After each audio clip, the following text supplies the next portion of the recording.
Milo was the corn god, the rain god, and the rice god in backward regions where such crude gods were still worshipped by ignorant and superstitious people. And deep inside the jungles of Africa, he intimated with becoming modesty, large graven images of his mustached face could be found overlooking primitive stone altars red with human blood. Everywhere they touched, he was acclaimed with honor, and it was one triumphal ovation after another for him in city after city, until they finally doubled back through the Middle East and reached Cairo, where Milo cornered the market on cotton that no one else in the world wanted, and brought himself promptly to the brink of ruin. In Cairo, there was at last room at the hotel for Yossarian and Orr. There were soft beds for them with fat, fluffed-up pillows and clean, crisp sheets. There were closets with hangers for their clothes. There was water to wash with. Yossarian and Orr soaked their rancid, unfriendly bodies pink in a steaming hot tub, and then went from the hotel with Milo to eat shrimp cocktails and filet mignon in a very fine restaurant with a stock ticker in the lobby that happened to be clicking out the latest quotation for Egyptian cotton when Milo inquired of the captain of waiters what kind of machine it was.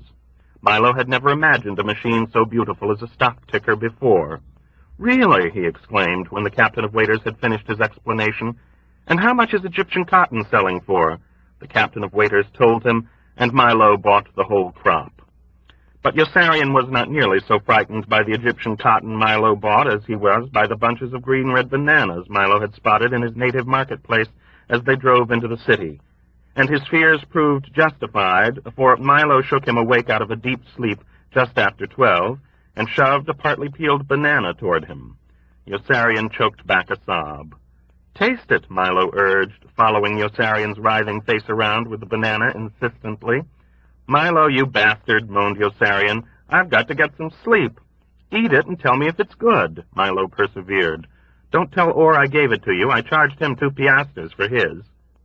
Yossarian ate the banana submissively and closed his eyes after telling Milo it was good, but Milo shook him awake again and instructed him to get dressed as quickly as he could because they were leaving at once for Pianosa.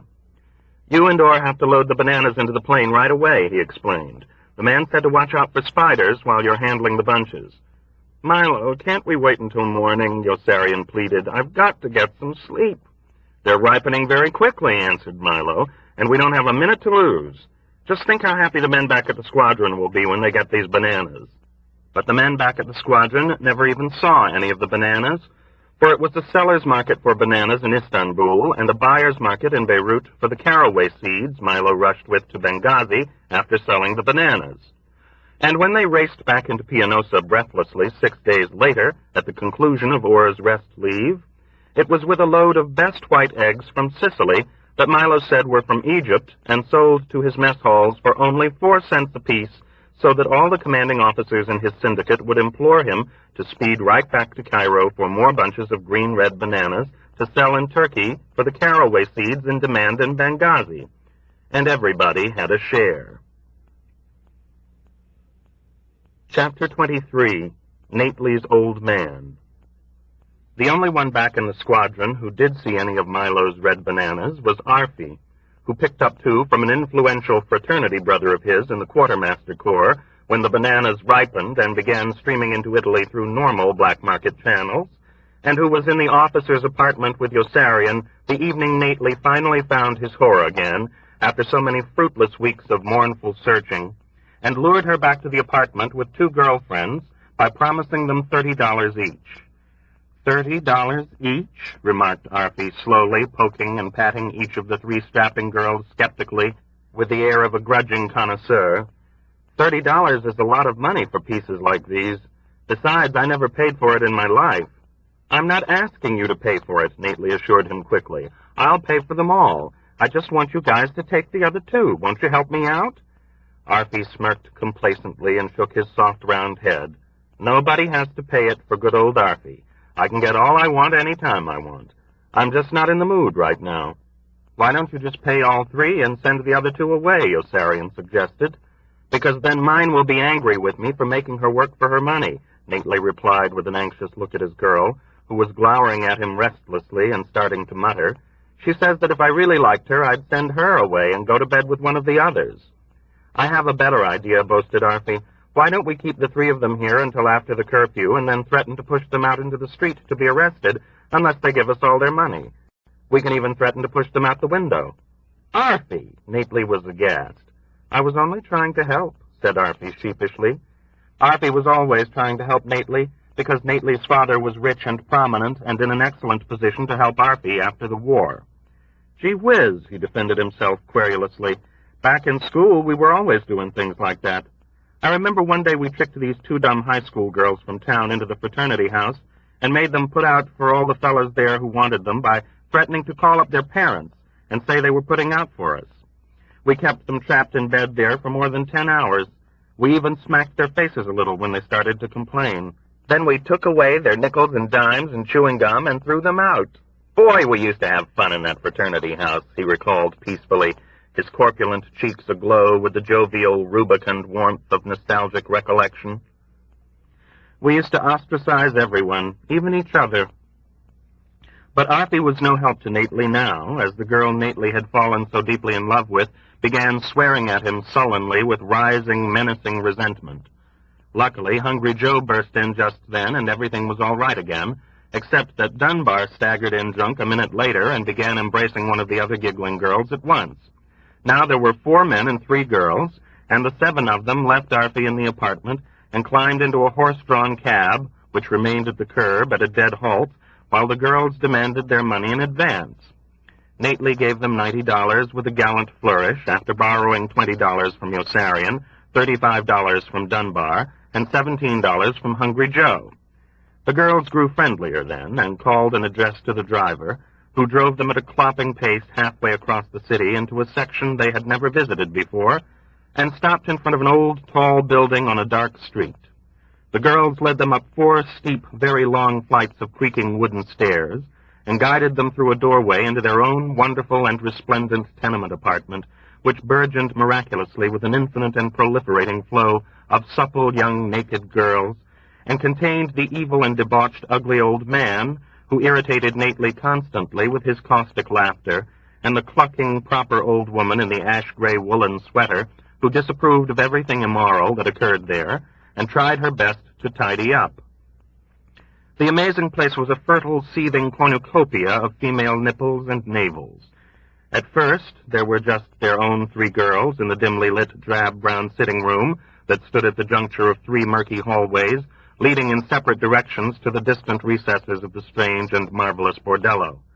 The girls disrobed at once, pausing in different stages to point proudly to their garish underthings, and bantering all the while with the gaunt and dissipated old man with the shabby long white hair and slovenly white unbuttoned shirt, who sat cackling lasciviously in a musty blue armchair almost in the exact center of the room, and bade Nately and his companions welcome with a mirthful and sardonic formality. Then the old woman trudged out to get a girl for Hungry Joe, dipping her captious head sadly, and returned with 2 big-bosomed beauties, one already undressed and the other in only a transparent pink half-slip that she wiggled out of while sitting down. 3 more naked girls sauntered in from a different direction and remained to chat. Then 2 others. 4 more girls passed through the room in an indolent group, engrossed in conversation. 3 were barefoot, and 1 wobbled perilously on a pair of unbuckled silver dancing shoes that did not seem to be her own. 1 more girl appeared wearing only panties and sat down, bringing the total congregating there in just a few minutes to 11, all but one of them completely unclothed. There was bare flesh lounging everywhere, most of it plump, and Hungry Joe began to die.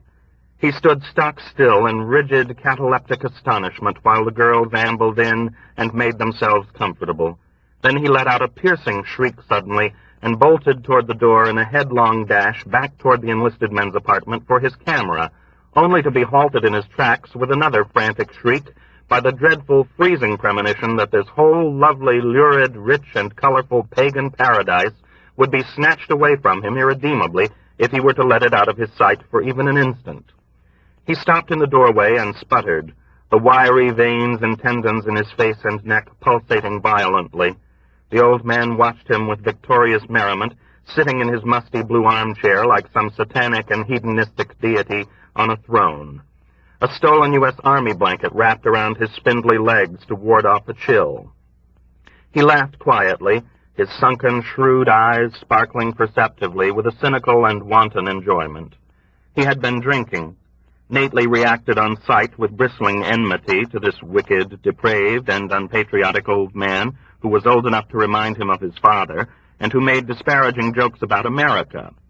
America, he said, will lose the war, and Italy will win it. America is the strongest and most prosperous nation on earth, Nately informed him with lofty fervor and dignity, and the American fighting man is second to none. Exactly, agreed the old man pleasantly with a hint of taunting amusement. Italy, on the other hand, is one of the least prosperous nations on earth, and the Italian fighting man is probably second to all. And that's exactly why my country is doing so well in this war, while your country is doing so poorly. Nately guffawed with surprise, then blushed apologetically for his impoliteness. I'm sorry I laughed at you, he said sincerely, and he continued in a tone of respectful condescension. But Italy was occupied by the Germans, and is now being occupied by us. You don't call that doing very well, do you? But of course I do, exclaimed the old man cheerfully. The Germans are being driven out, and we are still here. In a few years you will be gone too, and we will still be here. You see, Italy is really a very poor and weak country, and that's what makes us so strong. Italian soldiers are not dying anymore, but American and German soldiers are.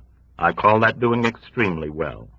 Yes, I am quite certain that Italy will survive this war and still be in existence long after your own country has been destroyed.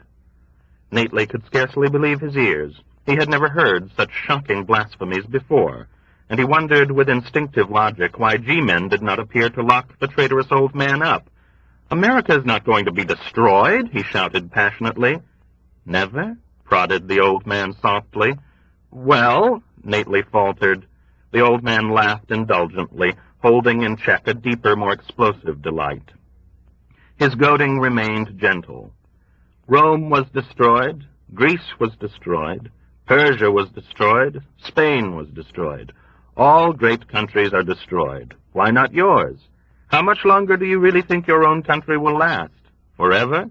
Keep in mind that the earth itself is destined to be destroyed by the sun in 25 million years or so. Nately squirmed uncomfortably. Well, forever is a long time, I guess. 1,000,000 years? Persisted the jeering old man with keen, sadistic zest. 500,000? The frog is almost 500 million years old. Could you really say with much certainty that America, with all its strength and prosperity, with its fighting man that is second to none, and with its standard of living that is the highest in the world, will last as long as the frog? Nately wanted to smash his leering face. He looked about imploringly for help in defending his country's future against the obnoxious calumnies of this sly and sinful assailant. He was disappointed. Yossarian and Dunbar were busy in a far corner pawing orgiastically at 4 or 5 frolicsome girls and 6 bottles of red wine, and Hungry Joe had long since tramped away down one of the mystic hallways, propelling before him like a ravening despot as many of the broadest-hipped young prostitutes as he could contain in his frail, windmilling arms and cram into one double bed. Nately felt himself at an embarrassing loss. His own girl sat sprawled out gracelessly on an overstuffed sofa with an expression of otiose boredom. Nately was unnerved by her torpid indifference to him, by the same sleepy and inert poise that he remembered so vividly, so sweetly, and so miserably from the first time she had seen him and ignored him at the packed penny-ante blackjack game in the living room of the enlisted men's apartment. Her lax mouth hung open in a perfect O, and God alone knew at what her glazed and smoky eyes were staring in such brute apathy. The old man waited tranquilly, watching him with a discerning smile that was both scornful and sympathetic.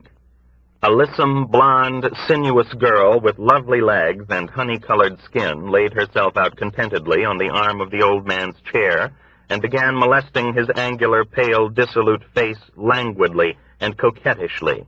Nately stiffened with resentment and hostility at the sight of such lechery in a man so old. He turned away with a sinking heart and wondered why he simply did not take his own girl and go to bed.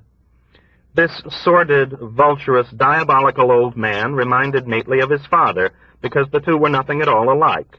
Nately's father was a courtly, white-haired gentleman who dressed impeccably. This old man was an uncouth bum. Nately's father was a sober, philosophical, and responsible man. This old man was fickle and licentious. Nately's father was discreet and cultured. This old man was a boor. Nately's father believed in honor and knew the answer to everything. This old man believed in nothing and had only questions. Nately's father had a distinguished white mustache. This old man had no mustache at all. Nately's father, and everyone else's father Nately had ever met, was dignified, wise, and venerable. This old man was utterly repellent, and Nately plunged back into debate with him, determined to repudiate his vile logic and insinuations with an ambitious vengeance that would capture the attention of the bored, phlegmatic girl he had fallen so intensely in love with, and win her admiration forever. "Well, frankly, I don't know how long America is going to last," he proceeded dauntlessly. "I suppose we can't last forever if the world itself is going to be destroyed someday, but I do know that we're going to survive and triumph for a long, long time." "For how long?" mocked the profane old man with a gleam of malicious elation. "Not even as long as the frog?" "Much longer than you or me," Nately blurted out lamely.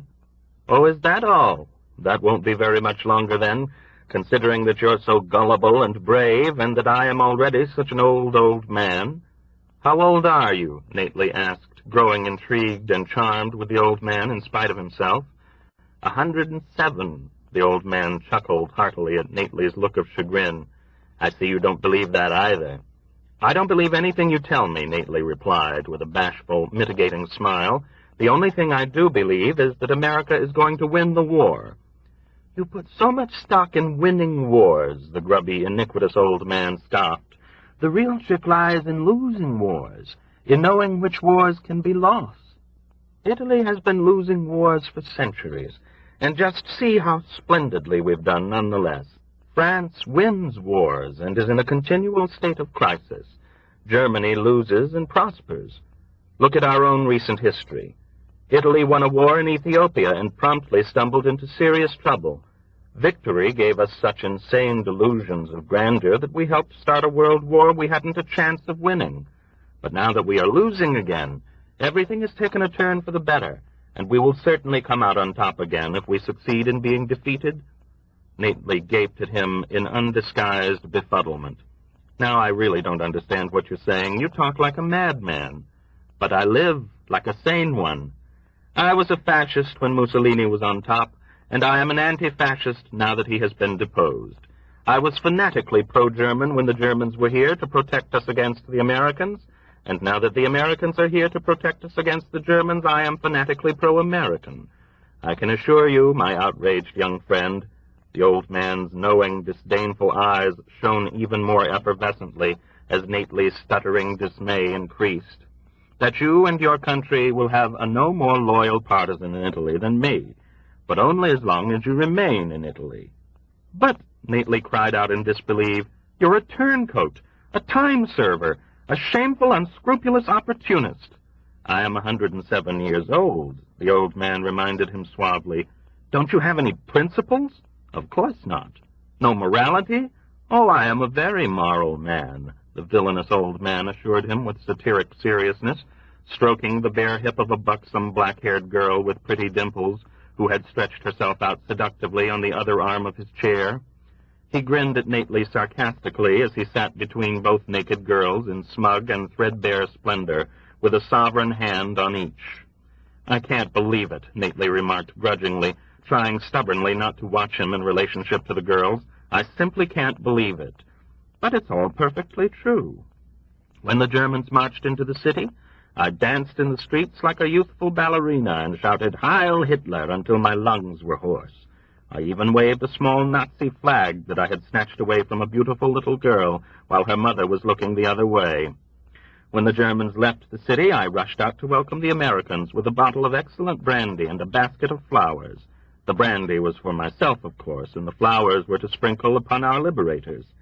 There was a very stiff and stuffy old major riding in the first car, and I hit him squarely in the eye with a red rose. A marvelous shot. You should have seen him wince." Nately gasped and was on his feet with amazement, the blood draining from his cheeks. "Major Blank de Coverley!" he cried. "Do you know him?" inquired the old man with delight. "What a charming coincidence." Nately was too astounded even to hear him. "So you're the one who wounded Major Blank de Coverley," he exclaimed in horrified indignation. "How could you do such a thing?" The fiendish old man was unperturbed. "How could I resist, you mean? You should have seen the arrogant old boor, sitting there so sternly in that car like the Almighty himself, with his big, rigid head and his foolish, solemn face. What a tempting target he made. I got him in the eye with an American Beauty rose. I thought that was most appropriate, don't you?" "That was a terrible thing to do," Nately shouted at him reproachfully. "A vicious and criminal thing. Major Blank de Coverley is our squadron executive officer." "Is he?" teased the unregenerate old man, pinching his pointy jaw gravely in a parody of repentance. "In that case, you must give me credit for being impartial. When the Germans rode in, I almost stabbed a robust young Oberleutnant to death with a sprig of Edelweiss." Nately was appalled and bewildered by the abominable old man's inability to perceive the enormity of his offense. "Don't you realize what you've done?" he scolded vehemently. "Major Blank de Coverley is a noble and wonderful person, and everyone admires him." "He is a silly old fool who really has no right acting like a silly young fool. Where is he today? Dead?" Nately answered softly with somber awe. "Nobody knows. He seems to have disappeared." "You see? Imagine a man his age risking what little life he has left for something so absurd as a country." Nately was instantly up in arms again. "There is nothing so absurd about risking your life for your country," he declared. "Isn't there?" asked the old man. "What is a country? A country is a piece of land surrounded on all sides by boundaries, usually unnatural.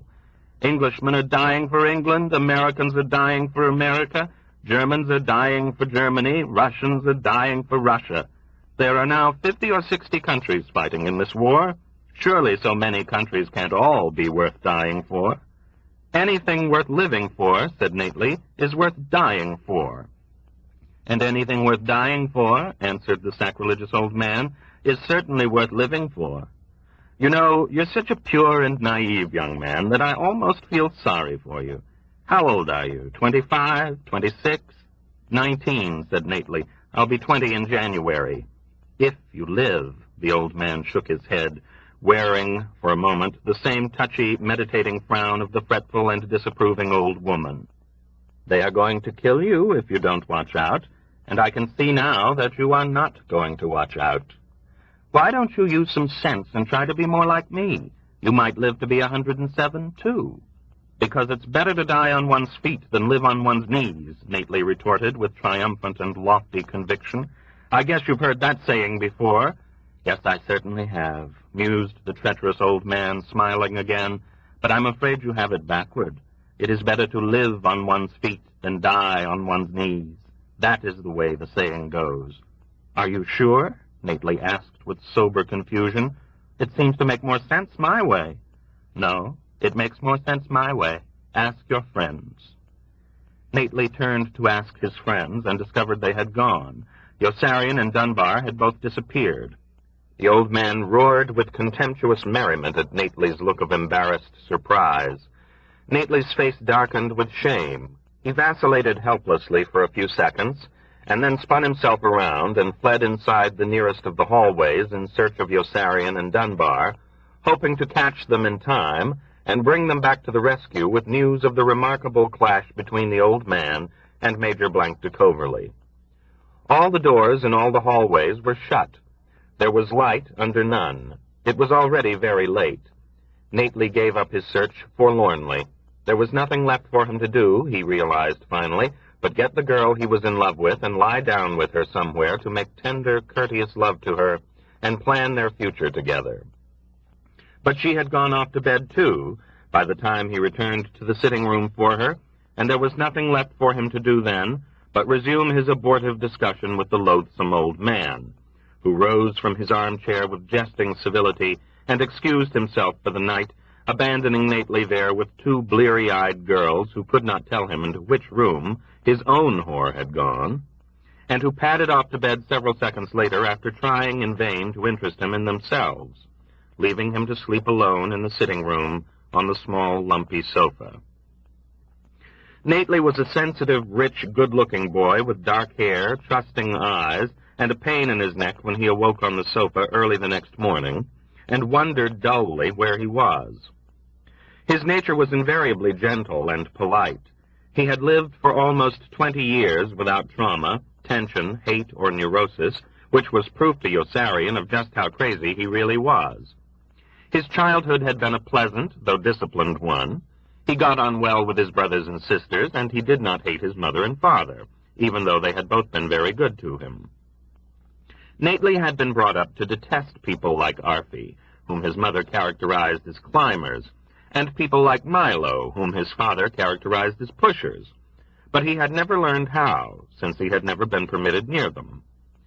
As far back as he could recall, his homes in Philadelphia, New York, Maine, Palm Beach, Southampton, London, Deauville, Paris, and the south of France had always been crowded only with ladies and gentlemen who were not climbers or pushers. Nately's mother, a descendant of the New England Thorntons, was a daughter of the American Revolution. His father was a son of a bitch. Always remember, his mother had reminded him frequently, that you are a Nately. You are not a Vanderbilt whose fortune was made by a vulgar tugboat captain, or a Rockefeller whose wealth was amassed through unscrupulous speculations in crude petroleum, or a Reynolds or Duke whose income was derived from the sale to the unsuspecting public of products containing cancer-causing resins and tars. And you are certainly not an Astor, whose family, I believe, still lets rooms. You are a Nately, and the Nateleys have never done anything for their money.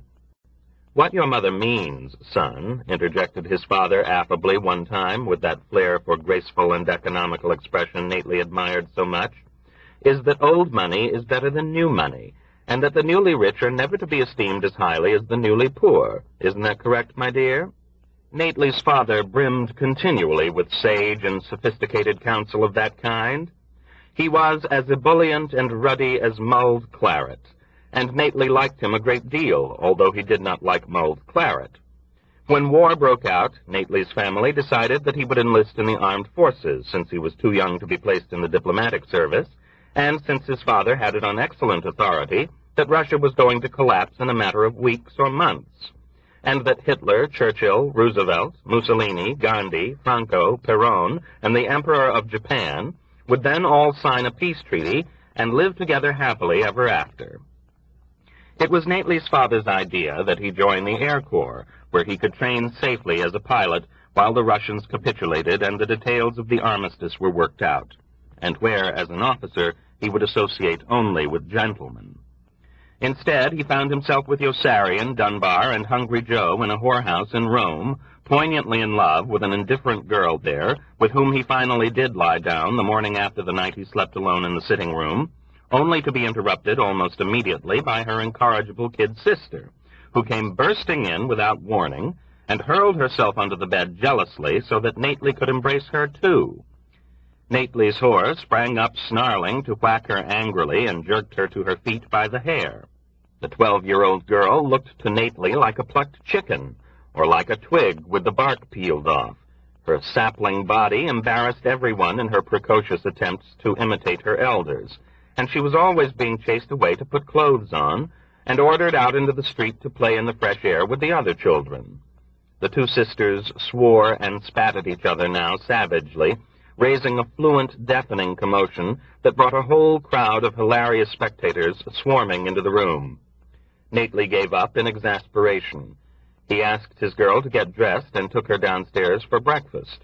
The kid sister tagged along, and Nately felt like the proud head of a family as the three of them ate respectably in a nearby open-air cafe. But Nately's whore was already bored by the time they started back, and she decided to go street walking with two other girls rather than spend more time with him. Nately and the kid sister followed meekly a block behind, the ambitious youngster to pick up valuable pointers, Nately to eat his liver in mooning frustration, and both were saddened when the girls were stopped by soldiers in a staff car and driven away. Nately went back to the cafe and bought the kid sister chocolate ice cream until her spirits improved, and then returned with her to the apartment where Yossarian and Dunbar were flopped out in the sitting room with an exhausted Hungry Joe, who was still wearing on his battered face the blissful, numb, triumphant smile with which he had limped into view from his massive harem that morning, like a person with numerous broken bones. The lecherous and depraved old man was delighted with Hungry Joe's split lips and black and blue eyes. He greeted Nately warmly, still wearing the same rumpled clothes of the evening before.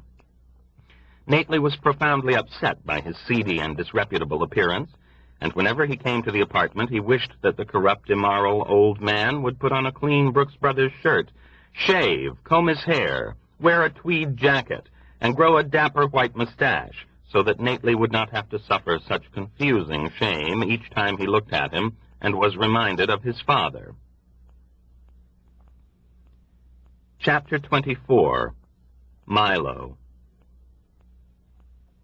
April had been the best month of all for Milo. Lilacs bloomed in April, and fruit ripened on the vine.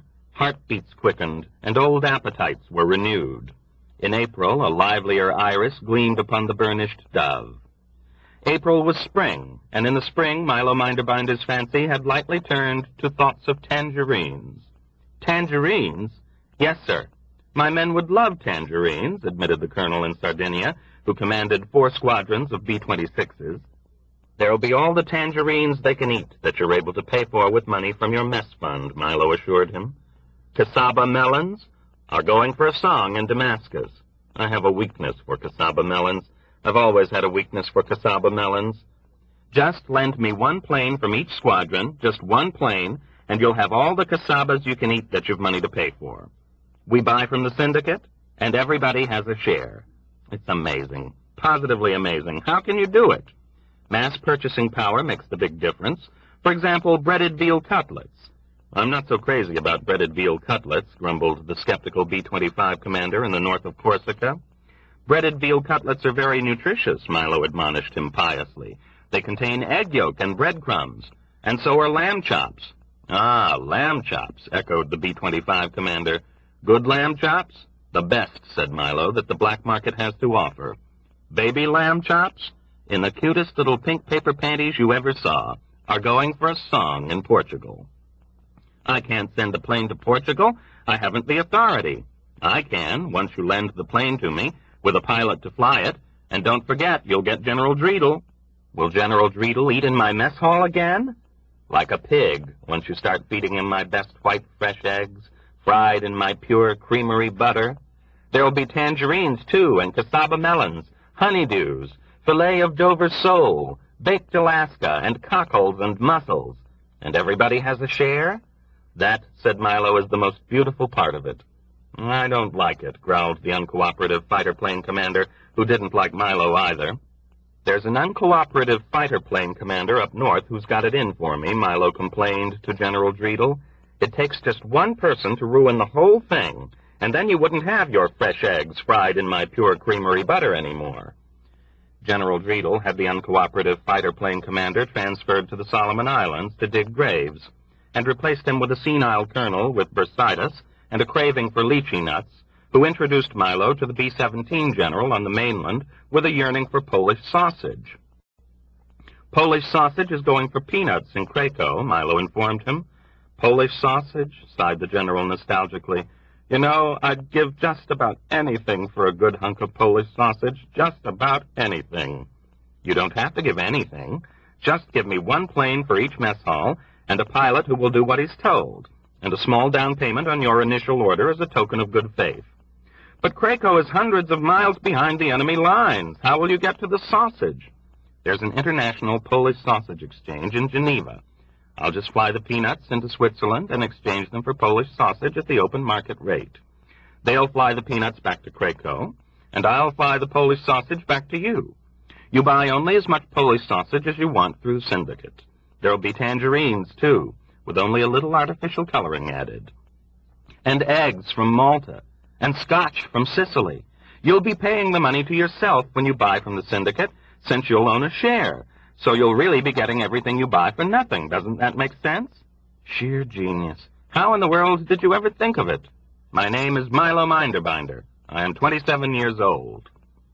Milo Minderbinder's planes flew in from everywhere, the pursuit planes, bombers, and cargo ships streaming into Colonel Cathcart's field with pilots at the controls who would do what they were told.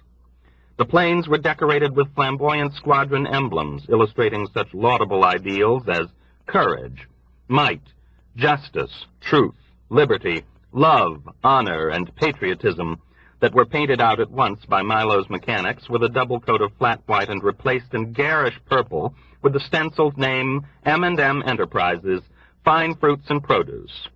The M&M in M&M Enterprises stood for Milo and Minderbinder, and the and was inserted, Milo revealed candidly, to nullify any impression that the syndicate was a one-man operation.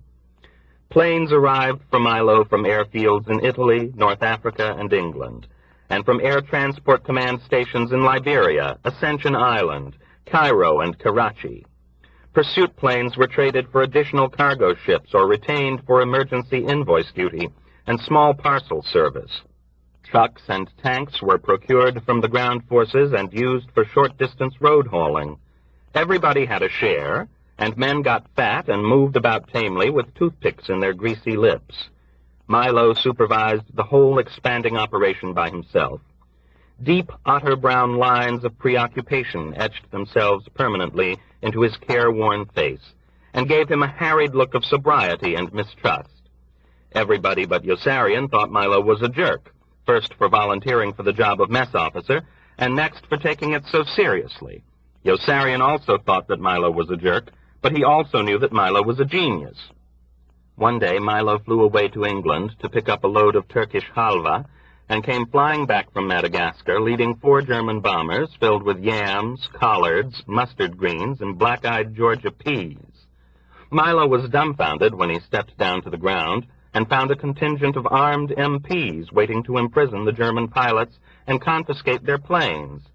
Confiscate? The mere word was anathema to him, and he stormed back and forth in excoriating condemnation, shaking a piercing finger of rebuke in the guilt-ridden faces of Colonel Cathcart, Colonel Corn, and the poor battle-scarred captain with the submachine gun who commanded the MPs. "Is this Russia?" Milo assailed them incredulously at the top of his voice. "Confiscate?" he shrieked, as though he could not believe his own ears. "Since when is it the policy of the American government to confiscate the private property of its citizens? Shame on you! Shame on all of you for even thinking such a horrible thought." "But Milo," Major Danby interrupted timidly, "we're at war with Germany, and those are German planes." "They are no such thing," Milo retorted furiously. "Those planes belong to the syndicate, and everybody has a share." "Confiscate? How could you possibly confiscate your own private property?" "Confiscate, indeed. I've never heard anything so depraved in my whole life." And sure enough, Milo was right, for when they looked, his mechanics had painted out the German swastikas on the wings, tails, and fuselages with double coats of flat white, and stenciled in the words M&M Enterprises, Fine Fruits and Produce. Right before their eyes, he had transformed his syndicate into an international cartel. Milo's argosies of plenty now filled the air. Planes poured in from Norway, Denmark, France, Germany, Austria, Italy, Yugoslavia, Romania, Bulgaria, Sweden, Finland, Poland. From everywhere in Europe, in fact, but Russia, with whom Milo refused to do business. When everybody who was going to had signed up with M&M Enterprises, Fine Fruits and Produce, Milo created a wholly owned subsidiary, M&M Enterprises Fancy Pastry, and obtained more airplanes and more money from the mess funds for scones and crumpets from the British Isles, prune and cheese Danish from Copenhagen, eclairs, cream puffs, Napoleons, and petit fours from Paris, Reims, and Grenoble, Kugelhopf, pumpernickel, and Pfefferkuchen from Berlin, Linzer and Dobostorten from Vienna, Strudel from Hungary, and baklava from Ankara. Each morning, Milo sent planes aloft all over Europe and North Africa, hauling long red tow signs advertising the day's specials in large square letters. I round, 79 cents. Whiting, 21 cents. He boosted cash income for the syndicate by leasing tow signs to Pet Milk, Gaines Dog Food, and Noxzema. In a spirit of civic enterprise, he regularly allotted a certain amount of free aerial advertising space to General Peckham, for the propagation of such messages in the public interest as neatness counts, haste makes waste, and the family that prays together stays together. Milo purchased spot radio announcements on Axis Sally's and Lord Haw Haw's daily propaganda broadcasts from Berlin to keep things moving. Business boomed on every battlefront. Milo's planes were a familiar sight. They had freedom of passage everywhere.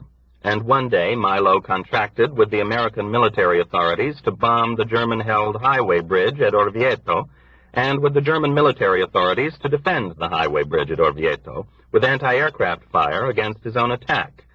His fee for attacking the bridge for America was the total cost of the operation plus 6%, and his fee from Germany for defending the bridge was the same cost plus 6 agreement, augmented by a merit bonus of $1,000 for every American plane he shot down. The consummation of these deals represented an important victory for private enterprise, he pointed out, since the armies of both countries were socialized institutions. Once the contracts were signed, there seemed to be no point in using the resources of the syndicate to bomb and defend the bridge, inasmuch as both governments had ample men and material right there to do so, and were perfectly happy to contribute them. And in the end, Milo realized a fantastic profit from both halves of his project for doing nothing more than signing his name twice. The arrangements were fair to both sides. Since Milo did have freedom of passage everywhere, his planes were able to steal over in a sneak attack without alerting the German anti-aircraft gunners. And since Milo knew about the attack, he was able to alert the German anti-aircraft gunners in sufficient time for them to begin firing accurately the moment the planes came into range. It was an ideal arrangement for everyone but the dead man in Yossarian's tent, who was killed over the target the day he arrived. "I didn't kill him," Milo kept replying passionately to Yossarian's angry protest. "I wasn't even there that day, I tell you. Do you think I was down there on the ground firing an anti-aircraft gun when the planes came over?" "But you organized the whole thing, didn't you?" Yossarian shouted back at him in the velvet darkness cloaking the path leading past the still vehicles of the motor pool to the open-air movie theater. "And I didn't organize anything," Milo answered indignantly, drawing great agitated sniffs of air in through his hissing, pale, twitching nose. "The Germans have the bridge, and we were going to bomb it whether I stepped into the picture or not. I just saw a wonderful opportunity to make some profit out of the mission, and I took it. What's so terrible about that?" "What's so terrible about it? Milo, a man in my tent was killed on that mission before he could even unpack his bags." "But I didn't kill him." "You got $1,000 extra for it." "But I didn't kill him. I wasn't even there, I tell you. I was in Barcelona buying olive oil and skinless and boneless sardines. And I've got the purchase orders to prove it. And I didn't get the $1,000. That $1,000 went to the syndicate, and everybody got a share, even you." Milo was appealing to Yossarian from the bottom of his soul. "Look, I didn't start this war, Yossarian, no matter what that lousy wintergreen is saying. I'm just trying to put it on a business-like basis. Is anything wrong with that? You know, $1,000 ain't such a bad price for a medium bomber and a crew. If I can persuade the Germans to pay me $1,000 for every plane they shoot down, why shouldn't I take it?" This book is continued at this point on the other side of this cassette. "You know, $1,000 ain't such a bad price for a medium bomber and a crew. If I can persuade the Germans to pay me $1,000 for every plane they shoot down, why shouldn't I take it?"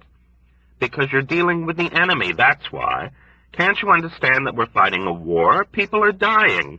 Look around you, for Christ's sake." Milo shook his head with weary forbearance. "And the Germans are not our enemies," he declared. "Oh, I know what you're going to say. Sure, we're at war with them. But the Germans are also members in good standing of the syndicate, and it's my job to protect their rights as shareholders. Maybe they did start the war, and maybe they are killing millions of people, but they pay their bills a lot more promptly than some allies of ours I could name. Don't you understand that I have to respect the sanctity of my contract with Germany? Can't you see it from my point of view?" "No," Yossarian rebuffed him harshly. Milo was stung and made no effort to disguise his wounded feelings. It was a muggy, moonlit night filled with gnats, moths, and mosquitoes.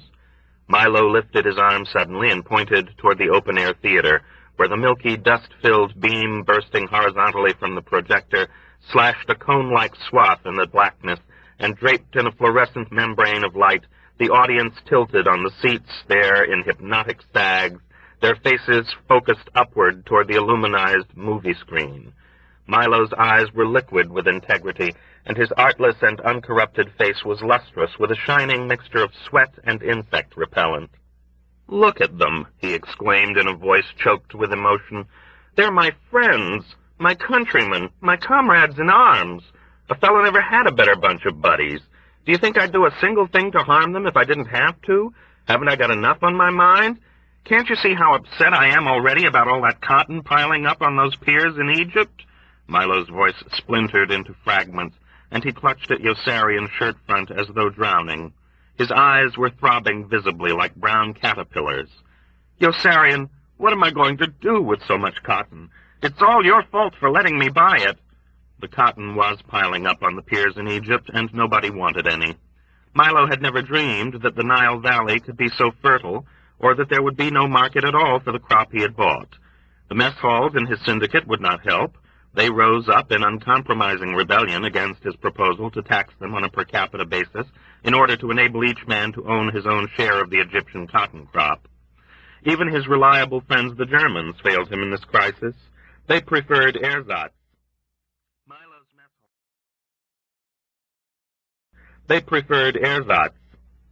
Milo's mess halls would not even help him store the cotton, and his warehousing costs skyrocketed and contributed to the devastating drain upon his cash reserves. The profits from the Orvieto mission were sucked away. He began writing home for the money he had sent back in better days. Soon that was almost gone. And now bales of cotton kept arriving on the wharves at Alexandria every day. Each time he succeeded in dumping some on the world market for a loss, but it was snapped up by canny Egyptian brokers in the Levant, who sold it back to him at the original contract price, so that he was really worse off than before. M&M Enterprises verged on collapse. Milo cursed himself hourly for his monumental greed and stupidity in purchasing the entire Egyptian cotton crop. But a contract was a contract and had to be honored. And one night, after a sumptuous evening meal, all Milo's fighters and bombers took off, joined in formation directly overhead, and began dropping bombs on the group. He had landed another contract with the Germans, this time to bomb his own outfit. Milo's planes separated in a well-coordinated attack and bombed the fuel stocks and the ordnance dump, the repair hangars, and the B-25 bombers resting on the lollipop-shaped hardstands at the field. His crews spared the landing strip and the mess halls so that they could land safely when their work was done and enjoy a hot snack before retiring. They bombed with their landing lights on since no one was shooting back. They bombed all 4 squadrons, the officers' club and the group headquarters building. Men bolted from their tents in sheer terror and did not know in which direction to turn. Wounded soon lay screaming everywhere. A cluster of fragmentation bombs exploded in the yard of the officers' club and punched jagged holes in the side of the wooden building and in the bellies and backs of a row of lieutenants and captains standing at the bar. They doubled over in agony and dropped. The rest of the officers fled toward the 2 exits in panic and jammed up the doorways like a dense, howling dam of human flesh as they shrank from going farther. Colonel Cathcart clawed and elbowed his way through the unruly, bewildered mass until he stood outside by himself. He stared up at the sky in stark astonishment and horror. Milo's planes, ballooning serenely in over the blossoming treetops with their bomb bay doors open and wing flaps down, and with their monstrous, bug-eyed, blinding, fiercely flickering, eerie landing lights on, were the most apocalyptic sight he had ever beheld. Colonel Cathcart let go a stricken gasp of dismay and hurled himself headlong into his jeep, almost sobbing. He found the gas pedal and the ignition and sped toward the airfield as fast as the rocking car would carry him, his huge, flabby hands clenched and bloodless on the wheel, or blaring his horn tormentedly. Once he almost killed himself when he swerved with a banshee screech of tires to avoid plowing into a bunch of men running crazily toward the hills in their underwear, with their stunned faces down and their thin arms pressed high around their temples as puny shields. Yellow, orange, and red fires were burning on both sides of the road. Tents and trees were in flames, and Milo's planes kept coming around interminably with their blinking white landing lights on and their bomb bay doors open. Colonel Cathcart almost turned the Jeep over when he slammed the brakes on at the control tower. He leaped from the car while it was still skidding dangerously and hurtled up the flight of steps inside, where 3 men were busy at the instruments and the controls. He bowled 2 of them aside in his lunge for the nickel-plated microphone, his eyes glittering wildly, and his beefy face contorted with stress. He squeezed the microphone in a bestial grip and began shouting hysterically at the top of his voice, "Milo, you son of a bitch! Are you crazy? What the hell are you doing? Come down! Come down!" "Stop hollering so much, will you?" answered Milo, who was standing there right beside him in the control tower with a microphone of his own. "I'm right here." Milo looked at him with reproof and turned back to his microphone. "Very good, men, very good," he chanted into his microphone. "But I see one supply shed still standing. That will never do, Purvis. I've spoken to you about that kind of shoddy work before. Now you go right back there this minute and try it again. And this time come in slowly, slowly. Haste makes waste, Purvis. Haste makes waste. If I've told you that once, I must have told you 100 times. Haste makes waste." The loudspeaker overhead began squawking, "Milo, this is Alvin Brown. I've finished dropping my bombs. What should I do now?" "Strafe," said Milo. "Strafe?" Alvin Brown was shocked. "We have no choice," Milo informed him resignedly. "It's in the contract." "Oh, okay then," Alvin Brown acquiesced. "In that case, I'll strafe." This time, Milo had gone too far. Bombing his own men and planes was more than even the most phlegmatic observer could stomach, and it looked like the end for him. High-ranking government officials poured in to investigate. Newspapers inveighed against Milo with glaring headlines, and congressmen denounced the atrocity in stentorian wrath and clamored for punishment. Mothers with children in the service organized into militant groups and demanded revenge. Not one voice was raised in his defense. Decent people everywhere were affronted, and Milo was all washed up, until he opened his books to the public and disclosed the tremendous profit he had made. He could reimburse the government for all the people and property he had destroyed, and still have enough money left over to continue buying Egyptian cotton. Everybody, of course, owned a share, and the sweetest part of the whole deal was that there really was no need to reimburse the government at all. In a democracy, the government is the people, Milo explained. We're people, aren't we? So we might just as well keep the money and eliminate the middleman.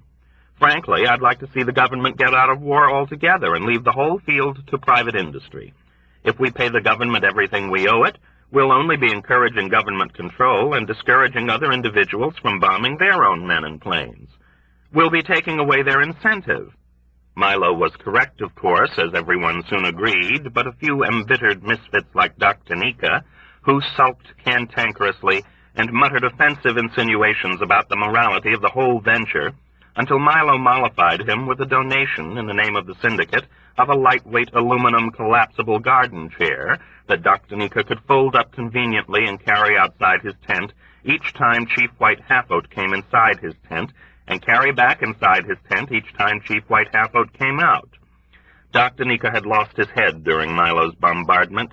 Instead of running for cover, he had remained out in the open and performed his duty, slithering along the ground through shrapnel, strafing, and incendiary bombs like a furtive, wily lizard from casualty to casualty, administering tourniquets, morphine, splints, and sulfanilamide with a dark and doleful visage, never saying one word more than he had to, and reading in each man's bluing wound a dreadful portent of his own decay.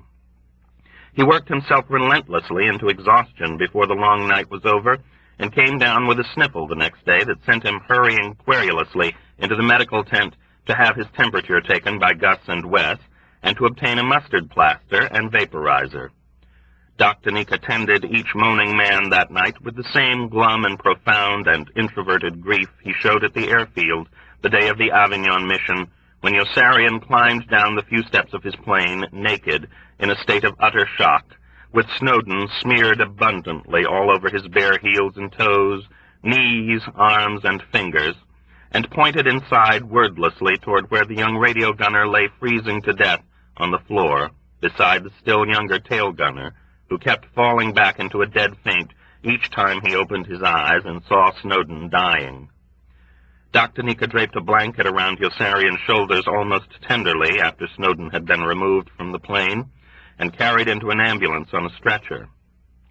He led Yossarian toward his jeep. McWatt helped, and the three drove in silence to the Squadron medical tent, where McWatt and Dr. Nika guided Yossarian inside to a chair and washed Snowden off him with cold, wet balls of absorbent cotton. Dr. Nika gave him a pill and a shot that put him to sleep for 12 hours.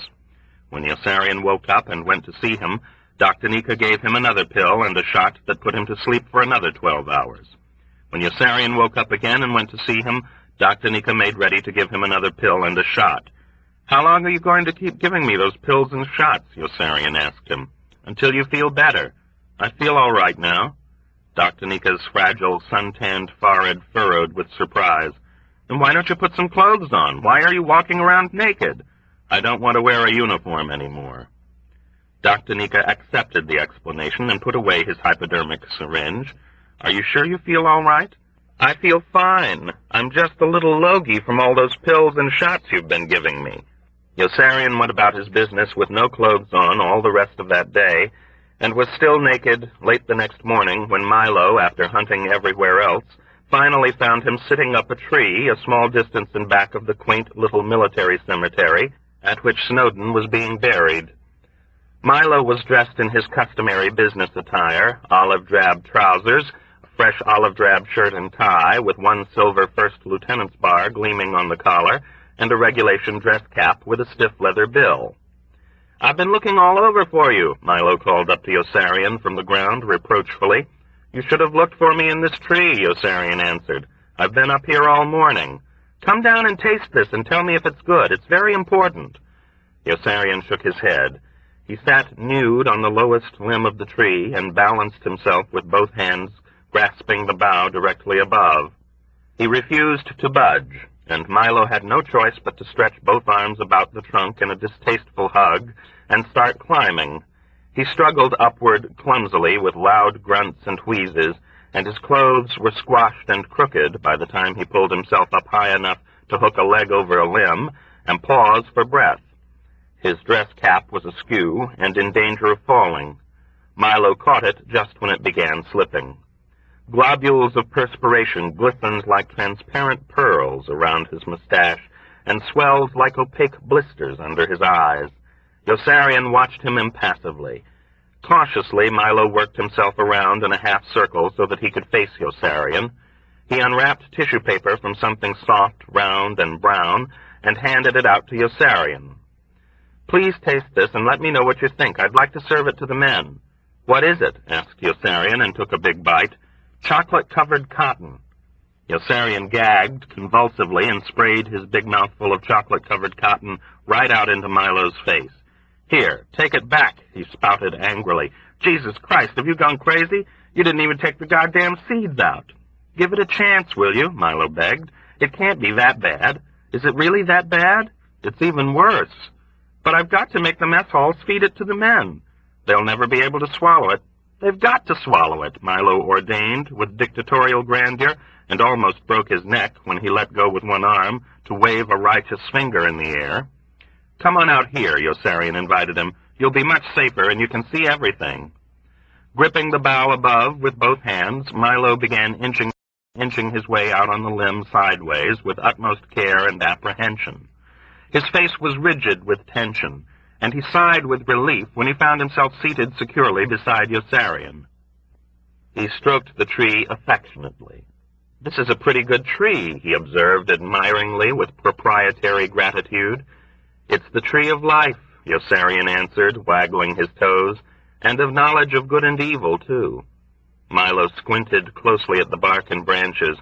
"No, it isn't," he replied. "It's a chestnut tree. I ought to know. I sell chestnuts." "Have it your way." They sat in the tree without talking for several seconds, their legs dangling and their hands almost straight up on the bough above, the one completely nude, but for a pair of crepe-sole sandals, the other completely dressed in a coarse olive-drab woolen uniform, with his tie knotted tight. Milo studied Yossarian diffidently through the corner of his eye, hesitating tactfully. "I want to ask you something," he said at last. "You don't have any clothes on. I don't want to butt in or anything, but I just want to know. Why aren't you wearing your uniform?" "I don't want to." Milo nodded rapidly, like a sparrow pecking. I see, he stated quickly with a look of vivid confusion. "I understand perfectly. I heard Appleby and Captain Black say you had gone crazy, and I just wanted to find out." He hesitated politely again, weighing his next question. "Aren't you ever going to put your uniform on again?" "I don't think so." Milo nodded with spurious vim to indicate he still understood, and then sat silent, ruminating gravely with troubled misgiving. A scarlet-crested bird shot by below, brushing sure dark wings against a quivering bush. Yossarian and Milo were covered in their bower by tissue-thin tiers of sloping green and largely surrounded by other gray chestnut trees and a silver spruce. The sun was high overhead in a vast sapphire-blue sky, beaded with low, isolated, puffy clouds of dry and immaculate white. There was no breeze, and the leaves about them hung motionless. The shade was feathery. Everything was at peace but Milo, who straightened suddenly with a muffled cry and began pointing excitedly. "Look at that!" he exclaimed in alarm. "Look at that! There's a funeral going on down there. That looks like the cemetery, isn't it?" Yossarian answered him slowly in a level voice. "They're burying that kid who got killed in my plane over Avignon the other day. Snowden." "What happened to him?" Milo asked in a voice deadened with awe. "He got killed." "That's terrible," Milo grieved, and his large brown eyes filled with tears. "That poor kid, it really is terrible." He bit his trembling lip hard, and his voice rose with emotion when he continued. "And it will get even worse if the mess halls don't agree to buy my cotton. Yossarian, what's the matter with them? Don't they realize it's their syndicate? Don't they know they've all got a share?" "Did the dead man in my tent have a share?" Yossarian demanded caustically. "Of course he did," Milo assured him lavishly. "Everybody in the squadron has a share." "He was killed before he even got into the squadron." Milo made a deft grimace of tribulation and turned away. "I wish you'd stop picking on me about that dead man in your tent," he pleaded peevishly. "I told you I didn't have anything to do with killing him. Is it my fault that I saw this great opportunity to corner the market on Egyptian cotton and got us into all this trouble? Was I supposed to know there was going to be a glut? I didn't even know what a glut was in those days. An opportunity to corner a market doesn't come along very often, and I was pretty shrewd to grab the chance when I had it." Milo gulped back a moan, and he saw 6 uniformed pallbearers lift the plain pine coffin from the ambulance and set it gently down on the ground beside the yawning gash of the freshly dug grave. "And now I can't get rid of a single penny's worth," he mourned. Yossarian was unmoved by the fustian charade of the burial ceremony and by Milo's crushing bereavement. The chaplain's voice floated up to him through the distance tenuously in an unintelligible, almost inaudible monotone, like a gaseous murmur. Yossarian could make out Major Major by his towering and lanky aloofness, and thought he recognized Major Danby mopping his brow with a handkerchief. Major Danby had not stopped shaking since his run-in with General Dreedel. There were strands of enlisted men molded in a curve around the 3 officers, as inflexible as lumps of wood, and 4 idle gravediggers in streaked fatigues lounging indifferently on spades near the shocking, incongruous heap of loose copper-red earth. As Yossarian stared, the chaplain elevated his gaze toward Yossarian beatifically, pressed his fingers down over his eyeballs in a manner of affliction, peered upward again toward Yossarian searchingly, and bowed his head, concluding what Yossarian took to be a climactic part of the funeral rite. The 4 men in fatigues lifted the coffin on slings and lowered it into the grave. Milo shuddered violently. "I can't watch it," he cried, turning away in anguish. "I just can't sit here and watch while those mess halls let my syndicate die." He gnashed his teeth and shook his head with bitter woe and resentment.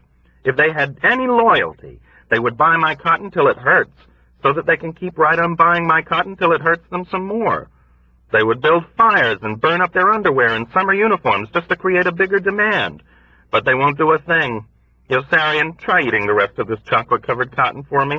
Maybe it will taste delicious now." Yossarian pushed his hand away. "Give up, Milo. People can't eat cotton." Milo's face narrowed cunningly. "It isn't really cotton," he coaxed. "I was joking. It's really cotton candy. Delicious cotton candy. Try it and see." "Now you're lying." "I never lie," Milo rejoindered with proud dignity. "You're lying now." "I only lie when it's necessary," Milo explained defensively, averting his eyes for a moment and blinking his lashes winningly. "This stuff is better than cotton candy. Really it is. It's made out of real cotton. Yossarian, you've got to help me make the men eat it. Egyptian cotton is the finest cotton in the world." "But it's indigestible," Yossarian emphasized. "It will make them sick, don't you understand? Why don't you try living on it yourself if you don't believe me?" "I did try," admitted Milo gloomily, "and it made me sick." The graveyard was yellow as hay and green as cooked cabbage. In a little while the chaplain stepped back, and the beige crescent of human forms began to break up sluggishly like flotsam. The men drifted without haste or sound to the vehicles parked along the side of the bumpy dirt road. With their heads down disconsolately, the chaplain, Major, and Major Danby moved toward their jeeps in an ostracized group, each holding himself friendlessly several feet away from the other two. "It's all over," observed Yossarian. "It's the end," Milo agreed despondently. "There's no hope left, and all because I left them free to make their own decisions. That should teach me a lesson about discipline the next time I try something like this." "Why don't you sell your cotton to the government?" Yossarian suggested casually, as he watched the four men in streaked fatigues shoveling heaping bladefuls of the copper-red earth back down inside the grave. Milo vetoed the idea brusquely. "It's a matter of principle," he explained firmly. "The government has no business in business, and I would be the last person in the world to ever try to involve the government in a business of mine. But the business of government is business," he remembered alertly, and continued with elation. "Calvin Coolidge said that, and Calvin Coolidge was a president, so it must be true. And the government does have the responsibility of buying all the Egyptian cotton I've got that no one else wants, so that I can make a profit, doesn't it?" Milo's face clouded almost as abruptly, and his spirits descended into a state of sad anxiety. "But how will I get the government to do it?" "Bribe it," Yossarian said. "Bribe it?" Milo was outraged, and almost lost his balance and broke his neck again. "Shame on you," he scolded severely, breathing virtuous fire down and upward into his rusty mustache, through his billowing nostrils and prim lips. "Bribery is against the law, and you know it. But it's not against the law to make a profit, is it? So it can't be against the law for me to bribe someone in order to make a fair profit, can it? No, of course not." He fell to brooding again with a meek, almost pitiable distress. "But how will I know who to bribe?" "Oh, don't worry about that," Yossarian comforted him with a toneless snicker as the engines of the jeeps and ambulance fractured the drowsy silence, and the vehicles in the rear began driving away backward. "You make the bribe big enough and they'll find you. Just make sure you do everything right out in the open. Let everyone know exactly what you want and how much you're willing to pay for it. The first time you act guilty or ashamed, you might get into trouble." "I wish you'd come with me," Milo remarked. "I won't feel safe among people who take bribes. They're no better than a bunch of crooks." "You'll be all right," Yossarian assured him with confidence. "If you run into trouble, just tell everybody that the security of the country requires a strong domestic Egyptian cotton speculating industry." "It does," Milo informed him solemnly. "A strong Egyptian cotton speculating industry means a much stronger America." "Of course it does. And if that doesn't work, point out the great number of American families that depend on it for income. A great many American families do depend on it for income." "You see," said Yossarian, "you're much better at it than I am. You almost make it sound true." "It is true," Milo exclaimed with a strong trace of the old hauteur. "That's what I mean. You do it with just the right amount of conviction. You're sure you won't come with me?" Yossarian shook his head. Milo was impatient to get started. He stuffed the remainder of the chocolate-covered cotton ball into his shirt pocket and edged his way back gingerly along the branch to the smooth gray trunk. He threw his arms about the trunk in a generous and awkward embrace and began shinnying down, the sides of his leather-soled shoes slipping constantly, so that it seemed many times he would fall and injure himself. Halfway down, he changed his mind and climbed back up. Bits of tree bark stuck to his mustache, and his straining face was flushed with exertion. "I wish you'd put your uniform on instead of going around naked that way," he confided pensively, before he climbed back down again and hurried away. "You might start a trend, and then I'll never get rid of all this gall-darned cotton." Chapter 25. The Chaplain. It was already some time since the chaplain had first begun wondering what everything was all about. Was there a God? How could he be sure? Being an Anabaptist minister in the American Army was difficult enough under the best of circumstances. Without dogma, it was almost intolerable. People with loud voices frightened him. Brave, aggressive men of action like Colonel Cathcart left him feeling helpless and alone. Wherever he went in the Army, he was a stranger. Enlisted men and officers did not conduct themselves with him as they conducted themselves with other enlisted men and officers, and even other chaplains were not as friendly toward him as they were toward each other. In a world in which success was the only virtue, he had resigned himself to failure. He was painfully aware that he lacked the ecclesiastical aplomb and savoir-faire that enabled so many of his colleagues in other faiths and sects to get ahead. He was just not equipped to excel. He thought of himself as ugly and wanted daily to be home with his wife. Actually, the chaplain was almost good-looking, with a pleasant, sensitive face as pale and brittle as sandstone. His mind was open on every subject. Perhaps he really was Washington Irving, and perhaps he really had been signing Washington Irving's name to those letters he knew nothing about. Such lapses of memory were not uncommon in medical annals, he knew. There was no way of really knowing anything, he knew. Not even that there was no way of really knowing anything. He remembered very distinctly, or was under the impression he remembered very distinctly, his feeling that he had met Yossarian somewhere before, the first time he had met Yossarian lying in bed in the hospital.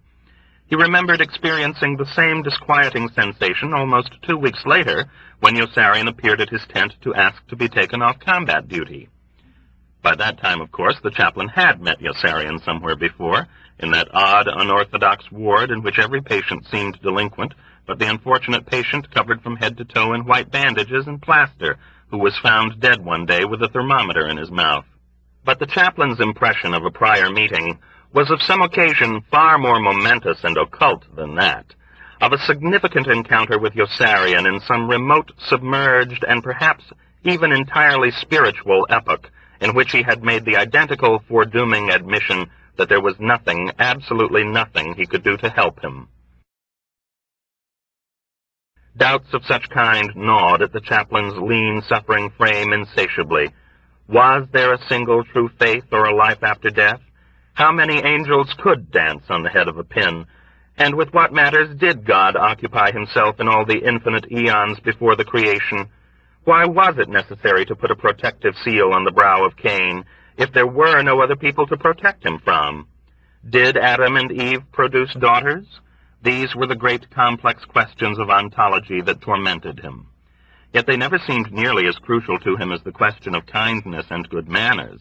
He was pinched perspiringly in the epistemological dilemma of the skeptic, unable to accept solutions to problems he was unwilling to dismiss as unsolvable. He was never without misery, and never without hope. "Have you ever," he inquired hesitatingly of Yossarian that day in his tent as Yossarian sat holding in both hands the warm bottle of Coca-Cola with which the chaplain had been able to solace him, "been in a situation which you felt you had been in before, even though you knew you were experiencing it for the first time?"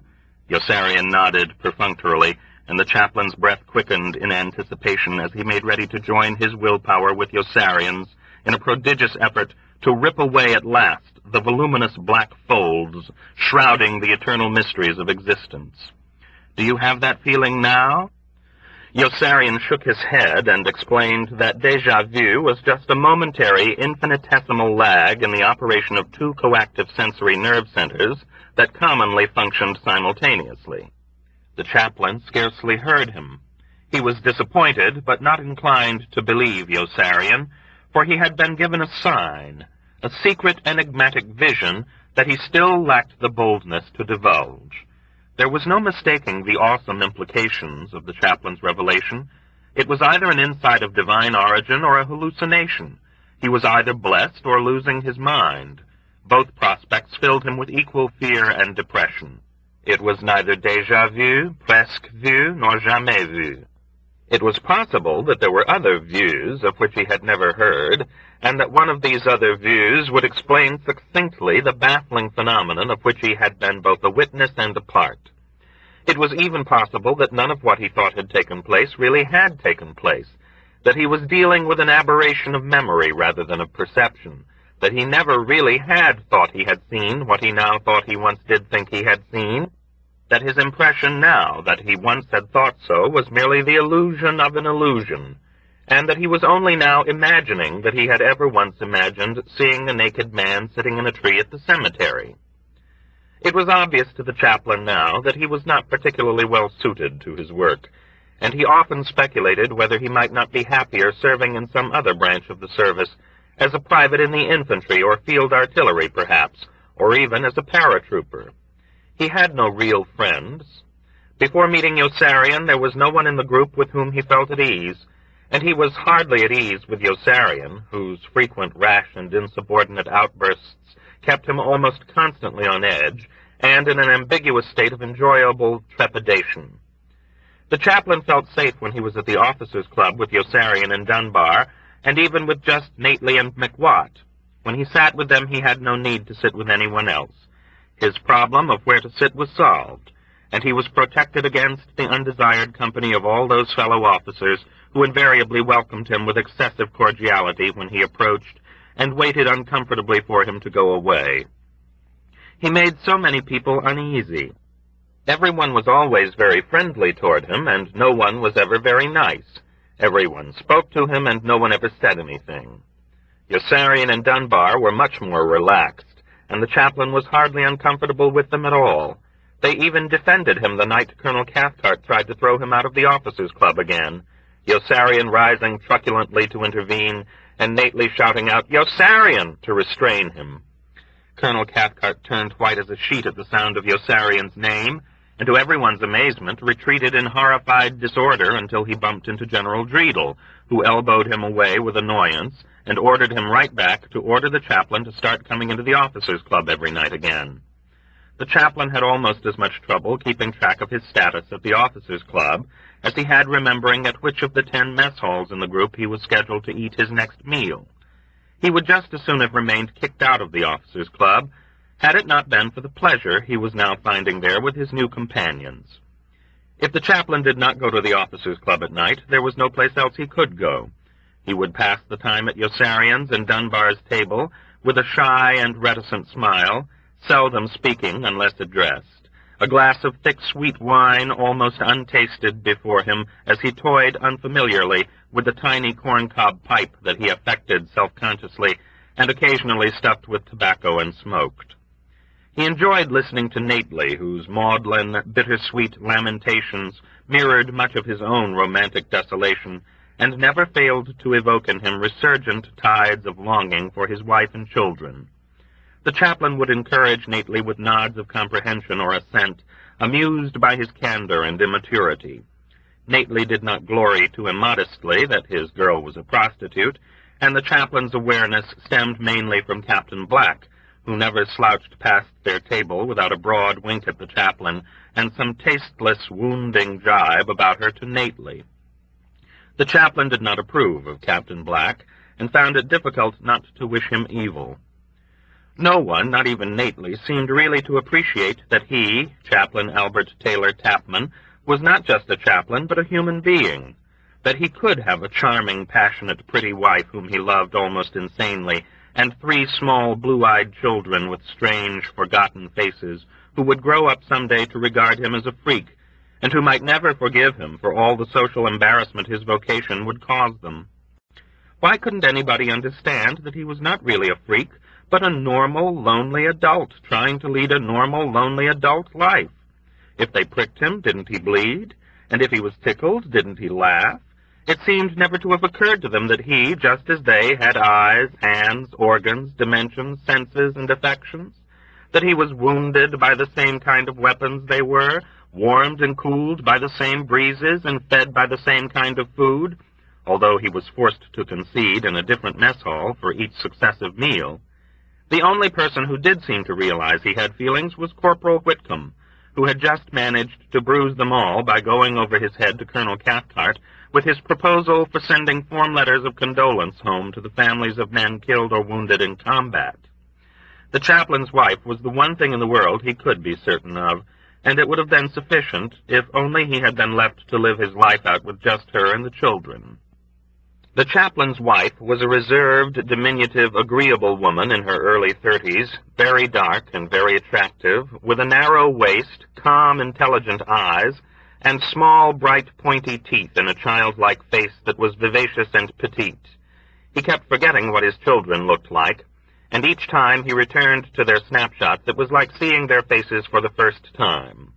The chaplain loved his wife and children with such tameless intensity that he often wanted to sink to the ground helplessly and weep like a castaway cripple.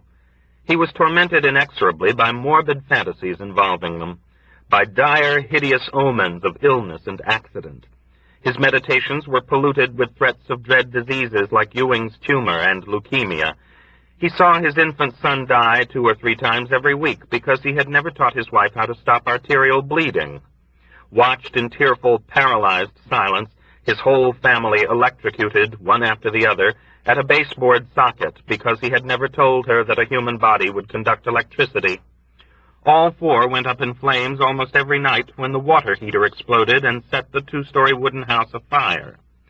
In ghastly, heartless, revolting detail, he saw his poor dear wife's trim and fragile body crushed to a viscous pulp against the brick wall of a market building by a half-witted, drunken automobile driver, and watched his hysterical 5-year-old daughter being led away from the grisly scene by a kindly middle-aged gentleman with snow-white hair who raped and murdered her repeatedly as soon as he had driven her off to a deserted sand pit, while his 2 younger children starved to death slowly in the house after his wife's mother, who had been babysitting, dropped dead from a heart attack when news of his wife's accident was given to her over the telephone. The chaplain's wife was a sweet, soothing, considerate woman, and he yearned to touch the warm flesh of her slender arm again, and stroke her smooth black hair, to hear her intimate, comforting voice. She was a much stronger person than he was. He wrote brief, untroubled letters to her once a week, sometimes twice. He wanted to write urgent love letters to her all day long and crowd the endless pages with desperate, uninhibited confessions of his humble worship and need, and with careful instructions for administration.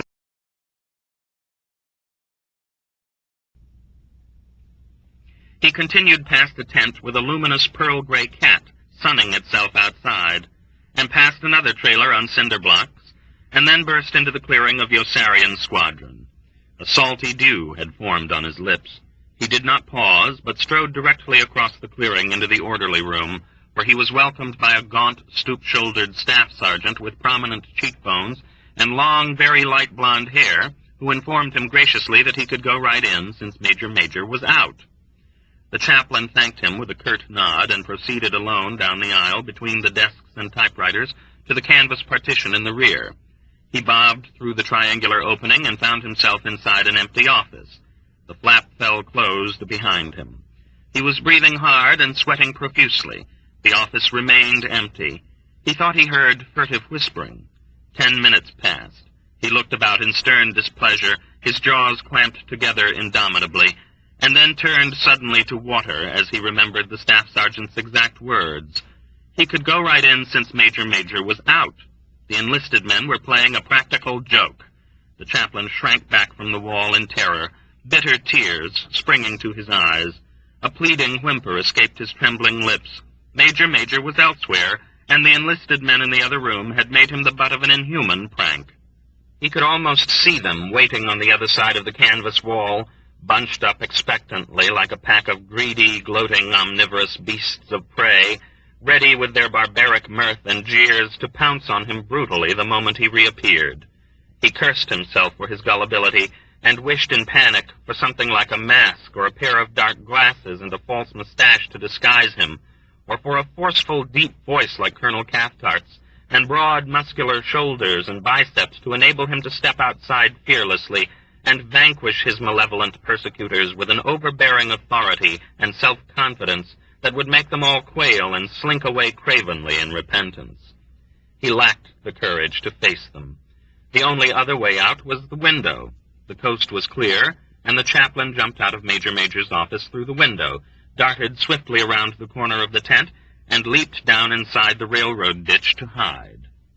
He scooted away with his body doubled over and his face contorted intentionally into a nonchalant, sociable smile in case anyone chanced to see him. He abandoned the ditch for the forest the moment he saw someone coming toward him from the opposite direction, and ran through the cluttered forest frenziedly like someone pursued, his cheeks burning with disgrace. He heard loud, wild peals of derisive laughter crashing all about him, and caught blurred glimpses of wicked, beery faces smirking far back inside the bushes and high overhead in the foliage of the trees. Spasms of scorching pains stabbed through his lungs and slowed him to a crippled walk.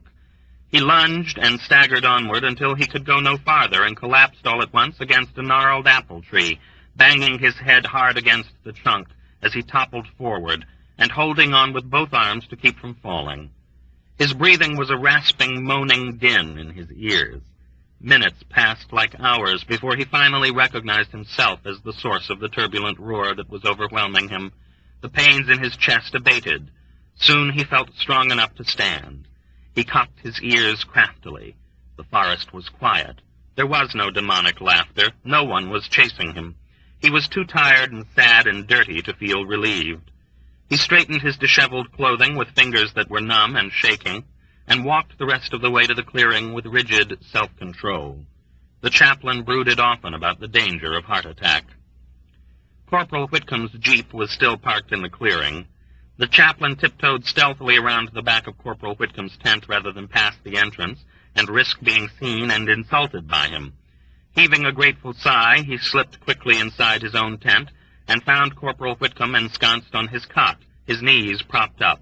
Corporal Whitcomb's mud-caked shoes were on the chaplain's blanket, and he was eating one of the chaplain's candy bars as he thumbed with a sneering expression through one of the chaplain's Bibles. "Where have you been?" he demanded rudely and disinterestedly without looking up. The chaplain colored and turned away evasively. "I went for a walk through the woods." "All right," Corporal Whitcomb snapped. "Don't take me into your confidence, but just wait and see what happens to my morale." He bit into the chaplain's candy bar hungrily and continued with a full mouth, "You had a visitor while you were gone, Major Major." The chaplain spun around with surprise and cried, "Major Major? Major Major was here? That's who we're talking about, isn't it? Where did he go?" "He jumped down into that railroad ditch and took off like a frightened rabbit," Corporal Whitcomb snickered. "What a jerk." "Did he say what he wanted?"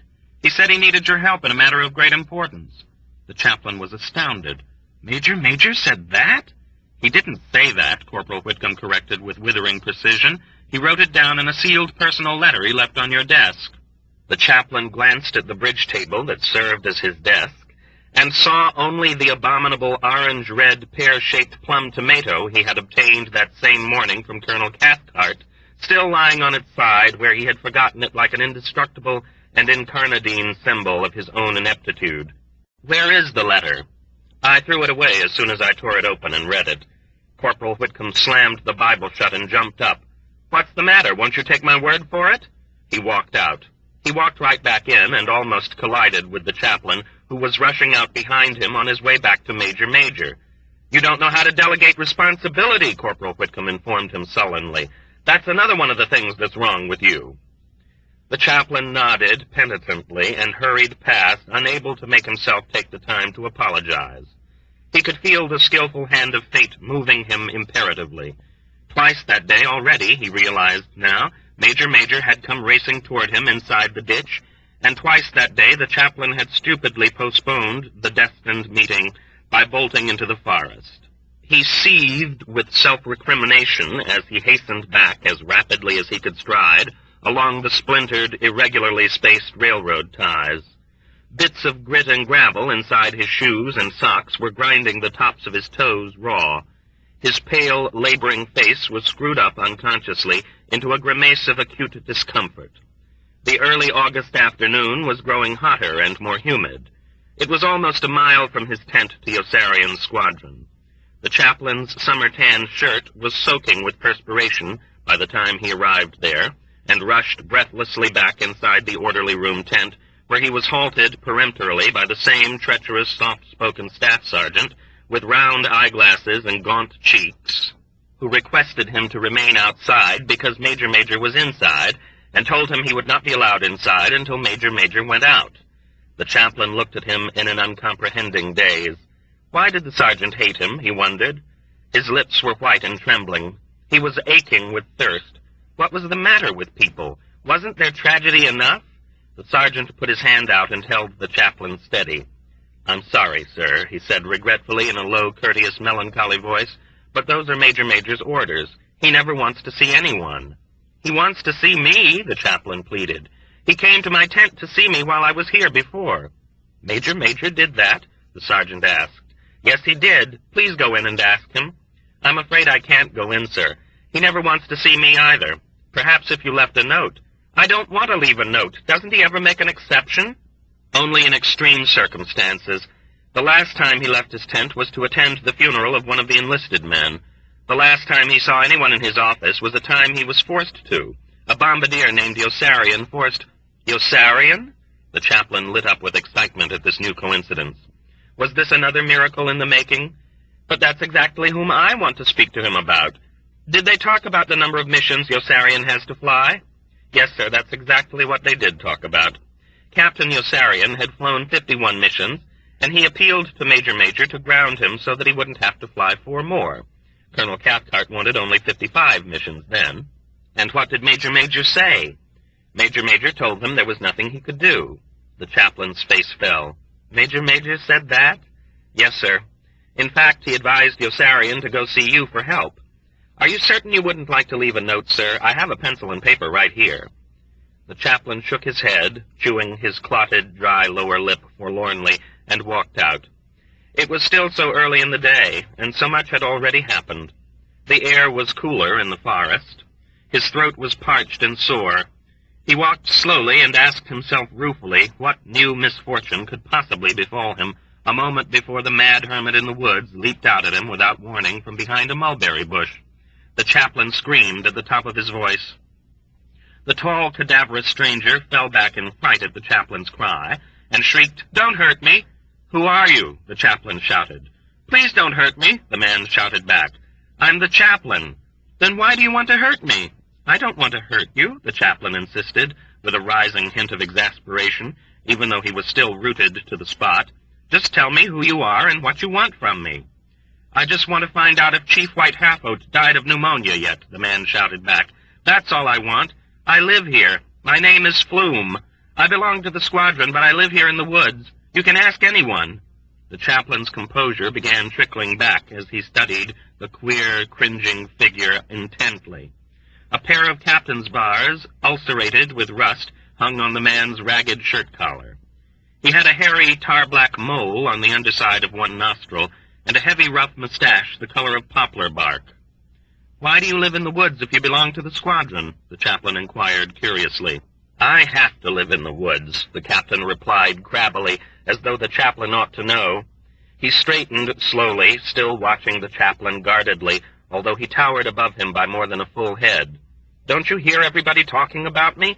Chief White Half-Oat swore he was going to cut my throat some night when I was asleep, and I don't dare lie down in the Squadron while he's still alive." The chaplain listened to the implausible explanation distrustfully. "But that's incredible," he replied. "That would be premeditated murder. Why didn't you report the incident to Major Major?" "I did report the incident to Major Major," said the captain sadly, "and Major Major said he would cut my throat if I ever spoke to him again." The man studied the chaplain fearfully. "Are you going to cut my throat, too?" "Oh, no, no, no," the chaplain assured him. "Of course not. Do you really live in the forest?" The captain nodded, and the chaplain gazed at his porous gray pallor of fatigue and malnutrition with a mixture of pity and esteem. The man's body was a bony shell inside rumpled clothing that hung on him like a disorderly collection of sacks. Wisps of dried grass were glued all over him. He needed a haircut badly. There were great dark circles under his eyes. The chaplain was moved almost to tears by the harassed, bedraggled picture the captain presented, and he filled with deference and compassion at the thought of the many severe rigors the poor man had to endure daily. In a voice hushed with humility, he said, "Who does your laundry?" The captain pursed his lips in a businesslike manner. I have it done by a washerwoman in one of the farmhouses down the road. I keep my things in my trailer and sneak inside once or twice a day for a clean handkerchief or a change of underwear. What will you do when winter comes? Oh, I expect to be back in the squadron by then, the captain answered with a kind of martyred confidence. Chief White Half-Oat kept promising everyone that he was going to die of pneumonia, and I guess I'll just have to be patient until the weather turns a little colder and damper. He scrutinized the chaplain perplexedly. Don't you know all this? Don't you hear all the fellows talking about me? I don't think I've ever heard anyone mention you. Well, I certainly can't understand that. The captain was piqued, but managed to carry on with a pretense of optimism. Well, here it is almost September already, so I guess it won't be too long now. The next time any of the boys ask about me, why, just tell them I'll be back grinding out those old publicity releases again as soon as Chief White Half-Oat dies of pneumonia. Will you tell them that? Say I'll be back in the squadron as soon as winter comes and Chief White Half-Oat dies of pneumonia, okay? The chaplain memorized the prophetic words solemnly, entranced further by their esoteric import. Do you live on berries, herbs, and roots? He asked. No, of course not, the captain replied with surprise. I sneak into the mess hall through the back and eat in the kitchen. Milo gives me sandwiches and milk. What do you do when it rains? The captain answered frankly. I get wet. Where do you sleep? Swiftly, the captain ducked down into a crouch and began backing away. You too? He cried frantically. Oh, no, cried the chaplain, I swear to you. You do want to cut my throat, the captain insisted. I give you my word, the chaplain pleaded. But it was too late, for the homely hirsute specter had already vanished, dissolving so expertly inside the blooming, dappled, fragmented malformations of leaves, light, and shadows, that the chaplain was already doubting that he had even been there. So many monstrous events were occurring that he was no longer positive which events were monstrous and which were really taking place.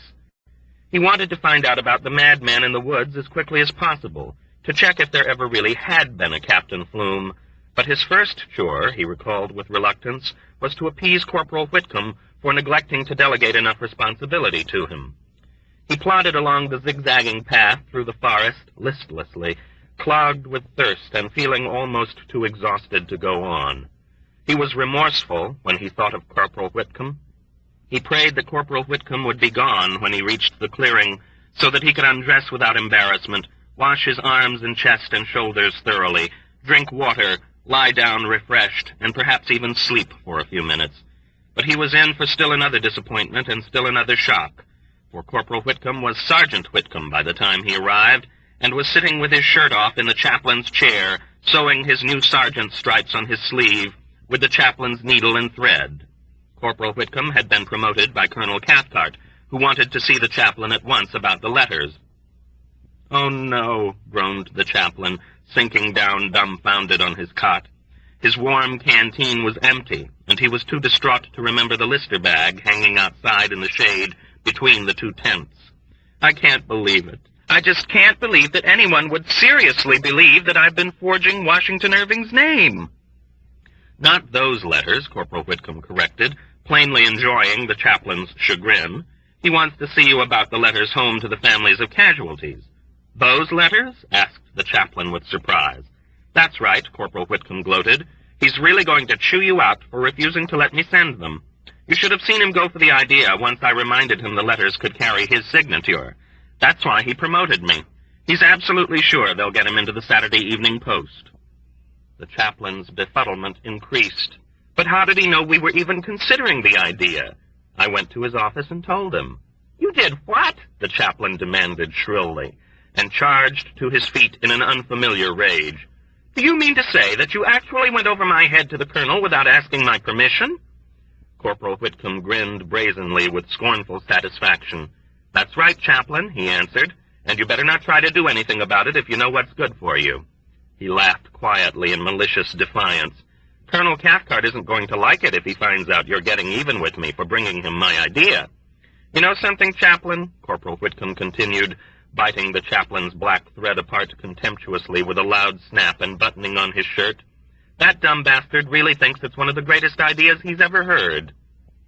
"It might even get me into the Saturday Evening Post," Colonel Cathcart boasted in his office with a smile, swaggering back and forth convivially as he reproached the chaplain. "And you didn't have brains enough to appreciate it. You've got a good man in Corporal Whitcomb, Chaplain. I hope you have brains enough to appreciate that.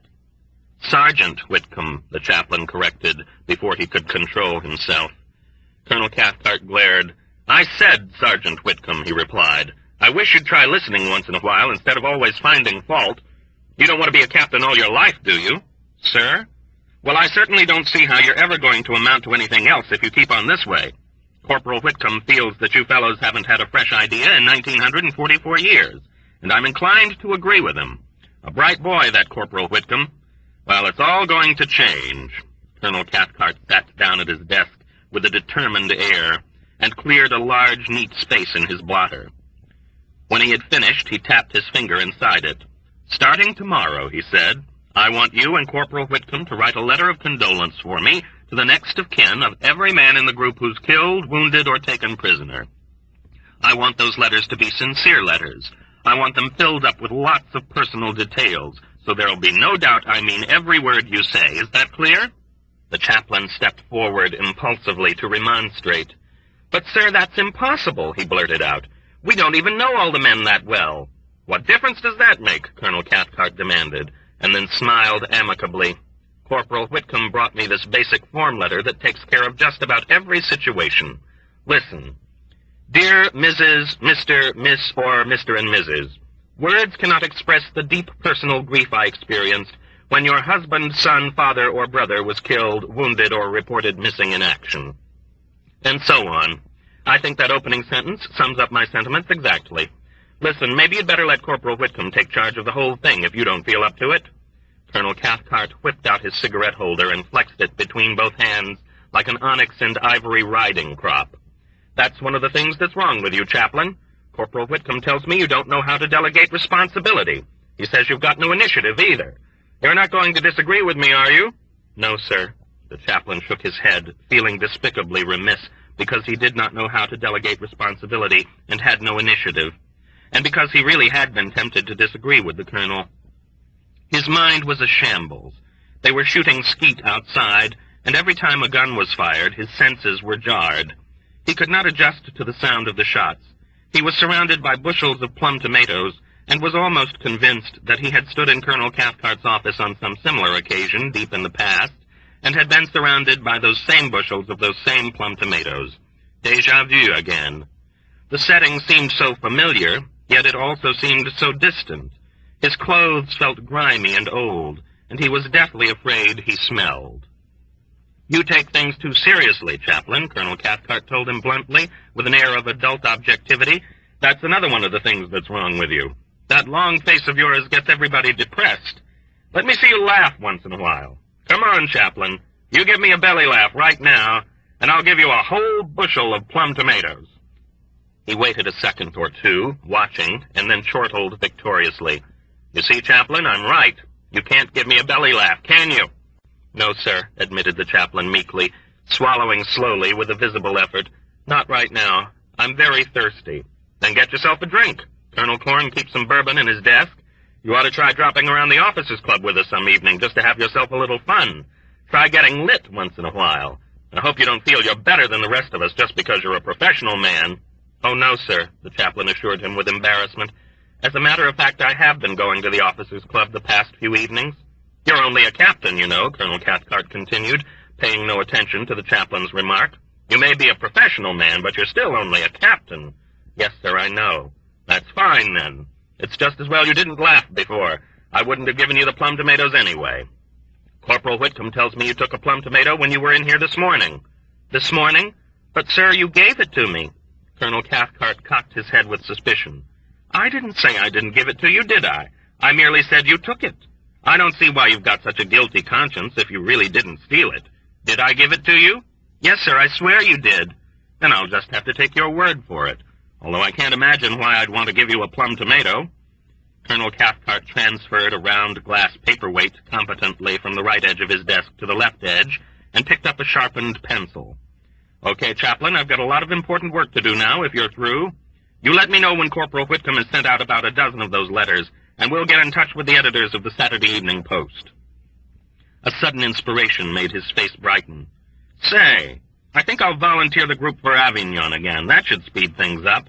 For Avignon? The chaplain's heart missed a beat, and his flesh began to prickle and creep. "That's right," the colonel explained exuberantly. "The sooner we get some casualties, the sooner we can make some progress on this. I'd like to get in the Christmas issue if we can. I imagine the circulation is higher then." And to the chaplain's horror, the colonel lifted the phone to volunteer the group for Avignon, and tried to kick him out of the officers' club again that very same night, a moment before Yossarian rose up drunkenly, knocking over his chair, to start an avenging punch that made Nately call out his name, and made Colonel Cathcart blanch and retreat prudently smack into General Dreedle, who shoved him off his bruised foot disgustedly, and ordered him forward to kick the chaplain right back into the officers' club. It was all very upsetting to Colonel Cathcart. First, the dreaded name Yossarian, tolling out again clearly like a warning of doom, and then General Dreedle's bruised foot, and that was another fault Colonel Cathcart found in the chaplain. The fact that it was impossible to predict how General Dreedle would react each time he saw him. Colonel Cathcart would never forget the first evening General Dreedle took notice of the chaplain in the officers' club, lifting his ruddy, sweltering, intoxicated face to stare ponderously through the yellow pall of cigarette smoke at the chaplain lurking near the wall by himself. "Well, I'll be damned," General Dreedle had exclaimed hoarsely, his shaggy, gray, menacing eyebrows beetling in recognition. "Is that a chaplain I see over there? That's really a fine thing when a man of God begins hanging around a place like this with a bunch of dirty drunks and gamblers." Colonel Cathcart compressed his lips primly and started to rise. "I couldn't agree with you more, sir," he assented briskly in a tone of ostentatious disapproval.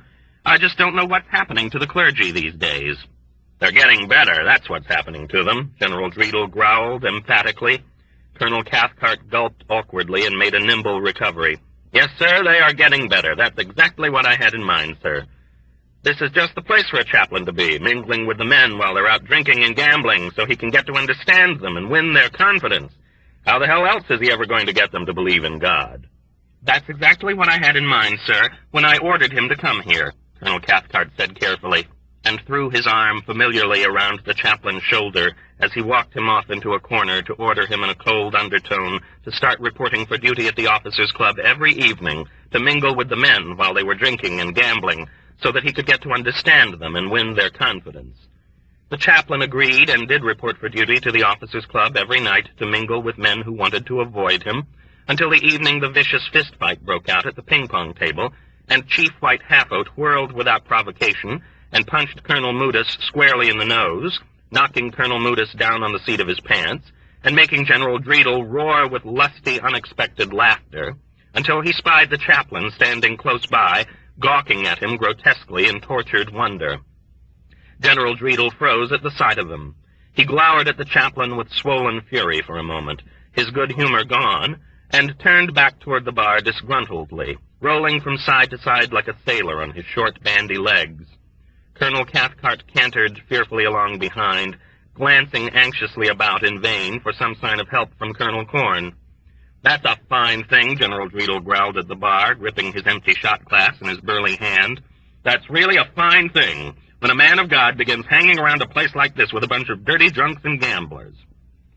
Colonel Cathcart sighed with relief. "Yes, sir," he exclaimed proudly, "it certainly is a fine thing. Then why the hell don't you do something about it?" "Sir?" Colonel Cathcart inquired, blinking.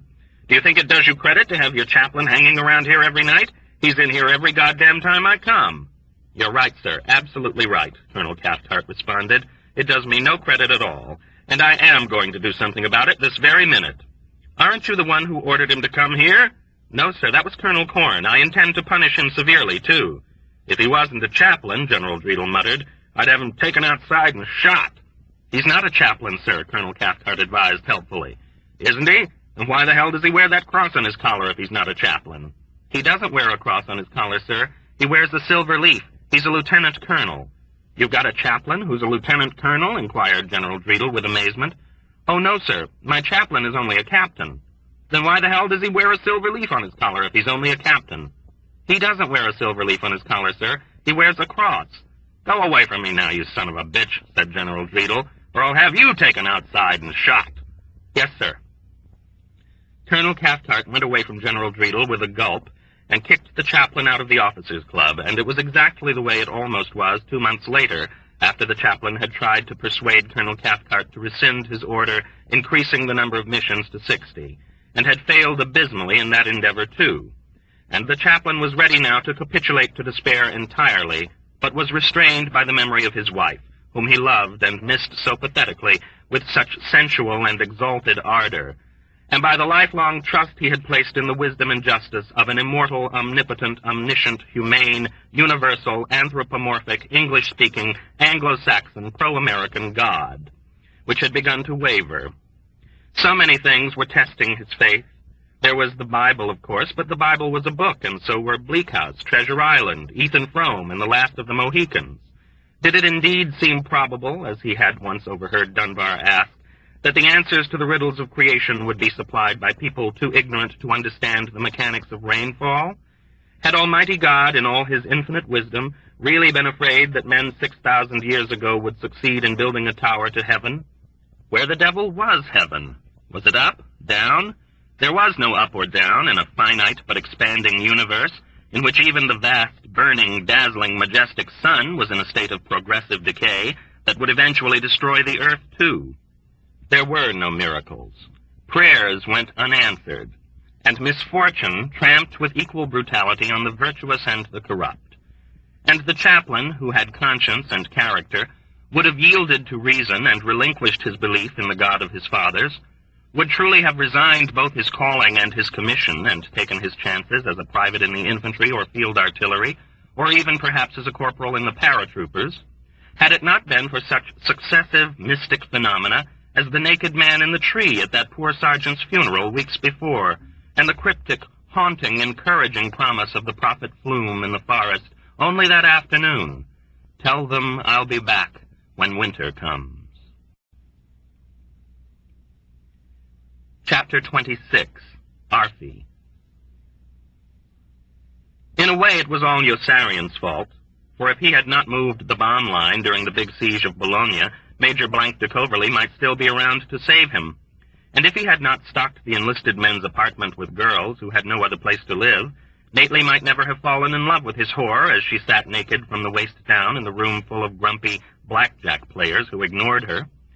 Nately stared at her covertly from his overstuffed yellow armchair, marveling at the bored, phlegmatic strength with which she accepted the mass rejection. She yawned, and he was deeply moved. He had never witnessed such heroic poise before. The girl had climbed 5 steep flights of stairs to sell herself to the group of satiated enlisted men who had girls living there all around them. None wanted her at any price, not even after she had stripped without real enthusiasm to tempt them with a tall body that was firm and full and truly voluptuous. She seemed more fatigued than disappointed. Now she sat resting in vacuous indolence, watching the card game with dull curiosity as she gathered her recalcitrant energies for the tedious chore of donning the rest of her clothing and going back to work. In a little while she stirred. A little while later she rose with an unconscious sigh and stepped lethargically into her tight cotton panties and dark skirt, then buckled on her shoes and left. Nately slipped out behind her, and when Yossarian and Arfi entered the officer's apartment almost 2 hours later, there she was again, stepping into her panties and skirt, and it was almost like the chaplain's recurring sensation of having been through a situation before, except for Nately, who was moping inconsolably with his hands in his pockets. "She wants to go now," he said in a faint, strange voice. "She doesn't want to stay." "Why don't you just pay her some money to let you spend the rest of the day with her?" Yossarian advised. "She gave me my money back," Nately admitted. "She's tired of me now and wants to go looking for someone else." The girl paused, when her shoes were on, to glance in surly invitation at Yossarian and Arfi. Her breasts were pointy and large in the thin white sleeveless sweater she wore that squeezed each contour and flowed outward smoothly with the tops of her enticing hips. Yossarian returned her gaze and was strongly attracted. He shook his head. "Good riddance to bad rubbish," was Arfi's unperturbed response. "Don't say that about her," Nately protested with passion that was both a plea and a rebuke. "I want her to stay with me." "What's so special about her?" Arfi sneered with mock surprise. "She's only a whore." "And don't call her a whore." The girl shrugged impassively after a few more seconds and ambled toward the door. Nately bounded forward, wretchedly, to hold it open. He wandered back in a heartbroken daze, his sensitive face eloquent with grief. "Don't worry about it," Yossarian counseled him as kindly as he could. You'll probably be able to find her again. We know where all the whores hang out." "Please don't call her that," Nately begged, looking as though he might cry. "I'm sorry," murmured Yossarian. Arfi thundered jovially. "There are hundreds of whores just as good crawling all over the streets. That one wasn't even pretty." He chuckled mellifluously with resonant disdain and authority. "Why, you rushed forward to open that door as though you were in love with her." "I think I am in love with her," Nately confessed in a shamed, far-off voice. Arfi wrinkled his chubby, round, rosy forehead in comic disbelief. "Ho, ho, ho, ho," he laughed, patting the expansive forest green sides of his officer's tunic prosperously. "That's rich. You in love with her? That's really rich."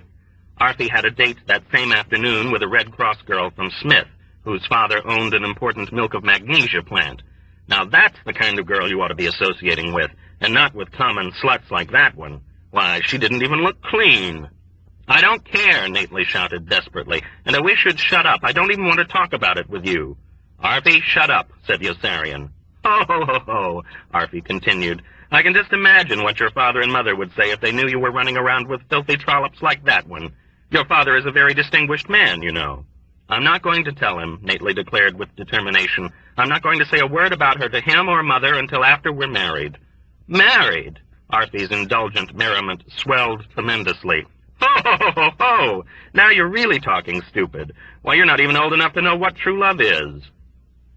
Arfi was an authority on the subject of true love because he had already fallen truly in love with Nately's father, and with the prospect of working for him after the war in some executive capacity as a reward for befriending Nately.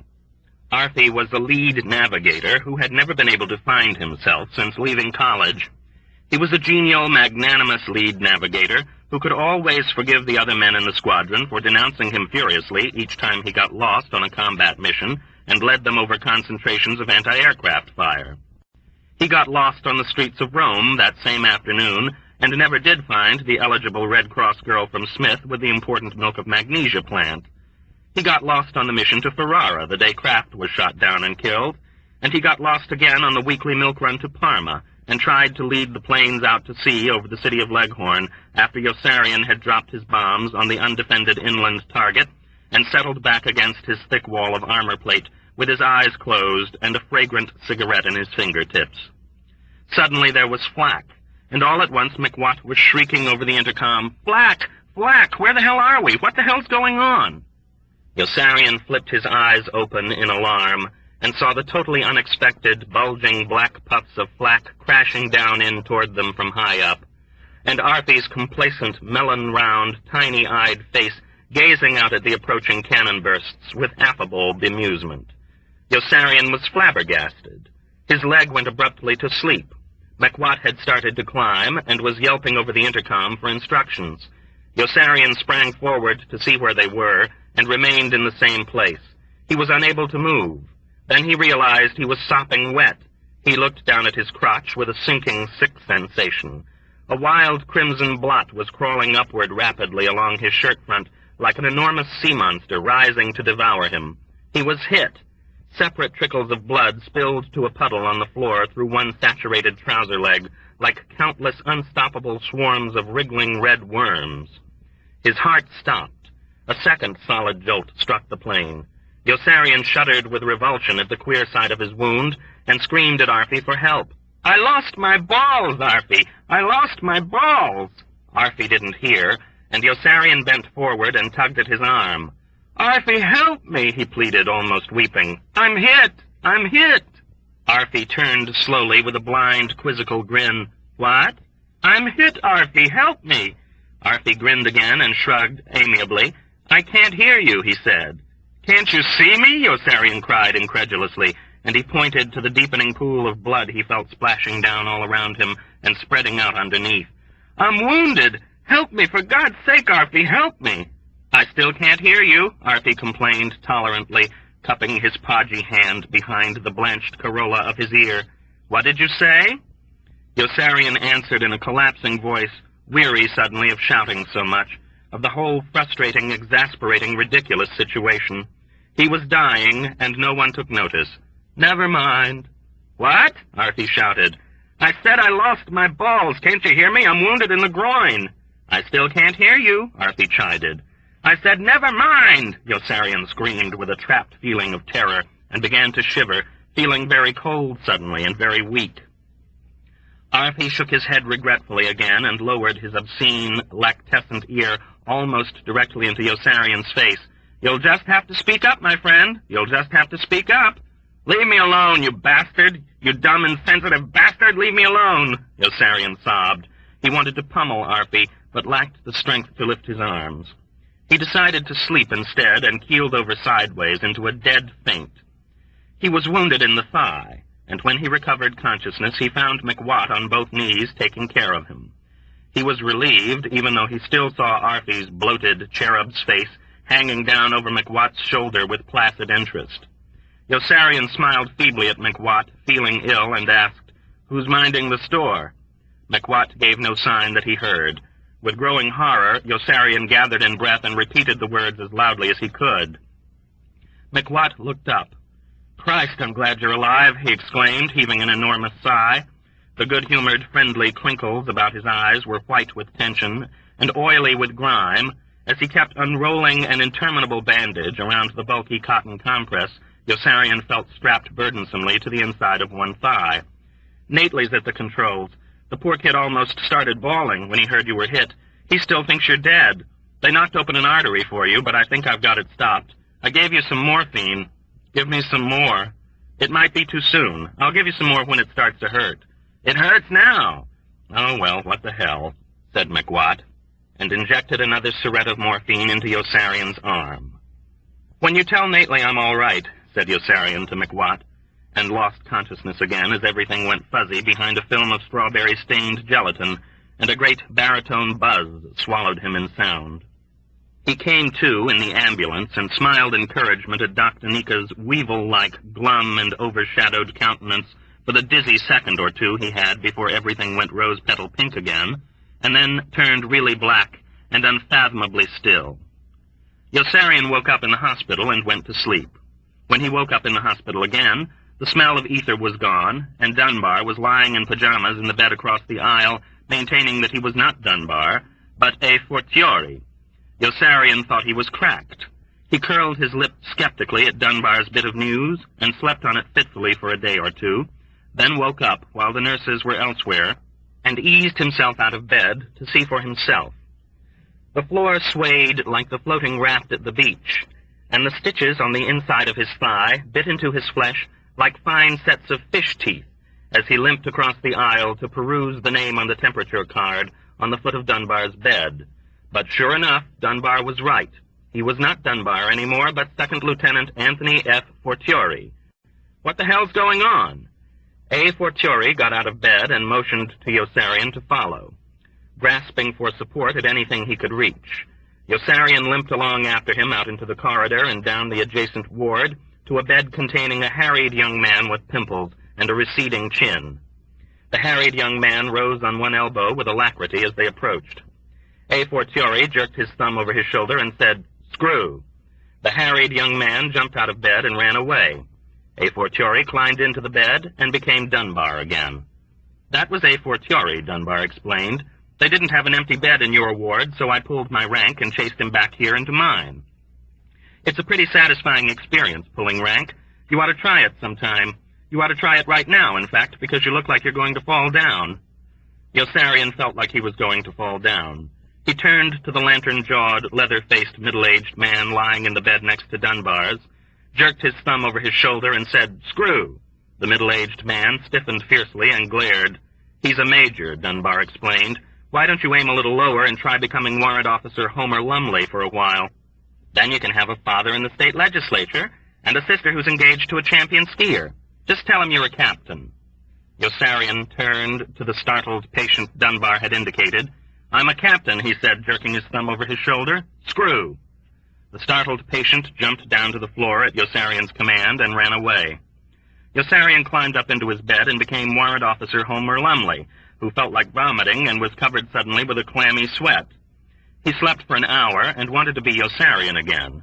It did not mean so much to have a father in the state legislature and a sister who was engaged to a champion skier. Dunbar led the way back to Yossarian's ward, where he thumbed a fortiori out of bed to become Dunbar again for a while. There was no sign of Warrant Officer Homer Lumley. Nurse Kramer was there, though, and sizzled with sanctimonious anger like a damp firecracker. She ordered Yossarian to get right back into his bed and blocked his path so he couldn't comply. Her pretty face was more repulsive than ever.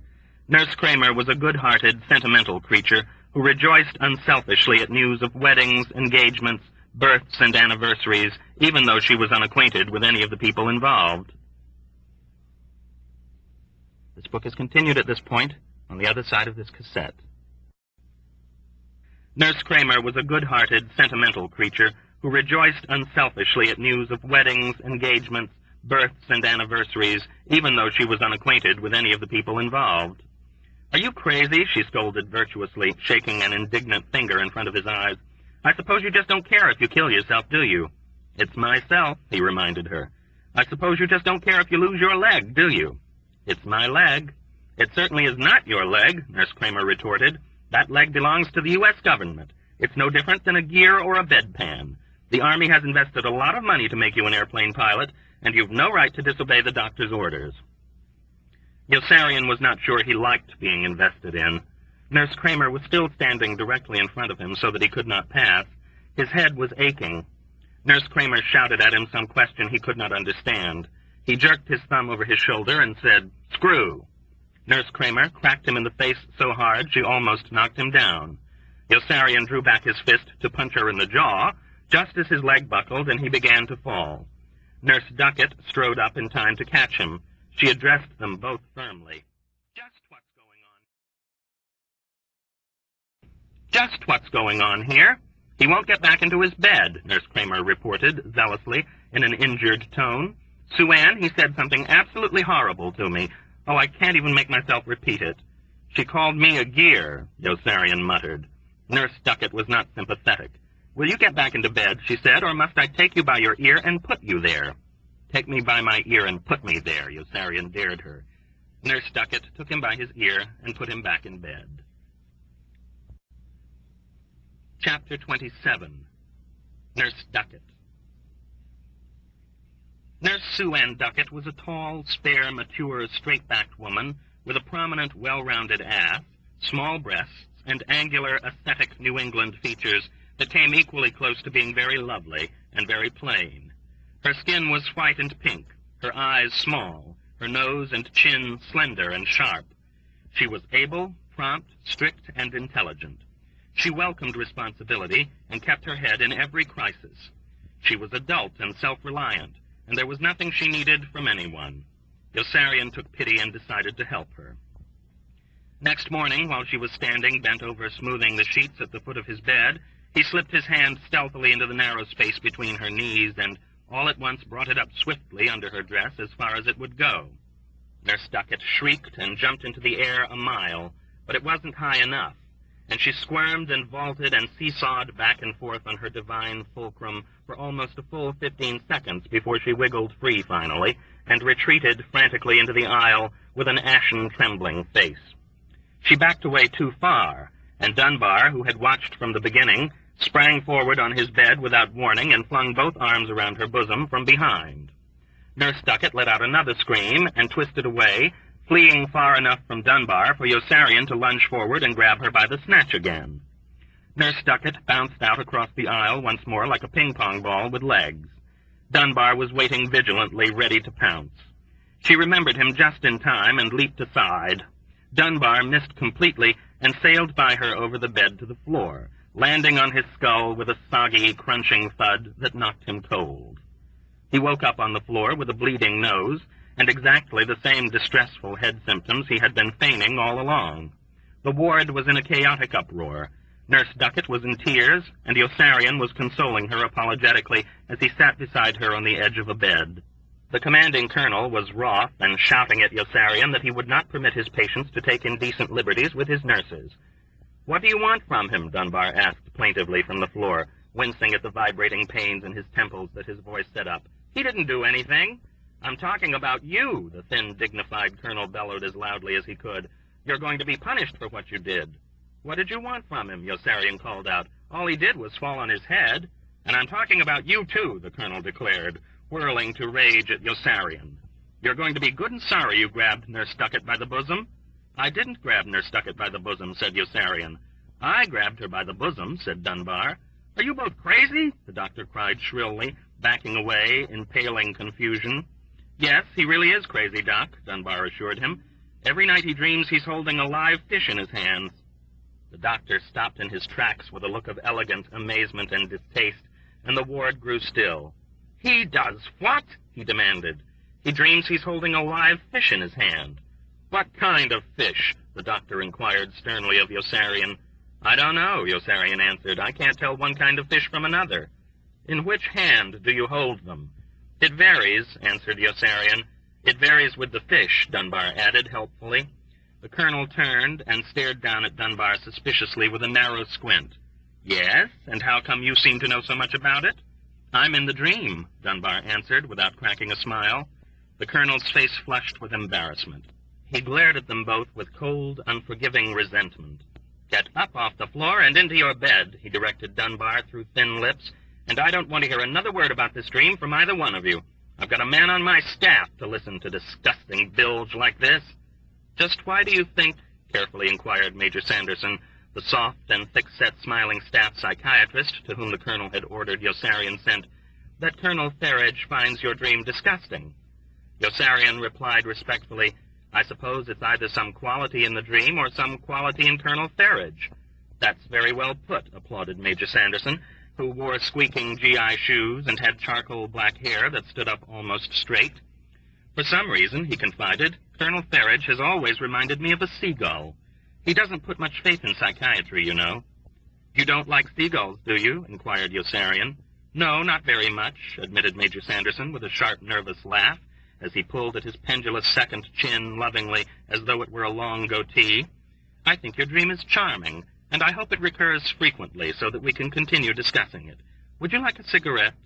He smiled when Yossarian declined. Just why do you think, he asked knowingly, that you have such a strong aversion to accepting a cigarette from me? I put out one a second ago. It's still smoldering in your ashtray. Major Sanderson chuckled. That's a very ingenious explanation, but I suppose we'll soon discover the true reason. He tied a sloppy double bow in his open shoelace, and then transferred a lined yellow pad from his desk to his lap. The fish you dream about. Let's talk about that. It's always the same fish, isn't it? I don't know, Yossarian replied. I have trouble recognizing fish. What does the fish remind you of? Other fish? And what do other fish remind you of? Other fish? Major Sanderson sat back disappointedly. Do you like fish? Not especially. Just why do you think you have such a morbid aversion to fish? Asked Major Sanderson triumphantly. They're too bland, Yossarian answered, and too bony. Major Sanderson nodded understandingly, with a smile that was agreeable and insincere. That's a very interesting explanation, but we'll soon discover the true reason, I suppose. Do you like this particular fish, the one you're holding in your hand? I have no feelings about it either way. Do you dislike the fish? Do you have any hostile or aggressive emotions toward it? No, not at all. In fact, I rather like the fish. Then you do like the fish. Oh, no, I have no feelings toward it either way. But you just said you liked it, and now you say you have no feelings toward it either way. I've just caught you in a contradiction, don't you see? Yes, sir, I suppose you have caught me in a contradiction. Major Sanderson proudly lettered contradiction on his pad with his thick black pencil. Just why do you think, he resumed when he had finished looking up, that you made those two statements expressing contradictory emotional responses to the fish? I suppose I have an ambivalent attitude toward it. Major Sanderson sprang up with joy when he heard the words ambivalent attitude. You do understand, he exclaimed, wringing his hands together ecstatically. Oh, you can't imagine how lonely it's been for me, talking day after day to patients who haven't the slightest knowledge of psychiatry, trying to cure people who have no real interest in me or my work.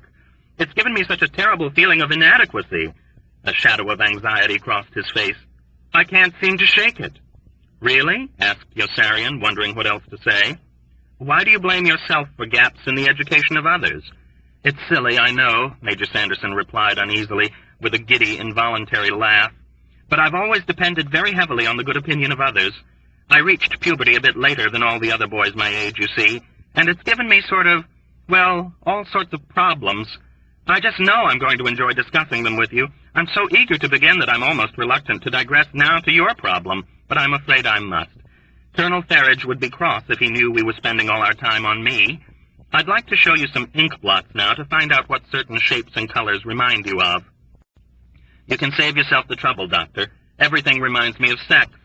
Does it? Cried Major Sanderson with delight, as though unable to believe his ears. Now we're really getting somewhere. Do you ever have any good sex dreams? My fish dream is a sex dream. No, I mean real sex dreams. The kind where you grab some naked bitch by the neck and pinch her and punch her in the face until she's all bloody, and then throw yourself down to ravish her and burst into tears because you love her and hate her so much you don't know what else to do. That's the kind of sex dreams I like to talk about. Don't you ever have sex dreams like that? Yossarian reflected a moment with a wise look. That's a fish dream, he decided. Major Sanderson recoiled as though he had been slapped. Yes, of course, he conceded frigidly, his manner changing to one of edgy, defensive antagonism. But I'd like you to dream one like that anyway, just to see how you react. That will be all for today. In the meantime, I'd also like you to dream up the answers to some of those questions I asked you. These sessions are no more pleasant for me than they are for you, you know. I'll mention it to Dunbar, Yossarian replied. Dunbar? He's the one who started it all. It's his dream. Oh, Dunbar, Major Sanderson sneered, his confidence returning. I'll bet Dunbar is that evil fellow who really does all those nasty things you're always being blamed for, isn't he? He's not so evil. And yet you'll defend him to the very death, won't you? Not that far. Major Sanderson smiled tauntingly and wrote Dunbar on his pad. Why are you limping? He asked sharply as Yossarian moved to the door. And what the devil is that bandage doing on your leg? Are you mad or something? I was wounded in the leg. That's what I'm in the hospital for. Oh, no, you're not, gloated Major Sanderson maliciously. You're in the hospital for a stone in your salivary gland. So you're not so smart after all, are you? You don't even know what you're in the hospital for. I'm in the hospital for a wounded leg, Yossarian insisted. Major Sanderson ignored his argument with a sarcastic laugh. Well, give my regards to your friend Dunbar, and you will tell him to dream that dream for me, won't you? But Dunbar had nausea and dizziness with his constant headache, and was not inclined to cooperate with Major Sanderson. Hungry Joe had nightmares because he had finished 60 missions and was waiting again to go home, but he was unwilling to share any when he came to the hospital to visit. Hasn't anyone got any dreams for Major Sanderson? Yossarian asked. I hate to disappoint him. He feels so rejected already.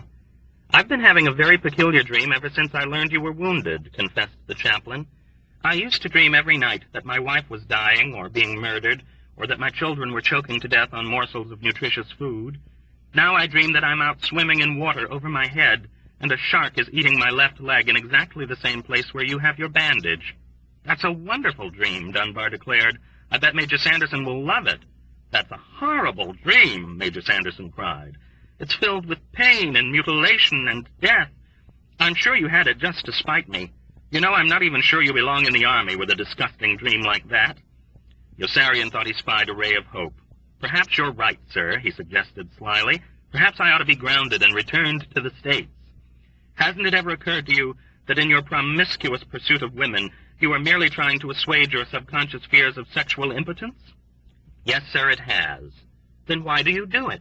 To assuage my fears of sexual impotence. Why don't you get yourself a good hobby instead? Major Sanderson inquired with friendly interest. Like fishing. Do you really find Nurse Duckett so attractive? I should think she was rather bony. Rather bland and bony, you know, like a fish. I hardly know Nurse Duckett. Then why did you grab her by the bosom, merely because she has one? Dunbar did that. Oh, don't start that again, Major Sanderson exclaimed with vitriolic scorn and hurled down his pencil disgustedly. Do you really think that you can absolve yourself of guilt by pretending to be someone else? I don't like you, Fortiori. Do you know that? I don't like you at all. Yossarian felt a cold, damp wind of apprehension blow over him. I'm not Fortiori, sir, he said timidly. I'm Yossarian. You're who? My name is Yossarian, sir, and I'm in the hospital with a wounded leg. Your name is Fortiori, Major Sanderson contradicted him belligerently, and you're in the hospital for a stone in your salivary gland. Oh, come on, Major, Yossarian exploded. I ought to know who I am. And I've got an official Army record here to prove it, Major Sanderson retorted. You'd better get a grip on yourself before it's too late. First you're Dunbar, now you're Yossarian. The next thing you know, you'll be claiming you're Washington Irving. Do you know what's wrong with you? You've got a split personality, that's what's wrong with you. Perhaps you're right, sir, Yossarian agreed, diplomatically. I know I'm right. You've got a bad persecution complex. You think people are trying to harm you. People are trying to harm me. You see? You have no respect for excessive authority or obsolete traditions. You're dangerous and depraved, and you ought to be taken outside and shot. Are you serious? You're an enemy of the people. Are you nuts? Yossarian shouted. No, I'm not nuts, Dobbs roared furiously back in the ward in what he imagined was a furtive whisper. Hungry Joe saw them, I tell you. He saw them yesterday when he flew to Naples to pick up some black market air conditioners for Colonel Cathcart's farm. They've got a big replacement center there, and it's filled with hundreds of pilots, bombardiers, and gunners on the way home. They've got 45 missions, that's all. A few with Purple Hearts have even less. Replacement crews are pouring in from the States into the other bomber groups. They want everyone to serve overseas at least once, even administrative personnel. Don't you read the papers? We've got to kill him now. You've got only 2 more missions to fly, Yossarian reasoned with him in a low voice. Why take a chance? I can get killed flying them, too, Dobbs answered pugnaciously in his rough, quavering, overwrought voice. We can kill him the first thing tomorrow morning when he drives back from his farm. I've got the gun right here. Yossarian goggled with amazement as Dobbs pulled the gun out of his pocket and displayed it high in the air. Are you crazy? He hissed frantically. Put it away, and keep your idiot voice down. What are you worried about? Dobbs asked with offended innocence. No one can hear us. Hey, knock it off down there, a voice rang out from the far end of the ward. Can't you see we're trying to nap? What the hell are you, a wise guy? Dobbs yelled back and spun around with clenched fists, ready to fight. He whirled back to Yossarian, and before he could speak, sneezed thunderously 6 times, staggering sideways on rubbery legs in the intervals, and raising his elbows ineffectively to fend each seizure off. The lids of his watery eyes were puffy and inflamed. Who does he think? He demanded, sniffing spasmodically and wiping his nose with the back of his sturdy wrist. He is. A cop or something? He's a CID man, Yossarian notified him tranquilly. We've got 3 here now, and more on the way. Oh, don't be scared. They're after a forger named Washington Irving. They're not interested in murderers. Murderers? Dobbs was affronted. Why do you call us murderers? Just because we're going to murder Colonel Cathcart? Be quiet, damn you, directed Yossarian. Can't you whisper? I am whispering. You're still shouting. No, I'm not. Hey, shut up down there, will you? Patients all over the ward began hollering at Dobbs. I'll fight you all, Dobbs screamed back at them, and stood up on a rickety wooden chair, waving the gun wildly. Yossarian caught his arm and yanked him down. Dobbs began sneezing again. I have an allergy, he apologized when he had finished, his nostrils running and his eyes streaming with tears. That's too bad. You'd make a great leader of men without it. Colonel Cathcart's the murderer, Dobbs complained hoarsely when he had shoved away a soiled, crumpled khaki handkerchief. Colonel Cathcart's the one who's going to murder us all if we don't do something to stop him. Maybe he won't raise the missions anymore. Maybe 60 is as high as he'll go. He always raises the missions. You know that better than I do. Dobbs swallowed and bent his intense face very close to Yossarian's, the muscles in his bronze rock-like jaw bunching up into quivering knots. Just say it's okay, and I'll do the whole thing tomorrow morning. Do you understand what I'm telling you? I'm whispering now, ain't I? Yossarian tore his eyes away from the gaze of burning entreaty Dobbs had fastened on him. Why the goddamn hell don't you just go out and do it, he protested. Why don't you stop talking to me about it and do it alone? I'm afraid to do it alone. I'm afraid to do anything alone. Then leave me out of it. I'd have to be crazy to get mixed up in something like this now. I've got $1 million leg wound here. They're going to send me home. Are you crazy? Dobbs exclaimed in disbelief. All you've got there is a scratch. He'll put you back flying combat missions the day you come out, Purple Heart and all. Then I really will kill him, Yossarian vowed. I'll come looking for you and we'll do it together. Then let's do it tomorrow while we've still got the chance, Dobbs pleaded. The chaplain says he's volunteered the group for Avignon again. I may be killed before you get out. Look how these hands of mine shake. I can't fly a plane. I'm not good enough. Yossarian was afraid to say yes. I want to wait and see what happens first. The trouble with you is that you just won't do anything, Dobbs complained in a thick, infuriated voice. I'm doing everything I possibly can, the chaplain explained softly to Yossarian after Dobbs had departed. I even went to the medical tent to speak to Dr. Nika about helping you. Yes, I can see. Yossarian suppressed a smile. What happened? They painted my gums purple, the chaplain replied sheepishly. They painted his toes purple, too, Nately added in outrage, and then they gave him a laxative. But I went back again this morning to see him, and they painted his gums purple again, said Nately. But I did get to speak to him, the chaplain argued in a plaintive tone of self-justification. Dr. Nika seems like such an unhappy man. He suspects that someone is plotting to transfer him to the Pacific Ocean. All this time he's been thinking of coming to me for help. When I told him I needed his help, he wondered if there wasn't a chaplain I couldn't go see. The chaplain waited in patient dejection when Yossarian and Dunbar both broke into laughter.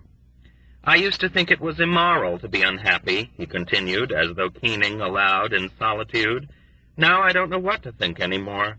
I'd like to make the subject of immorality the basis of my sermon this Sunday, but I'm not sure I ought to give any sermon at all with these purple gums.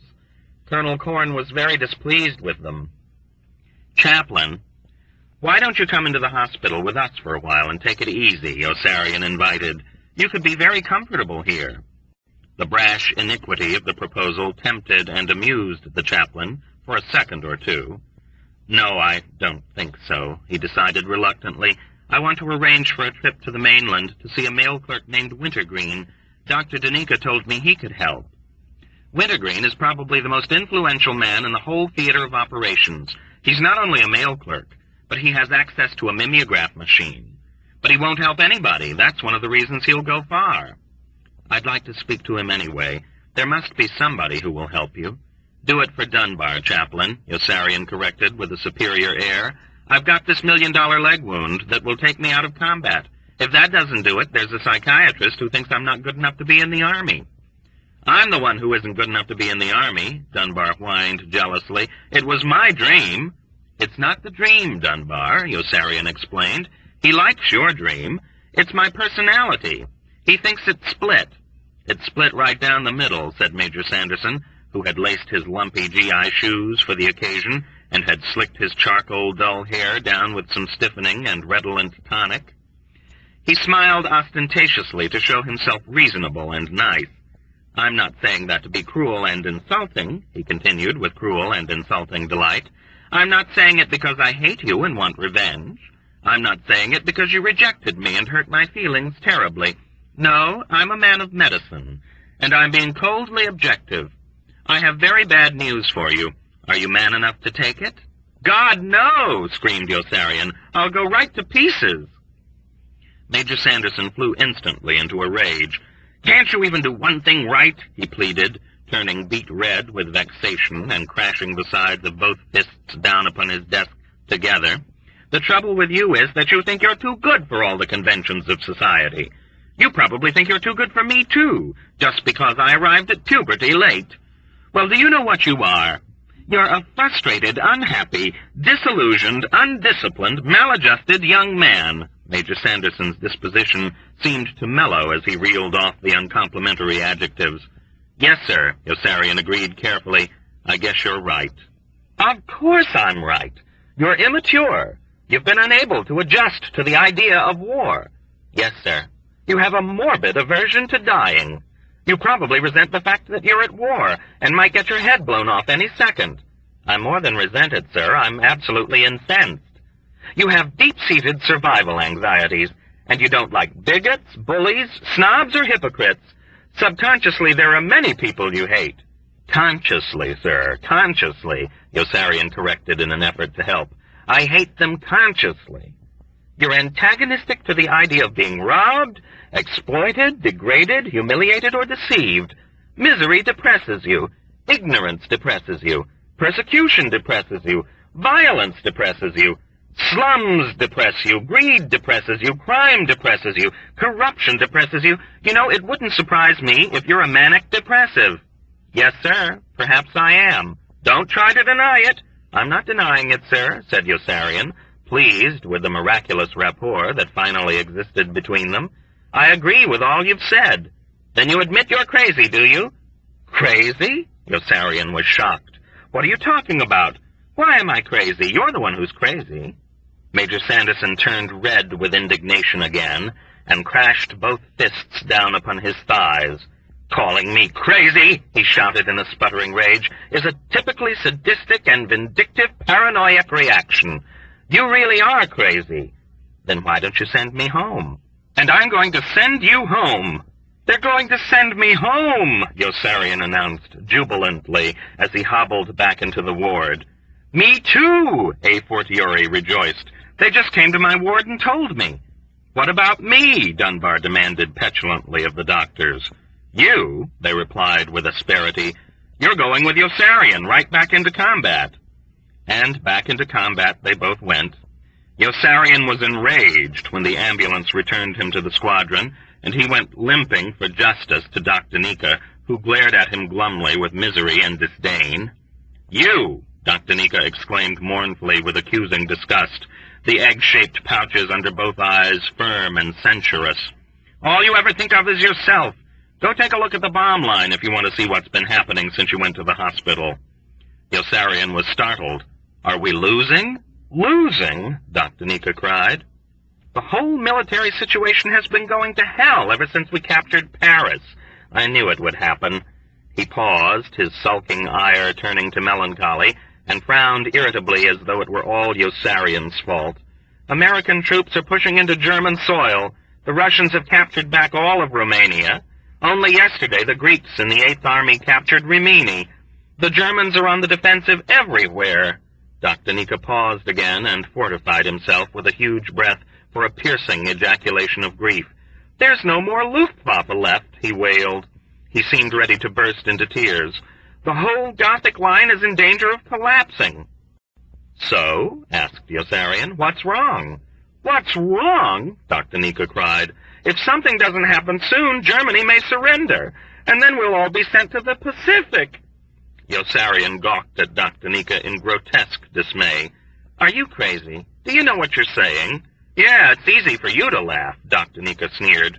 "Who the hell is laughing?" "At least you've got a chance. You're in combat and might get killed, but what about me? I've got nothing to hope for." "You're out of your goddamn head," Yossarian shouted at him emphatically, seizing him by the shirt front. "Do you know that? Now keep your stupid mouth shut and listen to me." Dr. Nika wrenched himself away. "Don't you dare talk to me like that. I'm a licensed physician." "Then keep your stupid licensed physician's mouth shut and listen to what they told me up at the hospital. I'm crazy. Did you know that?" "So? Really crazy." "So? I'm nuts cuckoo, don't you understand? I'm off my rocker. They sent someone else home in my place by mistake. They've got a licensed psychiatrist up at the hospital who examined me, and that was his verdict. I'm really insane." "So?" "So?" Yossarian was puzzled by Dr. Nika's inability to comprehend. "Don't you see what that means? Now you can take me off combat duty and send me home. They're not going to send a crazy man out to be killed, are they?" "Who else will go?" Chapter 28. Dobbs. McWatt went, and McWatt was not crazy. And so did Yossarian, still walking with a limp, and when Yossarian had gone 2 more times, and then found himself menaced by the rumor of another mission to Bologna, he limped determinedly into Dobbs' tent early one warm afternoon, put a finger to his mouth, and said, "Shush." "What are you shushing him for?" asked Kid Sampson, peeling a tangerine with his front teeth as he perused the dog-eared pages of a comic book. "He isn't even saying anything." "Screw," said Yossarian to Kid Sampson, jerking his thumb back over his shoulder toward the entrance of the tent. Kid Sampson cocked his blond eyebrows discerningly and rose to cooperate. He whistled upward 4 times into his drooping yellow mustache and spurted away into the hills on the dented old green motorcycle he had purchased second-hand months before. Yossarian waited until the last faint bark of the motor had died away in the distance. Things inside the tent did not seem quite normal. The place was too neat. Dobbs was watching him curiously, smoking a fat cigar. Now that Yossarian had made up his mind to be brave, he was deathly afraid. "All right," he said. "Let's kill Colonel Cathcart. We'll do it together." Dobbs sprang forward off his cot with a look of wildest terror. "Shush!" he roared. "Kill Colonel Cathcart? What are you talking about?" "Be quiet, damn it!" Yossarian snarled. "The whole island will hear. Have you still got that gun?" "Are you crazy or something?" shouted Dobbs. "Why should I want to kill Colonel Cathcart?" "Why?" Yossarian stared at Dobbs with an incredulous scowl. "Why? It was your idea, wasn't it? Didn't you come to the hospital and ask me to do it?" Dobbs smiled slowly. "But that was when I had only 58 missions," he explained, puffing on his cigar luxuriously. "I'm all packed now, and I'm waiting to go home. I've finished my 60 missions." "So what?" Yossarian replied. "He's only going to raise them again." "Maybe this time he won't." "He always raises them. What the hell's the matter with you, Dobbs? Ask Hungry Joe how many times he's packed his bags." "I've got to wait and see what happens," Dobbs maintained stubbornly. "I'd have to be crazy to get mixed up in something like this now that I'm out of combat." He flicked the ash from his cigar. "No, my advice to you," he remarked, "is that you fly your 60 missions like the rest of us and then see what happens." Yossarian resisted the impulse to spit squarely in his eye. "I may not live through 60, he wheedled in a flat, pessimistic voice. "There's a rumor around that he's volunteered the group for Bologna again." "It's only a rumor," Dobbs pointed out with a self-important air. "You mustn't believe every rumor you hear." "Will you stop giving me advice?" "Why don't you speak to Orr?" Dobbs advised. "Orr got knocked down into the water again last week on that second mission to Avignon. Maybe he's unhappy enough to kill him." "Orr hasn't got brains enough to be unhappy."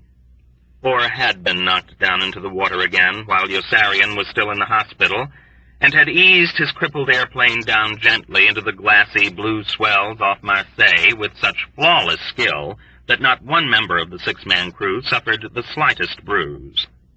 The escape hatches in the front and rear sections flew open while the sea was still foaming white and green around the plane, and the men scrambled out as speedily as they could into their flaccid orange Mae West life jackets that failed to inflate, and dangled limp and useless around their necks and waists.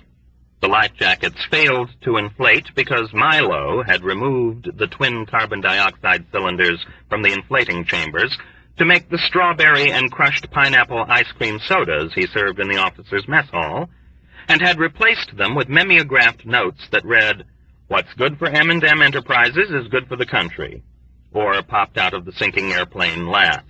"You should have seen him," Sergeant Knight roared with laughter as he related the episode to Yossarian. "It was the funniest goddamn thing you ever saw. None of the Mae Wests would work because Milo had stolen the carbon dioxide to make those ice cream sodas you bastards have been getting in the officers' mess. But that wasn't too bad, as it turned out. Only one of us couldn't swim, and we lifted that guy up into the raft after Orr had worked it over by its rope right up against the fuselage while we were all still standing on the plane. That little crackpot sure has a knack for things like that.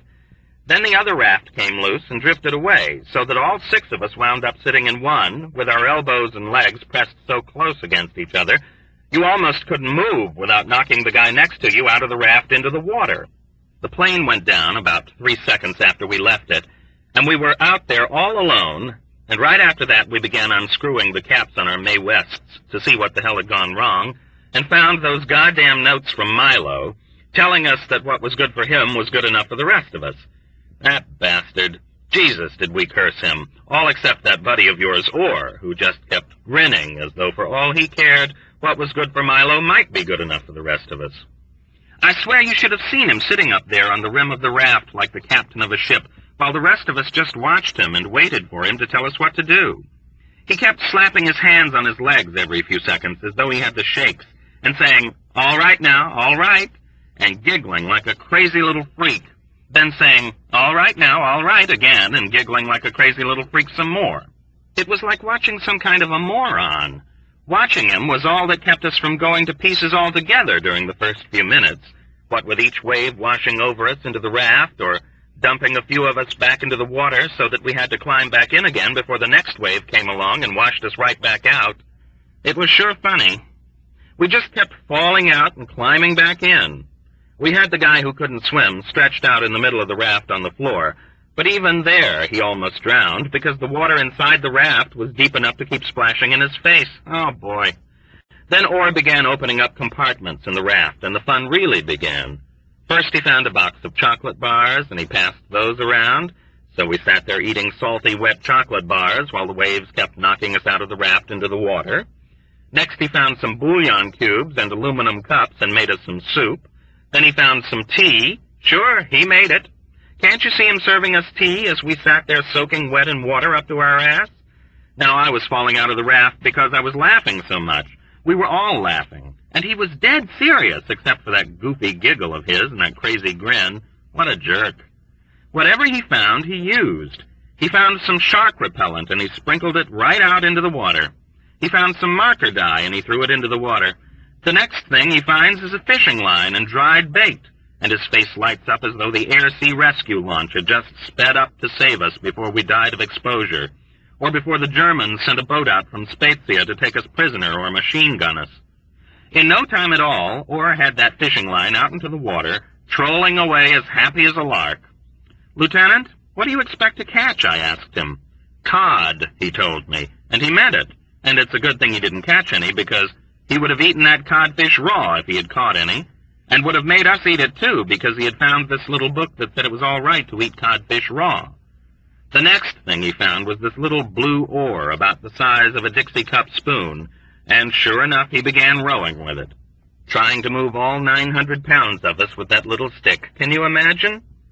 After that he found a small magnetic compass and a big waterproof map, and he spread the map open on his knees and set the compass on top of it, and that's how he spent the time until the launch picked us up about 30 minutes later, sitting there with that baited fishing line out behind him, with the compass in his lap and the map spread out on his knees, and paddling away as hard as he could with that dinky blue oar, as though he was speeding to Majorca. Jesus!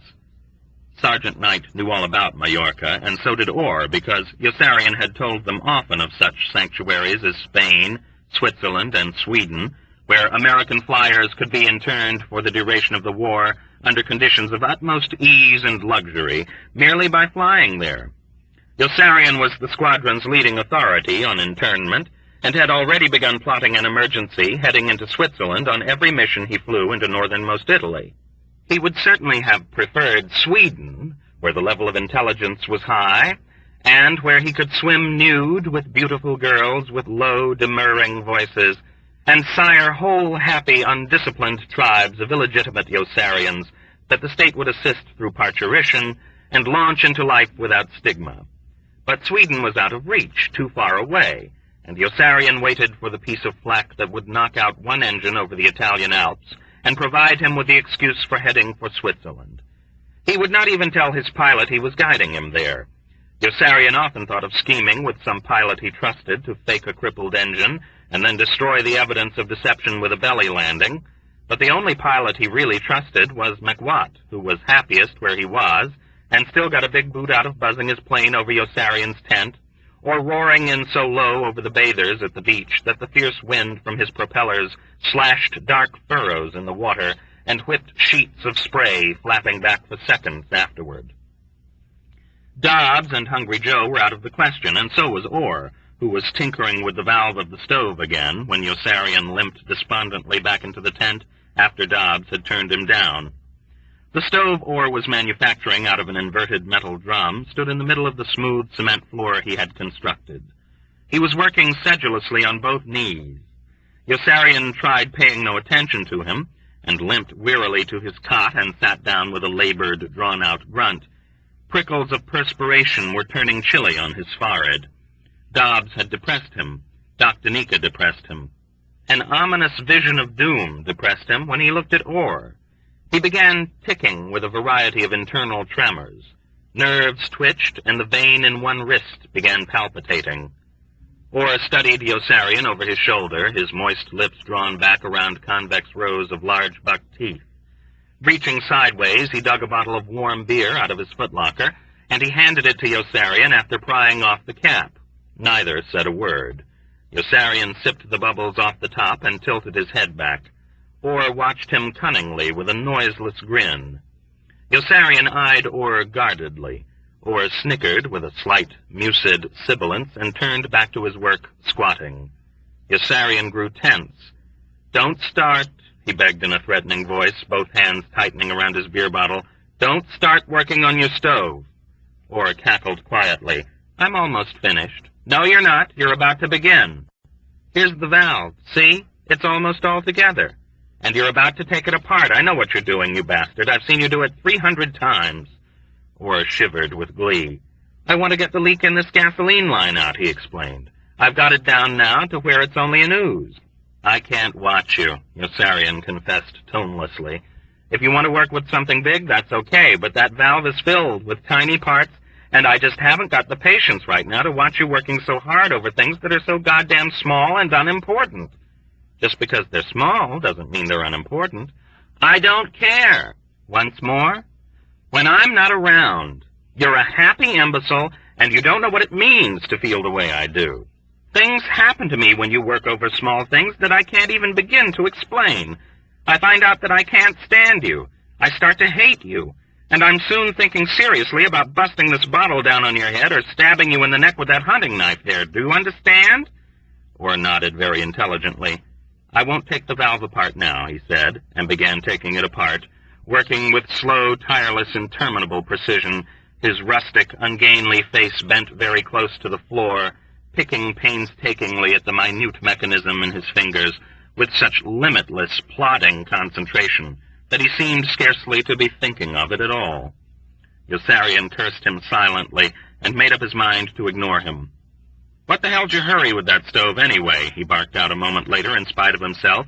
"It's still hot out. We're probably going swimming later. What are you worried about the cold for?" "The days are getting shorter," Orr observed philosophically. "I'd like to get this all finished for you while there's still time. You'll have the best stove in the squadron when I'm through. It will burn all night with this feed control I'm fixing, and these metal plates will radiate the heat all over the tent. If you leave a helmet full of water on this thing when you go to sleep, you'll have warm water to wash with, all ready for you when you wake up. Won't that be nice? If you want to cook eggs or soup, all you'll have to do is set the pot down here and turn the fire up." "What do you mean, me?" Yossarian wanted to know. "Where are you going to be?" Orr's stunted torso shook suddenly with a muffled spasm of amusement. "I don't know," he exclaimed, and a weird, wavering giggle gushed out suddenly through his chattering buck teeth like an exploding jet of emotion. He was still laughing when he continued, and his voice was clogged with saliva. "If they keep on shooting me down this way, I don't know where I'm going to be." Yossarian was moved. "Why don't you try to stop flying, Orr? You've got an excuse. I've only got 18 missions. But you've been shot down on almost every one. You're either ditching or crash landing every time you go up." "Oh, I don't mind flying missions. I guess they're lots of fun. You ought to try flying a few with me when you're not flying lead. Just for laughs." Orr gazed up at Yossarian through the corners of his eyes with a look of pointed mirth. Yossarian avoided his stare. "They've got me flying lead again." "When you're not flying lead. If you had any brains, do you know what you'd do? You'd go right to Pilchard and Wren and tell them you want to fly with me." This book is continued on cassette number 9, side 1.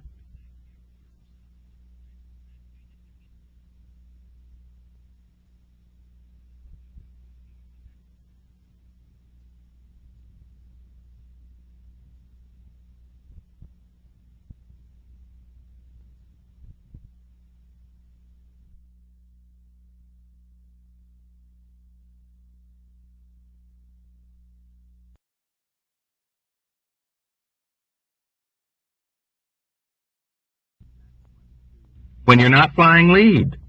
If you had any brains, do you know what you'd do? You'd go right to Pilchard and Wren and tell them you want to fly with me.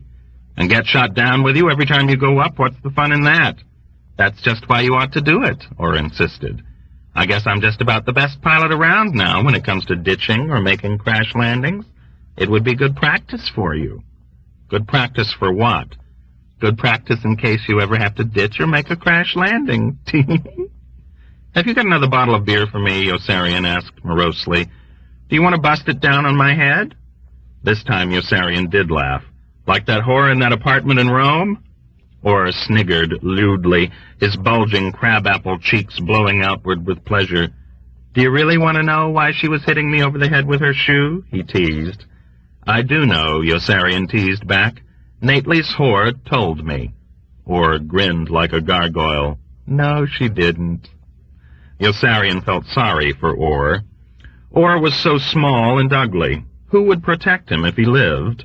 Who would protect a warm-hearted, simple-minded gnome like Orr from rowdies and cliques, and from expert athletes like Appleby, who had flies in their eyes and would walk right over him with swaggering conceit and self-assurance every chance they got? Yossarian worried frequently about Orr. Who would shield him against animosity and deceit, against people with ambition and the embittered snobbery of the big shot's wife, against the squalid, corrupting indignities of the profit motive and the friendly neighborhood butcher with inferior meat? Orr was a happy and unsuspecting simpleton with a thick mass of wavy polychromatic hair parted down the center.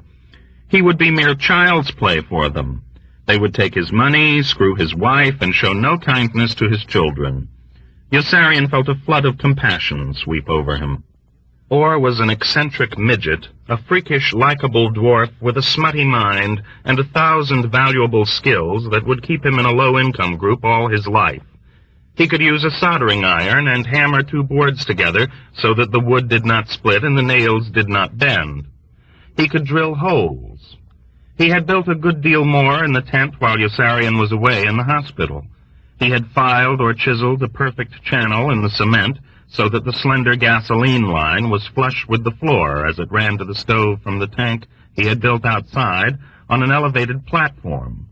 He had constructed andirons for the fireplace out of excess bomb parts, and had filled them with stout silver logs, and he had framed with stained wood the photographs of girls with big breasts he had torn out of cheesecake magazines and hung over the mantelpiece.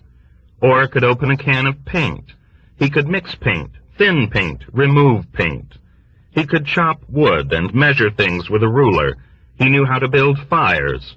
He could dig holes, and he had a real gift for bringing water for them, both in cans and canteens, from the tanks near the mess hall. He could engross himself in an inconsequential task for hours without growing restless or bored, as oblivious to fatigue as the stump of a tree, and almost as taciturn. He had an uncanny knowledge of wildlife, and was not afraid of dogs or cats or beetles or moths, or of foods like scrod or tripe. Yossarian sighed drearily and began brooding about the rumored mission to Bologna. The valve Orr was dismantling was about the size of a thumb, and contained 37 separate parts, excluding the casing, many of them so minute that Orr was required to pinch them tightly between the tips of his fingernails as he placed them carefully on the floor in orderly, catalogued rows, never quickening his movements or slowing them down, never tiring, never pausing in his relentless, methodical, monotonous procedure, unless it was to leer at Yossarian with maniacal mischief. Yossarian tried not to watch him. He counted the parts and thought he would go clear out of his mind. He turned away, shutting his eyes, but that was even worse, for now he had only the sounds, the tiny, maddening, indefatigable, distant clicks and rustles of hands and weightless parts. Orr was breathing rhythmically with a noise that was stertorous and repulsive. Yossarian clenched his fists and looked at the long, bone-handled hunting knife hanging in a holster over the cot of the dead man in the tent. As soon as he thought of stabbing Orr, his tension eased. The idea of murdering Orr was so ridiculous that he began to consider it seriously with queer whimsy and fascination. He searched the nape of Orr's neck for the probable site of the medulla oblongata. Just the daintiest stick there would kill him and solve so many serious, agonizing problems for them both. "Does it hurt?" Orr asked at precisely that moment, as though by protective instinct. Yossarian eyed him closely. "Does what hurt?" "Your leg," said Orr with a strange, mysterious laugh. "You still limp a little." "It's just a habit, I guess," said Yossarian, breathing again with relief. "I'll probably get over it soon." Orr rolled over sideways to the floor and came up on one knee, facing toward Yossarian. "Do you remember," he drawled reflectively with an air of labored recollection, "that girl who was hitting me on the head that day in Rome?" He chuckled at Yossarian's involuntary exclamation of tricked annoyance. "I'll make a deal with you about that girl. I'll tell you why that girl was hitting me on the head with her shoe that day, if you answer one question." What's the question? Did you ever screw Nately's girl? Yossarian laughed with surprise. Me? No. Now tell me why that girl hit you with her shoe. That wasn't the question, Orr informed him with victorious delight. That was just conversation. She acts like you screwed her. Well, I didn't. How does she act? She acts like she don't like you. She doesn't like anyone. She likes Captain Black, Orr reminded. That's because he treats her like dirt. Anyone can get a girl that way. She wears a slave bracelet on her leg with his name on it. He makes her wear it to needle Nately. She even gives him some of the money she gets from Nately. Listen, what do you want from me? Did you ever screw my girl? Your girl? Who the hell is your girl? The one who hit me over the head with her shoe. I've been with her a couple of times, Yossarian admitted. Since when is she your girl? What are you getting at? She don't like you either. What the hell do I care if she likes me or not? She likes me as much as she likes you. Did she ever hit you over the head with her shoe? Or I'm tired. Why don't you leave me alone? How about that skinny countess in Rome and her skinny daughter-in-law? Or persisted impishly with increasing zest. Did you ever screw them? Oh, how I wish I could, sighed Yossarian honestly, imagining at the mere question the prurient, used, decaying feel in his petting hands of their teeny, pulpy buttocks and breasts. They don't like you either, commented Orr. They like Arthie, and they like Nately, but they don't like you. Women just don't seem to like you. I think they think you're a bad influence. Women are crazy, Yossarian answered, and waited grimly for what he knew was coming next. How about that other girl of yours? Orr asked with a pretense of pensive curiosity. The fat one, the bald one. You know, that fat bald one in Sicily with the turban, who kept sweating all over us all night long. Is she crazy too? Didn't she like me either? How could you do it to a girl with no hair? How was I supposed to know she had no hair? I knew it, Orr bragged. I knew it all the time. You knew she was bald? Yossarian exclaimed in wonder. No, I knew this valve wouldn't work if I left the part out, Orr answered, glowing with cranberry-red elation because he had just duped Yossarian again. Will you please hand me that small composition gasket that rolled over there? It's right near your foot. No, it isn't. Right here, said Orr, and took hold of something invisible with the tips of his fingernails and held it up for Yossarian to see. Now I'll have to start all over again. I'll kill you if you do. I'll murder you right on the spot. Why don't you ever fly with me? Orr asked suddenly, and looked straight into Yossarian's face for the first time. There, that's the question I want you to answer. Why don't you ever fly with me? Yossarian turned away with intense shame and embarrassment. I told you why. They've got me flying lead bombardier most of the time. That's not why, Orr said, shaking his head. You went to Pilchard and Wren after the first Avignon mission and told them you didn't ever want to fly with me. That's why, isn't it? Yossarian felt his skin turn hot. No, I didn't, he lied. Yes, you did, Orr insisted equably. You asked them not to assign you to any plane piloted by me, Dobbs, or Huppel, because you didn't have confidence in us at the controls. And Pilchard and Wren said they couldn't make an exception of you because it wouldn't be fair to the men who did have to fly with us. So, said Yossarian, it didn't make any difference then, did it? But they've never made you fly with me. Orr, working on both knees again, was addressing Yossarian without bitterness or reproach, but with injured humility, which was infinitely more painful to observe, although he was still grinning and snickering, as though the situation were comic. You really ought to fly with me, you know. I'm a pretty good pilot, and I'd take care of you. I may get knocked down a lot, but that's not my fault, and nobody's ever been hurt in my plane. Yes, sir? If you had any brains, you know what you'd do? You'd go right to Pilchard and Wren and tell them you want to fly all your missions with me.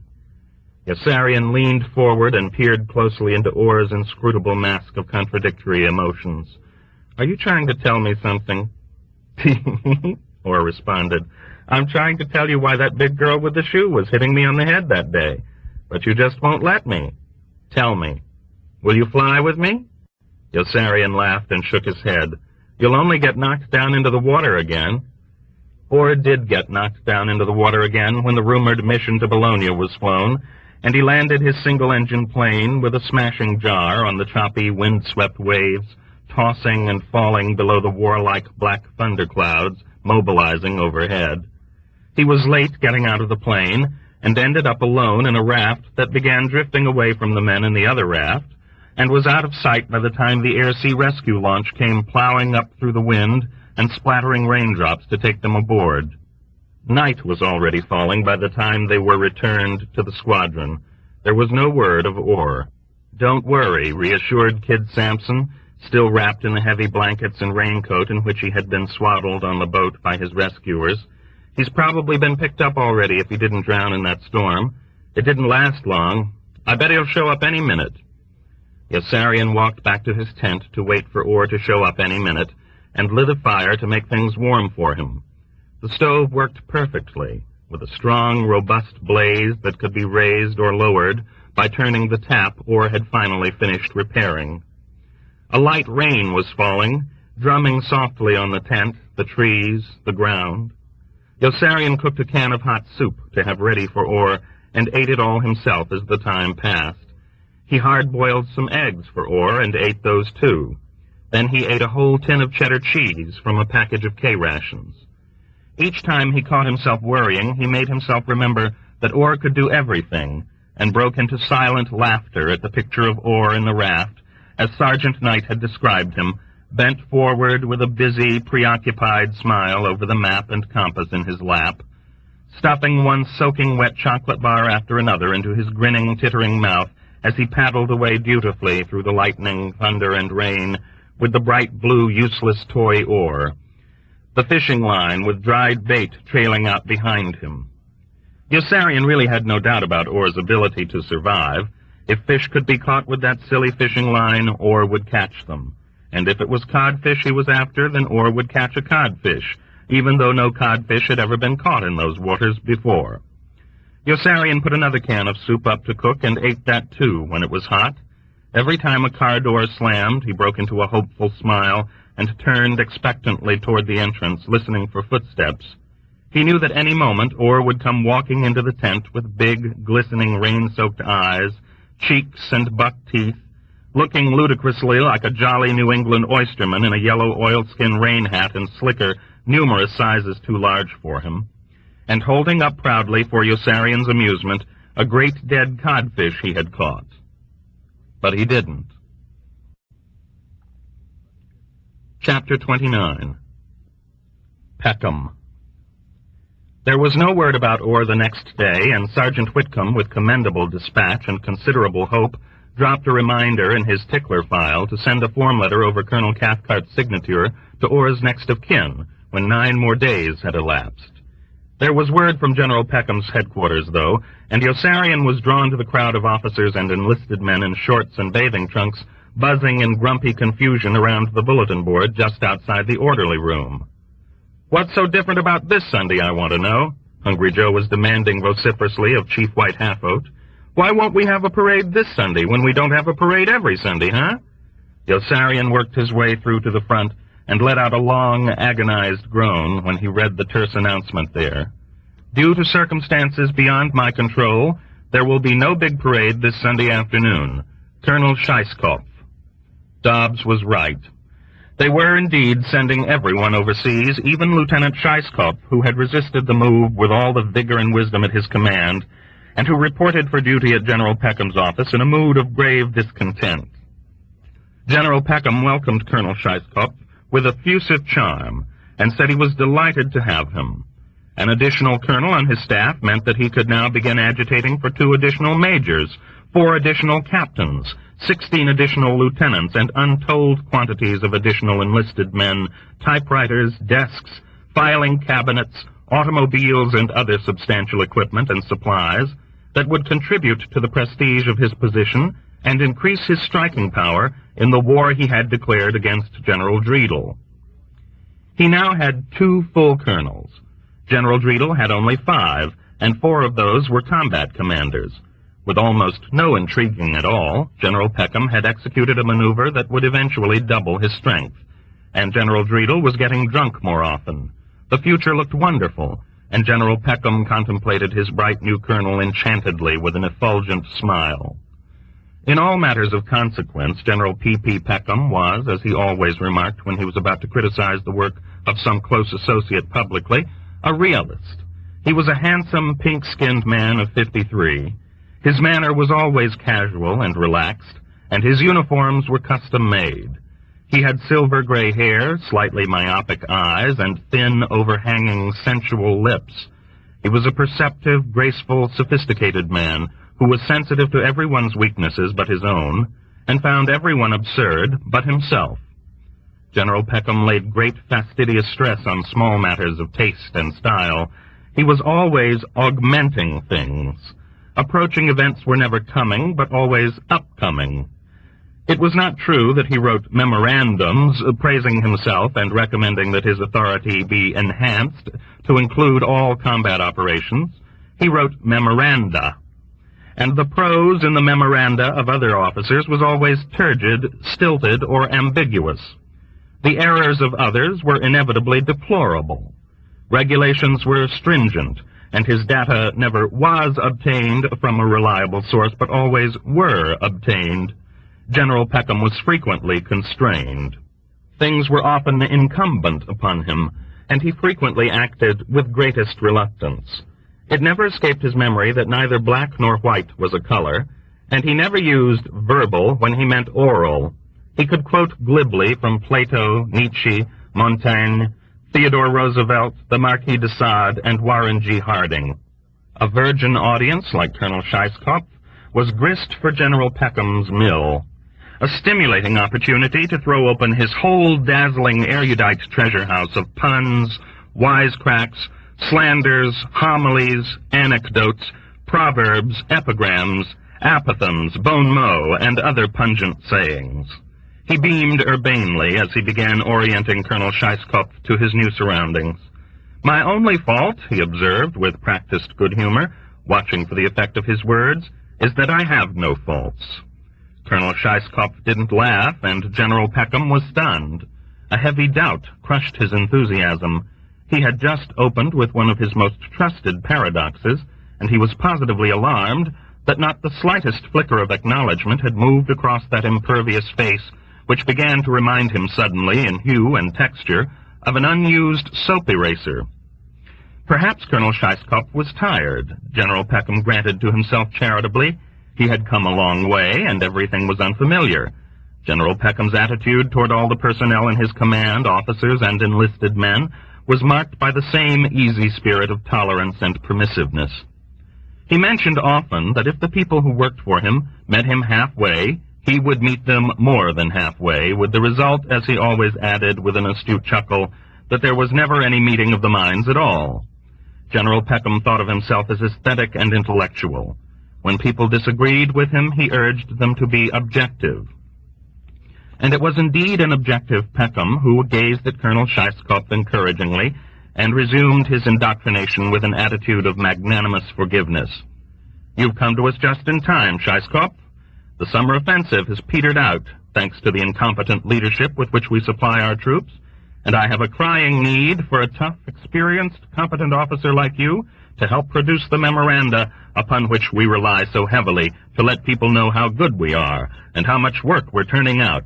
I hope you are a prolific writer." "I don't know anything about writing," Colonel Scheiskopf retorted sullenly. "Well, don't let that trouble you," General Peckham continued with a careless flick of his wrist. "Just pass the work I assign you along to somebody else and trust to luck. We call that delegation of responsibility. Somewhere down near the lowest level of this coordinated organization I run are people who do get the work done when it reaches them, and everything manages to run along smoothly without too much effort on my part. I suppose that's because I am a good executive. Nothing we do in this large department of ours is really very important, and there's never any rush. On the other hand, it is important that we let people know we do a great deal of it. Let me know if you find yourself short-handed. I've already put in a requisition for 2 majors, 4 captains, and 16 lieutenants to give you a hand. While none of the work we do is very important, it is important that we do a great deal of it, don't you agree?" "What about the parades?" Colonel Scheiskopf broke in. "What parades?" inquired General Peckham, with a feeling that his polish just wasn't getting across. "Won't I be able to conduct parades every Sunday afternoon?" Colonel Scheiskopf demanded petulantly. "No, of course not. Whatever gave you that idea?" "But they said I could." "Who said you could?" "The officers who sent me overseas. They told me I'd be able to march the men around in parades all I wanted to. They lied to you. That wasn't fair, sir. I'm sorry, Scheiskopf. I'm willing to do everything I can to make you happy here, but parades are out of the question. We don't have enough men in our own organization to make up much of a parade, and the combat units would rise up in open rebellion if we tried to make them march. I'm afraid you'll just have to hold back a while until we can get control. Then you can do what you want with the men. What about my wife? Colonel Scheiskopf demanded with disgruntled suspicion.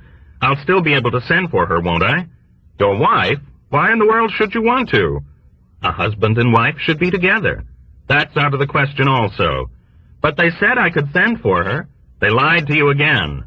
They had no right to lie to me, Colonel Scheiskopf protested, his eyes wetting with indignation. Of course they had a right, General Peckham snapped with cold and calculated severity, resolving right then and there to test the mettle of his new colonel under fire.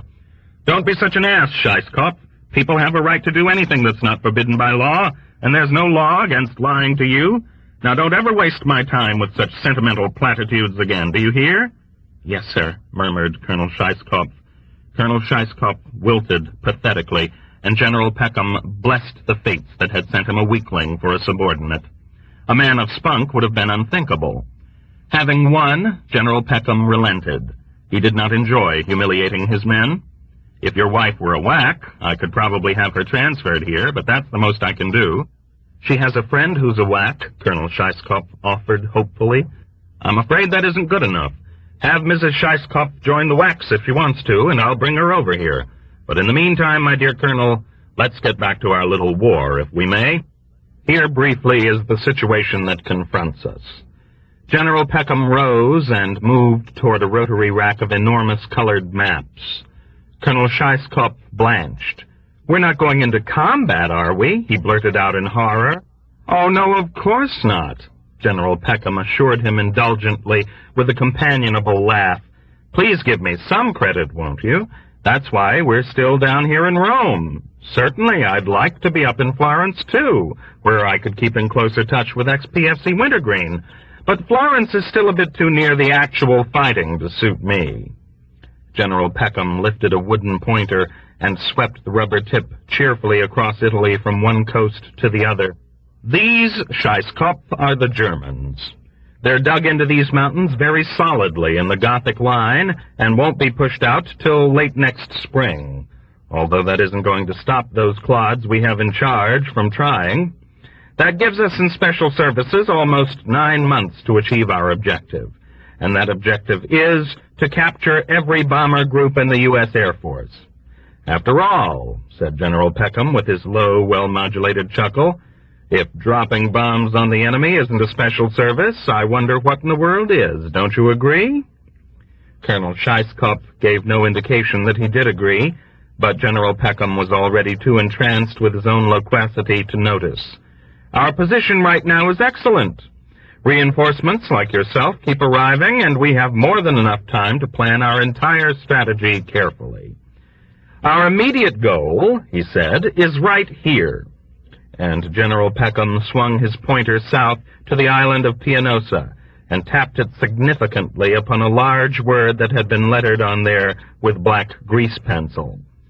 The word was Dreidel. Colonel Scheiskopf, squinting, moved very close to the map, and for the first time since he entered the room, a light of comprehension shed a dim glow over his stolid face. I think I understand, he exclaimed. Yes, I know I understand. Our first job is to capture Dreidel away from the enemy, right? General Peckham laughed benignly. No, Scheiskopf, Dreidel's on our side, and Dreidel is the enemy. General Dreidel commands 4 bomb groups that we simply must capture in order to continue our offensive. Conquering General Dreidel will give us the aircraft and vital bases we need to carry our operations into other areas. And that battle, by the way, is just about won. General Peckham drifted toward the window, laughing quietly again, and settled back against the sill with his arms folded, greatly satisfied by his own wit and by his knowledgeable blasé impudence. The skilled choice of words he was exercising was exquisitely titillating. General Peckham liked listening to himself talk, liked most of all listening to himself talk about himself. "General Dreedle simply doesn't know how to cope with me," he gloated. "I keep invading his jurisdiction with comments and criticisms that are really none of my business, and he doesn't know what to do about it. When he accuses me of seeking to undermine him, I merely answer that my only purpose in calling attention to his errors is to strengthen our war effort by eliminating inefficiency. Then I ask him innocently if he's opposed to improving our war effort. Oh, he grumbles, and he bristles, and he bellows, but he's really quite helpless. He's simply out of style. He's turning into quite a souse, you know. The poor blockhead shouldn't even be a general. He has no tone at all. Thank God he isn't going to last." General Peckham chuckled with jaunty relish and sailed smoothly along toward a favorite learned allusion. "I sometimes think of myself as Fortinbras, in the play Hamlet by William Shakespeare, who just keeps circling and circling around the action until everything else falls apart, and then strolls in at the end to pick up all the pieces for himself. Shakespeare is—" "I don't know anything about plays," Colonel Scheisskopf broke in bluntly. General Peckham looked at him with amazement. Never before had a reference of his to Shakespeare's hallowed Hamlet been ignored and trampled upon with such rude indifference. He began to wonder with genuine concern just what sort of shithead the Pentagon had foisted on him. "What do you know about?" he asked acidly. "Parades," answered Colonel Scheisskopf eagerly. "Will I be able to send out memos about parades? As long as you don't schedule any." General Peckham returned to his chair, still wearing a frown. "And as long as they don't interfere with your main assignment of recommending that the authority of special services be expanded to include combat activities. Can I schedule parades and then call them off?" General Peckham brightened instantly. "Why, that's a wonderful idea. But just send out weekly announcements postponing the parades. Don't even bother to schedule them. That would be infinitely more disconcerting." General Peckham was blossoming spryly with cordiality again. "Yes, Scheisskopf," he said, "I think you've really hit on something. After all, what combat commander could possibly quarrel with us for notifying his men that there won't be a parade that coming Sunday? We'd be merely stating a widely known fact. But the implication is beautiful. Yes, positively beautiful. We're implying that we could schedule a parade if we chose to. I'm going to like you, Scheisskopf. Stop in and introduce yourself to Colonel Cargill and tell him what you're up to. I know you two will like each other." Colonel Cargill came storming into General Peckham's office a minute later in a furor of timid resentment. "I've been here longer than Scheisskopf," he complained. "Why can't I be the one to call off the parades?" "Because Scheisskopf has experience with parades and you haven't. You can call off USO shows if you want to. In fact, why don't you? Just think of all the places that won't be getting a USO show on any given day. Think of all the places each big-name entertainer won't be visiting. Yes, Cargill, I think you've hit on something. I think you've just thrown open a whole new area of operation for us. Tell Colonel Scheisskopf I want him to work along under your supervision on this, and send him in to see me when you're through giving him instructions." "Colonel Cargill says you told him you want me to work along under his supervision on the USO project," Colonel Scheisskopf complained. "I told him no such thing," answered General Peckham. "Confidentially, Scheisskopf, I'm not too happy with Colonel Cargill. He's bossy, and he's slow. I'd like you to keep a close eye on what he's doing and see if you can't get a little more work out of him." "He keeps butting in," Colonel Cargill protested. "He won't let me get any work done." "There's something very funny about Scheisskopf," General Peckham agreed reflectively. "Keep a very close eye on him and see if you can't find out what he's up to." "Now he's butting into my business," Colonel Scheisskopf cried. "Don't let it worry you, Scheisskopf," said General Peckham, congratulating himself on how adeptly he had fit Colonel Scheisskopf into his standard method of operation. Already his two colonels were barely on speaking terms. "Colonel Cargill envies you because of the splendid job you're doing on parades. He's afraid I'm going to put you in charge of bomb patterns." Colonel Scheisskopf was all ears. "What are bomb patterns?" "Bomb patterns?" General Peckham repeated, twinkling with self-satisfied good humor. A bomb pattern is a term I dreamed up just several weeks ago. It means nothing, but you'd be surprised at how rapidly it's caught on. Why, I've got all sorts of people convinced I think it's important for the bombs to explode close together and make a neat aerial photograph. There's one colonel in Pianosa who's hardly concerned anymore whether he hits the target or not. Let's fly over and have some fun with him today. It will make Colonel Cargill jealous, and I learned from Wintergreen this morning that General Dreedel will be off in Sardinia. It drives General Dreedel insane to find out I've been inspecting one of his installations while he's been off inspecting another. We may even get there in time for the briefing. They'll be bombing a tiny, undefended village, reducing the whole community to rubble. I have it from Wintergreen. Wintergreen's an ex-sergeant now, by the way. That the mission is entirely unnecessary. Its only purpose is to delay German reinforcements at a time when we aren't even planning an offensive. But that's the way things go when you elevate mediocre people to positions of authority. He gestured languidly toward his gigantic map of Italy. Why, this tiny mountain village is so insignificant that it isn't even there. They arrived at Colonel Cathcart's group too late to attend the preliminary briefing and hear Major Danby insist, "But it is there, I tell you. It's there. It's there." "It's where?" Dunbar demanded defiantly, pretending not to see. "It's right there on the map where this road makes this slight turn. Can't you see this slight turn on your map?" "No, I can't see it." "I can see it," volunteered Havermeyer, and marked the spot on Dunbar's map. "And here's a good picture of the village right on these photographs. I understand the whole thing. The purpose of the mission is to knock the whole village sliding down the side of the mountain and create a roadblock that the Germans will have to clear. Is that right?" "That's right," said Major Danby, mopping his perspiring forehead with his handkerchief. "I'm glad somebody here is beginning to understand. These two armored divisions will be coming down from Austria into Italy along this road. The village is built on such a steep incline that all the rubble from the houses and other buildings you destroy will certainly tumble right down and pile up on the road." "What the hell difference will it make?" Dunbar wanted to know, as Yossarian watched him excitedly with a mixture of awe and adulation. "It will only take them a couple of days to clear it." Major Danby was trying to avoid an argument. "Well, it apparently makes some difference to headquarters," he answered in a conciliatory tone. "I suppose that's why they ordered the mission." "Have the people in the village been warned?" asked McWatt. Major Danby was dismayed that McWatt, too, was registering opposition. "No, I don't think so." "Haven't we dropped any leaflets telling them that this time we'll be flying over to hit them?" asked Yossarian. "Can't we even tip them off so they'll be out of the way?" "No, I don't think so." Major Danby was sweating some more and still shifting his eyes about uneasily. "The Germans might find out and choose another road. I'm not sure about any of this. I'm just making assumptions." "They won't even take shelter," Dunbar argued bitterly. "They'll pour out into the streets to wave when they see our planes coming. All the children and dogs and old people. Jesus Christ, why can't we leave them alone?" "Why can't we create the roadblock somewhere else?" asked McWatt. "Why must it be there?" "I don't know," Major Danby answered unhappily. "I don't know.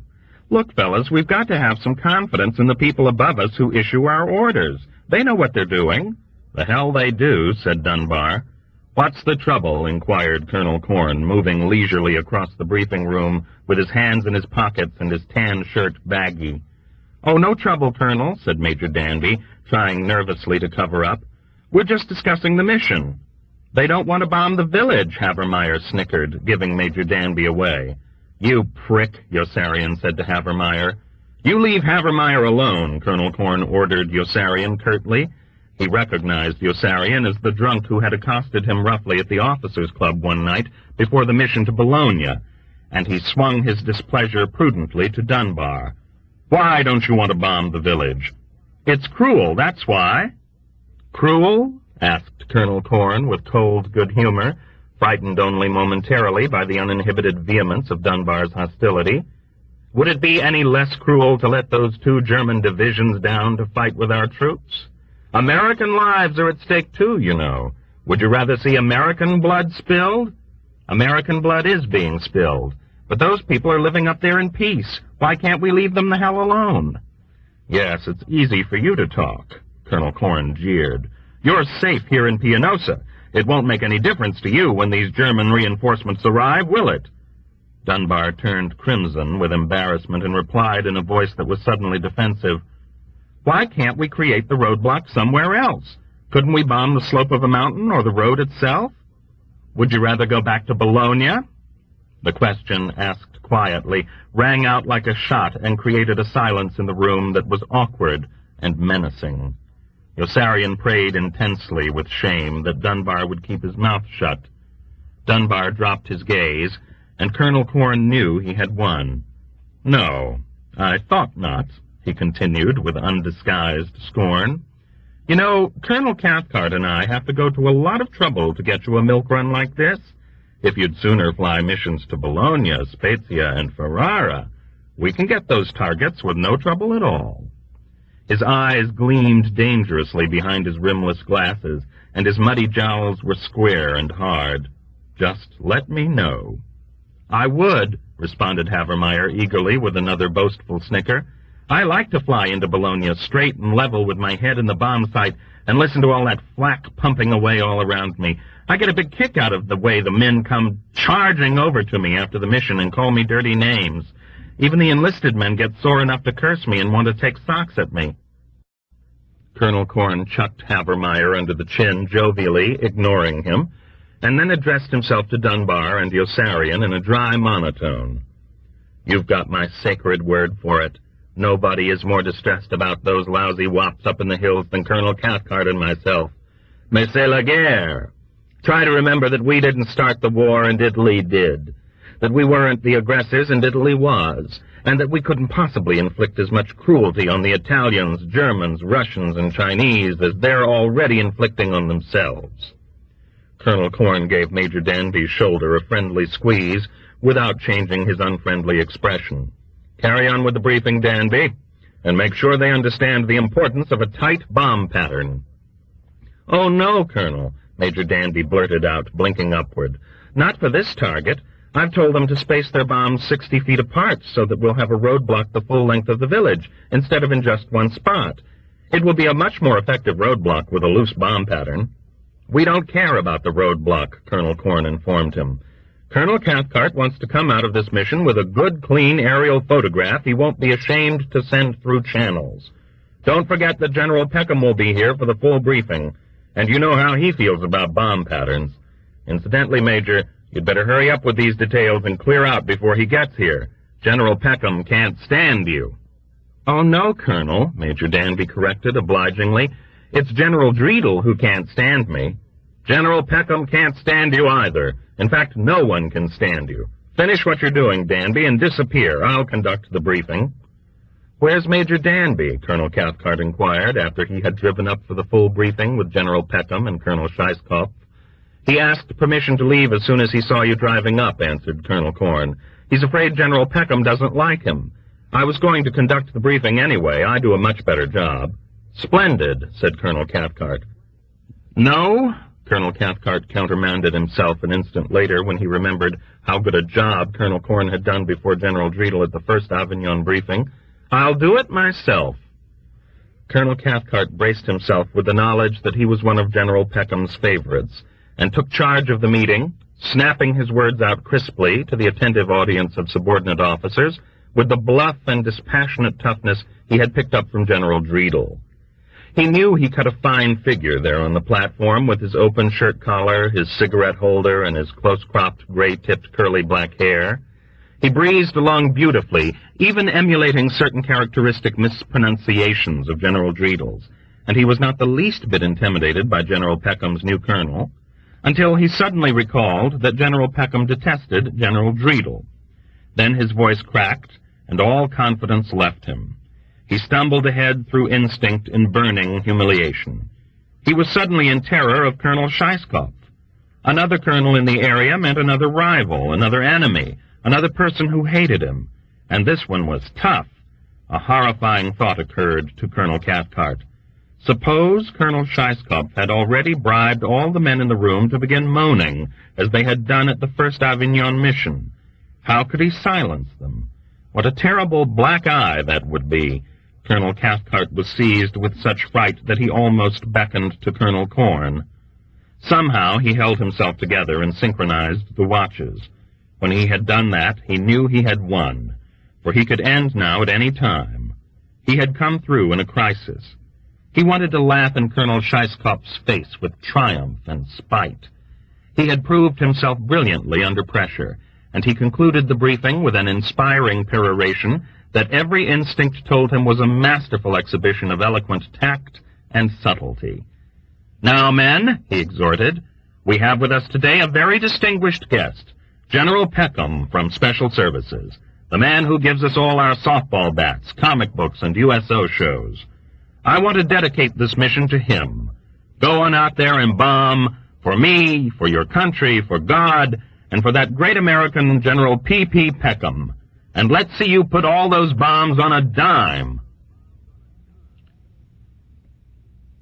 Chapter 30. Dunbar. Yossarian no longer gave a damn where his bombs fell, although he did not go as far as Dunbar, who dropped his bombs hundreds of yards past the village, and would face a court-martial if it could ever be shown he had done it deliberately. Without a word even to Yossarian, Dunbar had washed his hands of the mission. The fall in the hospital had either shown him the light or scrambled his brains. It was impossible to say which. Dunbar seldom laughed any more, and seemed to be wasting away. He snarled belligerently at superior officers, even at Major Danby, and was crude and surly and profane even in front of the chaplain, who was afraid of Dunbar now, and seemed to be wasting away also. The chaplain's pilgrimage to Wintergreen had proved abortive. Another shrine was empty. Wintergreen was too busy to see the chaplain himself. A brash assistant brought the chaplain a stolen Zippo cigarette lighter as a gift, and informed him condescendingly that Wintergreen was too deeply involved with wartime activities to concern himself with matters so trivial as the number of missions men had to fly. The chaplain worried about Dunbar and brooded more over Yossarian now that Orr was gone. The chaplain worried about Dunbar and brooded more over Yossarian now that Orr was gone. To the chaplain, who lived by himself in a spacious tent, whose pointy top sealed him in gloomy solitude each night like the cap of a tomb, it seemed incredible that Yossarian really preferred living alone and wanted no roommates. As a lead bombardier again, Yossarian had McWatt for a pilot, and that was one consolation, although he was still so utterly undefended. There was no way to fight back. He could not even see McWatt and the co-pilot from his post in the nose. All he could ever see was Arfie, with whose fustian, moon-faced ineptitude he had finally lost all patience, and there were minutes of agonizing fury and frustration in the sky when he hungered to be demoted again to a wing plane with a loaded machine gun in the compartment instead of the precision bomb sight that he really had no need for. A powerful, heavy 50-caliber machine gun he could seize vengefully in both hands and turn loose savagely against all the demons tyrannizing him.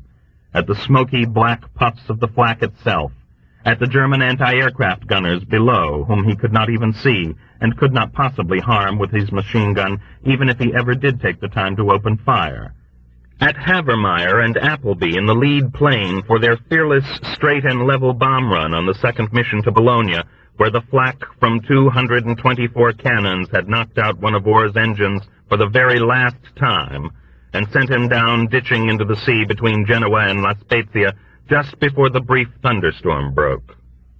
Actually, there was not much he could do with that powerful machine gun, except load it and test fire a few rounds. It was no more use to him than the bomb sight. He could really cut loose with it against attacking German fighters, but there were no German fighters anymore, and he could not even swing it all the way around into the helpless faces of pilots like Huppel and Dobbs, or order them back down carefully to the ground, as he had once ordered Kid Sampson back down, which is exactly what he did want to do to Dobbs and Huppel on the hideous first mission to Avignon, the moment he realized the fantastic pickle he was in. The moment he found himself aloft in a wing plane with Dobbs and Huppel in the flight headed by Havermeyer and Appleby. Dobbs and Huppel? Huppel and Dobbs? Who were they? What preposterous madness to float in thin air 2 miles high on an inch or 2 of metal, sustained from death by the meager skill and intelligence of 2 vapid strangers, a beardless kid named Hupple and a nervous nut like Dobbs, who really did go nuts right there in the plane, running amuck over the target without leaving his co-pilot's seat and grabbing the controls from Hupple to plunge them all down into that chilling dive that tore Yossarian's headset loose and brought them right back inside the dense flak from which they had almost escaped. The next thing he knew, another stranger, a radio gunner named Snowden, was dying in back. It was impossible to be positive that Dobbs had killed him, for when Yossarian plugged his headset back in, Dobbs was already on the intercom pleading for someone to go up front and help the bombardier. And almost immediately Snowden broke in, whimpering, "Help me. Please help me. I'm cold. I'm cold." And Yossarian crawled slowly out of the nose and up on the top of the bomb bay and wriggled back into the rear section of the plane, passing the first aid kit on the way that he had to return for, to treat Snowden for the wrong wound, the yawning red melon-shaped hole as big as a football in the outside of his thigh, the unsevered, blood-soaked muscle fibers inside pulsating weirdly like blind things with lives of their own, the oval, naked wound that was almost a foot long and made Yossarian moan in shock and sympathy the instant he spied it, and nearly made him vomit. And the small, slight tail gunner was lying on the floor beside Snowden in a dead faint, his face as white as a handkerchief, so that Yossarian sprang forward with revulsion to help him first. Yes, in the long run, he was much safer flying with McWatt, and he was not even safe with McWatt, who loved flying too much, and went buzzing boldly inches off the ground with Yossarian in the nose on the way back from the training flight to break in the new bombardier and the whole replacement crew Colonel Cathcart had obtained after ore was lost. The practice bomb range was on the other side of Pianosa, and flying back, McWatt edged the belly of the lazing, slow-cruising plane just over the crest of mountains in the middle, and then, instead of maintaining altitude, jolted both engines open all the way, lurched up on one side, and, to Yossarian's astonishment, began following the falling land down as fast as the plane would go, wagging his wings gaily and skimming with a massive, grinding, hammering roar over each rocky rise and dip of the rolling terrain, like a dizzy gull over wild brown waves. Yossarian was petrified. The new bombardier beside him sat demurely with a bewitched grin, and kept whistling, "Whee!" And Yossarian wanted to reach out and crush his idiotic face with one hand as he flinched and flung himself away from the boulders and hillocks and lashing branches of trees that loomed up above him out in front, and rushed past just underneath in a sinking, streaking blur. No one had a right to take such frightful risks with his life. "Go up! Go up! Go up!" he shouted frantically at McWatt, hating him venomously. But McWatt was singing buoyantly over the intercom and probably couldn't hear. Yossarian, blazing with rage and almost sobbing for revenge, hurled himself down into the crawlway and fought his way through against the dragging weight of gravity and inertia until he arrived at the main section and pulled himself up to the flight deck to stand trembling behind McWatt in the pilot's seat. He looked desperately about for a gun, a gray-black .45 automatic that he could cock and ram right up against the base of McWatt's skull. There was no gun. There was no hunting knife either, and no other weapon with which he could bludgeon or stab, and Yossarian grasped and jerked the collar of McWatt's coveralls in tightening fists and shouted to him to go up, go up. The land was still swimming by underneath and flashing by overhead on both sides. McWatt looked back at Yossarian and laughed joyfully as though Yossarian were sharing his fun. Yossarian slid both hands around McWatt's bare throat and squeezed. McWatt turned stiff. "Go up!" Yossarian ordered unmistakably through his teeth in a low, menacing voice, "or I'll kill you." Rigid with caution, McWatt cut the motors back and climbed gradually. Yossarian's hands weakened on McWatt's neck and slid down off his shoulders to dangle inertly. He was not angry anymore. He was ashamed. When McWatt turned, he was sorry the hands were his and wished there were some place where he could bury them. They felt dead. McWatt gazed at him deeply. There was no friendliness in his stare. "Boy," he said coldly, "you sure must be in pretty bad shape. You ought to go home." "They won't let me," Yossarian answered with averted eyes, and crept away. Yossarian stepped down from the flight deck and seated himself on the floor, hanging his head with guilt and remorse. He was covered with sweat. McWatt set course directly back toward the field. Yossarian wondered whether McWatt would now go to the operations tent to see Pilchard and Wren and request that Yossarian never be assigned to his plane again, just as Yossarian had gone surreptitiously to speak to them about Dobbs and Hupple and Orr, and unsuccessfully about Arfie. He had never seen McWatt look displeased before, had never seen him in any but the most light-hearted mood, and he wondered whether he had just lost another friend. But McWatt winked at him reassuringly as he climbed down from the plane, and joshed hospitably with the credulous new pilot and bombardier during the jeep ride back to the squadron, although he did not address a word to Yossarian until all four had returned their parachutes and separated, and the two of them were walking side by side toward their own row of tents. Then McWatt's sparsely freckled, tan, Scotch-Irish face broke suddenly into a smile, and he dug his knuckles playfully into Yossarian's ribs as though throwing a punch. "You louse," he laughed. "Were you really going to kill me up there?" Yossarian grinned penitently and shook his head. "No, I don't think so." "I didn't realize that you've got it so bad, boy. Why don't you talk to somebody about it?" "I talk to everybody about it. What the hell's the matter with you? Don't you ever hear me?" "I guess I never really believed you." "Aren't you ever afraid?" "Maybe I ought to be." "Not even on the missions?" "I guess I just don't have brains enough," McWatt laughed sheepishly. "There are so many ways for me to get killed," Yossarian commented, "and you had to find one more." McWatt smiled again. "Say, I bet it must really scare you when I buzz your tent, huh?" "It scares me to death. I've told you that." "I thought it was just the noise you were complaining about." McWatt made a resigned shrug. "Oh, well, what the hell," he sang. "I guess I'll just have to give it up." But McWatt was incorrigible, and while he never buzzed Yossarian's tent again, he never missed an opportunity to buzz the beach and roar like a fierce, low-flying thunderbolt over the raft in the water and the secluded hollow in the sand where Yossarian lay feeling up Nurse Duckett, or playing hearts, poker, or pinochle with Nately, Dunbar, and Hungry Joe.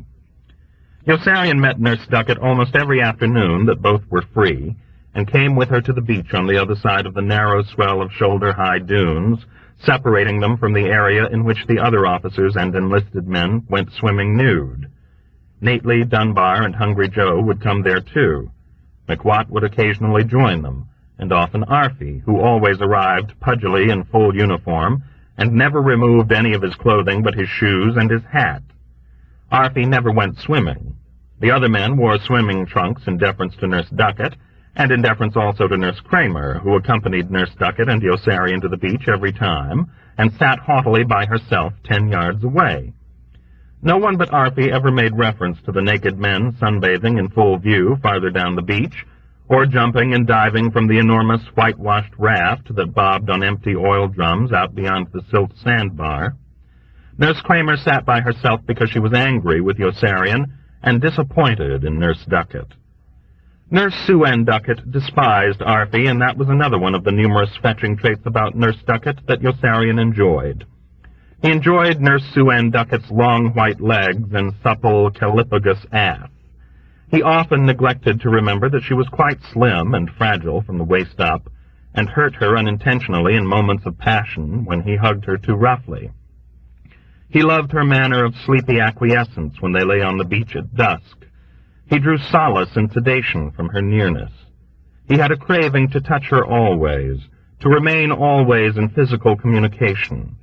He liked to encircle her ankle loosely with his fingers as he played cards with Nately, Dunbar, and Hungry Joe, to lightly and lovingly caress the downy skin of her fair, smooth thigh with the backs of his nails, or dreamily, sensuously, almost unconsciously slide his proprietary, respectful hand up the shell-like ridge of her spine, beneath the elastic strap of the top of the two-piece bathing suit she always wore to contain and cover her tiny, long-nippled breasts. He loved Nurse Duckett's serene, flattered response, the sense of attachment to him she displayed proudly. Hungry Joe had a craving to feel Nurse Duckett up, too, and was restrained more than once by Yossarian's forbidding glower. Nurse Duckett flirted with Hungry Joe just to keep him in heat, and her round, light brown eyes glimmered with mischief every time Yossarian rapped her sharply with his elbow or fist to make her stop. The men played cards on a towel, undershirt, or blanket, and Nurse Duckett mixed the extra deck of cards, sitting with her back resting against a sand dune. When she was not shuffling the extra deck of cards, she sat squinting into a tiny pocket mirror, brushing mascara on her curling reddish eyelashes in a bird-brained effort to make them longer permanently. Occasionally she was able to stack the cards or spoil the deck in a way they did not discover until they were well into the game. And she laughed and glowed with blissful gratification when they all hurled their cards down disgustedly and began punching her sharply on the arms or legs as they called her filthy names and warned her to stop fooling around. She would prattle nonsensically when they were striving hardest to think, and a pink flush of elation crept into her cheeks when they gave her more sharp raps on the arms and legs with their fists and told her to shut up. Nurse Duckett reveled in such attention and ducked her short chestnut bangs with joy when Yossarian and the others focused upon her. It gave her a peculiar feeling of warm and expectant well-being to know that so many naked boys and men were idling close by on the other side of the sand dunes. She had only to stretch her neck or rise on some pretext to see 20 or 40 undressed males lounging or playing ball in the sunlight. Her own body was such a familiar and unremarkable thing to her that she was puzzled by the convulsive ecstasy men could take from it, by the intense and amusing need they had merely to touch it, to reach out urgently and press it, squeeze it, pinch it, rub it. She did not understand Yossarian's lust, but she was willing to take his word for it. Evenings, when Yossarian felt horny, he brought Nurse Duckett to the beach with 2 blankets and enjoyed making love to her with most of their clothes on, more than he sometimes enjoyed making love to all the vigorous, bare, amoral girls in Rome. Frequently they went to the beach at night and did not make love, but just lay shivering between the blankets against each other to ward off the brisk, damp chill. The ink-black nights were turning cold, the stars frosty and fewer. The raft swayed in the ghostly trail of moonlight and seemed to be sailing away. A marked hint of cold weather penetrated the air. Other men were just starting to build stoves and came to Yossarian's tent during the day to marvel at Orr's workmanship. It thrilled Nurse Duckett rapturously that Yossarian could not keep his hands off her when they were together, although she would not let him slip them inside her bathing shorts during the day when anyone was near enough to see. Not even when the only witness was Nurse Kramer, who sat on the other side of her sand dune with her reproving nose in the air and pretended not to see anything. Nurse Kramer had stopped speaking to Nurse Duckett, her best friend, because of her liaison with Yossarian, but still went everywhere with Nurse Duckett since Nurse Duckett was her best friend. She did not approve of Yossarian or his friends. When they stood up and went swimming with Nurse Duckett, Nurse Kramer stood up and went swimming too, maintaining the same 10-yard distance between them, and maintaining her silence, snubbing them even in the water. When they laughed and splashed, she laughed and splashed. When they dived, she dived. When they swam to the sandbar and rested, Nurse Kramer swam to the sandbar and rested. When they came out, she came out, dried her shoulders with her own towel, and seated herself aloofly in her own spot, her back rigid and a ring of reflected sunlight burnishing her light blonde hair like a halo. Nurse Kramer was prepared to begin talking to Nurse Duckett again if she repented and apologized. Nurse Duckett preferred things the way they were. For a long time she had wanted to give Nurse Kramer a rap to make her shut up. Nurse Duckett found Yossarian wonderful and was already trying to change him. She loved to watch him taking short naps with his face down and his arm thrown across her, or staring bleakly at the endless, tame, quiet waves, breaking like pet puppy dogs against the shore, scampering lightly up the sand a foot or two and then trotting away. She was calm in his silences.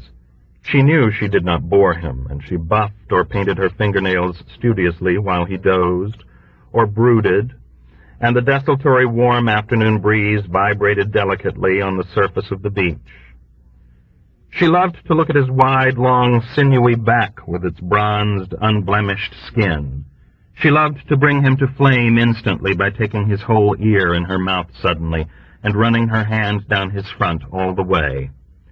She loved to make him burn and suffer till dark, then satisfy him, then kiss him adoringly because she had brought him such bliss.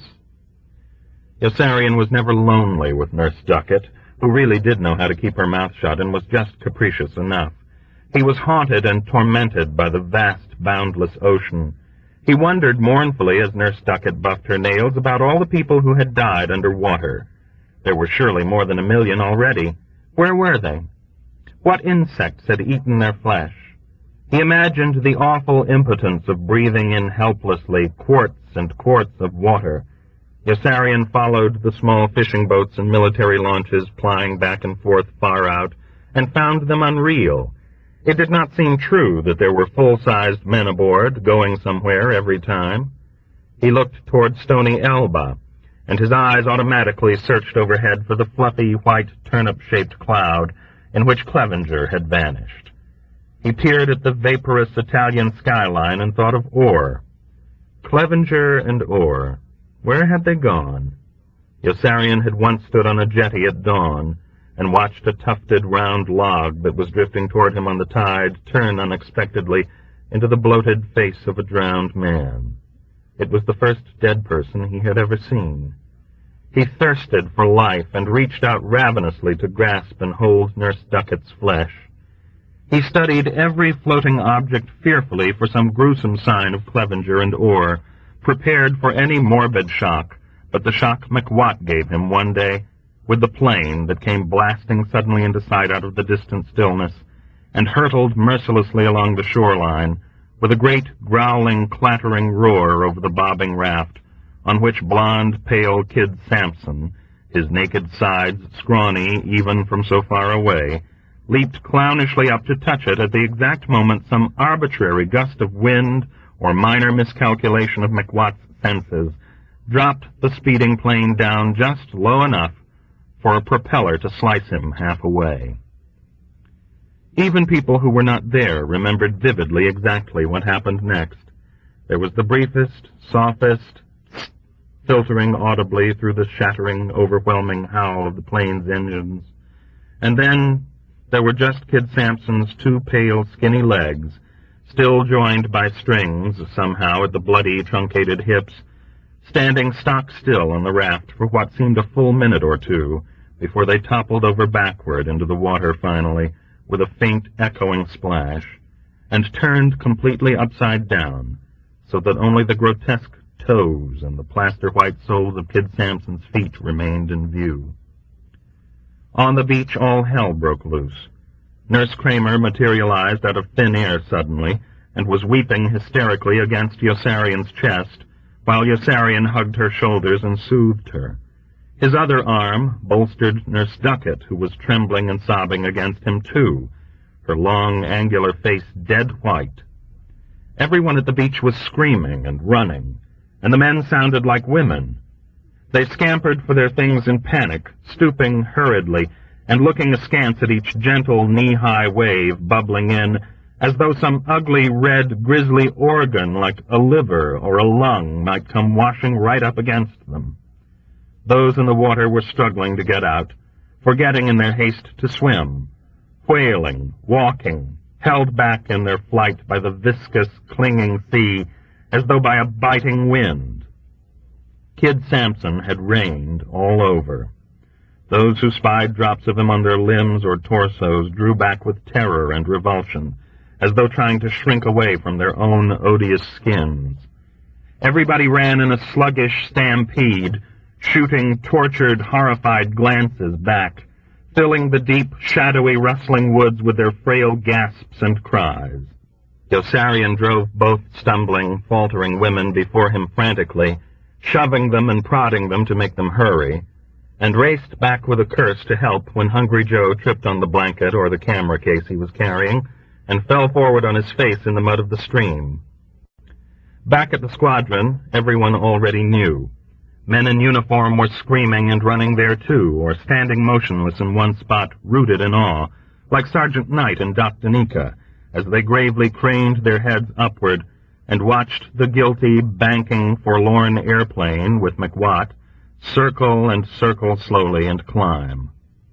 "Who is it?" Yossarian shouted anxiously at Dr. Nika as he ran up, breathless and limp, his somber eyes burning with a misty, hectic anguish. "Who's in the plane?" "McWatt," said Sergeant Knight. "He's got the 2 new pilots with him on a training flight. Dr. Nika's up there, too." "I'm right here," contended Dr. Nika in a strange and troubled voice, darting an anxious look at Sergeant Knight. "Why doesn't he come down?" Yossarian exclaimed in despair. "Why does he keep going up?" "He's probably afraid to come down," Sergeant Knight answered, without moving his solemn gaze from McWatt's solitary climbing airplane. "He knows what kind of trouble he's in." And McWatt kept climbing higher and higher, nosing his droning airplane upward evenly in a slow oval spiral that carried him far out over the water as he headed south and far in over the russet foothills, when he had circled the landing field again and was flying north. He was soon up over 5,000 feet. His engines were soft as whispers. A white parachute popped open suddenly in a surprising puff. A second parachute popped open a few moments later and coasted down like the first, directly in toward the clearing of the landing strip. There was no motion on the ground. The plane continued south for 30 seconds more, following the same pattern, familiar and predictable now, and McWatt lifted a wing and banked gracefully around into his turn. "2 more to go," said Sergeant Knight. "McWatt and Dr. Nika." "I'm right here, Sergeant Knight," Dr. Nika told him plaintively. "I'm not in the plane." "Why don't they jump?" Sergeant Knight asked, pleading aloud to himself. "Why don't they jump?" "It doesn't make sense," grieved Dr. Nika, biting his lip. "It just doesn't make sense." But Yossarian understood suddenly why McWatt wouldn't jump, and went running uncontrollably down the whole length of the squadron after McWatt's plane, waving his arms and shouting up at him imploringly to come down. "McWatt, come down!" But no one seemed to hear, certainly not McWatt, and a great choking moan tore from Yossarian's throat as McWatt turned again, dipped his wings once in salute, decided, "Oh, well, what the hell," and flew into a mountain. Colonel Cathcart was so upset by the deaths of Kid Sampson and McWatt that he raised the missions to 65. Chapter 31. Mrs. Danica. When Colonel Cathcart learned that Dr. Nika, too, had been killed in McWatt's plane, he increased the number of missions to 70. The first person in the squadron to find out that Dr. Nika was dead was Sergeant Towser, who had been informed earlier by the man in the control tower that Dr. Nika's name was down as a passenger on the pilot's manifest McWatt had filed before taking off.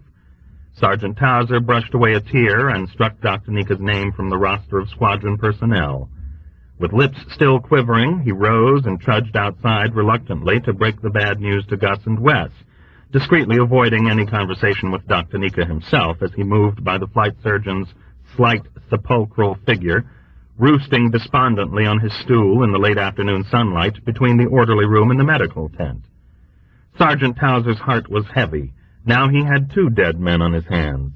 Mudd, the dead man in Yossarian's tent who wasn't even there, and Dr. Nika, the new dead man in the squadron who most certainly was there and gave every indication of proving a still thornier administrative problem for him. Gus and Wes listened to Sergeant Towser with looks of stoic surprise, and said not a word about their bereavement to anyone else until Dr. Nika himself came in about an hour afterward to have his temperature taken for the 3rd time that day and his blood pressure checked. The thermometer registered a ½ degree lower than his usual subnormal temperature of 96.8. Dr. Nika was alarmed. The fixed, vacant wooden stares of his 2 enlisted men were even more irritating than always. "God damn it," he expostulated politely in an uncommon excess of exasperation. "What's the matter with you 2 men anyway? It just isn't right for a person to have a low temperature all the time and walk around with a stuffed nose." Dr. Nika emitted a glum, self-pitying sniff and strolled disconsolately across the tent to help himself to some aspirin and sulfur pills and paint his own throat with argyrol. His downcast face was fragile and forlorn as a swallow's, and he rubbed the back of his arms rhythmically. "Just look how cold I am right now. You're sure you're not holding anything back?" "You're dead, sir," one of his two enlisted men explained. Dr. Nika jerked his head up quickly with resentful distrust. "What's that?" "You're dead, sir," repeated the other. "That's probably the reason you always feel so cold." "That's right, sir. You've probably been dead all this time and we just didn't detect it." "What the hell are you talking about?" Dr. Nika cried shrilly with a surging, petrifying sensation of some onrushing, unavoidable disaster. "It's true, sir," said one of the enlisted men. "The records show that you went up in McWatt's plane to collect some flight time. You didn't come down in a parachute, so you must have been killed in the crash." "That's right, sir," said the other. "You ought to be glad you've got any temperature at all." Dr. Nika's mind was reeling in confusion. "Have you both gone crazy?" he demanded. "I'm going to report this whole insubordinate incident to Sergeant Towser." "Sergeant Towser's the one who told us about it," said either Gus or Wes. "The War Department's even going to notify your wife." Dr. Nika yelped and ran out of the medical tent to remonstrate with Sergeant Towser, who edged away from him with repugnance, and advised Dr. Nika to remain out of sight as much as possible until some decision could be reached relating to the disposition of his remains. "Gee, I guess he really is dead," grieved one of his enlisted men in a low, respectful voice. "I'm going to miss him. He was a pretty wonderful guy, wasn't he?" "Yeah, he sure was," mourned the other. "But I'm glad the little fuck is gone. I was getting sick and tired of taking his blood pressure all the time." Mrs. Danica, Dr. Nika's wife, was not glad that Dr. Nika was gone, and split the peaceful Staten Island night with woeful shrieks of lamentation when she learned by War Department telegram that her husband had been killed in action. Women came to comfort her, and their husbands paid condolence calls and hoped inwardly that she would soon move to another neighborhood and spare them the obligation of continuous sympathy. The poor woman was totally distraught for almost a full week. Slowly, heroically, she found the strength to contemplate a future filled with dire problems for herself and her children. Just as she was growing resigned to her loss, the postman rang with a bolt from the blue, a letter from overseas that was signed with her husband's signature, and urged her frantically to disregard any bad news concerning him. Mrs. Danica was dumbfounded. The date on the letter was illegible. The handwriting throughout was shaky and hurried, but the style resembled her husband's, and the melancholy, self-pitying tone was familiar, although more dreary than usual. Mrs. Danica was overjoyed and wept irrepressibly with relief and kissed the crinkled, grubby tissue of V-mail stationery 1,000 times. She dashed a grateful note off to her husband, pressing him for details, and sent a wire informing the War Department of its error. The War Department replied touchily that there had been no error, and that she was undoubtedly the victim of some sadistic and psychotic forger in her husband's squadron. The letter to her husband was returned unopened, stamped "Killed in Action."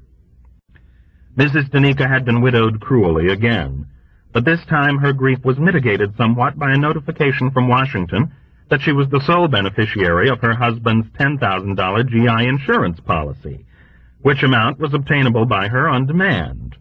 The realization that she and the children were not faced immediately with starvation brought a brave smile to her face and marked the turning point in her distress.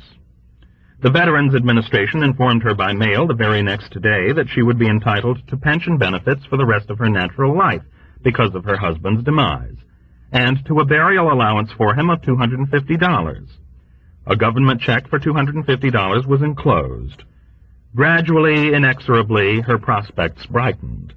A letter arrived that same week from the Social Security Administration stating that under the provisions of the Old Age and Survivors Insurance Act of 1935, she would receive monthly support for herself and her dependent children until they reached the age of 18, and a burial allowance of $250.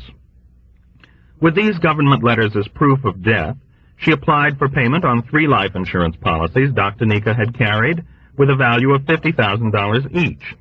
Her claim was honored and processed swiftly.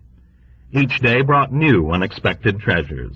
A key to a safe deposit box led to a fourth life insurance policy with a face value of $50,000 and to $18,000 in cash on which income tax had never been paid and need never be paid.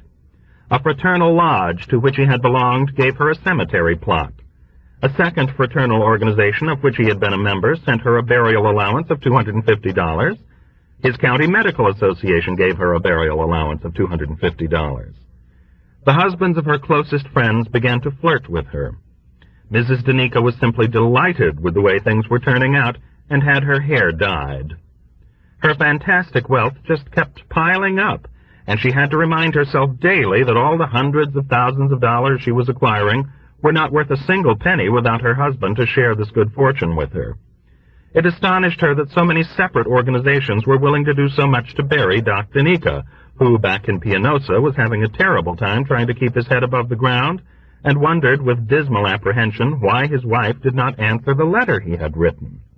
He found himself ostracized in the squadron by men who cursed his memory foully for having supplied Colonel Cathcart with provocation to raise the number of combat missions.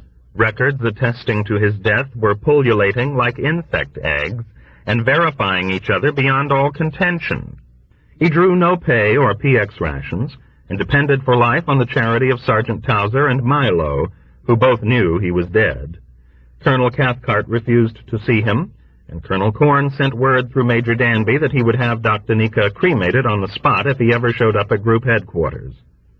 Major Danby confided that Group was incensed with all flight surgeons because of Dr. Stubbs, the bushy-haired, baggy-chinned, slovenly flight surgeon in Dunbar's squadron, who was deliberately and defiantly brewing insidious dissension there by grounding all men with 60 missions on proper forms that were rejected by Group indignantly with orders restoring the confused pilots, navigators, bombardiers, and gunners to combat duty. Morale there was ebbing rapidly, and Dunbar was under surveillance. Group was glad Doc Danica had been killed and did not intend to ask for a replacement. Not even the chaplain could bring Doc Danica back to life under the circumstances.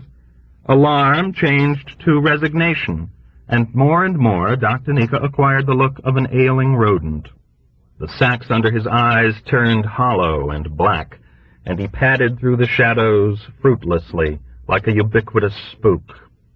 Even Captain Flume recoiled when Doc Danica sought him out in the woods for help. Heartlessly, Gus and Wes turned him away from the medical tent without even a thermometer for comfort.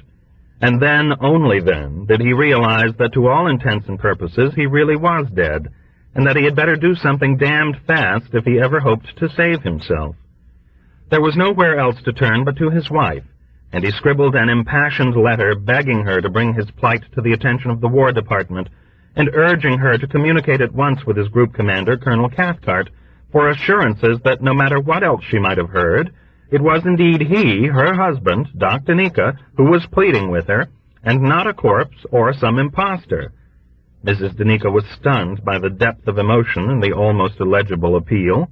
She was torn with compunction and tempted to comply, but the very next letter she opened that day was from that same Colonel Cathcart, her husband's group commander, and began, "Dear Mrs., Mr., Miss, or Mr. and Mrs. Danica, words cannot express the deep personal grief I experienced when your husband, son, father, or brother was killed, wounded, or reported missing in action."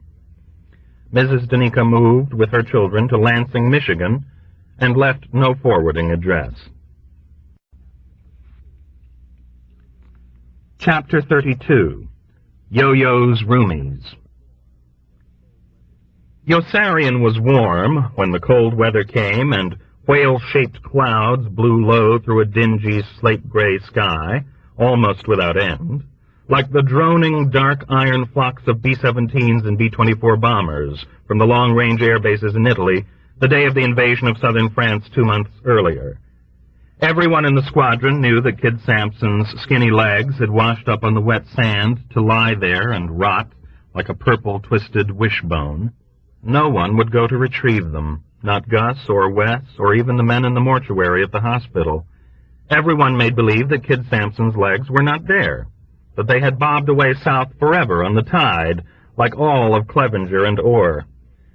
Now that bad weather had come, almost no one ever sneaked away alone anymore to peek through bushes like a pervert at the moldering stumps. There were no more beautiful days. There were no more easy missions.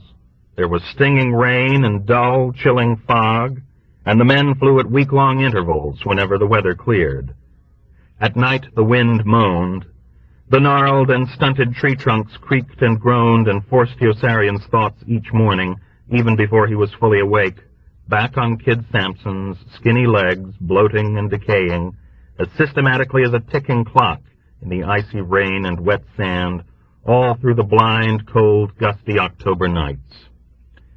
After Kid Sampson's legs, he would think of pitiful, whimpering Snowden freezing to death in the rear section of the plane, holding his eternal, immutable secret concealed inside his quilted armor-plate flak suit, until Yossarian had finished sterilizing and bandaging the wrong wound on his leg, and then spilling it out suddenly all over the floor. At night, when he was trying to sleep, Yossarian would call the roll of all the men, women, and children he had ever known who were now dead. He tried to remember all the soldiers, and he resurrected images of all the elderly people he had known when a child, all the aunts, uncles, neighbors, parents, and grandparents, his own and everyone else's, and all the pathetic, deluded shopkeepers who opened their small, dusty stores at dawn and worked in them foolishly until midnight. They were all dead, too. The number of dead people just seemed to increase, and the Germans were still fighting. Death was irreversible, he suspected, and he began to think he was going to lose. Yossarian was warm when the cold weather came because of Orr's marvelous stove, and he might have existed in his warm tent quite comfortably if not for the memory of Orr, and if not for the gang of animated roommates that came swarming inside rapaciously one day from the 2 full combat crews Colonel Cathcart had requisitioned, and obtained in less than 48 hours, as replacements for Kid Sampson and McWatt. Yossarian emitted a long, loud, croaking gasp of protest when he trudged in tiredly after a mission and found them already there. There were 4 of them, and they were having a whale of a good time as they helped each other set up their cots. They were horsing around. The moment he saw them, Yossarian knew they were impossible. They were frisky, eager, and exuberant, and they had all been friends in the States. They were plainly unthinkable. They were noisy, overconfident, empty-headed kids of 21. They had gone to college and were engaged to pretty, clean girls whose pictures were already standing on the rough cement mantelpiece of Orr's fireplace. They had ridden in speedboats and played tennis. They had been horseback riding. One had once been to bed with an older woman. They knew the same people in different parts of the country and had gone to school with each other's cousins.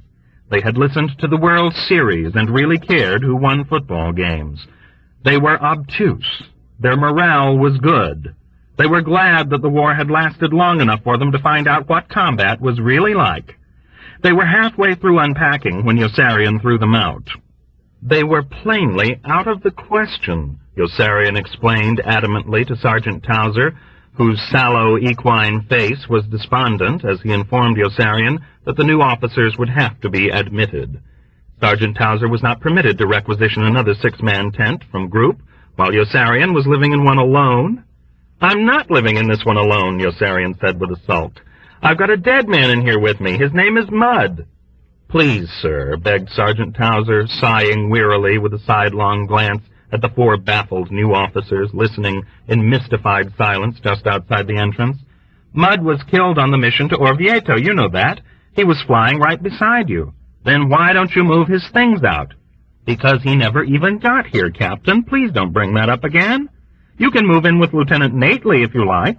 I'll even send some men from the orderly room to transfer your belongings." But to abandon Orr's tent would be to abandon Orr, who would have been spurned and humiliated clannishly by these 4 simple-minded officers waiting to move in. It did not seem just that these boisterous, immature young men should show up after all the work was done and be allowed to take possession of the most desirable tent on the island. But that was the law, Sergeant Towser explained, and all Yossarian could do was glare at them in baleful apology as he made room for them, and volunteer helpful, penitent hints as they moved inside his privacy and made themselves at home. They were the most depressing group of people Yossarian had ever been with. They were always in high spirits. They laughed at everything. They called him Yo-Yo, jocularly, and came in tipsy late at night and woke him up with their clumsy, bumping, giggling efforts to be quiet, then bombarded him with asinine shouts of hilarious good fellowship when he sat up cursing to complain. He wanted to massacre them each time they did. They reminded him of Donald Duck's nephews.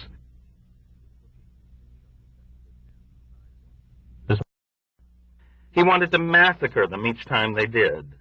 They reminded him of Donald Duck's nephews. They were afraid of Yossarian and persecuted him incessantly with nagging generosity and with their exasperating insistence on doing small favors for him. They were reckless, puerile, congenial, naive, presumptuous, deferential, and rambunctious. They were dumb. They had no complaints. They admired Colonel Cathcart, and they found Colonel Corn witty. They were afraid of Yossarian, but they were not the least bit afraid of Colonel Cathcart's 70 missions. They were 4 clean-cut kids who were having lots of fun, and they were driving Yossarian nuts. He could not make them understand that he was a crotchety old fogey of 28, that he belonged to another generation, another era, another world, that having a good time bored him and was not worth the effort, and that they bored him too. He could not make them shut up. They were worse than women. They had not brains enough to be introverted and repressed. Cronies of theirs in other squadrons began dropping in unashamedly and using the tent as a hangout.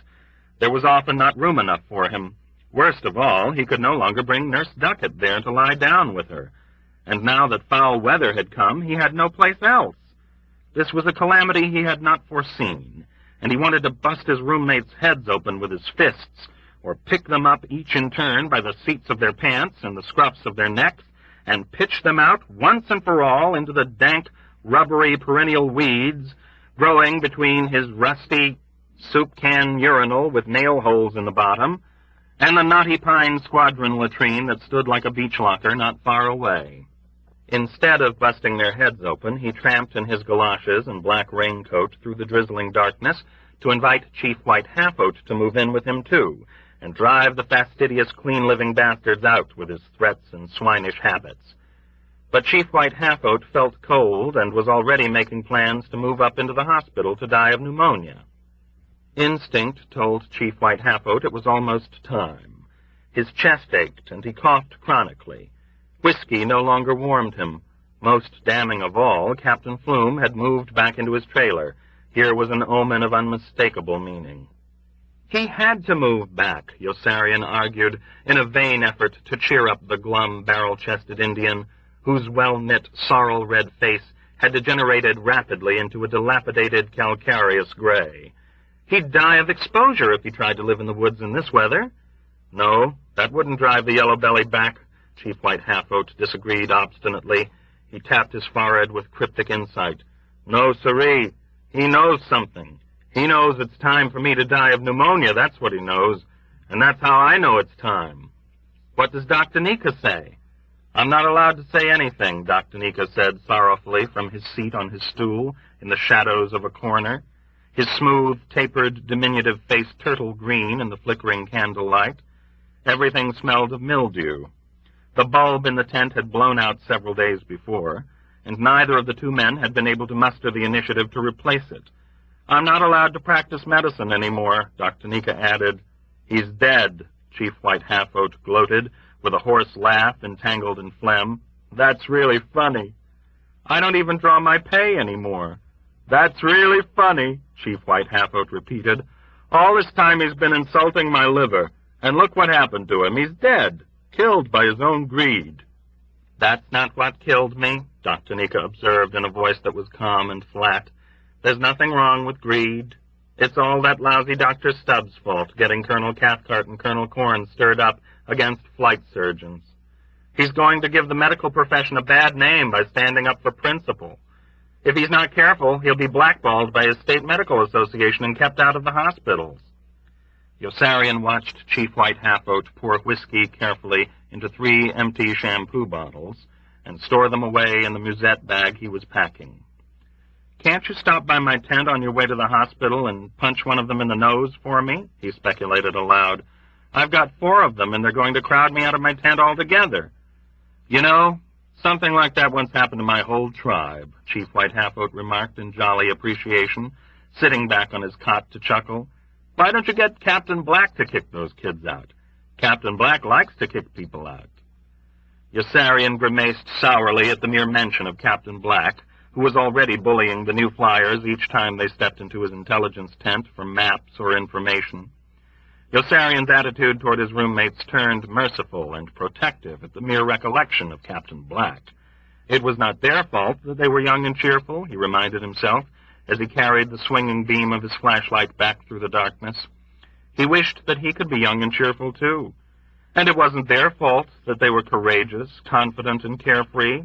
He would just have to be patient with them until 1 or 2 were killed and the rest wounded, and then they would all turn out okay. He vowed to be more tolerant and benevolent, but when he ducked inside his tent with his friendlier attitude, a great yellow blaze was roaring in the fireplace, and he gasped in horrified amazement. Orr's beautiful birch logs were going up in smoke. His roommates had set fire to them. He gaped at the 4 insensitive, overheated faces and wanted to shout curses at them. He wanted to bang their heads together as they greeted him with loud, convivial cries and invited him generously to pull up a chair and eat their chestnuts and roasted potatoes. What could he do with them? And the very next morning they got rid of the dead man in his tent. Just like that, they whisked him away. They carried his cot and all his belongings right out into the bushes and simply dumped them there. And then they strode back, slapping their hands briskly at a job well done. Yossarian was stunned by their overbearing vigor and zeal, by their practical, direct efficiency. In a matter of moments, they had disposed energetically of a problem with which Yossarian and Sergeant Towser had been grappling unsuccessfully for months. Yossarian was alarmed. They might get rid of him just as quickly, he feared, and he ran to Hungry Joe and fled with him to Rome the day before Nately's whore finally got a good night's sleep and woke up in love. Chapter 33. Nately's Whore. He missed Nurse Duckett in Rome. There was not much else to do after Hungry Joe left on his mail run. Yossarian missed Nurse Duckett so much that he went searching hungrily through the streets for Luciana, whose laugh and invisible scar he had never forgotten, or the boozy, blousy, bleary-eyed floozy in the overloaded white brassiere and unbuttoned orange satin blouse, whose naughty salmon-colored cameo ring Arfie had thrown away so callously through the window of her car. How he yearned for both girls. He looked for them in vain. He was so deeply in love with them, and he knew he would never see either again. Despair gnawed at him. Visions beset him. He wanted Nurse Duckett with her dress up and her slim thighs bare to the hips. He banged a thin streetwalker with a wet cough who picked him up from an alley between hotels, but that was no fun at all, and he hastened to the enlisted men's apartment for the fat, friendly maid in the lime-colored panties who was overjoyed to see him but couldn't arouse him. He went to bed there early and slept alone. He woke up disappointed and banged a sassy, short, chubby girl he found in the apartment after breakfast, but that was only a little better, and he chased her away when he'd finished and went back to sleep. He napped till lunch and then went shopping for presents for Nurse Duckett and a scarf for the maid in the lime-colored panties, who hugged him with such gargantuan gratitude that he was soon hot for Nurse Duckett and ran looking lecherously for Luciana again. Instead, he found Arfie, who had landed in Rome when Hungry Joe returned with Dunbar, Nately, and Dobbs, and who would not go along on the drunken foray that night to rescue Nately's whore from the middle-aged military big shots holding her captive in a hotel, because she would not say uncle. "Why should I risk getting into trouble just to help her out?" Arfie demanded haughtily. "But don't tell Nately I said that. Tell him I had to keep an appointment with some very important fraternity brothers." The middle-aged big shots would not let Nately's whore leave until they made her say uncle. "Say uncle," they said to her. "Uncle," she said. "No, no, say uncle." "Uncle," she said. She still doesn't understand. You still don't understand, do you? We can't really make you say uncle unless you don't want to say uncle, don't you see? Don't say uncle when I tell you to say uncle, okay? Say uncle. Uncle, she said. No, don't say uncle. Say uncle. She didn't say uncle. That's good. That's very good. It's a start. Now say uncle. Uncle, she said. It's no good. No, it's no good that way either. She just isn't impressed with us. There's just no fun making her say uncle when she doesn't care whether we make her say uncle or not. No, she really doesn't care, does she? Say foot. Foot. You see, she doesn't care about anything we do. She doesn't care about us. We don't mean a thing to you, do we? Uncle, she said. She didn't care about them a bit, and it upset them terribly. They shook her roughly each time she yawned. She did not seem to care about anything, not even when they threatened to throw her out the window. They were utterly demoralized men of distinction. She was bored and indifferent and wanted very much to sleep. She had been on the job for 22 hours, and she was sorry that these men had not permitted her to leave with the other two girls with whom the orgy had begun. She wondered vaguely why they wanted her to laugh when they laughed, and why they wanted her to enjoy it when they made love to her. It was all very mysterious to her, and very uninteresting. She was not sure what they wanted from her. Each time she slumped over with her eyes closed, they shook her awake and made her say uncle again. Each time she said uncle, they were disappointed. She wondered what uncle meant. She sat on the sofa in a passive, phlegmatic stupor, her mouth open and all her clothing crumpled in a corner on the floor, and wondered how much longer they would sit around naked with her and make her say uncle in the elegant hotel suite to which Orr's old girlfriend, giggling uncontrollably at Yossarian's and Dunbar's drunken antics, guided Nately and the other members of the motley rescue party. Dunbar squeezed Orr's old girlfriend's fanny gratefully and passed her back to Yossarian, who propped her against the door jamb with both hands on her hips and wormed himself against her lasciviously until Nately seized him by the arm and pulled him away from her into the blue sitting room, where Dunbar was already hurling everything in sight out the window into the court. Dobbs was smashing furniture with an ash stand. A nude, ridiculous man with a blushing appendectomy scar appeared in the doorway suddenly and bellowed, "What's going on here?" "Your toes are dirty," Dunbar said. The man covered his groin with both hands and shrank from view.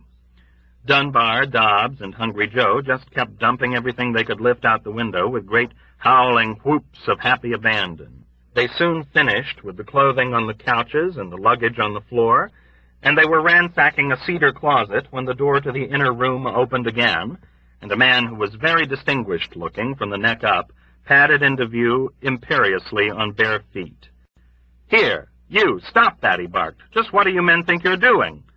"Your toes are dirty," Dunbar said to him. The man covered his groin as the first had done and disappeared. Nately charged after him, but was blocked by the first officer, who plodded back in, holding a pillow in front of him like a bubble dancer. "Hey, you men," he roared angrily. "Stop it." "Stop it," Dunbar replied. "That's what I said." "That's what I said," Dunbar said. The officer stamped his foot petulantly, turning weak with frustration. "Are you deliberately repeating everything I say? Are you deliberately repeating everything I say? I'll thrash you." The man raised a fist. "I'll thrash you," Dunbar warned him coldly. "You're a German spy, and I'm going to have you shot." "German spy? I'm an American colonel." "You don't look like an American colonel. You look like a fat man with a pillow in front of him. Where's your uniform if you're an American colonel? You just threw it out the window." "All right, men," Dunbar said, "lock the silly bastard up. Take the silly bastard down to the station house and throw away the key." The colonel blanched with alarm. "Are you all crazy? Where's your badge? Hey, you, come back in here." But he whirled too late to stop Nately, who had glimpsed his girl sitting on the sofa in the other room and had darted through the doorway behind his back. The others poured through after him right into the midst of the other naked big shots. Hungry Joe laughed hysterically when he saw them, pointing in disbelief at one after the other and clasping his head and sides.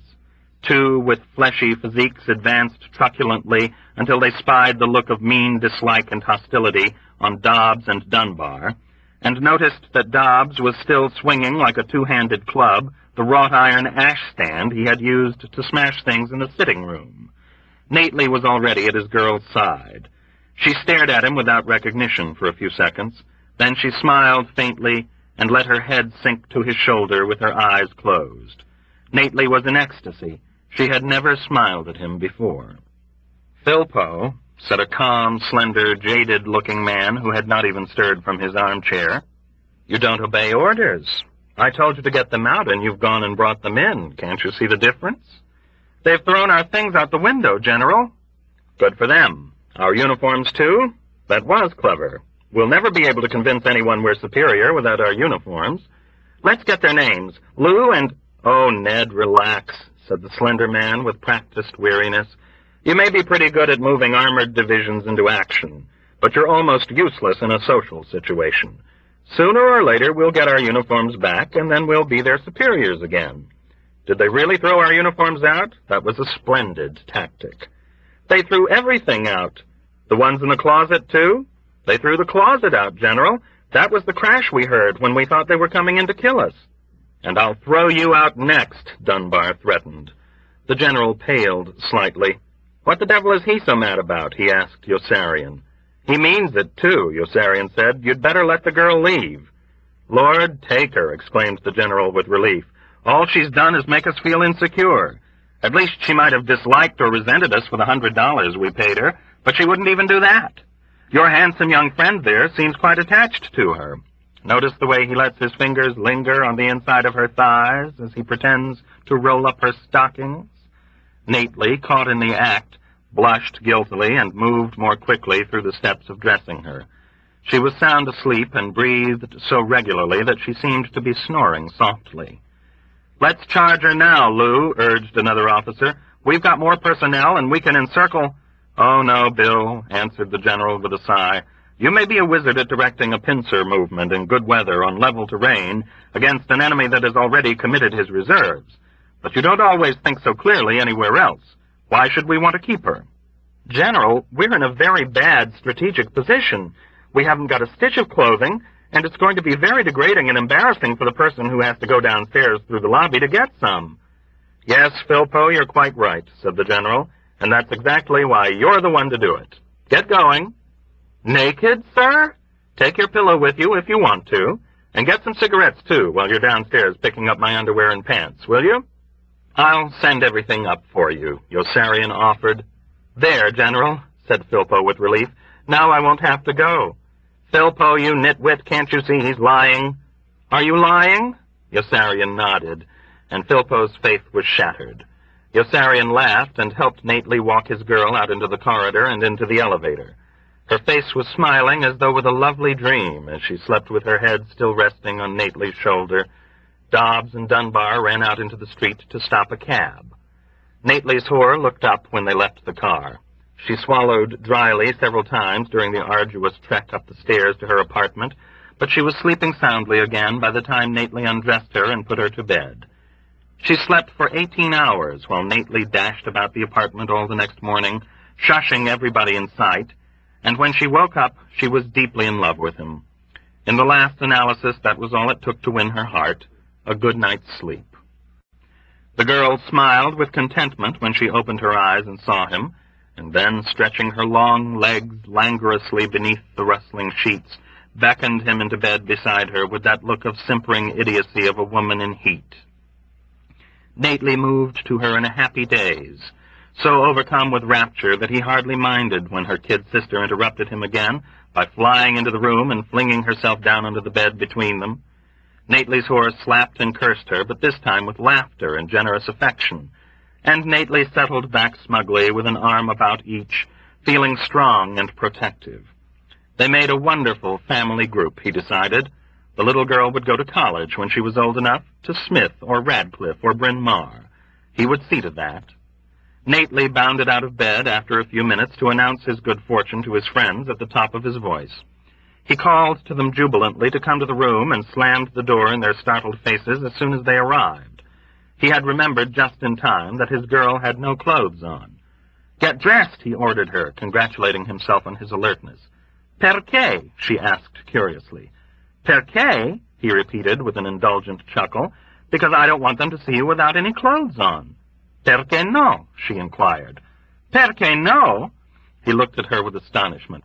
Because it isn't right for other men to see you naked, that's why. Perché no? Because I say so, Nately exploded in frustration. Now don't argue with me.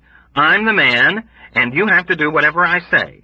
From now on, I forbid you ever to go out of this room unless you have all your clothes on. Is that clear? Nately's whore looked at him as though he were insane. Are you crazy? Che succede? I mean every word I say. Tu sei pazzo, she shouted at him with incredulous indignation, and sprang out of bed. Snarling unintelligibly, she snapped on panties and strode toward the door. Nately drew himself up with full manly authority. I forbid you to leave this room that way, he informed her. Tu sei pazzo, she shot back at him, after she had left, shaking her head in disbelief. Idiota! Tu sei un pazzo imbecille! Tu sei pazzo, said her thin kid sister, starting out after her in the same haughty walk. You come back here, Nately ordered her. I forbid you to go out that way, too. Idiota, the kid sister called back at him with dignity after she had flounced past. Tu sei un pazzo imbecille. Nately fumed in circles of distracted helplessness for several seconds, and then sprinted out into the sitting room to forbid his friends to look at his girlfriend, while she complained about him in only her panties. Why not? Asked Dunbar. Why not? Exclaimed Nately. Because she's my girl now, and it isn't right for you to see her unless she's fully dressed. Why not? Asked Dunbar. You see, said his girl with a shrug. Lui è pazzo. Si è molto pazzo, echoed her kid sister. Then make her keep her clothes on if you don't want us to see her, argued Hungry Joe. What the hell do you want from us? She won't listen to me, Nately confessed sheepishly. So from now on, you'll all have to shut your eyes or look in the other direction when she comes in that way, okay? Madone, cried his girl in exasperation, and stamped out of the room. Madone, cried her kid sister, and stamped out behind her. Lui è pazzo, Yossarian observed good-naturedly. I certainly have to admit it. Hey, you crazy or something? Hungry Joe demanded of Nately. The next thing you know, you'll be trying to make her give up hustling. From now on, Nately said to his girl, I forbid you to go out hustling. Perché? She inquired curiously. Perché? He screamed with amazement. Because it's not nice, that's why. Perché no? Because it just isn't, Nately insisted. It just isn't right for a nice girl like you to go looking for other men to sleep with. I'll give you all the money you need so you won't have to do it anymore. And what will I do all day instead? Do, said Nately. You'll do what all your friends do. My friends go looking for men to sleep with. Then get new friends. I don't even want you to associate with girls like that anyway. Prostitution is bad. Everybody knows that, even him. He turned with confidence to the experienced old man. Am I right? You're wrong, answered the old man. Prostitution gives her an opportunity to meet people. It provides fresh air and wholesome exercise, and it keeps her out of trouble. From now on, Nately declared sternly to his girlfriend, I forbid you to have anything to do with that wicked old man. Bafangu, his girl replied, rolling her harassed eyes up toward the ceiling. What does he want from me? She implored, shaking her fists. Lasciami, she told him in menacing entreaty. Stupido! If you think my friends are so bad, go tell your friends not to ficky-fick all the time with my friends. From now on, Nately told his friends, I think you fellas ought to stop running around with her friends and settle down.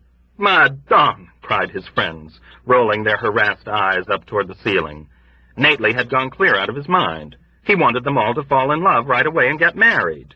Dunbar could marry Orr's whore, and Yossarian could fall in love with Nurse Duckett or anyone else he liked. After the war, they could all work for Nately's father and bring up their children in the same suburb. Nately saw it all very clearly. Love had transmogrified him into a romantic idiot, and they drove him away back into the bedroom to wrangle with his girl over Captain Black. She agreed not to go to bed with Captain Black again or give him any more of Nately's money, but she would not budge an inch on her friendship with the ugly, ill-kempt, dissipated, filthy-minded old man who witnessed Nately's flowering love affair with insulting derision, and would not admit that Congress was the greatest deliberative body in the whole world. From now on, Nately ordered his girl firmly, I absolutely forbid you even to speak to that disgusting old man. Again the old man, cried the girl in wailing confusion. Perché no? He doesn't like the House of Representatives. Mamma mia, what's the matter with you? È pazzo, observed her kid sister philosophically. "That's what's the matter with him." "See," the older girl agreed readily, tearing at her long brown hair with both hands. "We are pazzo." But she missed Nately when he was away, and was furious with Yossarian when he punched Nately in the face with all his might and knocked him into the hospital with a broken nose. Chapter 34. Thanksgiving. It was actually all Sergeant Knight's fault that Yossarian busted Nately in the nose on Thanksgiving Day after everyone in the squadron had given humble thanks to Milo for providing the fantastically opulent meal on which the officers and enlisted men had gorged themselves insatiably all afternoon, and for dispensing like an inexhaustible largesse the unopened bottles of cheap whiskey he handed out unsparingly to every man who asked. Even before dark, young soldiers with pasty white faces were throwing up everywhere and passing out drunkenly on the ground. The air turned foul. Other men picked up steam as the hours passed, and the aimless, riotous celebration continued. It was a raw, violent, guzzling saturnalia that spilled obstreperously through the woods to the officers' club and spread up into the hills toward the hospital and the anti-aircraft gun emplacements. There were fistfights in the squadron and one stabbing. Corporal Kolodny shot himself through the leg in the intelligence tent while playing with a loaded gun, and had his gums and toes painted purple in the speeding ambulance as he lay on his back with the blood spurting from his wound. Men with cut fingers, bleeding heads, stomach cramps, and broken ankles came limping penitently up to the medical tent to have their gums and toes painted purple by Gus and Wes, and be given a laxative to throw into the bushes. The joyous celebration lasted long into the night, and the stillness was fractured often by wild, exultant shouts and by the cries of people who were merry or sick. There was the recurring sound of retching and moaning, of laughter, greetings, threats and swearing, and of bottles shattering against rock. There were dirty songs in the distance. It was worse than New Year's Eve. Yossarian went to bed early for safety and soon dreamed that he was fleeing almost headlong down an endless wooden staircase, making a loud staccato clatter with his heels. Then he woke up a little and realized someone was shooting at him with a machine gun. A tortured, terrified sob rose in his throat. His first thought was that Milo was attacking the squadron again, and he rolled off his cot to the floor and lay underneath in a trembling, praying ball, his heart thumping like a dropped forge, his body bathed in a cold sweat. There was no noise of planes. A drunken, happy laugh sounded from afar. "Happy New Year! Happy New Year!" a triumphant, familiar voice shouted hilariously from high above between the short, sharp bursts of machine gun fire, and Yossarian understood that some men had gone as a prank to one of the sandbagged machine gun emplacements Milo had installed in the hills after his raid on the squadron, and staffed with his own men. Yossarian blazed with hatred and wrath when he saw he was the victim of an irresponsible joke that had destroyed his sleep and reduced him to a whimpering hulk. He wanted to kill. He wanted to murder. He was angrier than he had ever been before, angrier even than when he had slid his hands around McWatt's neck to strangle him. The gun opened fire again. Voices cried, "Happy New Year!" and gloating laughter rolled down from the hills through the darkness like a witch's glee. In moccasins and coveralls, Yossarian charged out of his tent for revenge with his .45, ramming a clip of cartridges up into the grip and slamming the bolt of the gun back to load it. He snapped off the safety catch and was ready to shoot. He heard Nately running after him to restrain him, calling his name. The machine gun opened fire once more from a black rise above the motor pool, and orange tracer bullets skimmed like low-gliding dashes over the tops of the shadowy tents, almost clipping the peaks. Roars of rough laughter rang out again between the short bursts. Yossarian felt resentment boil like acid inside him. They were endangering his life, the bastards.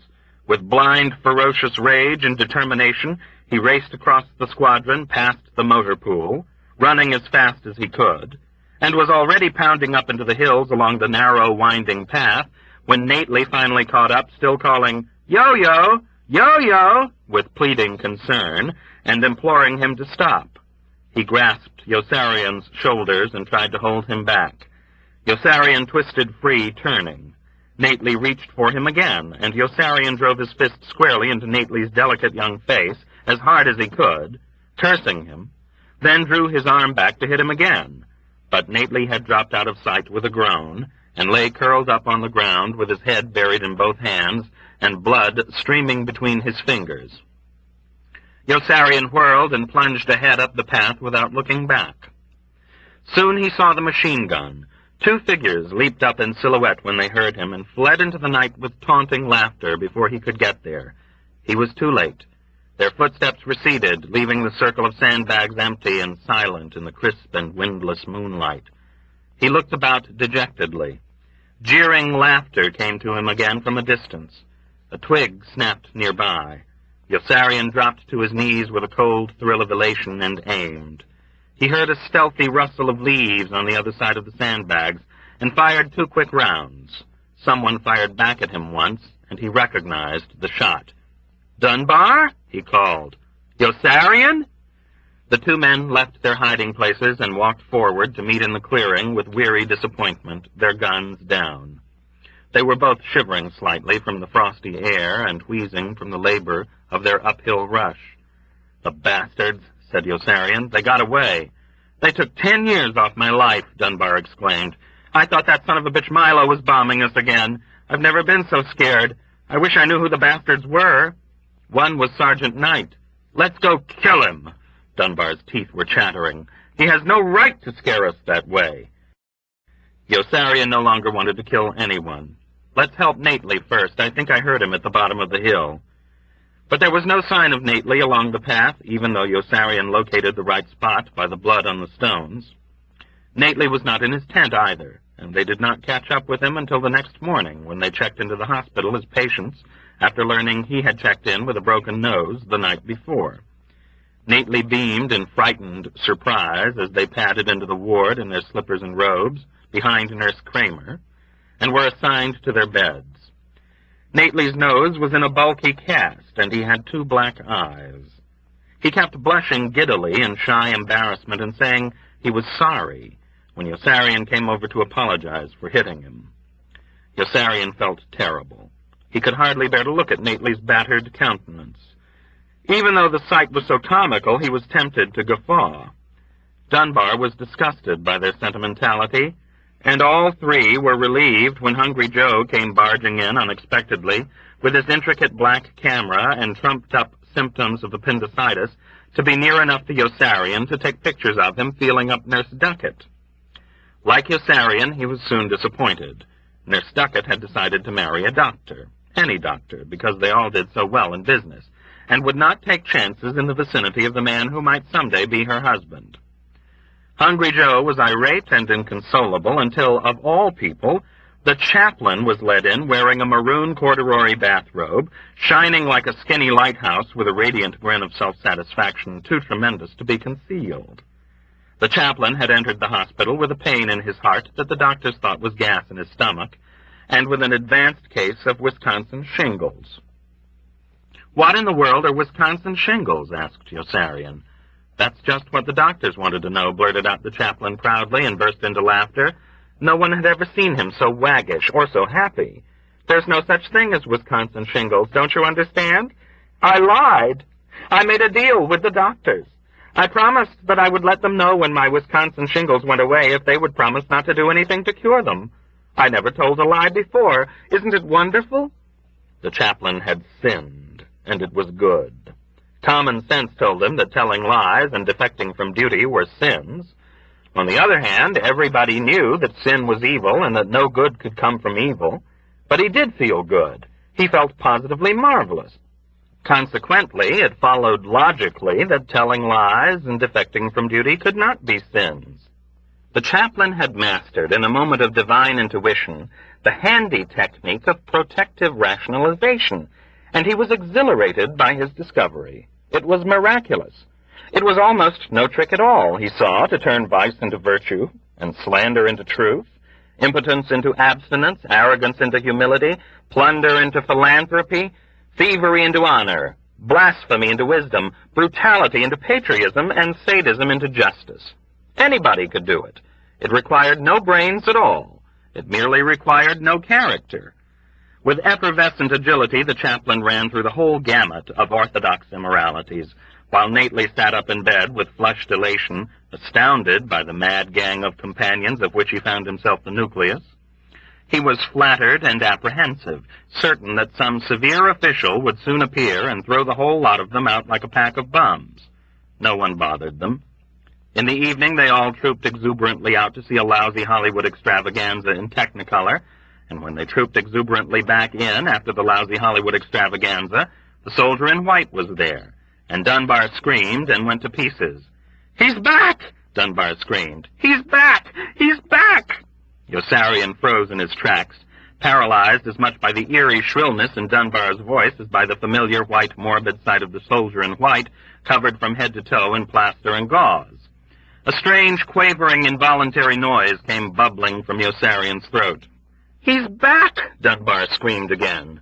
"He's back!" a patient delirious with fever echoed in automatic terror. All at once the ward erupted into bedlam. Mobs of sick and injured men began ranting incoherently and running and jumping in the aisle as though the building were on fire. A patient with one foot and one crutch was hopping back and forth swiftly in panic, crying, "What is it? What is it? Are we burning? Are we burning?" "He's back!" someone shouted at him. "Didn't you hear him? He's back! He's back!" "Who's back?" shouted someone else. "Who is it? What does it mean? What should we do? Are we on fire? Get up and run, damn it! Everybody get up and run!" Everybody got out of bed and began running from one end of the ward to the other. One CID man was looking for a gun to shoot one of the other CID men who had jabbed his elbow into his eye. The ward had turned into chaos. The patient, delirious with the high fever, leaped into the aisle and almost knocked over the patient with one foot, who accidentally brought the black rubber tip of his crutch down on the other's bare foot, crushing some toes. The delirious man with the fever and the crushed toes sank to the floor and wept in pain, while other men tripped over him and hurt him more in their blind, milling, agonized stampede. "He's back!" all the men kept mumbling and chanting and calling out hysterically as they rushed back and forth. "He's back! He's back!" Nurse Kramer was there in the middle suddenly like a spinning policeman, trying desperately to restore order, dissolving helplessly into tears when she failed. "Be still! Please be still!" she urged uselessly through her massive sobs. The chaplain, pale as a ghost, had no idea what was going on. Neither did Nately, who kept close to Yossarian's side, clinging to his elbow, or Hungry Joe, who followed dubiously with his scrawny fists clenched, and glanced from side to side with a face that was scared. "Hey, what's going on?" Hungry Joe pleaded. "What the hell is going on?" "It's the same one!" Dunbar shouted at him emphatically, in a voice rising clearly above the raucous commotion. "Don't you understand? It's the same one!" "The same one?" Yossarian heard himself echo, quivering with a deep and ominous excitement that he could not control, and shoved his way after Dunbar toward the bed of the soldier in white. "Take it easy, fellas," the short, patriotic Texan counseled affably with an uncertain grin. "There's no cause to be upset. Why don't we all just take it easy?" "The same one!" others began murmuring, chanting, and shouting. Suddenly Nurse Duckett was there, too. "What's going on?" she demanded. "He's back!" Nurse Kramer screamed, sinking into her arms. "He's back! He's back!" It was indeed the same man. He had lost a few inches and added some weight, but Yossarian remembered him instantly by the two stiff arms and the two stiff, thick, useless legs, all drawn upward into the air, almost perpendicularly by the taut ropes and the long lead weights suspended from pulleys over him, and by the frayed black hole in the bandages over his mouth. He had, in fact, hardly changed at all. There was the same zinc pipe rising from the hard stone mass over his groin and leading to the clear glass jar on the floor. There was the same clear glass jar on a pole dripping fluid into him through the crook of his elbow. Yossarian would recognize him anywhere. He wondered who he was. "There's no one inside!" Dunbar yelled out at him unexpectedly. Yossarian felt his heart skip a beat and his legs grow weak. "What are you talking about?" he shouted with dread, stunned by the haggard, sparking anguish in Dunbar's eyes and by his crazed look of wild shock and horror. Are you nuts or something? What the hell do you mean there's no one inside? They've stolen him away, Dunbar shouted back. He's hollow inside, like a chocolate soldier. They just took him away and left those bandages there. Why should they do that? Why do they do anything? They've stolen him away, screamed someone else, and people all over the ward began screaming, They've stolen him away! They've stolen him away! Go back to your beds, Nurse Duckett pleaded with Dunbar and Yossarian, pushing feebly against Yossarian's chest. Please go back to your beds. You're crazy, Yossarian shouted angrily at Dunbar. What the hell makes you say that? Did anyone see him? Dunbar demanded with sneering fervor. You saw him, didn't you? Yossarian said to Nurse Duckett. Tell Dunbar there's someone inside. Lieutenant Schmalter is inside, Nurse Duckett said. He's burned all over. Did she see him? You saw him, didn't you? The doctor who bandaged him saw him. Go get him, will you? Which doctor was it? Nurse Duckett reacted to the question with a startled gasp. The doctor isn't even here, she exclaimed. The patient was brought to us that way from a field hospital. You see, cried Nurse Kramer, there's no one inside. There's no one inside, yelled Hungry Joe and began stamping on the floor. Dunbar broke through and leaped up furiously on the soldier in white's bed to see for himself, pressing his gleaming eye down hungrily against the tattered black hole in the shell of white bandages. He was still bent over, staring with one eye into the lightless, unstirring void of the soldier in white's mouth, when the doctors and the MPs came running to help Yossarian pull him away. The doctors wore guns at the waist. The guards carried carbines and rifles with which they shoved and jolted the crowd of muttering patients back. A stretcher on wheels was there, and the soldier in white was lifted out of bed skillfully and rolled out of sight in a matter of seconds. The doctors and MPs moved through the ward assuring everyone that everything was all right. Nurse Duckett plucked Yossarian's arm and whispered to him furtively to meet her in the broom closet outside in the corridor. Yossarian rejoiced when he heard her.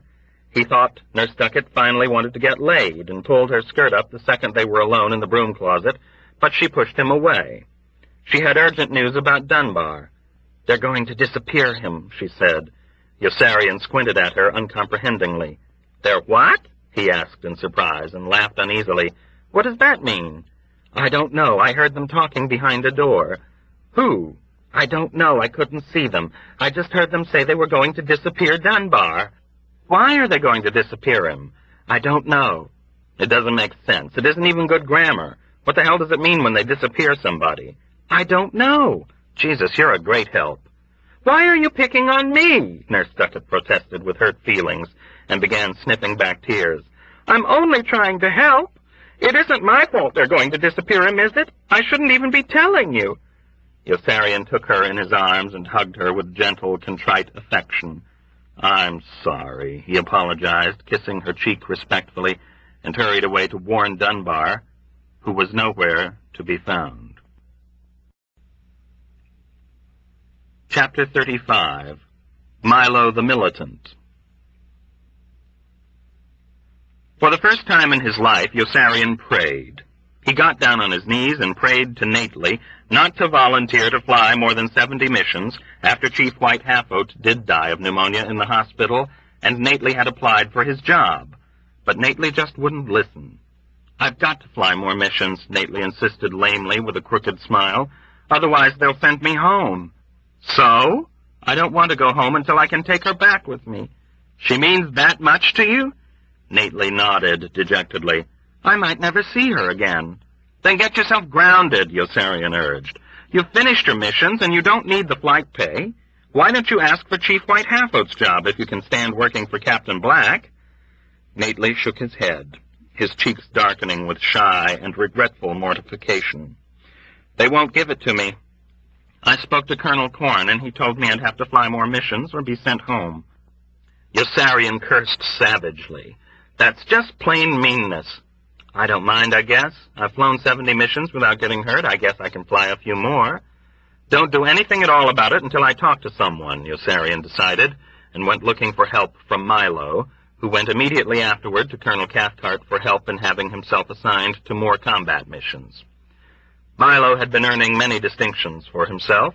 He had flown fearlessly into danger and criticism by selling petroleum and ball bearings to Germany at good prices in order to make a good profit and help maintain a balance of power between the contending forces.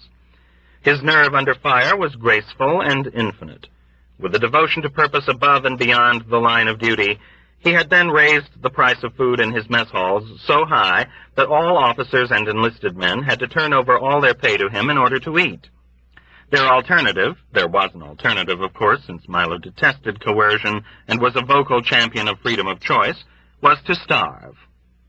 When he encountered a wave of enemy resistance to this attack, he stuck to his position without regard for his safety or reputation, and gallantly invoked the law of supply and demand. And when someone somewhere said no, Milo gave ground grudgingly, valiantly defending, even in retreat, the historic right of free men to pay as much as they had to for the things they needed in order to survive. Milo had been caught red-handed in the act of plundering his countrymen, and as a result his stock had never been higher. He proved good as his word when a raw-boned major from Minnesota curled his lip in rebellious disavowal and demanded his share of the syndicate. Milo kept saying everybody owned. Milo met the challenge by writing the words, "a share," on the nearest scrap of paper, and handing it away with a virtuous disdain that won the envy and admiration of almost everyone who knew him. His glory was at a peak, and Colonel Cathcart, who knew and admired his war record, was astonished by the deferential humility with which Milo presented himself at group headquarters and made his fantastic appeal for more hazardous assignments. "You want to fly more combat missions?" Colonel Cathcart gasped. "What in the world for?" Milo answered in a demure voice with his face lowered meekly, "I want to do my duty, sir. The country is at war, and I want to fight to defend it like the rest of the fellows." "But, Milo, you are doing your duty," Colonel Cathcart exclaimed with a laugh that thundered jovially. "I can't think of a single person who's done more for the men than you have. Who gave them chocolate-covered cotton?" Milo shook his head slowly and sadly. "But being a good mess officer in wartime just isn't enough, Colonel Cathcart." "Certainly it is, Milo. I don't know what's come over you." "Certainly it isn't, Colonel," Milo disagreed in a somewhat firm tone, raising his subservient eyes significantly just far enough to arrest Colonel Cathcart's. "Some of the men are beginning to talk." "Oh, is that it? Give me their names, Milo. Give me their names, and I'll see to it that they go on every dangerous mission the group flies." "No, Colonel, I'm afraid they're right," Milo said, with his head drooping again. "I was sent overseas as a pilot, and I should be flying more combat missions and spending less time on my duties as a mess officer." Colonel Cathcart was surprised, but cooperative. "Well, Milo, if you really feel that way, I'm sure we can make whatever arrangements you want. How long have you been overseas now?" 11 months, sir." "And how many missions have you flown?" 5. "5?" asked Colonel Cathcart. 5, sir." 5, eh? Colonel Cathcart rubbed his cheek pensively. "That isn't very good, is it?" "Isn't it?" asked Milo in a sharply edged voice, glancing up again. Colonel Cathcart quailed. "On the contrary, that's very good, Milo," he corrected himself hastily. "It isn't bad at all." "No, Colonel," Milo said, with a long, languishing, wistful sigh. "It isn't very good, although it's very generous of you to say so." "But it's really not bad, Milo, not bad at all when you consider all your other valuable contributions." 5 missions, you say? Just 5? "Just 5, sir. Just 5. Colonel Cathcart grew awfully depressed for a moment as he wondered what Milo was really thinking, and whether he had already got a black eye with him. 5 is very good, Milo, he observed with enthusiasm, spying a ray of hope. "That averages out to almost 1 combat mission every 2 months. And I'll bet your total doesn't even include the time you bombed us." "Yes, sir, it does." "It does?" inquired Colonel Cathcart with mild wonder. "You didn't actually fly along on that mission, did you? If I remember correctly, you were in the control tower with me, weren't you?" "But it was my mission," Milo contended. "I organized it, and we used my planes and supplies. I planned and supervised the whole thing." "Oh, certainly, Milo, certainly. I'm not disputing you. I'm only checking the figures to make sure you're claiming all you're entitled to. Did you also include the time we contracted with you to bomb the bridge at Orvieto?" "Oh, no, sir. I didn't think I should, since I was in Orvieto at the time directing the anti-aircraft fire. I don't see what difference that makes, Milo. It was still your mission, and a damned good one, too, I must say. We didn't get the bridge, but we did have a beautiful bomb pattern. I remember General Peckham commenting on it. No, Milo, I insist you count Orvieto as a mission, too. If you insist, sir. I do insist, Milo. Now, let's see. You now have a grand total of 6 missions, which is damned good, Milo. Damned good, really. 6 missions is an increase of 20% in just a couple of minutes, which is not bad at all, Milo, not bad at all. Many of the other men have 70 missions, Milo pointed out. But they never produced any chocolate-covered cotton, did they? Milo, you're doing more than your share. But they're getting all the fame and opportunity, Milo persisted with a petulance that bordered on sniveling. Sir, I want to get in there and fight like the rest of the fellows. That's what I'm here for. I want to win medals, too. Yes, Milo, of course. We all want to spend more time in combat. But people like you and me serve in different ways. Look at my own record. Colonel Cathcart uttered a deprecatory laugh. I'll bet it's not generally known, Milo, that I myself have flown only 4 missions. Is it? No, sir, Milo replied. It's generally known that you've flown only 2 missions, and that one of those occurred when Arfie accidentally flew you over enemy territory while navigating you to Naples for a black market water cooler. Colonel Cathcart, flushing with embarrassment, abandoned all further argument. All right, Milo. I can't praise you enough for what you want to do. If it really means so much to you, I'll have Major assign you to the next 64 missions so that you can have 72. Thank you, Colonel. Thank you, sir. You don't know what this means. Don't mention it, Milo. I know exactly what it means. No, Colonel, I don't think you do know what it means, Milo disagreed pointedly. Someone will have to begin running the syndicate for me right away. It's very complicated, and I might get shot down at any time. Colonel Cathcart brightened instantly at the thought and began rubbing his hands with avaricious zest. You know, Milo, I think Colonel Corn and I might be willing to take the syndicate off your hands, he suggested in an offhand manner, almost licking his lips in savory anticipation. Our experience in black market plum tomatoes should come in very useful. Where do we begin?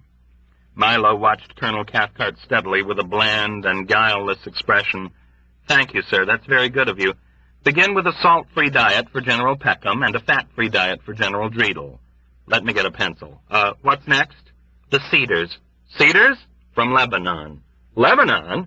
We've got cedars from Lebanon due at the sawmill in Oslo to be turned into shingles for the builder in Cape Cod. COD. And then there's the peas. Peas? That are on the high seas. We've got boatloads of peas that are on the high seas from Atlanta to Holland to pay for the tulips that were shipped to Geneva to pay for the cheeses that must go to Vienna, MIF. MIF? Money in front. The Habsburgs are shaky. Milo, and don't forget the galvanized zinc in the warehouse at Flint. 4 carloads of galvanized zinc from Flint must be flown to the smelters in Damascus by noon of the 18th, terms FOB. Calcutta, 2%, 10 days EOM. 1 Messerschmitt full of hemp is due in Belgrade for a C-47.5 full of those semi-pitted dates we stuck them with from Khartoum. Use the money from the Portuguese anchovies we're selling back to Lisbon to pay for the Egyptian cotton we've got coming back to us from Mamaroneck, and to pick up as many oranges as you can in Spain. Always pay cash for naranjas. Naranjas? That's what they call oranges in Spain, and these are Spanish oranges. And oh yes, don't forget Piltdown Man. Piltdown Man? Yes, Piltdown Man. The Smithsonian Institution is not in a position at this time to meet our price for a second Piltdown Man, but they are looking forward to the death of a wealthy and beloved donor, and Milo! France wants all the parsley we can send them, and I think we might as well, because we'll need the francs for the lira, for the pfennigs, for the dates when they get back. I've also ordered a tremendous shipment of Peruvian balsa wood for distribution to each of the mess halls in the syndicate on a pro rata basis. Balsa wood? What are the mess halls going to do with balsa wood? Good balsa wood isn't so easy to come by these days, Colonel. I just didn't think it was a good idea to pass up the chance to buy it. No, I suppose not, Colonel Cathcart surmised vaguely, with the look of somebody seasick. And I assume the price was right. The price, said Milo, was outrageous, positively exorbitant. But since we bought it from one of our own subsidiaries, we were happy to pay it. Look after the hides." "The hives?" "The hides." "The hides?" "The hides. In Buenos Aires. They have to be tanned." "Tanned?" "In Newfoundland. And shipped to Helsinki, NMIF, before the spring thaw begins. Everything to Finland goes NMIF before the spring thaw begins." "No money in front?" guessed Colonel Cathcart. "Good, Colonel. You have a gift, sir. And then there's the cork." "The cork?" "That must go to New York. The shoes for Toulouse, the ham for Siam, the nails for Wales, and the tangerines for New Orleans." "Milo, we have coals in Newcastle, sir." Colonel Cathcart threw up his hands. "Milo, stop!" he cried, almost in tears. "It's no use. You're just like I am. Indispensable." He pushed his pencil aside and rose to his feet in frantic exasperation. "Milo, you can't fly 64 more missions. You can't even fly one more mission. The whole system would fall apart if anything happened to you." Milo nodded serenely with complacent gratification. "Sir, are you forbidding me to fly any more combat missions?" "Milo, I forbid you to fly any more combat missions," Colonel Cathcart declared in a tone of stern and inflexible authority. "But that's not fair, sir," said Milo. "What about my record? The other men are getting all the fame and medals and publicity. Why should I be penalized just because I'm doing such a good job as mess officer?" "No, Milo, it isn't fair. But I don't see anything we can do about it. Maybe we can get someone else to fly my missions for me." "But maybe we can get someone else to fly your missions for you," Colonel Cathcart suggested. "How about the striking coal miners in Pennsylvania and West Virginia?" Milo shook his head. "It would take too long to train them." "But why not the men in the squadron, sir? After all, I'm doing all this for them. They ought to be willing to do something for me in return."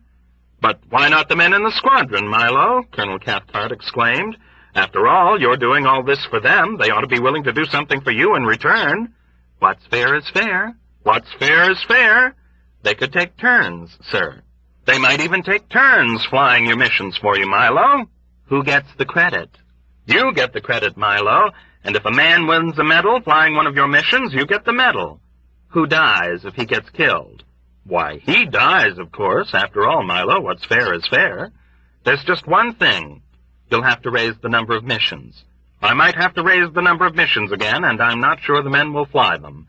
They're still pretty sore because I jumped them to 70. If I can get just one of the regular officers to fly more, the rest will probably follow." "Nately will fly more missions, sir," Milo said. "I was told in strictest confidence just a little while ago that he'll do anything he has to in order to remain overseas with a girl he's fallen in love with." "But Nately will fly more," Colonel Cathcart declared, and he brought his hands together in a resounding clap of victory. "Yes, Nately will fly more, and this time I'm really going to jump the missions, right up to 80, and really knock General Dreedle's eye out. And this is a good way to get that lousy rat Yossarian back into combat where he might get killed." "Yossarian?"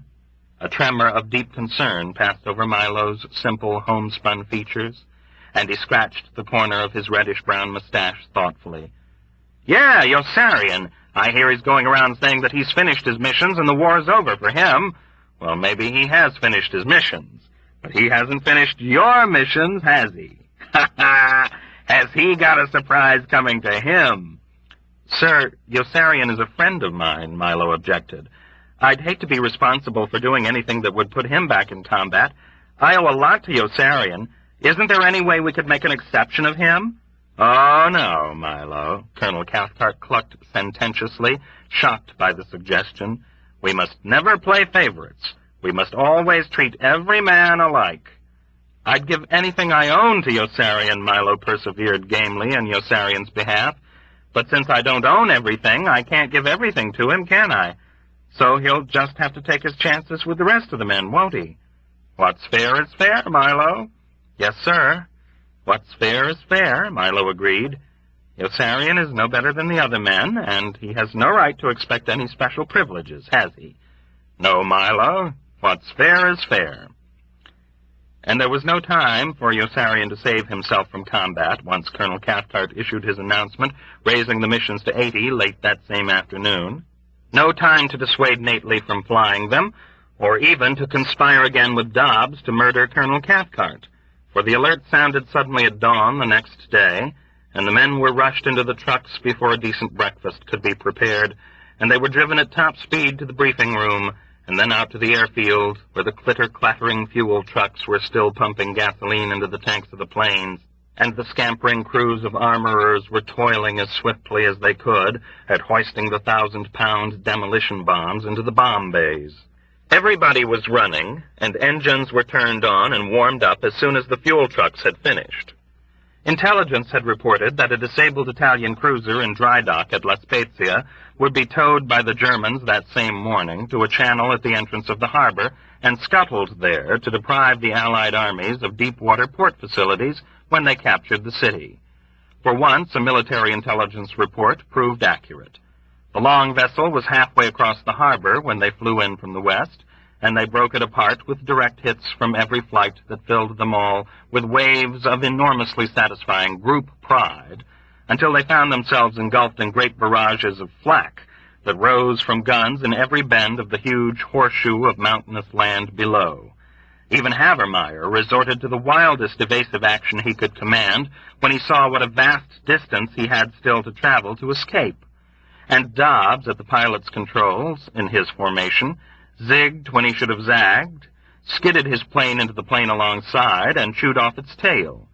His wing broke off at the base, and his plane dropped like a rock, and was almost out of sight in an instant. There was no fire, no smoke, not the slightest untoward noise. The remaining wing revolved as ponderously as a grinding cement mixer as the plane plummeted nose downward in a straight line at accelerating speed until it struck the water, which foamed open at the impact like a white water lily on the dark blue sea, and washed back in a geyser of apple-green bubbles when the plane sank. It was over in a matter of seconds. There were no parachutes, and Nately, in the other plane, was killed too. Chapter 36. The Cellar. Nately's death almost killed the chaplain. Chaplain Tapman was seated in his tent, laboring over his paperwork and his reading spectacles, when his phone rang and news of the mid-air collision was given to him from the field. His insides turned at once to dry clay. His hand was trembling as he put the phone down. His other hand began trembling. The disaster was too immense to contemplate. 12 men killed? How ghastly, how very, very awful. His feeling of terror grew. He prayed instinctively that Yossarian, Nately, Hungry Joe, and his other friends would not be listed among the victims, then berated himself repentantly, for to pray for their safety was to pray for the death of other young men he did not even know. It was too late to pray, yet that was all he knew how to do. His heart was pounding with a noise that seemed to be coming from somewhere outside, and he knew he would never sit in a dentist's chair again, never glance at a surgical tool, never witness an automobile accident or hear a voice shout at night, without experiencing that same violent thumping in his chest and dreading that he was going to die. He would never watch another fist fight without fearing he was going to faint and crack his skull open on the pavement, or suffer a fatal heart attack or cerebral hemorrhage. He wondered if he would ever see his wife again or his 3 small children. He wondered if he ever should see his wife again, now that Captain Black had planted in his mind such strong doubts about the fidelity and character of all women. There were so many other men, he felt, who could prove more satisfying to her sexually. When he thought of death now, he always thought of his wife, and when he thought of his wife, he always thought of losing her. In another minute, the chaplain felt strong enough to rise and walk with glum reluctance to the tent next door for Sergeant Whitcomb. They drove in Sergeant Whitcomb's jeep. The chaplain made fists of his hands to keep them from shaking as they lay in his lap. He ground his teeth together and tried not to hear as Sergeant Whitcomb chirruped exultantly over the tragic event. 12 men killed meant 12 more form letters of condolence that could be mailed in one bunch to the next of kin over Colonel Cathcart's signature, giving Sergeant Whitcomb hope of getting an article on Colonel Cathcart into the Saturday Evening Post in time for Easter. At the field, a heavy silence prevailed. overpowering motion like a ruthless, insensate spell holding in thrall the only beings who might break it. The chaplain was in awe. He had never beheld such a great, appalling stillness before. Almost 200 tired, gaunt, downcast men stood holding their parachute packs in a somber and unstirring crowd outside the briefing room, their faces staring blankly in different angles of stunned dejection. They seemed unwilling to go, unable to move. The chaplain was acutely conscious of the faint noise his footsteps made as he approached. His eyes searched hurriedly, frantically, through the immobile maze of limp figures. He spied Yossarian finally with a feeling of immense joy, and then his mouth gaped open slowly in unbearable horror as he noted Yossarian's vivid, beaten, grimy look of deep, drugged despair.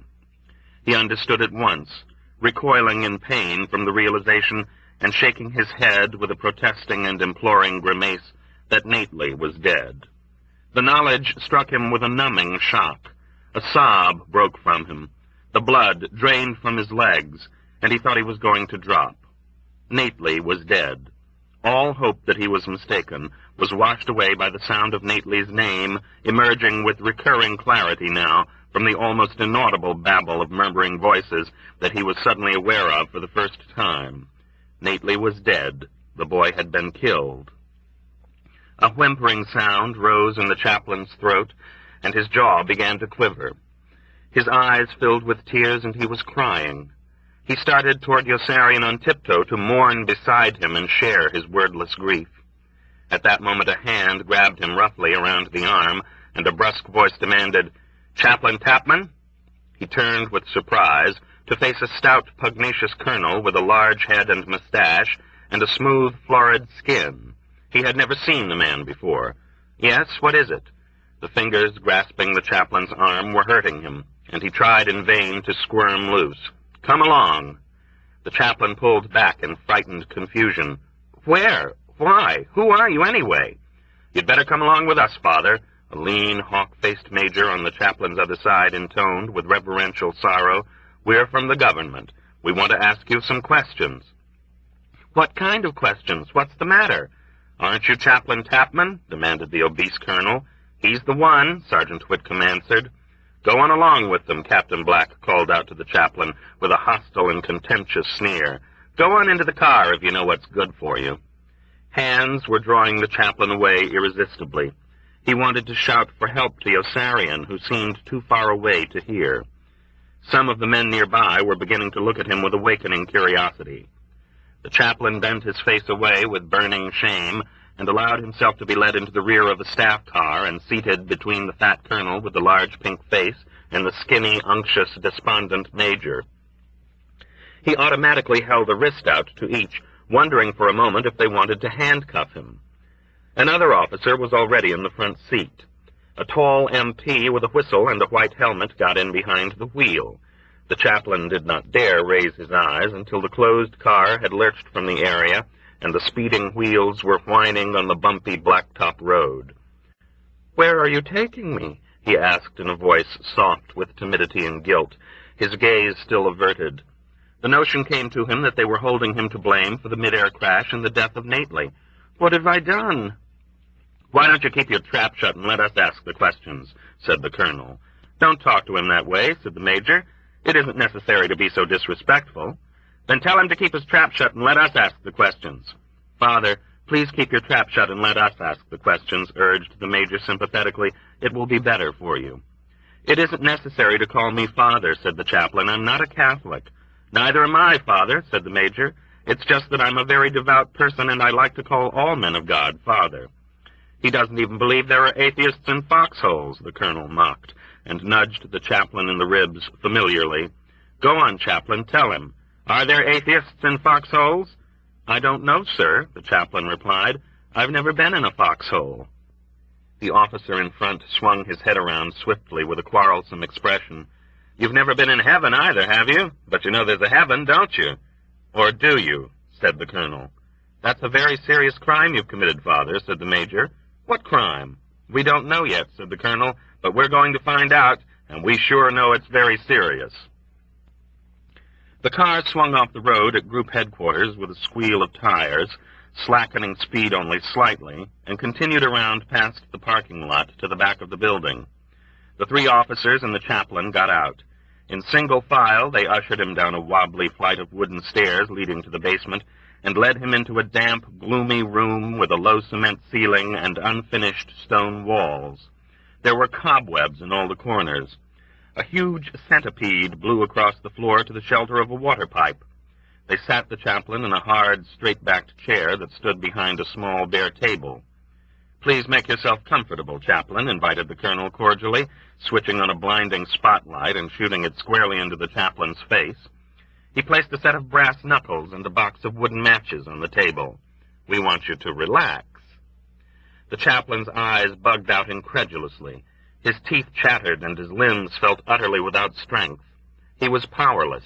They might do whatever they wished to him, he realized. These brutal men might beat him to death right there in the basement, and no one would intervene to save him. No one, perhaps, but the devout and sympathetic major with the sharp face, who set a water tap dripping loudly into a sink and returned to the table to lay a length of heavy rubber hose down beside the brass knuckles. "Everything's going to be all right, Chaplain," the major said encouragingly. "You've got nothing to be afraid of if you're not guilty. What are you so afraid of? You're not guilty, are you?" "Sure he's guilty," said the colonel. "Guilty as hell." "Guilty of what?" implored the chaplain, feeling more and more bewildered and not knowing which of the men to appeal to for mercy. The 3rd officer wore no insignia and lurked in silence off to the side. "What did I do?" "That's just what we're going to find out," answered the colonel, and he shoved a pad and pencil across the table to the chaplain. "Write your name for us, will you, in your own handwriting?" "My own handwriting?" "That's right, anywhere on the page." When the chaplain had finished, the colonel took the pad back and held it up alongside a sheet of paper he removed from a folder. "See," he said to the major, who had come to his side and was peering solemnly over his shoulder. "They're not the same, are they?" the major admitted. "I told you he did it." "Did what?" asked the chaplain. "Chaplain, this comes as a great shock to me," the major accused in a tone of heavy lamentation. "What does?" "I can't tell you how disappointed I am in you." "For what?" persisted the chaplain more frantically. "What have I done?" "For this," replied the major, and with an air of disillusioned disgust, tossed down on the table the pad on which the chaplain had signed his name. "This isn't your handwriting." The chaplain blinked rapidly with amazement. "But of course it's my handwriting." "No, it isn't, Chaplain. You're lying again." "But I just wrote it," the chaplain cried in exasperation. "You saw me write it." "That's just it," the major answered bitterly. "I saw you write it. You can't deny that you did write it. A person who will lie about his own handwriting will lie about anything." "But who lied about my own handwriting?" demanded the chaplain, forgetting his fear in the wave of anger and indignation that welled up inside him suddenly. "Are you crazy or something? What are you both talking about?" "We asked you to write your name in your own handwriting, and you didn't do it." "But of course I did. In whose handwriting did I write it, if not my own?" "In somebody else's." "Whose?" "That's just what we're going to find out," threatened the colonel. "Talk, Chaplain."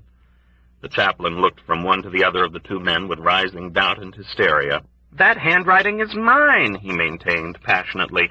"Where else is my handwriting if that isn't it?"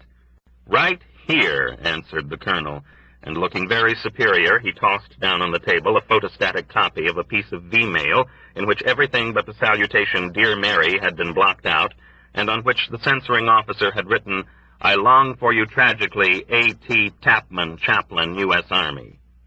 The colonel smiled scornfully as he watched the chaplain's face turn crimson. "Well, Chaplain, do you know who wrote that?" The chaplain took a long moment to reply. He had recognized Yossarian's handwriting. "No." "You can read, though, can't you?" the colonel persevered sarcastically.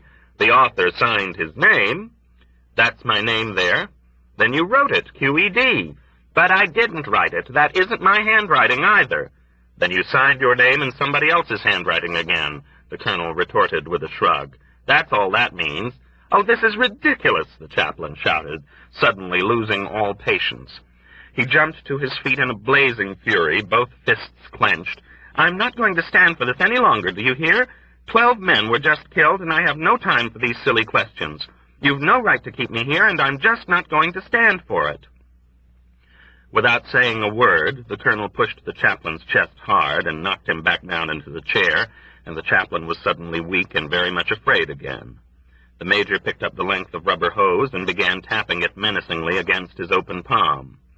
The colonel lifted the box of matches, took one out, and held it poised against the striking surface, watching with glowering eyes for the chaplain's next sign of defiance. The chaplain was pale and almost too petrified to move. The bright glare of the spotlight made him turn away finally. The dripping water tap was louder and almost unbearably irritating. He wished they would tell him what they wanted so that he would know what to confess. He waited tensely as the third officer, at a signal from the colonel, ambled over from the wall and seated himself on the table just a few inches away from the chaplain. His face was expressionless, his eyes penetrating and cold. "Turn off the light," he said over his shoulder in a low, calm voice. "It's very annoying." The chaplain gave him a small smile of gratitude. "Thank you, sir. And the drip, too, please." "Leave the drip," said the officer. "That doesn't bother me." He tugged up the legs of his trousers a bit, as though to preserve their natty crease. "Chaplain," he asked casually, "of what religious persuasion are you?" "I'm an Anabaptist, sir." "That's a pretty suspicious religion, isn't it?" "Suspicious?" inquired the chaplain in a kind of innocent daze. "Why, sir?" "Well, I don't know a thing about it. You'll have to admit that, won't you? Doesn't that make it pretty suspicious?" "I don't know, sir," the chaplain answered diplomatically with an uneasy stammer. He found the man's lack of insignia disconcerting, and was not even sure he had to say sir. Who was he, and what authority had he to interrogate him? "Chaplain, I once studied Latin. I think it's only fair to warn you of that before I ask my next question. Doesn't the word Anabaptist simply mean that you're not a Baptist?" "Oh, no, sir. There's much more." "Are you a Baptist?" "No, sir." "Then you are not a Baptist, aren't you?" "Sir?" "I don't see why you're bickering with me on that point. You've already admitted it. Now, chaplain, to say you're not a Baptist doesn't really tell us anything about what you are, does it? You could be anything or anyone." He leaned forward slightly, and his manner took on a shrewd and significant air. "You could even be," he added, "Washington Irving, couldn't you?" "Washington Irving?" the chaplain repeated with surprise. "Come on, Washington," the corpulent colonel broke in irascibly. "Why don't you make a clean breast of it? We know you stole that plum tomato." After a moment's shock, the chaplain giggled with nervous relief. "Oh, is that it?" he exclaimed. "Now I'm beginning to understand. I didn't steal that plum tomato, sir. Colonel Cathcart gave it to me. You can even ask him if you don't believe me." A door opened at the other end of the room, and Colonel Cathcart stepped into the basement as though from a closet. "Hello, Colonel." "Colonel, he claims you gave him that plum tomato, did you?" "Why should I give him a plum tomato?" answered Colonel Cathcart. "Thank you, Colonel. That will be all." "It's a pleasure, Colonel," Colonel Cathcart replied, and he stepped back out of the basement, closing the door after him. "Well, chaplain, what have you got to say now?" "He did give it to me," the chaplain hissed in a whisper that was both fierce and fearful. "He did give it to me." "You're not calling a superior officer a liar, are you, chaplain?" "Why should a superior officer give you a plum tomato, chaplain? Is that why you tried to give it to Sergeant Whitcomb, chaplain, because it was a hot tomato?" "No, no, no," the chaplain protested, wondering miserably why they were not able to understand. "I offered it to Sergeant Whitcomb because I didn't want it." "Why did you steal it from Colonel Cathcart if you didn't want it?" "I didn't steal it from Colonel Cathcart." "Then why are you so guilty if you didn't steal it?" "I'm not guilty." "Then why would we be questioning you if you weren't guilty?" "Oh, I don't know," the chaplain groaned, kneading his fingers in his lap and shaking his bowed and anguished head. "I don't know." "He thinks we have time to waste," snorted the major. "Chaplain," resumed the officer without insignia at a more leisurely pace, lifting a typewritten sheet of yellow paper from the open folder, "I have a signed statement here from Colonel Cathcart, asserting you stole that plum tomato from him." He laid the sheet face down on one side of the folder and picked up a second page from the other side. "And here I have a notarized affidavit from Sergeant Whitcomb, in which he states that he knew the tomato was hot just from the way you tried to unload it on him. "I swear to God I didn't steal it, sir," the chaplain pleaded with distress, almost in tears. "I give you my sacred word it was not a hot tomato." "Chaplain, do you believe in God?" "Yes, sir, of course I do." "That's odd, Chaplain," said the officer, taking from the folder another typewritten yellow page, "because I have here in my hands now another statement from Colonel Cathcart in which he swears that you refused to cooperate with him in conducting prayer meetings in the briefing room before each mission." After looking blank a moment, the chaplain nodded quickly with recollection. "Oh, that's not quite true, sir," he explained eagerly. "Colonel Cathcart gave up the idea himself once he realized enlisted men pray to the same God as officers." "He did what?" exclaimed the officer in disbelief. "What nonsense," declared the red-faced colonel, and swung away from the chaplain with dignity and annoyance. "Does he expect us to believe that?" cried the major incredulously. The officer without insignia chuckled acidly. "Chaplain, aren't you stretching things a bit far now?" he inquired with a smile that was indulgent and unfriendly. "But, sir, it's the truth. I swear it's the truth." "I don't see how that matters one way or the other," the officer answered nonchalantly, and reached sideways again toward the open folder filled with papers. "Chaplain, did you say you did believe in God in answer to my question? I don't remember." "Yes, sir, I did say so, sir. I do believe in God." "Then that really is very odd, Chaplain, because I have here another affidavit from Colonel Cathcart that states you once told him atheism was not against the law. Do you recall ever making a statement like that to anyone?" The chaplain nodded without any hesitation, feeling himself on very solid ground. "Yes, sir, I did make a statement like that. I made it because it's true. Atheism is not against the law." "But that's still no reason to say so, Chaplain, is it?" the officer chided tartly, frowning, and picked up still one more typewritten, notarized page from the folder. "And here I have another sworn statement from Sergeant Whitcomb that says you opposed his plan of sending letters of condolence over Colonel Cathcart's signature to the next of kin of men killed or wounded in combat. Is that true?" "Yes, sir, I did oppose it," answered the chaplain, "and I'm proud that I did. Those letters are insincere and dishonest. Their only purpose is to bring glory to Colonel Cathcart." "But what difference does that make?" replied the officer. "They still bring solace and comfort to the families that receive them, don't they?" "Chaplain, I simply can't understand your thinking process." The chaplain was stumped and at a complete loss for a reply. He hung his head, feeling tongue-tied and naive. The ruddy, stout colonel stepped forward vigorously with a sudden idea. "Why don't we knock his goddamn brains out?" he suggested with robust enthusiasm to the others. "Yes, we could knock his goddamn brains out, couldn't we?" the hawk-faced major agreed. "He's only an Anabaptist." "No, we've got to find him guilty first," the officer without insignia cautioned, with a languid, restraining wave. He slid lightly to the floor and moved around to the other side of the table, facing the chaplain with both hands pressed flat on the surface. His expression was dark and very stern, square and forbidding. "Chaplain," he announced with magisterial rigidity, "we charge you formally with being Washington Irving and taking capricious and unlicensed liberties in censoring the letters of officers and enlisted men. Are you guilty or innocent?" "Innocent, sir." The chaplain licked dry lips with a dry tongue and leaned forward in suspense on the edge of his chair. "Guilty," said the colonel. "Guilty," said the major. "Guilty it is, then," remarked the officer without insignia, and wrote a word on a page in the folder. "Chaplain," he continued, looking up, "we accuse you also of the commission of crimes and infractions we don't even know about yet. Guilty or innocent?" "I don't know, sir. How can I say if you don't tell me what they are?" "How can we tell you if we don't know?" "Guilty," decided the colonel. "Sure he's guilty," agreed the major. "If they're his crimes and infractions, he must have committed them." "Guilty it is, then," chanted the officer without insignia, and moved off to the side of the room. "He's all yours, Colonel." "Thank you," commended the colonel. "You did a very good job." He turned to the chaplain. "Okay, Chaplain, the jig's up. Take a walk." The chaplain did not understand. "What do you wish me to do?" "Go on, beat it, I told you," the colonel roared, jerking a thumb over his shoulder angrily. "Get the hell out of here."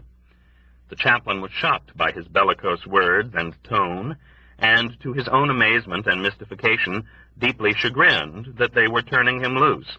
Aren't you even going to punish me? He inquired with querulous surprise. You're damned right we're going to punish you, but we're certainly not going to let you hang around while we decide how and when to do it. So get going. Hit the road. The chaplain rose tentatively and took a few steps away. I'm free to go? For the time being. But don't try to leave the island. We've got your number, Chaplain. Just remember that we've got you under surveillance 24 hours a day. It was not conceivable that they would allow him to leave. The chaplain walked toward the exit gingerly, expecting at any instant to be ordered back by a peremptory voice or halted in his tracks by a heavy blow on the shoulder or the head. They did nothing to stop him. He found his way through the stale, dark, dank corridors to the flight of stairs. He was staggering and panting when he climbed out into the fresh air. As soon as he had escaped, a feeling of overwhelming moral outrage filled him. He was furious, more furious at the atrocities of the day than he had ever felt before in his whole life. He swept through the spacious, echoing lobby of the building in a temper of scalding and vindictive resentment. He was not going to stand for it anymore, he told himself. He was simply not going to stand for it. When he reached the entrance, he spied, with a feeling of good fortune, Colonel Corn trotting up the wide steps alone. Bracing himself with a deep breath, the chaplain moved courageously forward to intercept him. This book is continued on cassette number 11, side 1.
Bracing himself with a deep breath, the chaplain moved courageously forward to intercept him.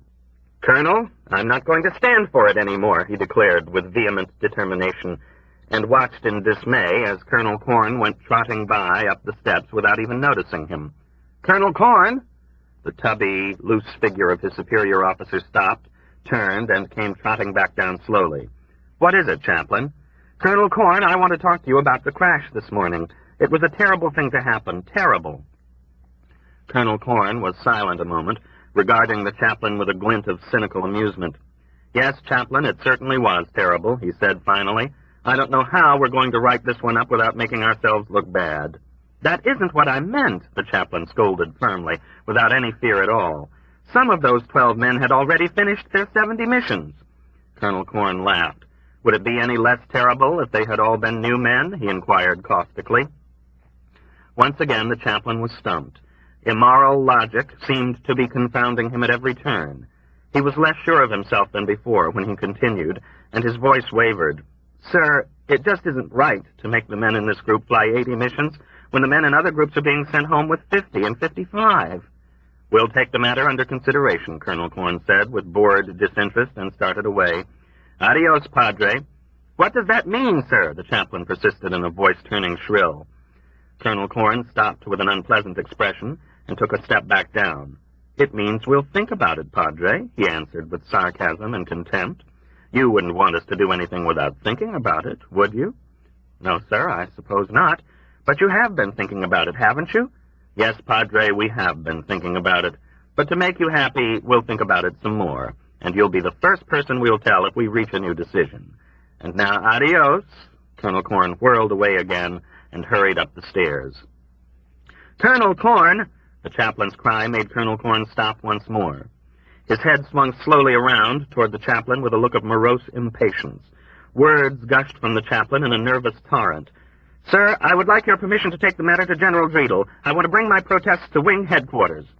Colonel Korn's thick, dark jowls inflated unexpectedly with a suppressed guffaw, and it took him a moment to reply. "That's all right, Padre," he answered with a mischievous merriment, trying hard to keep a straight face. "You have my permission to speak to General Dreedel." "Thank you, sir. I believe it only fair to warn you that I think I have some influence with General Dreedel." "It's good of you to warn me, Padre, and I believe it only fair to warn you that you won't find General Dreedel at wing." Colonel Korn grinned wickedly and then broke into triumphant laughter. "General Dreedel is out, Padre, and General Peckham is in. We have a new wing commander." The chaplain was stunned. "General Peckham?" "That's right, Chaplain. Have you got any influence with him?" "Why, I don't even know General Peckham," the chaplain protested wretchedly. Colonel Korn laughed again. "That's too bad, Chaplain, because Colonel Cathcart knows him very well." Colonel Korn chuckled steadily with gloating relish for another second or two and then stopped abruptly. "And by the way, Padre," he warned coldly, poking his finger once into the chaplain's chest, "the jig is up between you and Dr. Stubbs. We know very well he sent you up here to complain today." "Dr. Stubbs?" The chaplain shook his head in baffled protest. "I haven't seen Dr. Stubbs, Colonel. I was brought here by 3 strange officers who took me down into the cellar without authority and questioned and insulted me." Colonel Korn poked the chaplain in the chest once more. "You know damned well Dr. Stubbs has been telling the men in his squadron they didn't have to fly more than 70 missions." He laughed harshly. "Well, Padre, they do have to fly more than 70 missions because we're transferring Dr. Stubbs to the Pacific. So adios, Padre. Adios." Chapter 37, General Scheisskopf. Dreedel was out, and General Peckham was in, and General Peckham had hardly moved inside General Dreedel's office to replace him when his splendid military victory began falling to pieces around him. "General Scheisskopf," he inquired unsuspectingly of the sergeant in his new office, who brought him word of the order that had come in that morning. "You mean Colonel Scheisskopf, don't you?" "No, sir, General Scheisskopf. He was promoted to general this morning, sir." "Well, that's certainly curious. Scheisskopf, a general? What grade?" "Lieutenant General, sir, and—" "Lieutenant General?" "Yes, sir, and he wants you to issue no orders to anyone in your command without first clearing them through him." "Well, I'll be damned," mused General Peckham with astonishment, swearing aloud for perhaps the first time in his life. "Cargill, did you hear that? Scheisskopf was promoted way up to Lieutenant General. I'll bet that promotion was intended for me, and they gave it to him by mistake." Colonel Cargill had been rubbing his sturdy chin reflectively. "Why is he giving orders to us?" General Peckham's sleek, scrubbed, distinguished face tightened. "Yes, Sergeant," he said slowly, with an uncomprehending frown. "Why is he issuing orders to us, if he's still in special services and we're in combat operations?" "That's another change that was made this morning, sir. All combat operations are now under the jurisdiction of special services. General Scheisskopf is our new commanding officer." General Peckham let out a sharp cry. "Oh, my God," he wailed, and his practiced composure went up in hysteria. "Scheisskopf in charge? Scheisskopf?" He pressed his fists down on his eyes with horror. "Cargill, get me Wintergreen." "Scheisskopf? Not Scheisskopf." All phones began ringing at once. A corporal ran in and saluted. "Sir, there's a chaplain outside to see you with news of an injustice in Colonel Cathcart's squadron." "Send him away, send him away. We've got enough injustices of our own. Where's Wintergreen?" "Sir, General Scheisskopf is on the phone. He wants to speak to you at once." "Tell him I haven't arrived yet. Good Lord!" Peckham screamed as though struck by the enormity of the disaster for the first time. "Scheisskopf? The man's a moron. I walked all over that blockhead, and now he's my superior officer. Oh, my Lord! Cargill! Cargill, don't desert me. Where's Wintergreen?" "Sir, I have an ex-Sergeant Wintergreen on your telephone. He's been trying to reach you all morning." "General, I can't get Wintergreen," Colonel Cargill shouted. "His line is busy." General Peckham was perspiring freely as he lunged for the other telephone. "Wintergreen? Peckham, you son of a bitch. Wintergreen, have you heard what they've done? What have you done, you stupid bastard? They put Scheisskopf in charge of everything." Wintergreen was shrieking with rage and panic. "You and your goddamn memorandums. They've gone and transferred combat operations to special services." "Oh, no," moaned General Peckham. "Is that what did it? My memoranda? Is that what made them put Scheisskopf in charge? Why didn't they put me in charge?" "Because you weren't in special services anymore. You transferred out and left him in charge. And do you know what he wants? Do you know what the bastard wants us all to do?" "Sir, I think you'd better talk to General Scheisskopf," pleaded the sergeant nervously. "He insists on speaking to someone." "Cargill, talk to Scheisskopf for me. I can't do it. Find out what he wants." Colonel Cargill listened to General Scheisskopf for a moment and went white as a sheet. "Oh, my God," he cried as the phone fell from his fingers. "Do you know what he wants? He wants us to march. He wants everybody to march." Chapter 38. Kid's Sister. Yossarian marched backward with his gun on his hip and refused to fly any more missions. He marched backward because he was continuously spinning around as he walked to make certain no one was sneaking up on him from behind. Every sound to his rear was a warning, every person he passed a potential assassin. He kept his hand on his gun butt constantly and smiled at no one but Hungry Joe. He told Captain Pilchard and Captain Wren that he was through flying. Captain Pilchard and Captain Wren left his name off the flight schedule for the next mission and reported the matter to group headquarters. Colonel Corn laughed calmly. "What the devil do you mean he won't fly more missions?" he asked with a smile as Colonel Cathcart crept away into a corner to brood about the sinister import of the name Yossarian popping up to plague him once again. "Why won't he?" "His friend Nately was killed in the crash over Spezia. Maybe that's why." "Who does he think he is, Achilles?" Colonel Corn was pleased with the simile and filed a mental reminder to repeat it the next time he found himself in General Peckham's presence. "He has to fly more missions. He has no choice. Go back and tell him you'll report the matter to us if he doesn't change his mind." "We already did tell him that, sir. It made no difference." "What does Major Major say?" "We never see Major Major. He seems to have disappeared." "I wish we could disappear him," Colonel Cathcart blurted out from the corner, peevishly. "The way they did that fellow Dunbar." "Oh, there are plenty of other ways we can handle this one," Colonel Corn assured him confidently, and continued to Pilchard and Wren. "Let's begin with the kindest. Send him to Rome for a rest for a few days. Maybe this fellow's death really did hurt him a bit." Nately's death, in fact, almost killed Yossarian, too, for when he broke the news to Nately's horror in Rome, she uttered a piercing, heartbroken shriek and tried to stab him to death with a potato peeler. "Bruto!" she howled at him in hysterical fury as he bent her arm up around behind her back and twisted gradually until the potato peeler dropped from her grasp. "Bruto! Bruto!" She lashed at him swiftly with the long-nailed fingers of her free hand and raked open his cheek. She spat in his face viciously. "What's the matter?" he screamed in stinging pain and bewilderment, flinging her away from him all the way across the room to the wall. "What do you want from me?" She flew back at him with both fists flailing and bloodied his mouth with a solid punch before he was able to grab her wrists and hold her still. Her hair tossed wildly. Tears were streaming in single torrents from her flashing, hate-filled eyes as she struggled against him fiercely in an irrational frenzy of maddened might, snarling and cursing savagely and screaming, "Bruto! Bruto!" each time he tried to explain. Her great strength caught him off guard, and he lost his footing. She was nearly as tall as Yossarian, and for a few fantastic, terror-filled moments, he was certain she would overpower him in her crazed determination, crush him to the ground, and rip him apart mercilessly, limb from limb, for some heinous crime he had never committed. He wanted to yell for help as they strove against each other frantically in a grunting, panting stalemate, arm against arm. At last she weakened, and he was able to force her back and plead with her to let him talk, swearing to her that Nately's death had not been his fault.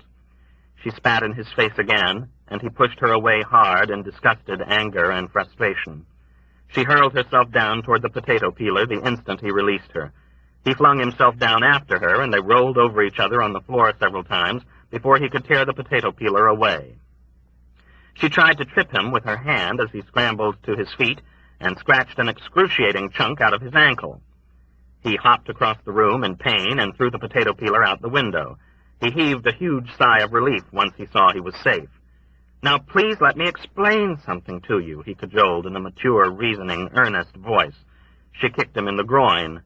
Whoosh went the air out of him, and he sank down on his side with a shrill and ululating cry, doubled up over his knees in chaotic agony, and retching for breath. Nately's whore ran from the room.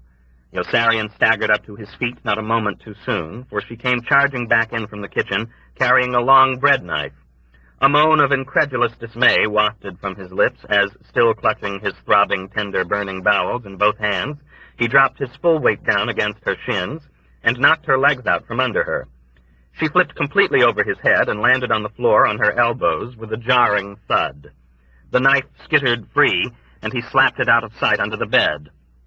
She tried to lunge after it, and he seized her by the arm and yanked her up. She tried to kick him in the groin again, and he slung her away with a violent oath of his own. She slammed into the wall off balance and smashed a chair over into a vanity table covered with combs, hairbrushes, and cosmetic jars that all went crashing off. A framed picture fell to the floor at the other end of the room, the glass front shattering. "What do you want from me?" he yelled at her in whining and exasperated confusion. "I didn't kill him." She hurled a heavy glass ashtray at his head. He made a fist and wanted to punch her in the stomach when she came charging at him again, but he was afraid he might harm her. He wanted to clip her very neatly on the point of the jaw and run from the room, but there was no clear target, and he merely skipped aside neatly at the last second and helped her along past him with a strong shove. She banged hard against the other wall. Now she was blocking the door. She threw a large vase at him. Then she came at him with a full wine bottle and struck him squarely on the temple, knocking him down half-stunned on one knee. His ears were buzzing. His whole face was numb. More than anything else, he was embarrassed. He felt awkward because she was going to murder him. He simply did not understand what was going on. He had no idea what to do. But he did know he had to save himself, and he catapulted forward off the floor when he saw her raise the wine bottle to clout him again, and barreled into her midriff before she could strike him. He had momentum, and he propelled her before him backward in his driving rush until her knees buckled against the side of the bed, and she fell over onto the mattress with Yossarian sprawled on top of her between her legs. She plunged her nails into the side of his neck and gouged as he worked his way up the supple, full hills and ledges of her rounded body until he covered her completely and pressed her into submission, his fingers pursuing her thrashing arm persistently until they arrived at the wine bottle finally and wrenched it free. She was still kicking and cursing and scratching ferociously. She tried to bite him cruelly, her coarse, sensual lips stretched back over her teeth like an enraged, omnivorous beast's. Now that she lay captive beneath him, he wondered how he would ever escape her without leaving himself vulnerable. He could feel the tensed, straddling inside of her buffeting thighs and knees, squeezing and churning around one of his legs. He was stirred by thoughts of sex that made him ashamed. He was conscious of the voluptuous flesh of her firm, young woman's body, straining and beating against him like a humid, fluid, delectable, unyielding tide, her belly and warm, live, plastic breasts thrusting upward against him vigorously in sweet and menacing temptation.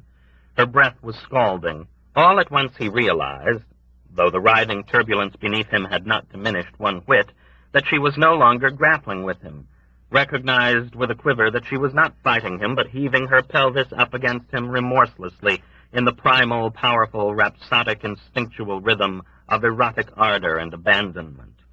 He gasped in delighted surprise. Her face, as beautiful as a blooming flower to him now, was distorted with a new kind of torture, the tissues serenely swollen, her half-closed eyes misty and unseeing with the stultifying languor of desire. "Caro," she murmured hoarsely, as though from the depths of a tranquil and luxurious trance. "Oh, caro mio." He stroked her hair. She drove her mouth against his face with savage passion. He licked her neck. She wrapped her arms around him and hugged. He felt himself falling ecstatically in love with her as she kissed him again and again, with lips that were steaming and wet and soft and hard, mumbling deep sounds to him adoringly in an incoherent oblivion of rapture, one caressing hand on his back slipping deftly down inside his trouser belt, while the other groped secretly and treacherously about on the floor for the bread knife and found it. He saved himself just in time. She still wanted to kill him. He was shocked and astounded by her depraved subterfuge as he tore the knife from her grasp and hurled it away. He bounded out of the bed to his feet. His face was agog with befuddlement and disillusion. He did not know whether to dart through the door to freedom or collapse on the bed to fall in love with her and place himself abjectly at her mercy again. She spared him from doing either by bursting unpredictably into tears. He was stunned again. This time she wept with no other emotion than grief, profound, debilitating, humble grief, forgetting all about him. Her desolation was pathetic as she sat with her tempestuous, proud, lovely head bowed, her shoulders sagging, her spirit melting. This time there was no mistaking her anguish. Great, racking sobs choked and shook her. She was no longer aware of him, no longer cared. He could have walked from the room safely then, but he chose to remain and console and help her. "Please," he urged her inarticulately, with his arm about her shoulders, recollecting with pained sadness how inarticulate and enfeebled he had felt in the plane coming back from Avignon, when Snowden kept whimpering to him that he was cold, and all Yossarian could offer him in return was, "There, there, there, there. Please," he repeated to her sympathetically, "please, please." She rested against him and cried until she seemed too weak to cry any longer, and did not look at him once until he extended his handkerchief when she had finished. She wiped her cheeks with a tiny, polite smile and gave the handkerchief back, murmuring, "Grazie, grazie," with meek, maidenly propriety. And then, without any warning whatever of a change in mood, clawed suddenly at his eyes with both hands. She landed with each and let out a victorious shriek. "Ha! Assassino!" she hooted and raced joyously across the room for the bread knife to finish him off. Half blinded, he rose and stumbled after her. A noise behind him made him turn.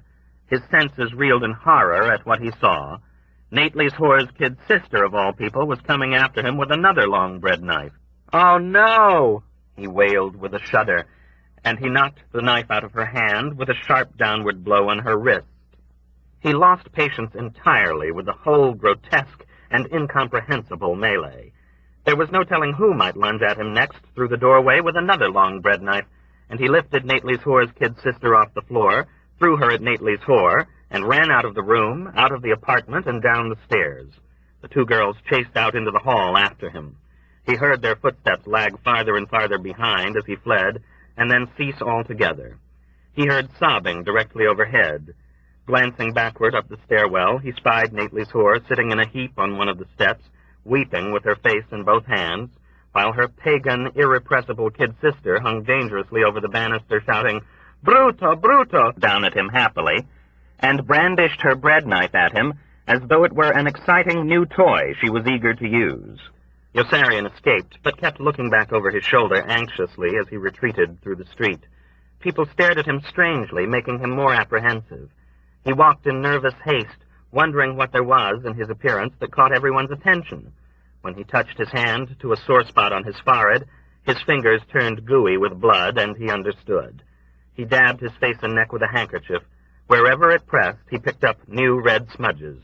He was bleeding everywhere. He hurried into the Red Cross building and down the 2 steep flights of white marble stairs to the men's washroom, where he cleansed and nursed his innumerable visible wounds with cold water and soap, and straightened his shirt collar and combed his hair. He had never seen a face so badly bruised and scratched as the one still blinking back at him in the mirror with a dazed and startled uneasiness. What on earth had she wanted from him? When he left the men's room, Nately's whore was waiting outside in ambush. She was crouched against the wall near the bottom of the staircase and came pouncing down upon him like a hawk with a glittering silver steak knife in her fist. He broke the brunt of her assault with his upraised elbow and punched her neatly on the jaw. Her eyes rolled. He caught her before she dropped and sat her down gently.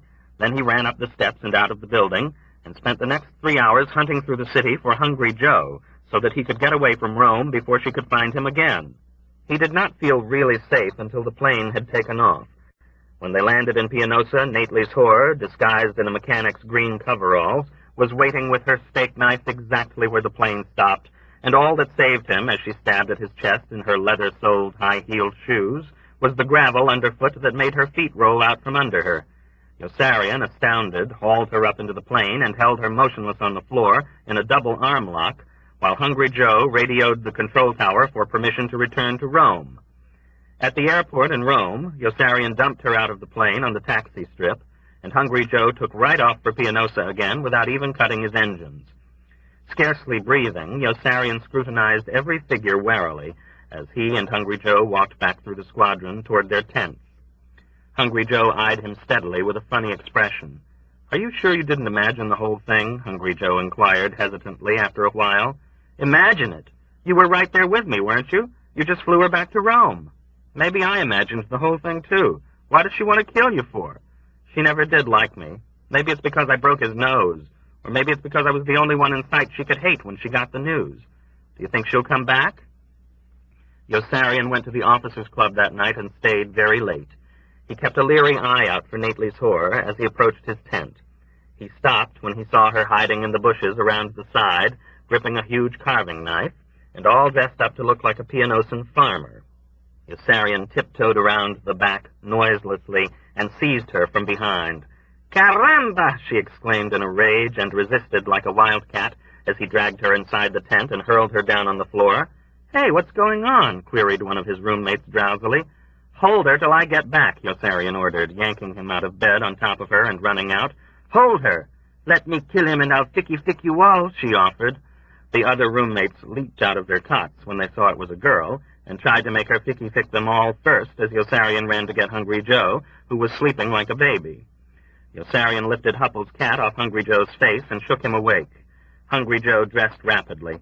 This time they flew the plane north and turned in over Italy far behind the enemy lines.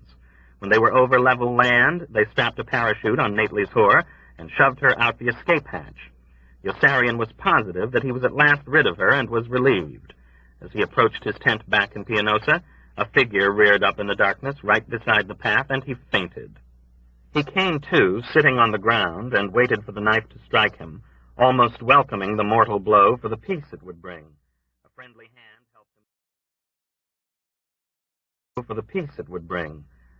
hand helped him up instead. It belonged to a pilot in Dunbar's squadron. "How are you doing?" asked the pilot, whispering. "Pretty good," Yossarian answered. "I saw you fall down just now. I thought something happened to you. I think I fainted. There's a rumor in my squadron that you told them you weren't going to fly any more combat missions." "That's the truth. Then they came around from group and told us that the rumor wasn't true, that you were just kidding around." "That was a lie." "Do you think they'll let you get away with it?" "I don't know." "What will they do to you?" "I don't know." "Do you think they'll court-martial you for desertion in the face of the enemy?" "I don't know." "I hope you get away with it," said the pilot in Dunbar's squadron, stealing out of sight into the shadows. "Let me know how you're doing." Yossarian stared after him a few seconds and continued toward his tent.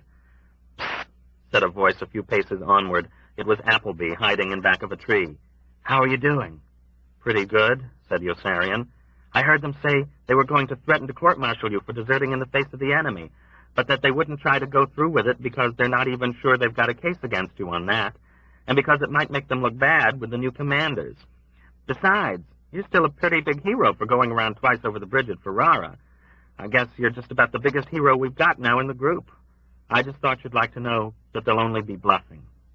"Thanks, Appleby. That's the only reason I started talking to you, to warn you.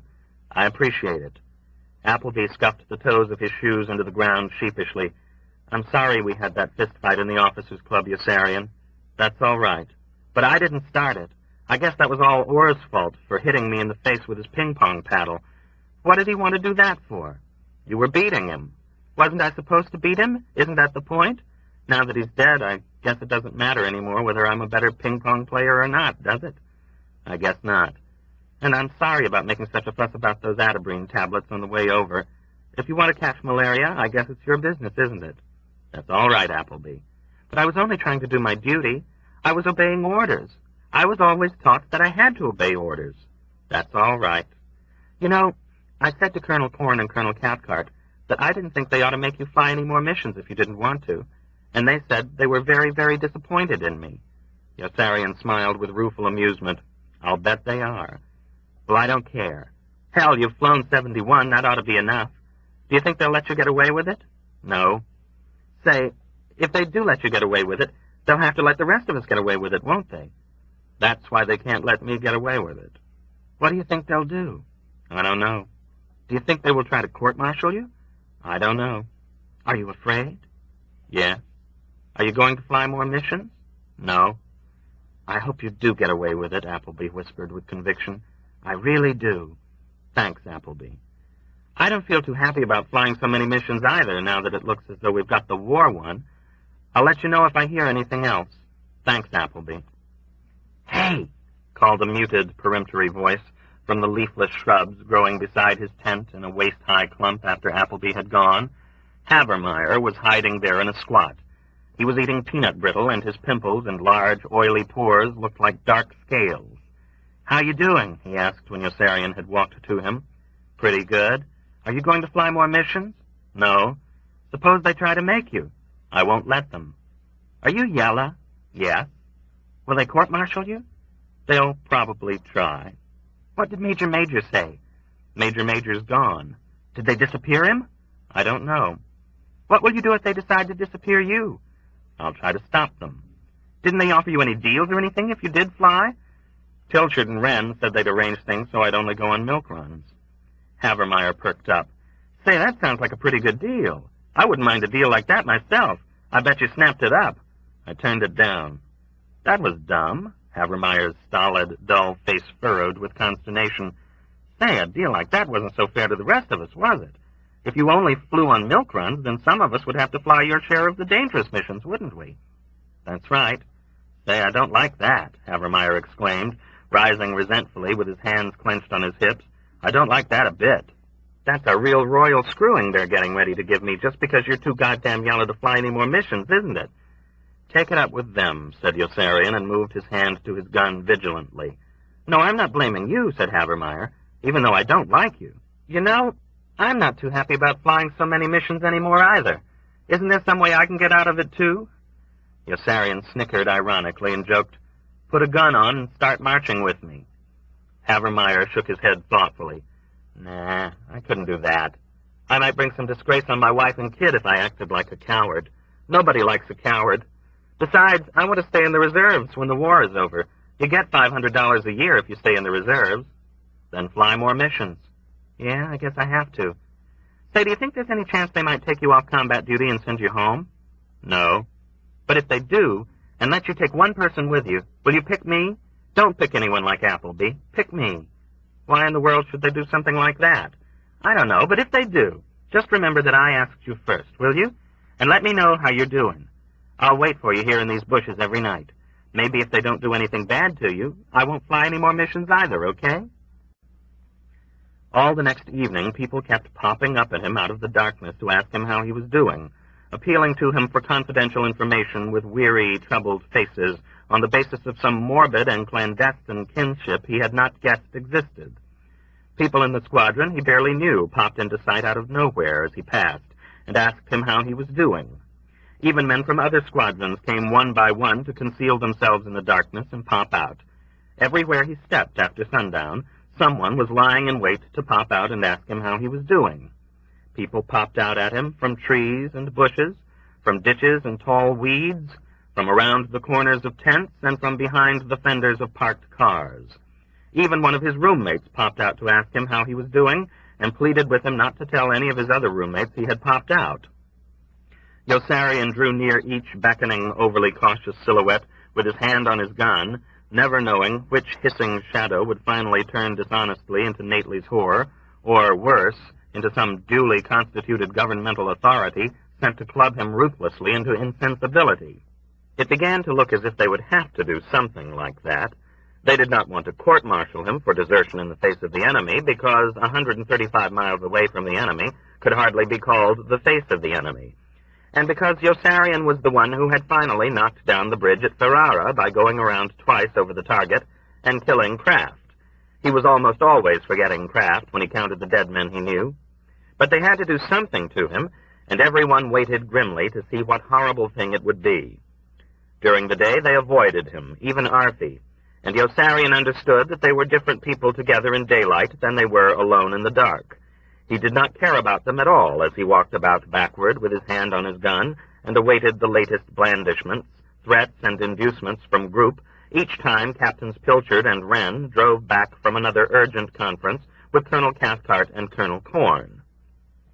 Hungry Joe was hardly around, and the only other person who ever spoke to him was Captain Black, who called him Old Blood and Guts in a merry, taunting voice each time he hailed him, and who came back from Rome toward the end of the week to tell him Nately's whore was gone.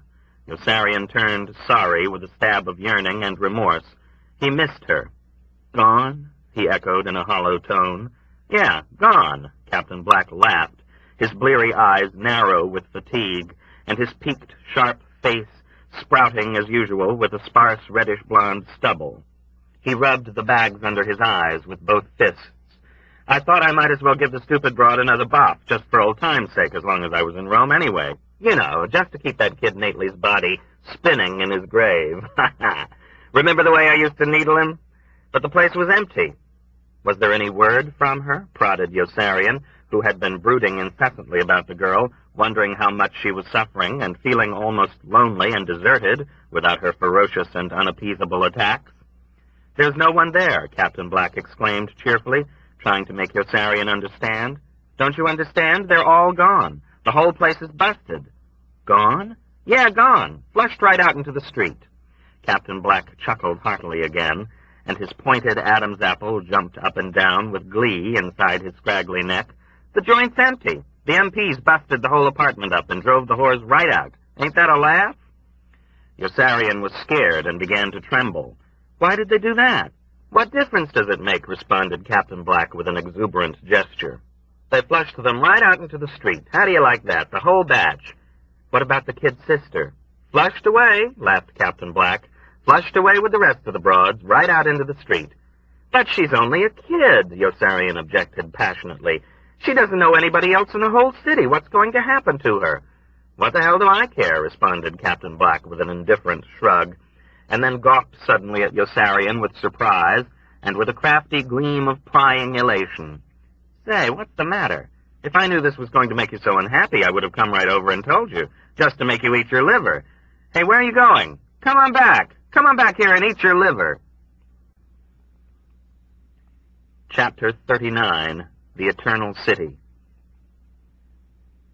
Yossarian was going absent without official leave with Milo, who, as the plane cruised toward Rome, shook his head reproachfully, and with pious lips pursed, informed Yossarian in ecclesiastical tones that he was ashamed of him. Yossarian nodded. Yossarian was making an uncouth spectacle of himself by walking around backward with his gun on his hip and refusing to fly more combat missions, Milo said. Yossarian nodded. It was disloyal to his squadron and embarrassing to his superiors. He was placing Milo in a very uncomfortable position, too. Yossarian nodded again. The men were starting to grumble. It was not fair for Yossarian to think only of his own safety, while men like Milo, Colonel Cathcart, Colonel Corn, and XPSC Wintergreen were willing to do everything they could to win the war. The men with 70 missions were starting to grumble because they had to fly 80, and there was a danger some of them might put on guns and begin walking around backward, too. Morale was deteriorating, and it was all Yossarian's fault. The country was in peril. He was jeopardizing his traditional rights of freedom and independence by daring to exercise them. Yossarian kept nodding in the co-pilot's seat and tried not to listen as Milo prattled on. Nately's whore was on his mind, as were Kraft and Orr and Nately and Dunbar and Kid Sampson and McWatt, and all the poor and stupid and diseased people he had seen in Italy, Egypt, and North Africa, and knew about in other areas of the world. And Snowden, and Nately's whore's kid's sister were on his conscience, too. Yossarian thought he knew why Nately's whore held him responsible for Nately's death and wanted to kill him. Why the hell shouldn't she? It was a man's world, and she and everyone younger had every right to blame him and everyone older for every unnatural tragedy that befell them. Just as she, even in her grief, was to blame for every man-made misery that landed on her kid sister and on all other children behind her. Someone had to do something sometime. Every victim was a culprit, every culprit a victim, and somebody had to stand up sometime to try to break the lousy chain of inherited habit that was imperiling them all. In parts of Africa, little boys were still stolen away by adult slave traders and sold for money to men who disemboweled them and ate them. Yossarian marveled that children could suffer such barbaric sacrifice without evincing the slightest hint of pain or fear. He took it for granted that they did submit so stoically. If not, he reasoned, the custom would certainly have died, for no craving for wealth or immortality could be so great, he felt, as to subsist on the sorrow of children. He was rocking the boat, Milo said, and Yossarian nodded once more. He was not a good member of the team, Milo said. Yossarian nodded and listened to Milo tell him that the decent thing to do, if he did not like the way Colonel Cathcart and Colonel Corn were running the group, was go to Russia instead of stirring up trouble. Yossarian refrained from pointing out that Colonel Cathcart, Colonel Corn, and Milo could all go to Russia if they did not like the way he was stirring up trouble. Colonel Cathcart and Colonel Corn had both been very good to Yossarian, Milo said. Hadn't they given him a medal after the last mission to Ferrara and promoted him to captain? Yossarian nodded. Didn't they feed him and give him his pay every month? Yossarian nodded again. Milo was sure they would be charitable if he went to them to apologize and recant and promised to fly 80 missions. Yossarian said he would think it over, and held his breath and prayed for a safe landing as Milo dropped his wheels and glided in toward the runway. It was funny how he had really come to detest flying. Rome was in ruins, he saw, when the plane was down. The airdrome had been bombed 8 months before, and knobby slabs of white stone rubble had been bulldozed into flat-topped heaps on both sides of the entrance through the wire fence surrounding the field. The Colosseum was a dilapidated shell, and the Arch of Constantine had fallen. Nate Leeshore's apartment was a shambles. The girls were gone, and the only one there was the old woman. The windows in the apartment had been smashed. She was bundled up in sweaters and skirts and wore a dark shawl about her head. She sat on a wooden chair near an electric hot plate, her arms folded, boiling water in a battered aluminum pot. She was talking aloud to herself when Yossarian entered and began moaning as soon as she saw him. "Gone," she moaned before he could even inquire. Holding her elbows, she rocked back and forth mournfully on her creaking chair. "Gone." "Who?" All the poor young girls." "Where?" "Away. Chased away into the street. All of them gone, all the poor young girls." "Chased away by who? Who did it?" "The mean, tall soldiers with the hard white hats and clubs. And by our carabinieri. They came with their clubs and chased them away. They would not even let them take their coats, the poor things. They just chased them away into the cold." "Did they arrest them?" "They chased them away. They just chased them away." "Then why did they do it if they didn't arrest them?" "I don't know," sobbed the old woman. "I don't know. Who will take care of me? Who will take care of me now that all the poor young girls are gone? Who will take care of me?" "There must have been a reason," Yossarian persisted, pounding his fist into his hand. "They couldn't just barge in here and chase everyone out." "No reason," wailed the old woman. "No reason." "What right did they have?" Catch-22. "What?" Yossarian froze in his tracks with fear and alarm, and felt his whole body begin to tingle. "What did you say?" Catch-22, the old woman repeated, rocking her head up and down. Catch-22. Catch-22 says they have a right to do anything we can't stop them from doing. "What the hell are you talking about?" Yossarian shouted at her in bewildered, furious protest. "How did you know it was Catch-22? Who the hell told you it was Catch-22? "The soldiers with the hard white hats and clubs. The girls were crying. Did we do anything wrong, they said. The men said no and pushed them away out the door with the ends of their clubs. Then why are you chasing us out, the girls said. Catch-22, the men said. What right do you have, the girls said. Catch-22, the men said. All they kept saying was Catch-22, Catch-22. What does it mean, Catch-22? What is Catch-22? "Didn't they show it to you?" Yossarian demanded, stamping about in anger and distress. "Didn't you even make them read it?" "They don't have to show us Catch-22, the old woman answered. "The law says they don't have to." "What law says they don't have to?" "Catch-22. "Oh, God damn!" Yossarian exclaimed bitterly. "I bet it wasn't even really there." He stopped walking and glanced about the room disconsolately. "Where's the old man?" "Gone," mourned the old woman. "Gone?" "Dead," the old woman told him, nodding in emphatic lament, pointing to her head with the flat of her hand. "Something broke in here. 1 minute he was living, 1 minute he was dead." "But he can't be dead," Yossarian cried, ready to argue insistently. But of course he knew it was true, knew it was logical and true. Once again, the old man had marched along with the majority. This book is continued at this point on the other side of this cassette. But he can't be dead, Yossarian cried, ready to argue insistently. But of course he knew it was true, knew it was logical and true. Once again, the old man had marched along with the majority. Yossarian turned away and trudged through the apartment with a gloomy scowl, peering with pessimistic curiosity into all the rooms. Everything made of glass had been smashed by the men with the clubs. Torn drapes and bedding lay dumped on the floor. Chairs, tables, and dressers had been overturned. Everything breakable had been broken. The destruction was total. No wild vandals could have been more thorough. Every window was smashed, and darkness poured like inky clouds into each room through the shattered panes. Yossarian could imagine the heavy crashing footfalls of the tall MPs in the hard white hats. He could picture the fiery and malicious exhilaration with which they had made their wreckage, and their sanctimonious, ruthless sense of right and dedication. All the poor young girls were gone. Everyone was gone but the weeping old woman in the bulky brown and gray sweaters and black head shawl, and soon she too would be gone. Gone, she grieved when he walked back in before he could even speak. Who will take care of me now? Yossarian ignored the question. Nately's girlfriend, did anyone hear from her? He asked. Gone. I know she's gone, but did anyone hear from her? Does anyone know where she is? Gone. The little sister, what happened to her? Gone. The old woman's tone had not changed.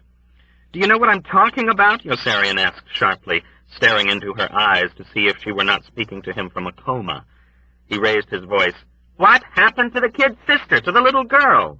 Gone. Gone, the old woman replied with a crabby shrug, irritated by his persistence, her low wail growing louder. Chased away with the rest, chased away into the street.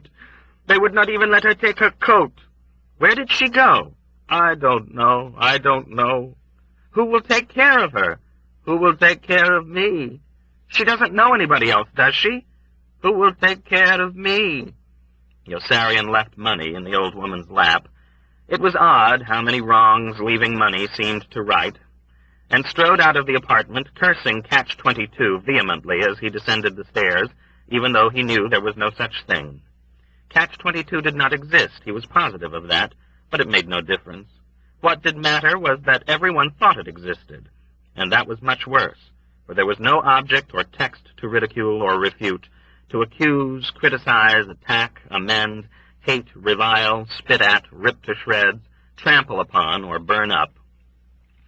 It was cold outside and dark, and a leaky, insipid mist lay swollen in the air and trickled down the large, unpolished stone blocks of the houses and the pedestals of monuments. Yossarian hurried back to Milo and recanted. He said he was sorry, and knowing he was lying, promised to fly as many more missions as Colonel Cathcart wanted, if Milo would only use all his influence in Rome to help him locate Nately's whore's kid sister. She's just a 12-year-old virgin, Milo, he explained anxiously, and I want to find her before it's too late.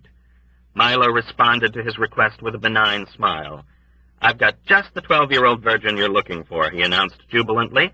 This 12-year-old virgin is really only 34, but she was brought up on a low-protein diet by very strict parents and didn't start sleeping with men until... Milo, I'm talking about a little girl, Yossarian interrupted him with a desperate impatience. Don't you understand? I don't want to sleep with her. I want to help her. You've got daughters. She's just a little kid, and she's all alone in this city with no one to take care of her. I want to protect her from harm. Don't you know what I'm talking about? Milo did understand and was deeply touched. Yossarian, I'm proud of you, he exclaimed with profound emotion. I really am. You don't know how glad I am to see that everything isn't always just sex with you. You've got principles. Certainly I've got daughters, and I know exactly what you're talking about. We'll find that girl. Don't you worry. You come with me and we'll find that girl if we have to turn this whole city upside down. Come along.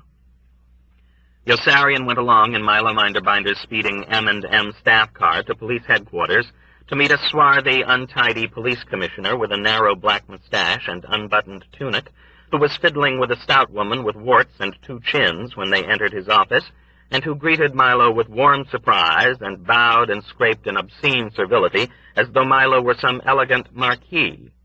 "Ah, Marchese Milo," he declared with effusive pleasure, pushing the fat, disgruntled woman out the door without even looking toward her. "Why didn't you tell me you were coming? I would have a big party for you. Come in, Marchese. You almost never visit us anymore." Milo knew that there was not one moment to waste. "Hello, Luigi," he said, nodding so briskly that he almost seemed rude. "Luigi, I need your help. My friend here wants to find a girl." "A girl, Marchese?" said Luigi, scratching his face pensively. "There are lots of girls in Rome. For an American officer, a girl should not be too difficult."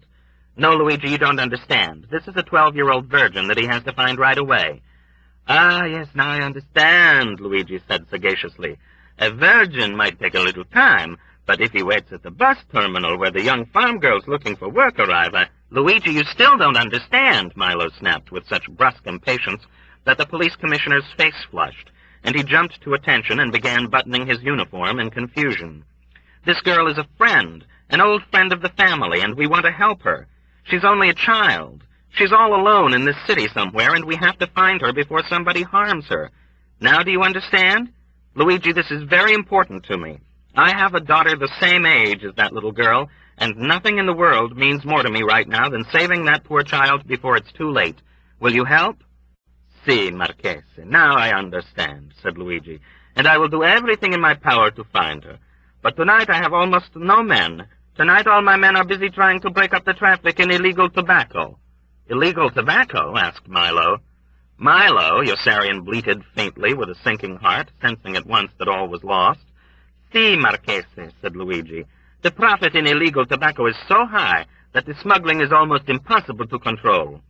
"Is there really that much profit in illegal tobacco?" Milo inquired with keen interest, his rust-colored eyebrows arching avidly and his nostrils sniffing. "Milo," Yossarian called to him, "pay attention to me, will you?" "Si, Marchese," Luigi answered. "The profit in illegal tobacco is very high. The smuggling is a national scandal, Marchese, truly a national disgrace." "Is that a fact?" Milo observed, with a preoccupied smile, and started toward the door as though in a spell. "Milo!" Yossarian yelled, and bounded forward impulsively to intercept him. "Milo, you've got to help me!" "Illegal tobacco," Milo explained to him with a look of epileptic lust, struggling doggedly to get by.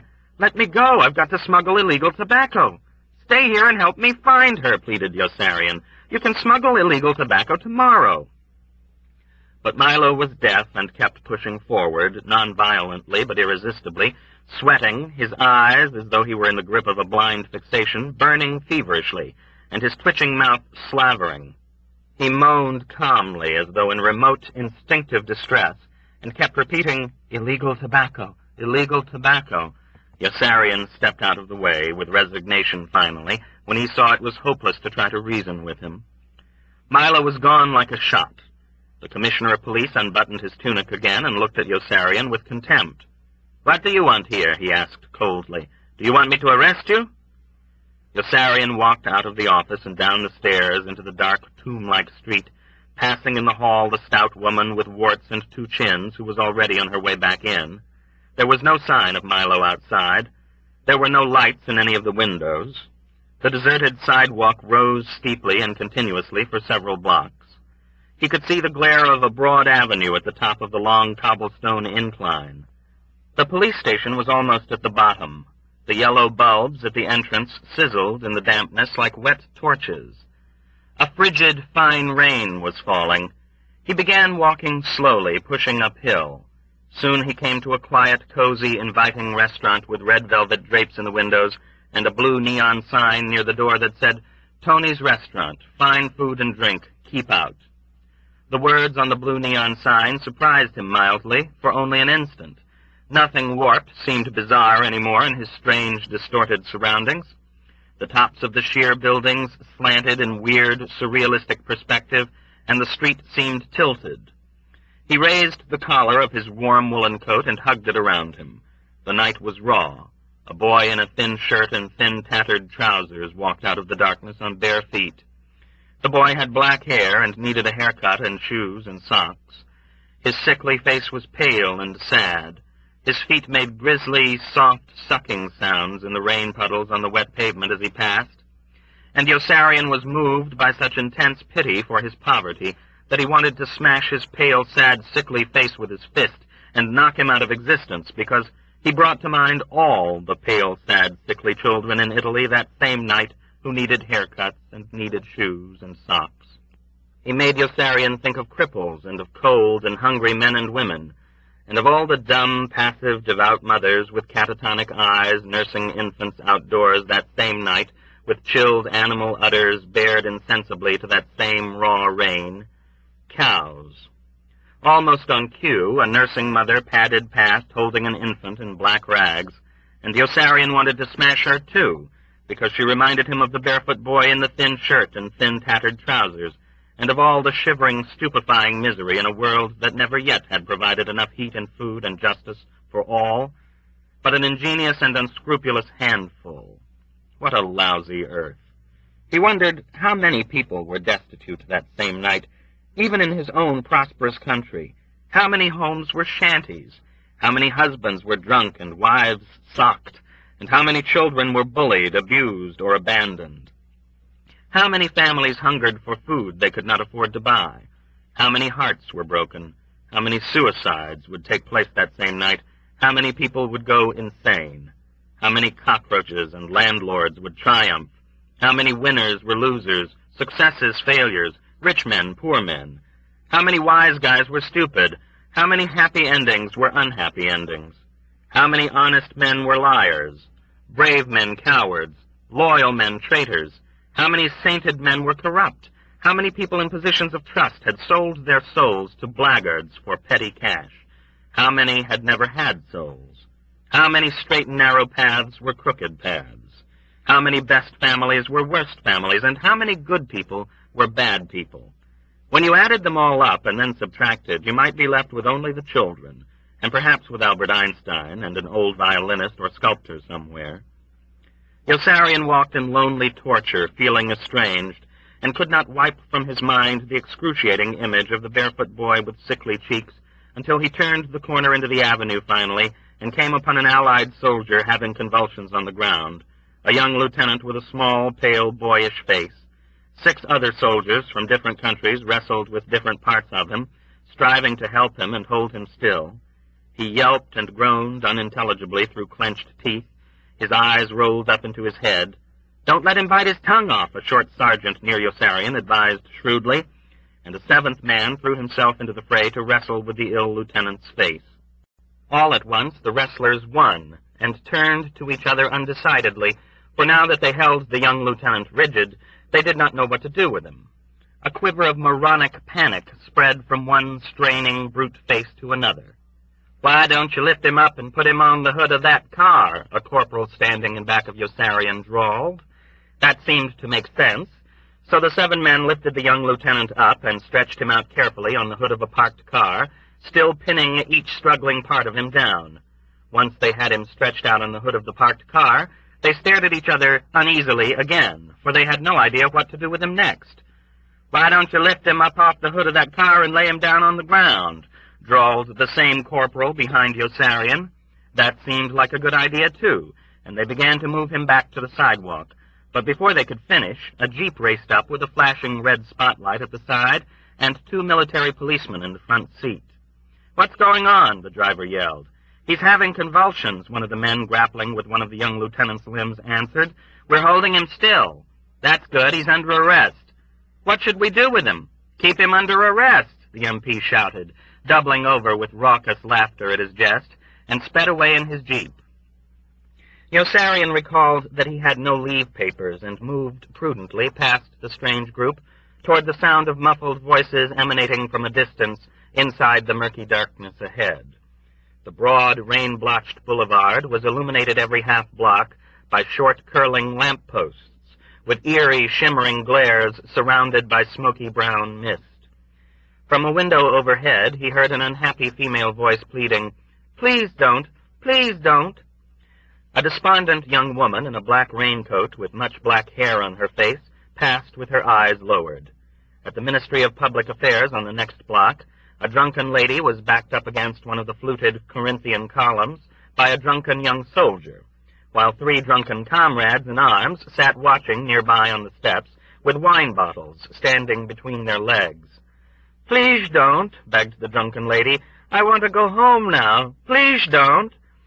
One of the 3 sitting men cursed pugnaciously and hurled a wine bottle down at Yossarian when he turned to look up.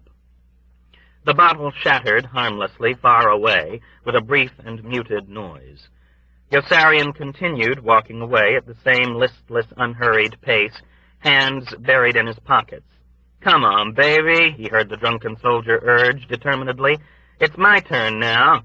"Please don't," begged the drunken lady. "Please don't." At the very next corner, deep inside the dense, impenetrable shadows of a narrow, winding street, he heard the mysterious, unmistakable sound of someone shoveling snow. The measured, labored, evocative scrape of iron shovel against concrete made his flesh crawl with terror as he stepped from the curb to cross the ominous alley and hurried onward until the haunting, incongruous noise had been left behind. Now he knew where he was. Soon, if he continued without turning, he would come to the dry fountain in the middle of the boulevard, then to the officer's apartment 7 blocks beyond. He heard snarling, inhuman voices cutting through the ghostly blackness in front suddenly. The bulb on the corner lamp-post had died, spilling gloom over half the street, throwing everything visible off balance. On the other side of the intersection, a man was beating a dog with a stick, like the man who was beating the horse with a whip in Raskolnikov's dream. Yossarian strained helplessly not to see or hear. The dog whimpered and squealed in brute, dumbfounded hysteria at the end of an old manila rope, and groveled and crawled on its belly without resisting. But the man beat it and beat it anyway with his heavy, flat stick. A small crowd watched. A squat woman stepped out and asked him please to stop. "Mind your own business," the man barked gruffly, lifting his stick as though he might beat her too, and the woman retreated sheepishly with an abject and humiliated air. Yossarian quickened his pace to get away, almost ran.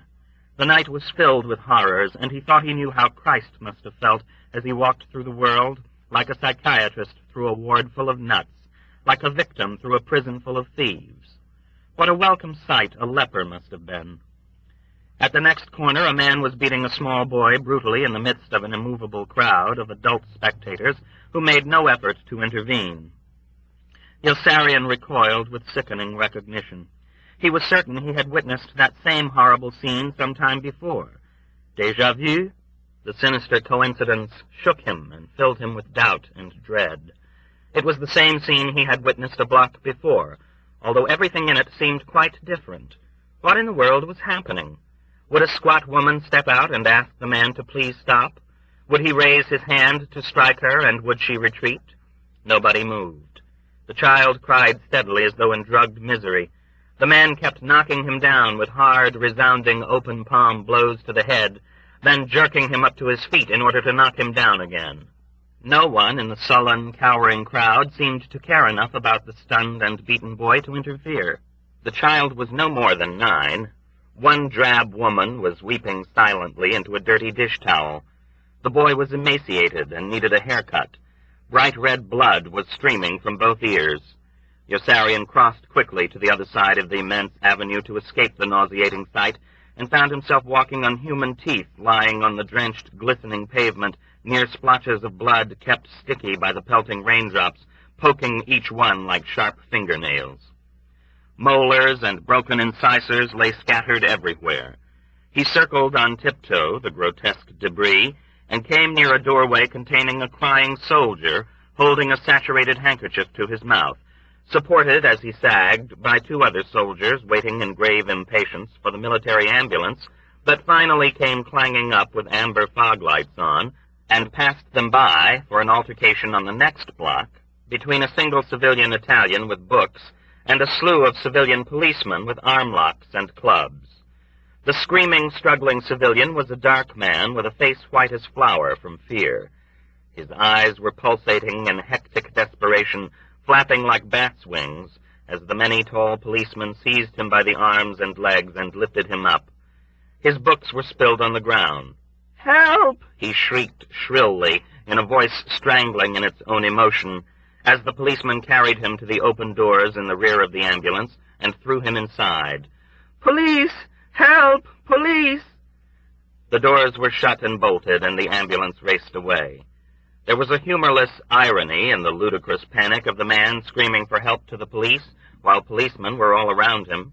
Yossarian smiled wryly at the futile and ridiculous cry for aid, then saw with a start that the words were ambiguous, realized with alarm that they were not perhaps intended as a call for police, but as a heroic warning from the grave by a doomed friend to everyone who was not a policeman with a club and a gun, and a mob of other policemen with clubs and guns to back him up. "Help! Police!" the man had cried, and he could have been shouting of danger. Yossarian responded to the thought by slipping away stealthily from the police, and almost tripped over the feet of a burly woman of 40, hastening across the intersection guiltily, darting furtive, vindictive glances behind her toward a woman of 80, with thick bandaged ankles, doddering after her in a losing pursuit. The old woman was gasping for breath as she minced along, and muttering to herself in distracted agitation. There was no mistaking the nature of the scene. It was a chase. The triumphant first woman was halfway across the wide avenue before the second woman reached the curb. The nasty, small, gloating smile with which she glanced back at the laboring old woman was both wicked and apprehensive. Yossarian knew he could help the troubled old woman if she would only cry out, knew he could spring forward and capture the sturdy first woman and hold her for the mob of policemen nearby if the second woman would only give him license with a shriek of distress. But the old woman passed by without even seeing him, mumbling in terrible, tragic vexation, and soon the first woman had vanished into the deepening layers of darkness, and the old woman was left standing helplessly in the center of the thoroughfare, dazed, uncertain which way to proceed, alone. Yossarian tore his eyes from her and hurried away in shame, because he had done nothing to assist her. He darted furtive, guilty glances back as he fled in defeat, afraid the old woman might now start following him, and he welcomed the concealing shelter of the drizzling, drifting, lightless, nearly opaque gloom. Mobs of policemen. Everything but England was in the hands of mobs. Mobs with clubs were in control everywhere. The surface of the collar and shoulders of Yossarian's coat was soaked. His socks were wet and cold. The light on the next lamppost was out, too, the glass globe broken. Buildings and featureless shapes flowed by him noiselessly, as though borne past immutably on the surface of some rank and timeless tide. A tall monk passed, his face buried entirely inside a coarse gray cowl, even the eyes hidden. Footsteps sloshed toward him steadily through a puddle, and he feared it would be another barefoot child. He brushed by a gaunt, cadaverous, tristful man in a black raincoat, with a star-shaped scar in his cheek, and a glossy, mutilated depression the size of an egg in one temple.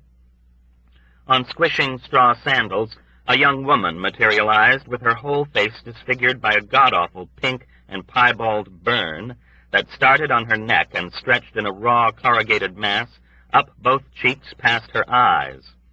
Yossarian could not bear to look, and shuddered. No one would ever love her. His spirit was sick. He longed to lie down with some girl he could love, who would soothe and excite him and put him to sleep. A mob with a club was waiting for him in Pianosa. The girls were all gone. The Countess and her daughter-in-law were no longer good enough. He had grown too old for fun. He no longer had the time. Luciana was gone, dead, probably. If not yet, then soon enough. Arthy's buxom trollop had vanished with her smutty cameo ring, and Nurse Duckett was ashamed of him because he had refused to fly more combat missions and would cause a scandal. The only girl he knew nearby was the plain maid in the officer's apartment, whom none of the men had ever slept with. Her name was Michaela, but the men called her filthy things in dulcet, ingratiating voices, and she giggled with childish joy because she understood no English and thought they were flattering her and making harmless jokes. Everything wild she watched them do filled her with enchanted delight. She was a happy, simple-minded, hard-working girl who could not read and was barely able to write her name. Her straight hair was the color of retting straw. She had sallow skin and myopic eyes, and none of the men had ever slept with her because none of the men had ever wanted to, None but Arfie, who had raped her once that same evening, and had then held her prisoner in a clothes closet for almost 2 hours, with his hand over her mouth until the civilian curfew siren sounded, and it was unlawful for her to be outside. Then he threw her out the window. Her dead body was still lying on the pavement when Yossarian arrived and pushed his way politely through the circle of solemn neighbors with dim lanterns, who glared with venom as they shrank away from him and pointed up bitterly toward the second-floor windows in their private, grim, accusing conversations. Yossarian's heart pounded with fright and horror at the pitiful, ominous, gory spectacle of the broken corpse. He ducked into the hallway and bolted up the stairs into the apartment, where he found Arfie pacing about uneasily, with a pompous, slightly uncomfortable smile. Arfie seemed a bit unsettled as he fidgeted with his pipe and assured Yossarian that everything was going to be all right. There was nothing to worry about. "I only raped her once," he explained. Yossarian was aghast. "But you killed her, Arfie, you killed her." "Oh, I had to do that after I raped her," Arfie replied in his most condescending manner. "I couldn't very well let her go around saying bad things about us, could I?" "But why did you have to touch her at all, you dumb bastard?" Yossarian shouted. "Why couldn't you get yourself a girl off the street if you wanted one? The city is full of prostitutes." "Oh, no, not me," Arfie bragged. "I never paid for it in my life." "Arfie, are you insane?" Yossarian was almost speechless. "You killed a girl. They're going to put you in jail." "Oh, no," Arfie answered with a forced smile. "Not me. They aren't going to put good old Arfie in jail, not for killing her." "But you threw her out the window. She's lying dead in the street." "She has no right to be there," Arfie answered. "It's after curfew." "Stupid! Don't you realize what you've done?" Yossarian wanted to grab Arfie by his well-fed, caterpillar-soft shoulders and shake some sense into him. "You've murdered a human being. They are going to put you in jail. They might even hang you." "Oh, I hardly think they'll do that," Arfie replied with a jovial chuckle, although his symptoms of nervousness increased. He spilled tobacco crumbs unconsciously as his short fingers fumbled with the bowl of his pipe. "No, siree, not to good old Arfie," he chortled again. "She was only a servant girl. I hardly think they're going to make too much of a fuss over one poor Italian servant girl when so many thousands of lives are being lost every day, do you?" "Listen," Yossarian cried, almost in joy. He pricked up his ears and watched the blood drain from Arfie's face as sirens mourned far away, police sirens, and then ascended almost instantaneously to a howling, strident, onrushing cacophony of overwhelming sound that seemed to crash into the room around them from every side. "Arfie, they're coming for you," he said in a flood of compassion, shouting to be heard above the noise. "They're coming to arrest you. Arfie, don't you understand? You can't take the life of another human being and get away with it, even if she is just a poor servant girl. Don't you see? Can't you understand?" "Oh, no," Arfie insisted with a lame laugh and a weak smile. "They're not coming to arrest me. Not good old Arfie." All at once he looked sick. He sank down on a chair in a trembling stupor, his stumpy, lax hands quaking in his lap. Cars skidded to a stop outside. Spotlights hit the windows immediately. Car doors slammed and police whistles screeched. Voices rose harshly. Arfie was green. He kept shaking his head mechanically with a queer, numb smile and repeating in a weak, hollow monotone that they were not coming for him, not for good old Arfie, no siree, striving to convince himself that this was so even as heavy footsteps raced up the stairs and pounded across the landing. Even his fists beat on the door 4 times with a deafening, inexorable force. Then the door to the apartment flew open, and 2 large, tough, brawny MPs with icy eyes and firm, sinewy, unsmiling jaws entered quickly, strode across the room, and arrested Yossarian. They arrested Yossarian for being in Rome without a pass. They apologized to Arfie for intruding, and led Yossarian away between them, gripping him under each arm with fingers as hard as steel manacles.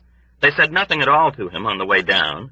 2 more tall MPs with clubs and hard white helmets were waiting outside at a closed car.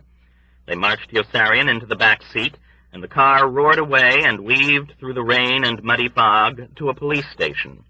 The MPs locked him up for the night in a cell with 4 stone walls. At dawn, they gave him a pail for a latrine and drove him to the airport, where 2 more giant MPs with clubs and white helmets were waiting at a transport plane whose engines were already warming up when they arrived, the cylindrical green cowlings oozing quivering beads of condensation. None of the MPs said anything to each other either. They did not even nod. Yossarian had never seen such granite faces. The plane flew to Pianosa. 2 more silent MPs were waiting at the landing strip. There were now 8, and they filed with precise, wordless discipline into 2 cars and sped on humming tires past the 4 squadron areas to the group headquarters building, where still 2 more MPs were waiting at the parking area. All 10 tall, strong, purposeful, silent men towered around him as they turned toward the entrance. Their footsteps crunched in loud unison on the cindered ground. He had an impression of accelerating haste. He was terrified. Every one of the 10 MPs seemed powerful enough to bash him to death with a single blow. They had only to press their massive, toughened, bulbous shoulders against him to crush all life from his body. There was nothing he could do to save himself.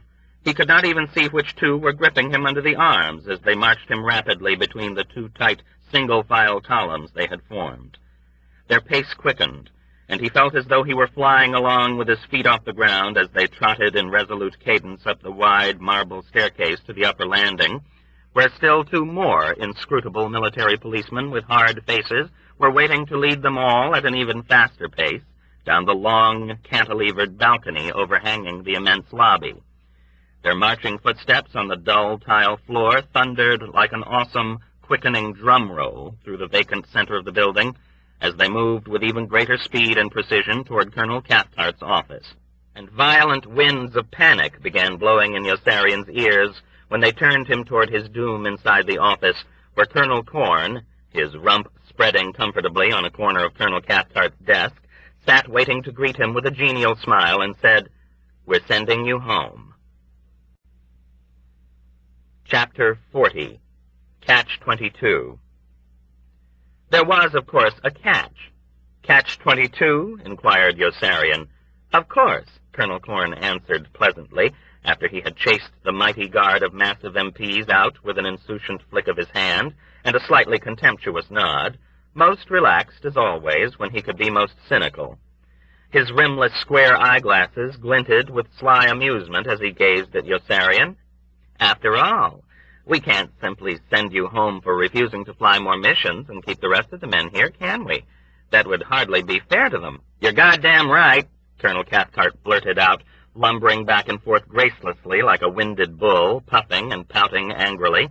I'd like to tie him up hand and foot and throw him aboard a plane on every mission. That's what I'd like to do. Colonel Korn motioned Colonel Cathcart to be silent and smiled at Yossarian. You know, you really have been making things terribly difficult for Colonel Cathcart, he observed with flip good humor, as though the fact did not displease him at all. The men are unhappy and morale is beginning to deteriorate, and it's all your fault. It's your fault, Yossarian argued, for raising the number of missions. No, it's your fault for refusing to fly them, Colonel Korn retorted. The men were perfectly content to fly as many missions as we asked, as long as they thought they had no alternative. Now you've given them hope, and they're unhappy, so the blame is all yours.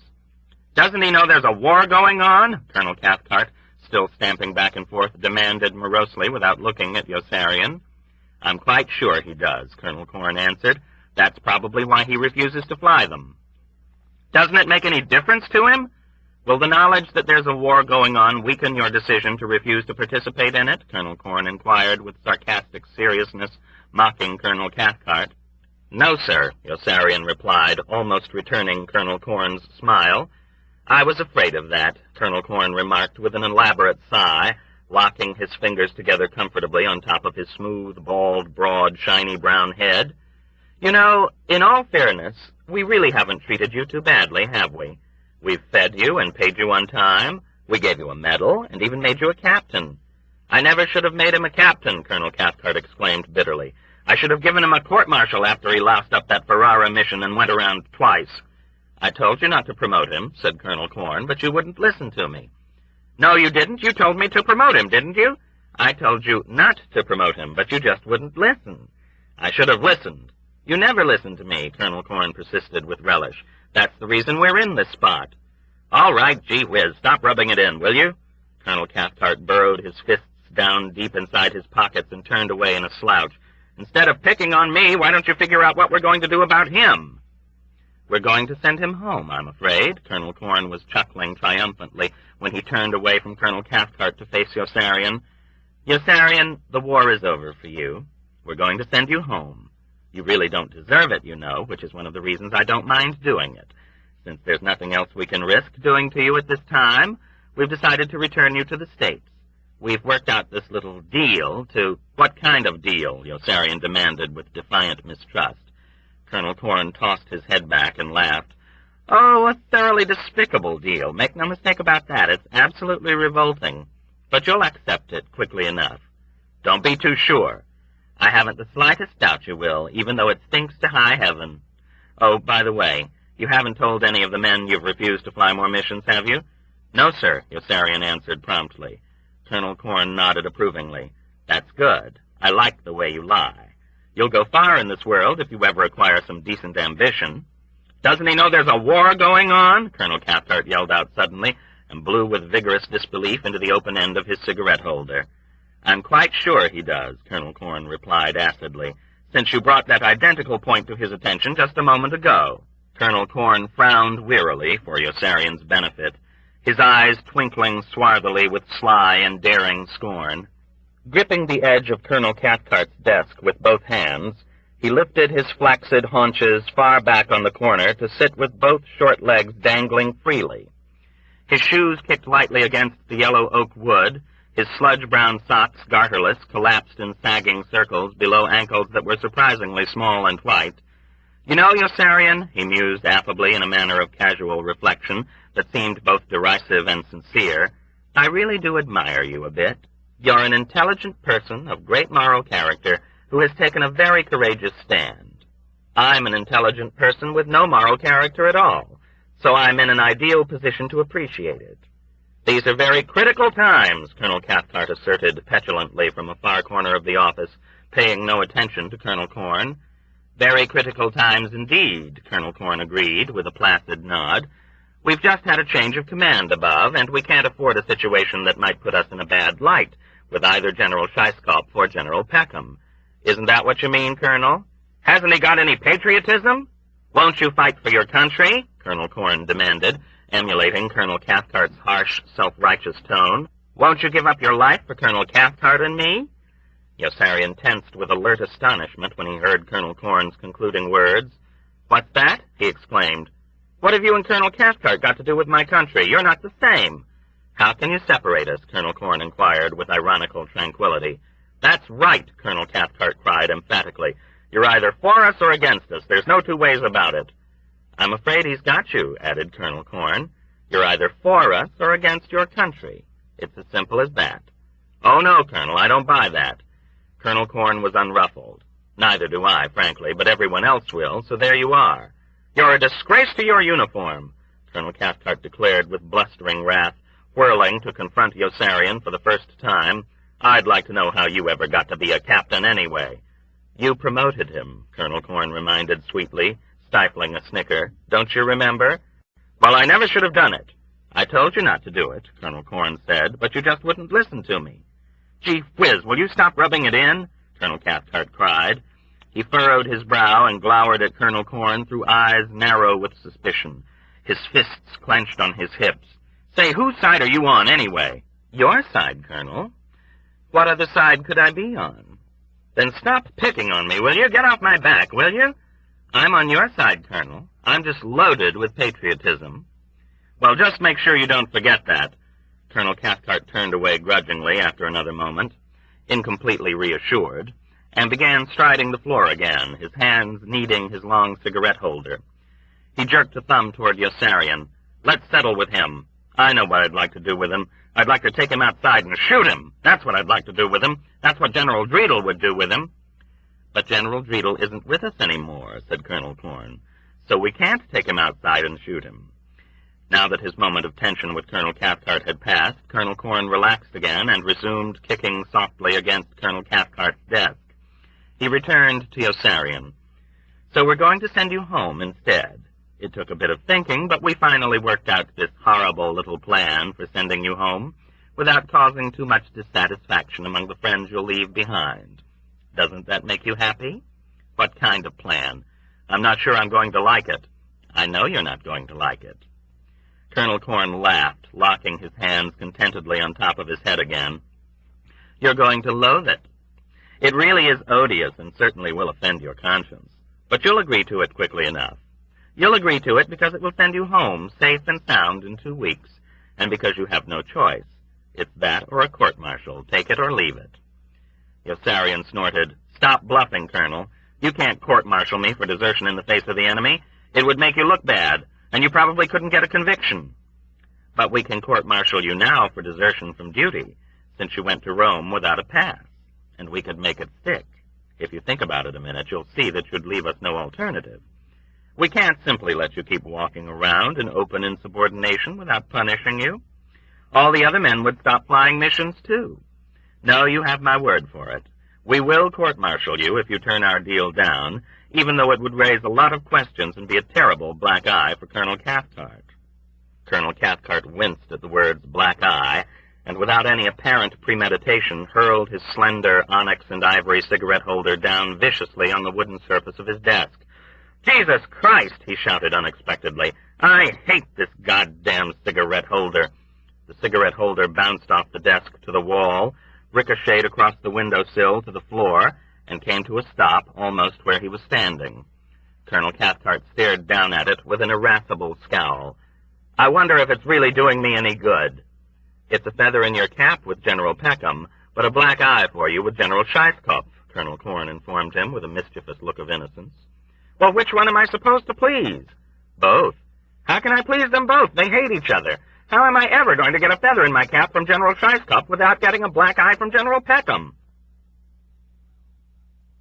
This book is continued on cassette number 12, side 1.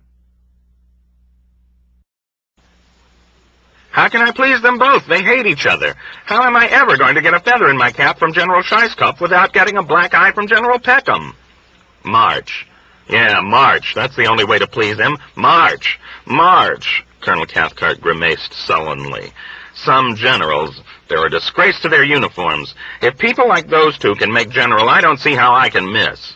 You're going to go far, Colonel Corn assured him with a flat lack of conviction, and turned back chuckling to Yossarian, his disdainful merriment increasing at the sight of Yossarian's unyielding expression of antagonism and distrust. And there you have the crux of the situation. Colonel Cathcart wants to be a general, and I want to be a colonel, and that's why we want to send you home. Why does he want to be a general? Why? For the same reason that I want to be a colonel. What else have we got to do? Everyone teaches us to aspire to higher things. A general is higher than a colonel, and a colonel is higher than a lieutenant colonel. So we're both aspiring. And you know, Yossarian, it's a lucky thing for you that we are. Your timing on this is absolutely perfect, but I suppose you took that factor into account in your calculations. I haven't been doing any calculating, Yossarian retorted. Yes, I really do enjoy the way you lie, Colonel Corn answered.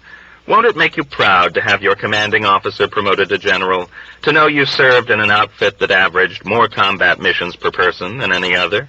Don't you want to earn more unit citations and more oak leaf clusters for your air medal? Where's your esprit de corps? Don't you want to contribute further to this great record by flying more combat missions? It's your last chance to answer yes. No. In that case, you have us over a barrel, said Colonel Corn without rancor. He ought to be ashamed of himself. And we have to send you home. Just do a few little things for us, and what sort of things? Yossarian interrupted with belligerent misgiving. Oh, tiny, insignificant things. Really, this is a very generous deal we're making with you.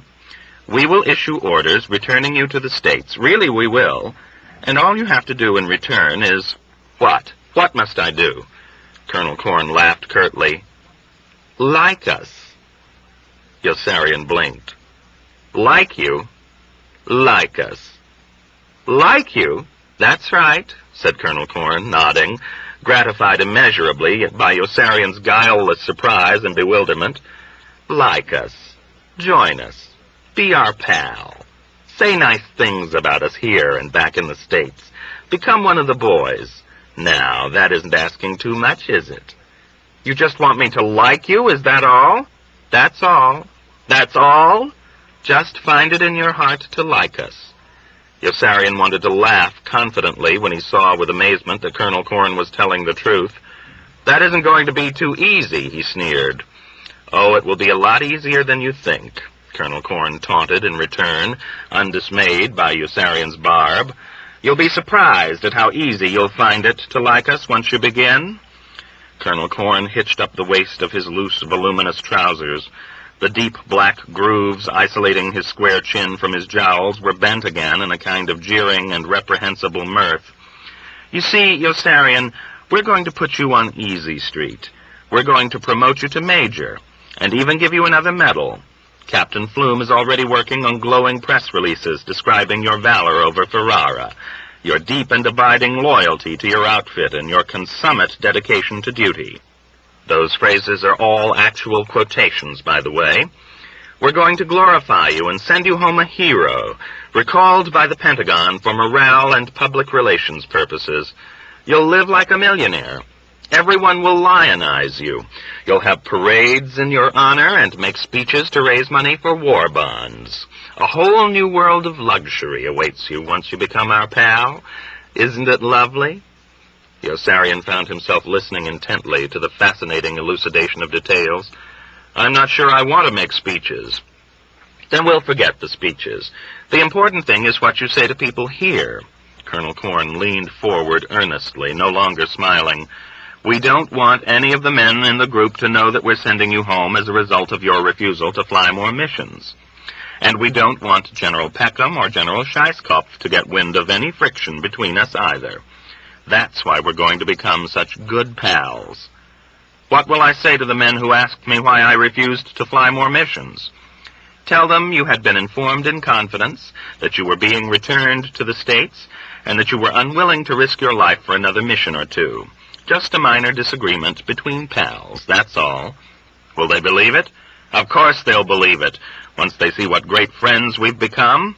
And when they see the press releases and read the flattering things you have to say about me and Colonel Cathcart. Oh, don't worry about the men. They'll be easy enough to discipline and control when you've gone. It's only while you're still here that they may prove troublesome. You know, one good apple can spoil the rest," Colonel Corn concluded with conscious irony. "You know, this would really be wonderful. You might even serve as an inspiration to them to fly more missions. Suppose I denounce you when I get back to the States. After you've accepted our medal and promotion and all the fanfare, no one will believe you. The Army wouldn't let you, and why in the world should you want to? You're going to be one of the boys, remember? You'll enjoy a rich, rewarding, luxurious, privileged existence.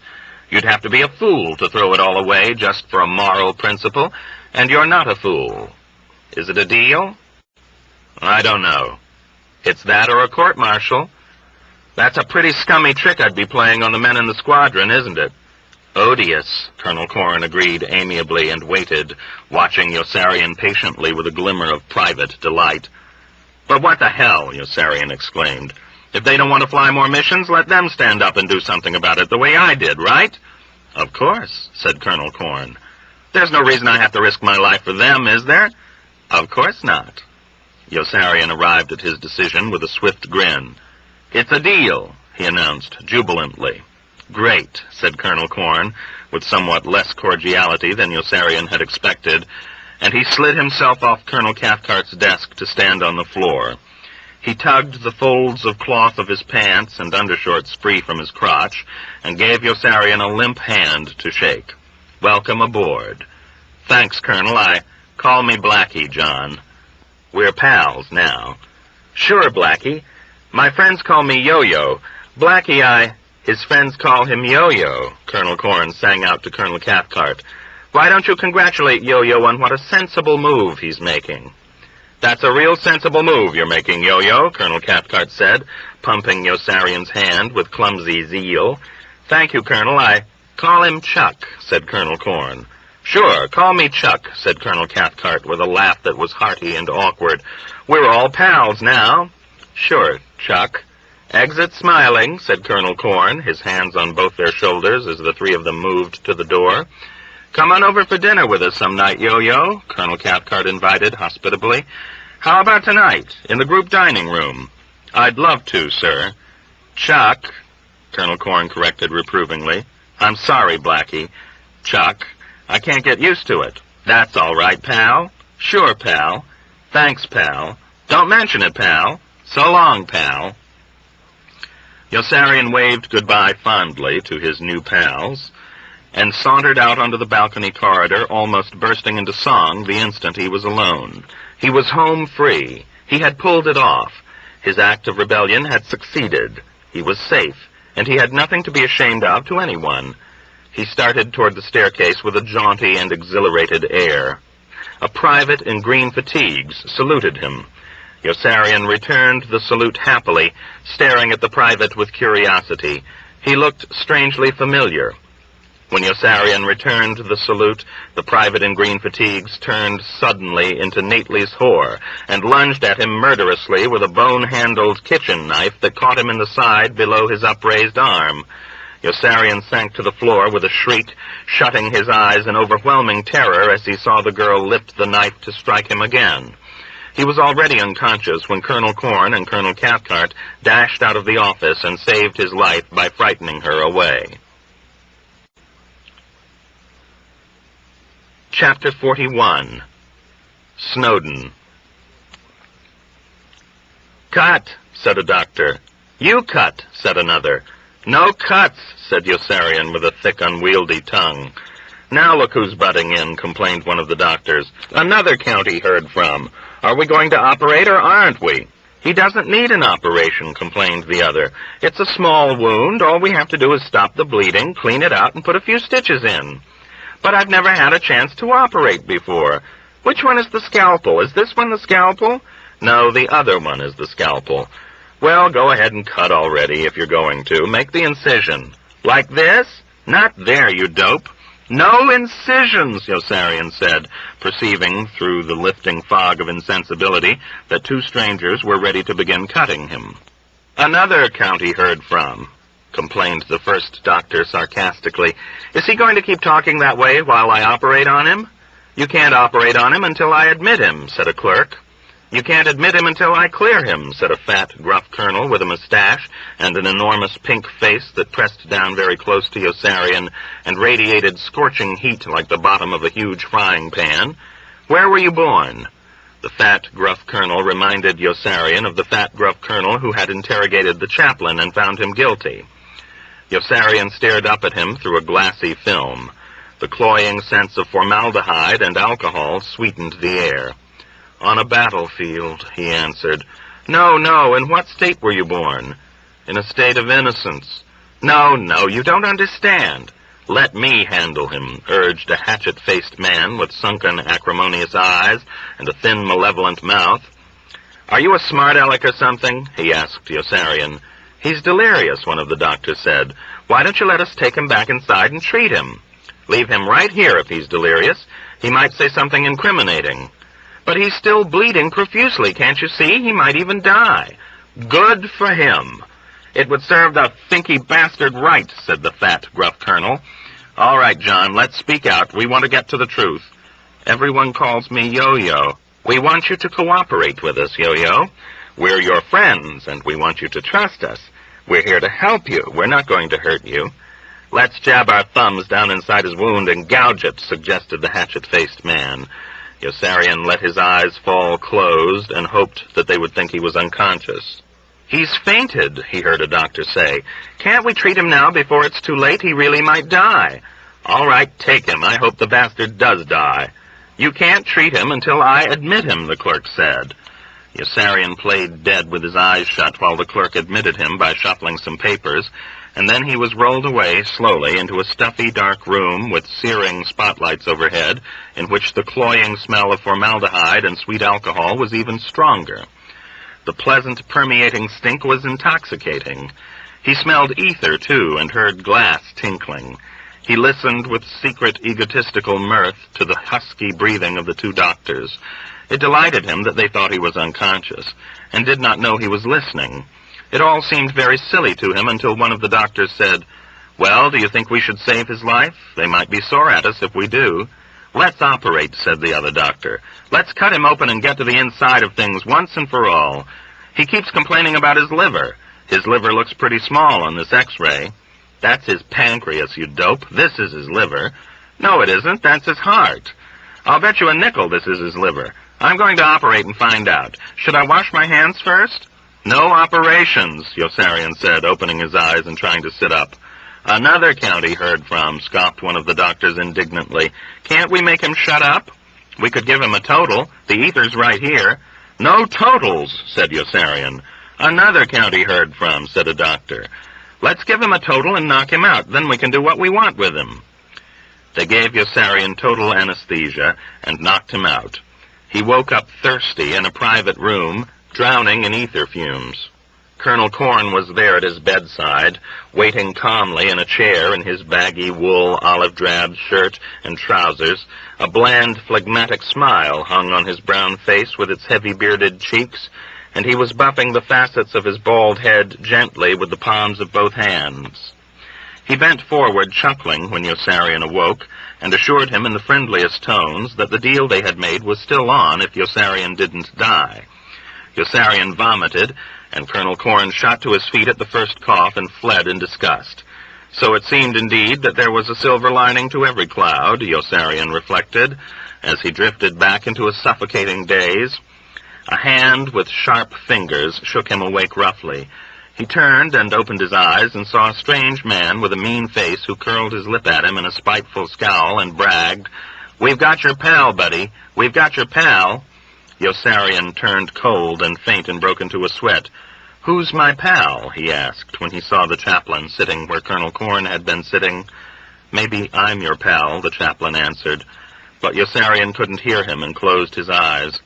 Someone gave him water to sip and tiptoed away. He slept and woke up feeling great until he turned his head to smile at the chaplain and saw Arfi there instead. Yossarian moaned instinctively and screwed his face up with excruciating irritability when Arfi chortled and asked how he was feeling. Arfi looked puzzled when Yossarian inquired why he was not in jail. Yossarian shut his eyes to make him go away. When he opened them, Arfi was gone and the chaplain was there. Yossarian broke into laughter when he spied the chaplain's cheerful grin and asked him what in the hell he was so happy about. "I'm happy about you," the chaplain replied with excited candor and joy. "I heard at group that you were very seriously injured and that you would have to be sent home if you lived. Colonel Korn said your condition was critical, but I've just learned from one of the doctors that your wound is really a very slight one and that you'll probably be able to leave in a day or two. You're in no danger. It isn't bad at all." Yossarian listened to the chaplain's news with enormous relief. "That's good." "Yes," said the chaplain, a pink flush of impish pleasure creeping into his cheeks. "Yes, that is good." Yossarian laughed, recalling his first conversation with the chaplain. "You know, the first time I met you was in the hospital, and now I'm in the hospital again. Just about the only time I see you lately is in the hospital. Where have you been keeping yourself?" The chaplain shrugged. "I've been praying a lot," he confessed. "I try to stay in my tent as much as I can, and I pray every time Sergeant Whitcomb leaves the area so that he won't catch me." "Does it do any good?" "It takes my mind off my troubles," the chaplain answered with another shrug, "and it gives me something to do." "Well, that's good then, isn't it?" "Yes," agreed the chaplain enthusiastically, as though the idea had not occurred to him before. "Yes, I guess that is good." He bent forward impulsively with awkward solicitude. "Yossarian, is there anything I can do for you while you're here? Anything I can get you?" Yossarian teased him jovially. "Like toys or candy or chewing gum?" The chaplain blushed again, grinning self-consciously, and then turned very respectful. "Like books, perhaps, or anything at all. I wish there was something I could do to make you happy. You know, Yossarian, we're all very proud of you." "Proud?" "Yes, of course, for risking your life to stop that Nazi assassin. It was a very noble thing to do." "What Nazi assassin?" "The one that came here to murder Colonel Cathcart and Colonel Korn, and you saved them. He might have stabbed you to death as you grappled with him on the balcony. It's a lucky thing you're alive." Yossarian snickered sardonically when he understood. "That was no Nazi assassin." "Certainly it was. Colonel Korn said it was. That was Nately's girlfriend, and she was after me, not Colonel Cathcart and Colonel Korn. She's been trying to kill me ever since I broke the news to her that Nately was dead." "But how could that be?" the chaplain protested in livid and resentful confusion. "Colonel Cathcart and Colonel Corn both saw him as he ran away. The official report says you stopped a Nazi assassin from killing them." "Don't believe the official report," Yossarian advised dryly. "It's part of the deal." "What deal?" "The deal I made with Colonel Cathcart and Colonel Corn.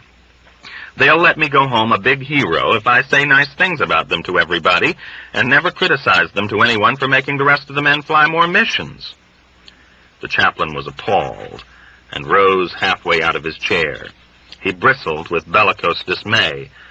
"But that's terrible. That's a shameful, scandalous deal, isn't it?" "Odious," Yossarian answered, staring up woodenly at the ceiling with just the back of his head resting on the pillow. "I think odious is the word we decided on." "Then how could you agree to it? It's that or a court-martial, chaplain." "Oh," the chaplain exclaimed with a look of stark remorse, the back of his hand covering his mouth. He lowered himself into his chair uneasily. "I shouldn't have said anything. They'd lock me in prison with a bunch of criminals."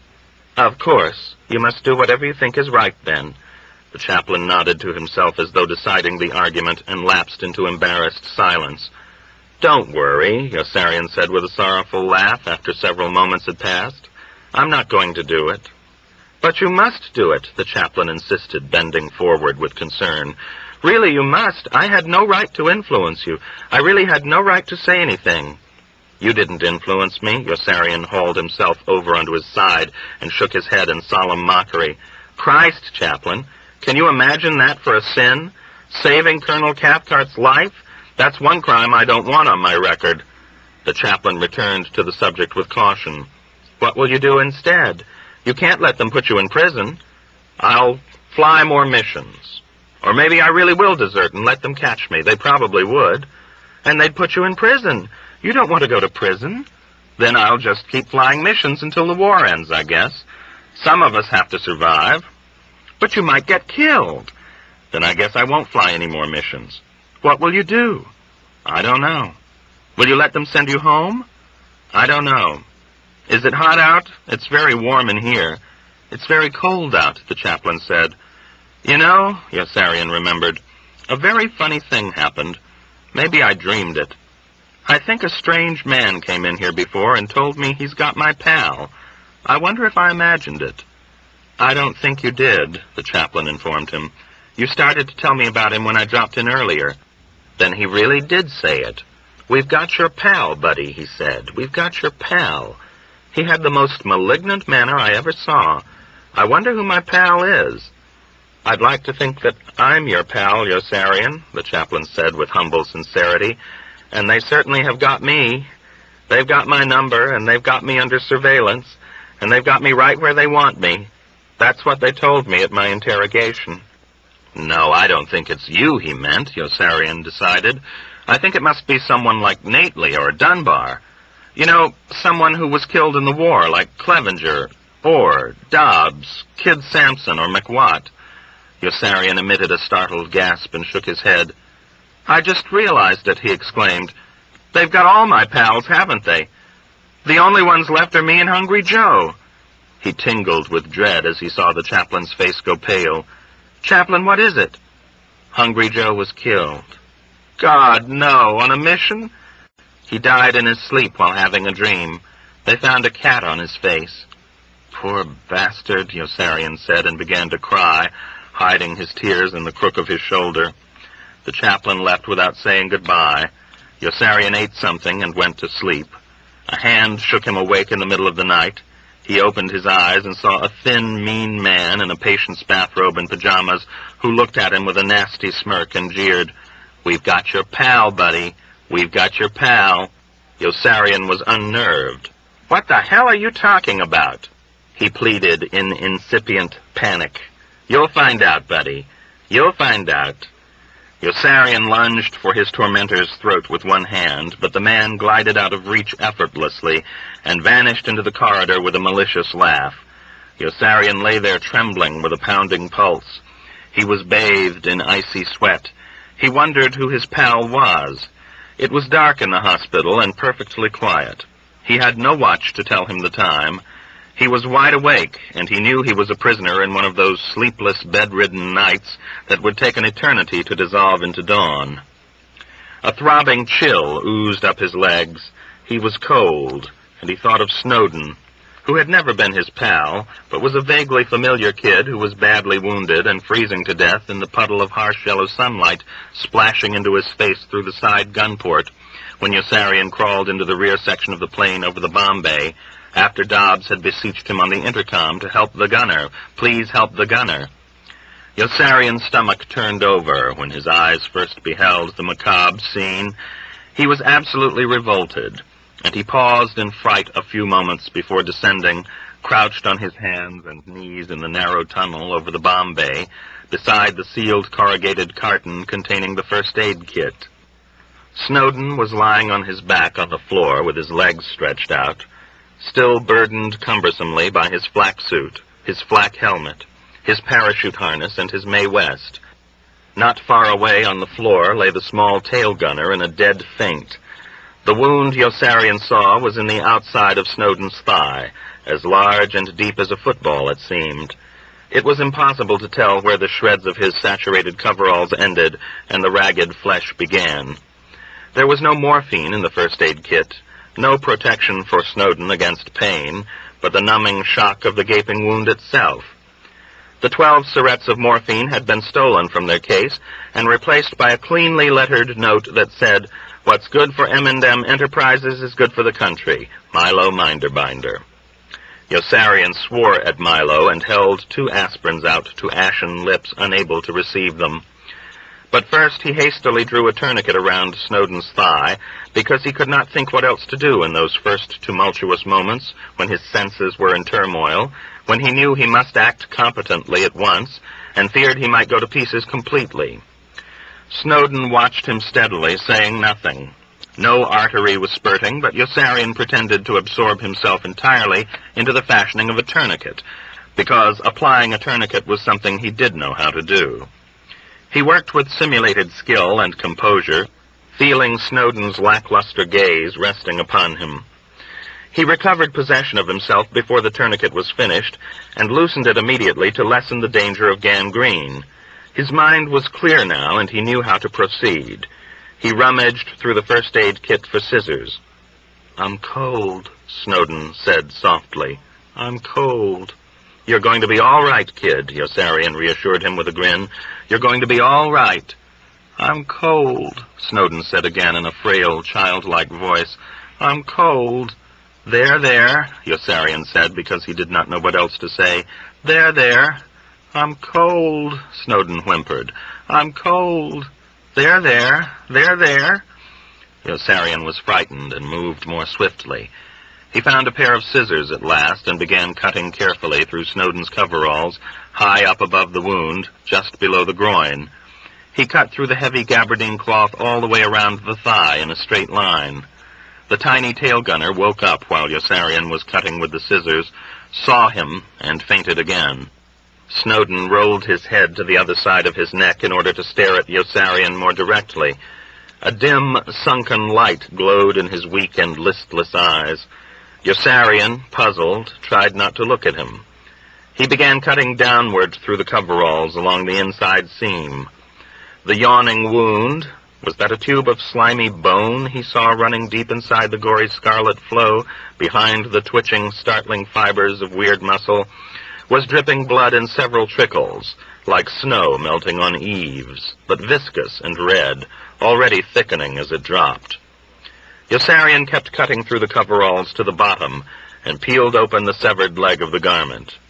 It fell to the floor with a plop, exposing the hem of khaki undershorts that were soaking up blotches of blood on one side as though in thirst. Yossarian was stunned at how waxen and ghastly Snowden's bare leg looked, how loathsome, how lifeless and esoteric the downy, fine, curled blonde hairs on his odd white shin and calf. The wound he saw now was not nearly as large as a football, but as long and wide as his hand, and too raw and deep to see into clearly. The raw muscles inside twitched like live hamburger meat. A long sigh of relief escaped slowly through Yossarian's mouth when he saw that Snowden was not in danger of dying. The blood was already coagulating inside the wound, and it was simply a matter of bandaging him up and keeping him calm until the plane landed. He removed some packets of sulfanilamide from the first aid kit.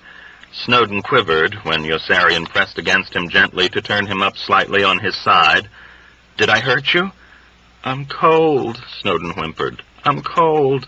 There, Yossarian said. There. I'm cold. There. It's starting to hurt me, Snowden cried out suddenly with a plaintive, urgent wince. Yossarian scrambled frantically through the first aid kit in search of morphine again, and found only Milo's note and a bottle of aspirin. He cursed Milo and held 2 aspirin tablets out to Snowden. He had no water to offer. Snowden rejected the aspirin with an almost imperceptible shake of his head. His face was pale and pasty. Yossarian removed Snowden's flak helmet and lowered his head to the floor. "I'm cold," Snowden moaned with half-closed eyes. "I'm cold." The edges of his mouth were turning blue. Yossarian was petrified. He wondered whether to pull the ripcord of Snowden's parachute and cover him with the nylon folds. It was very warm in the plane. Glancing up unexpectedly, Snowden gave him a wan, cooperative smile and shifted the position of his hips a bit so that Yossarian could begin salting the wound with sulfanilamide. Yossarian worked with renewed confidence and optimism. The plane bounced hard inside an air pocket, and he remembered with a start that he had left his own parachute up front, in the nose. There was nothing to be done about that. He poured envelope after envelope of the white crystalline powder into the bloody oval wound until nothing red could be seen, and then drew a deep, apprehensive breath, steeling himself with gritted teeth as he touched his bare hand to the dangling shreds of drying flesh to tuck them up inside the wound. Quickly, he covered the whole wound with a large cotton compress and jerked his hand away. He smiled nervously when his brief ordeal had ended. The actual contact with the dead flesh had not been nearly as repulsive as he had anticipated, and he found excuse to caress the wound with his fingers again and again to convince himself of his own courage. Next, he began binding the compress in place with a roll of gauze. The second time around, Snowden's thigh with the bandage, he spotted the small hole on the inside through which the piece of flak had entered. A round, crinkled wound the size of a quarter with blue edges and a black core inside where the blood had crusted. Yossarian sprinkled this one with sulfanilamide too, and continued unwinding the gauze around Snowden's leg until the compress was secure. Then he snipped off the roll with the scissors and slit the end down the center. He made the whole thing fast with a tidy square knot. It was a good bandage, he knew, and he sat back on his heels with pride, wiping the perspiration from his brow, and grinned at Snowden with spontaneous friendliness. "I'm cold," Snowden moaned. "I'm cold." "You're going to be all right, kid," Yossarian assured him, patting his arm comfortingly. "Everything's under control." Snowden shook his head feebly. "I'm cold," he repeated with eyes as dull and blind as stone.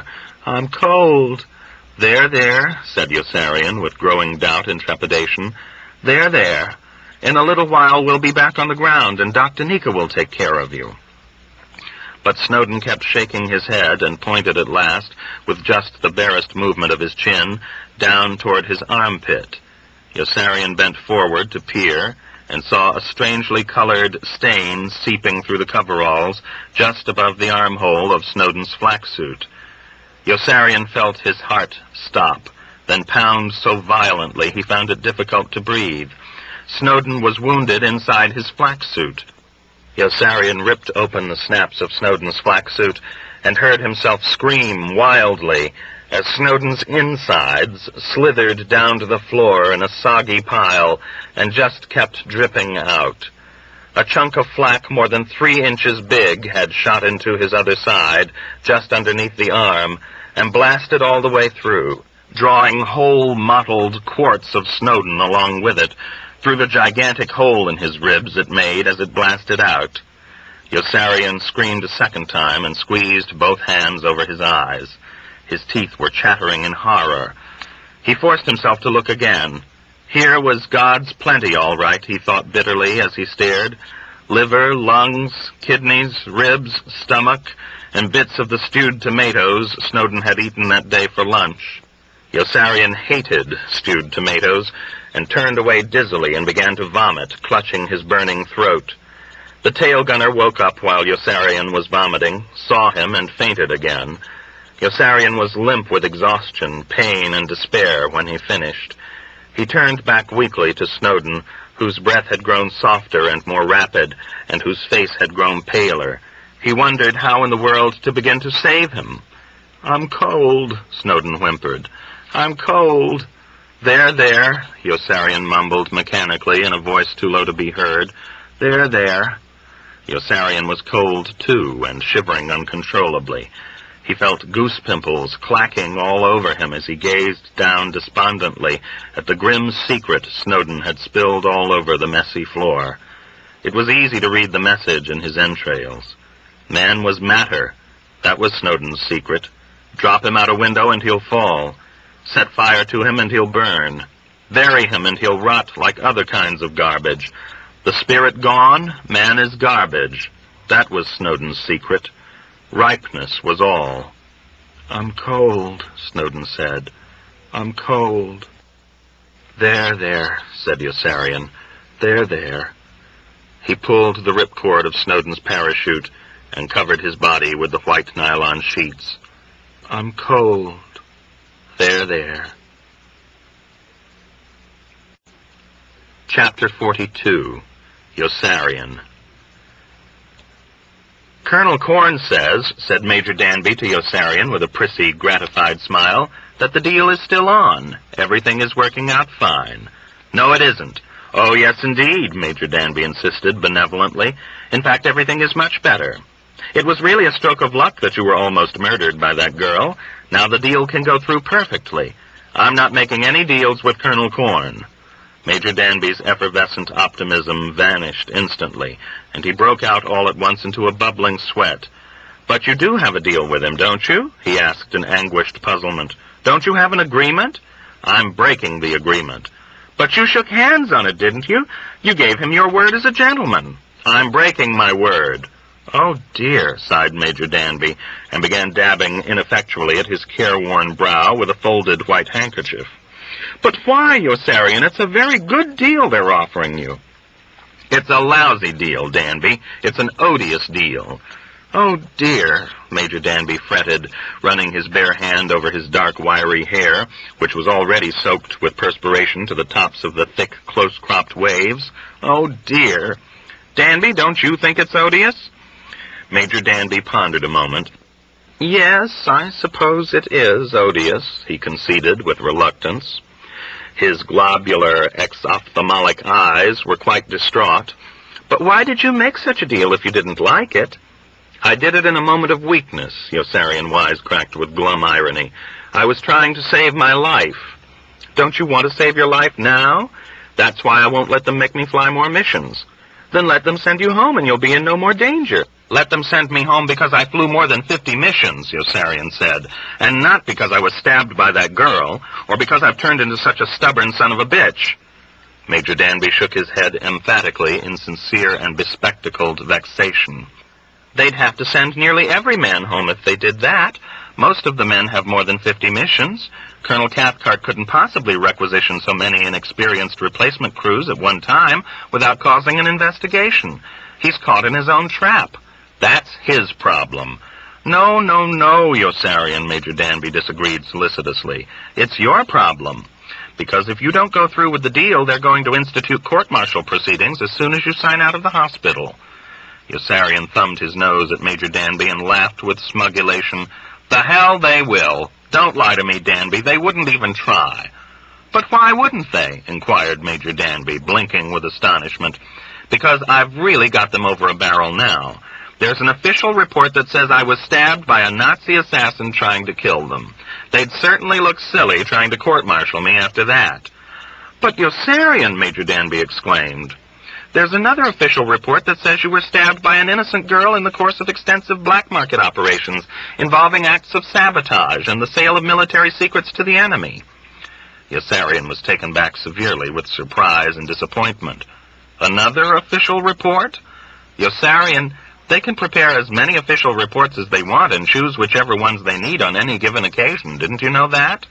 Oh, dear, Yossarian murmured in heavy dejection, the blood draining from his face. Oh, dear. Major Danby pressed forward avidly with a look of vulturous well-meaning. Yossarian, do what they want and let them send you home. It's best for everyone that way. It's best for Cathcart, Corn, and me, not for everyone. For everyone, Major Danby insisted. It will solve the whole problem. Is it best for the men in the group who will have to keep flying more missions? Major Danby flinched and turned his face away uncomfortably for a second. Yossarian, he replied, it will help nobody if you force Colonel Cathcart to court-martial you and prove you guilty of all the crimes with which you'll be charged. You will go to prison for a long time and your whole life will be ruined. Yossarian listened to him with a growing feeling of concern. What crimes will they charge me with? Incompetence over Ferrara, insubordination, refusal to engage the enemy in combat when ordered to do so, and desertion. Yossarian sucked his cheeks in soberly. They could charge me with all that, couldn't they? They gave me a medal for Ferrara. How could they charge me with incompetence now? Arthie will swear that you and Beckwat lied in your official report. I'll bet the bastard would. They will also find you guilty, Major Danby recited, of rape, extensive black market operations, acts of sabotage, and the sale of military secrets to the enemy. How will they prove any of that? I never did a single one of those things. But they have witnesses who will swear you did. They can get all the witnesses they need simply by persuading them that destroying you is for the good of the country. And in a way it would be for the good of the country.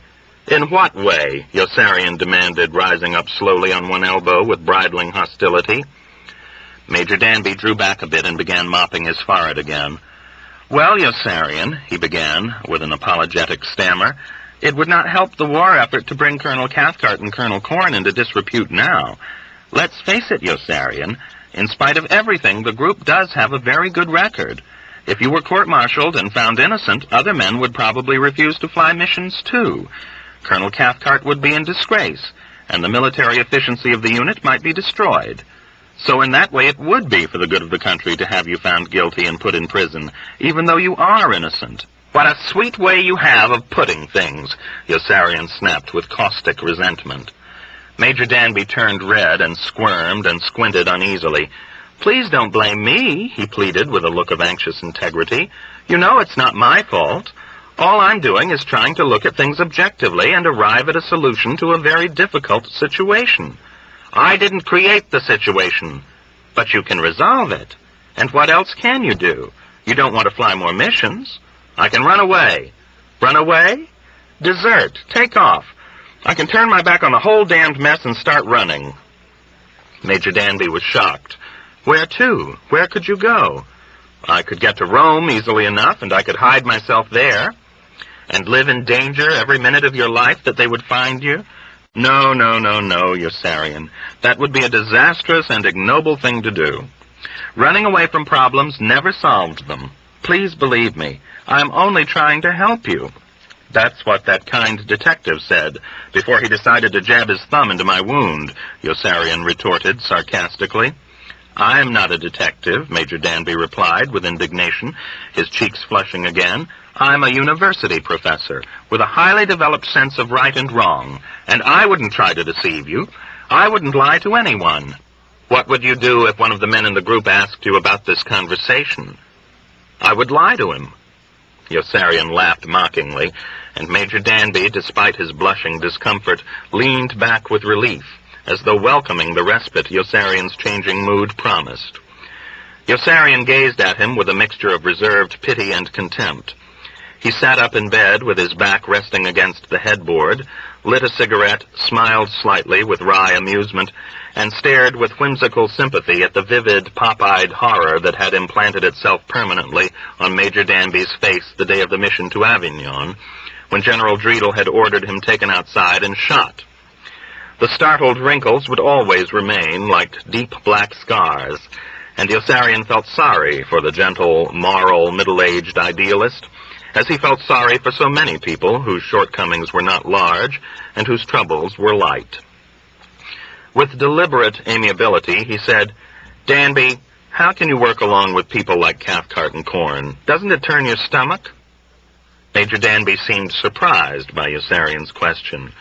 "I do it to help my country," he replied, as though the answer should have been obvious. This book is continued at this point on the other side of this cassette.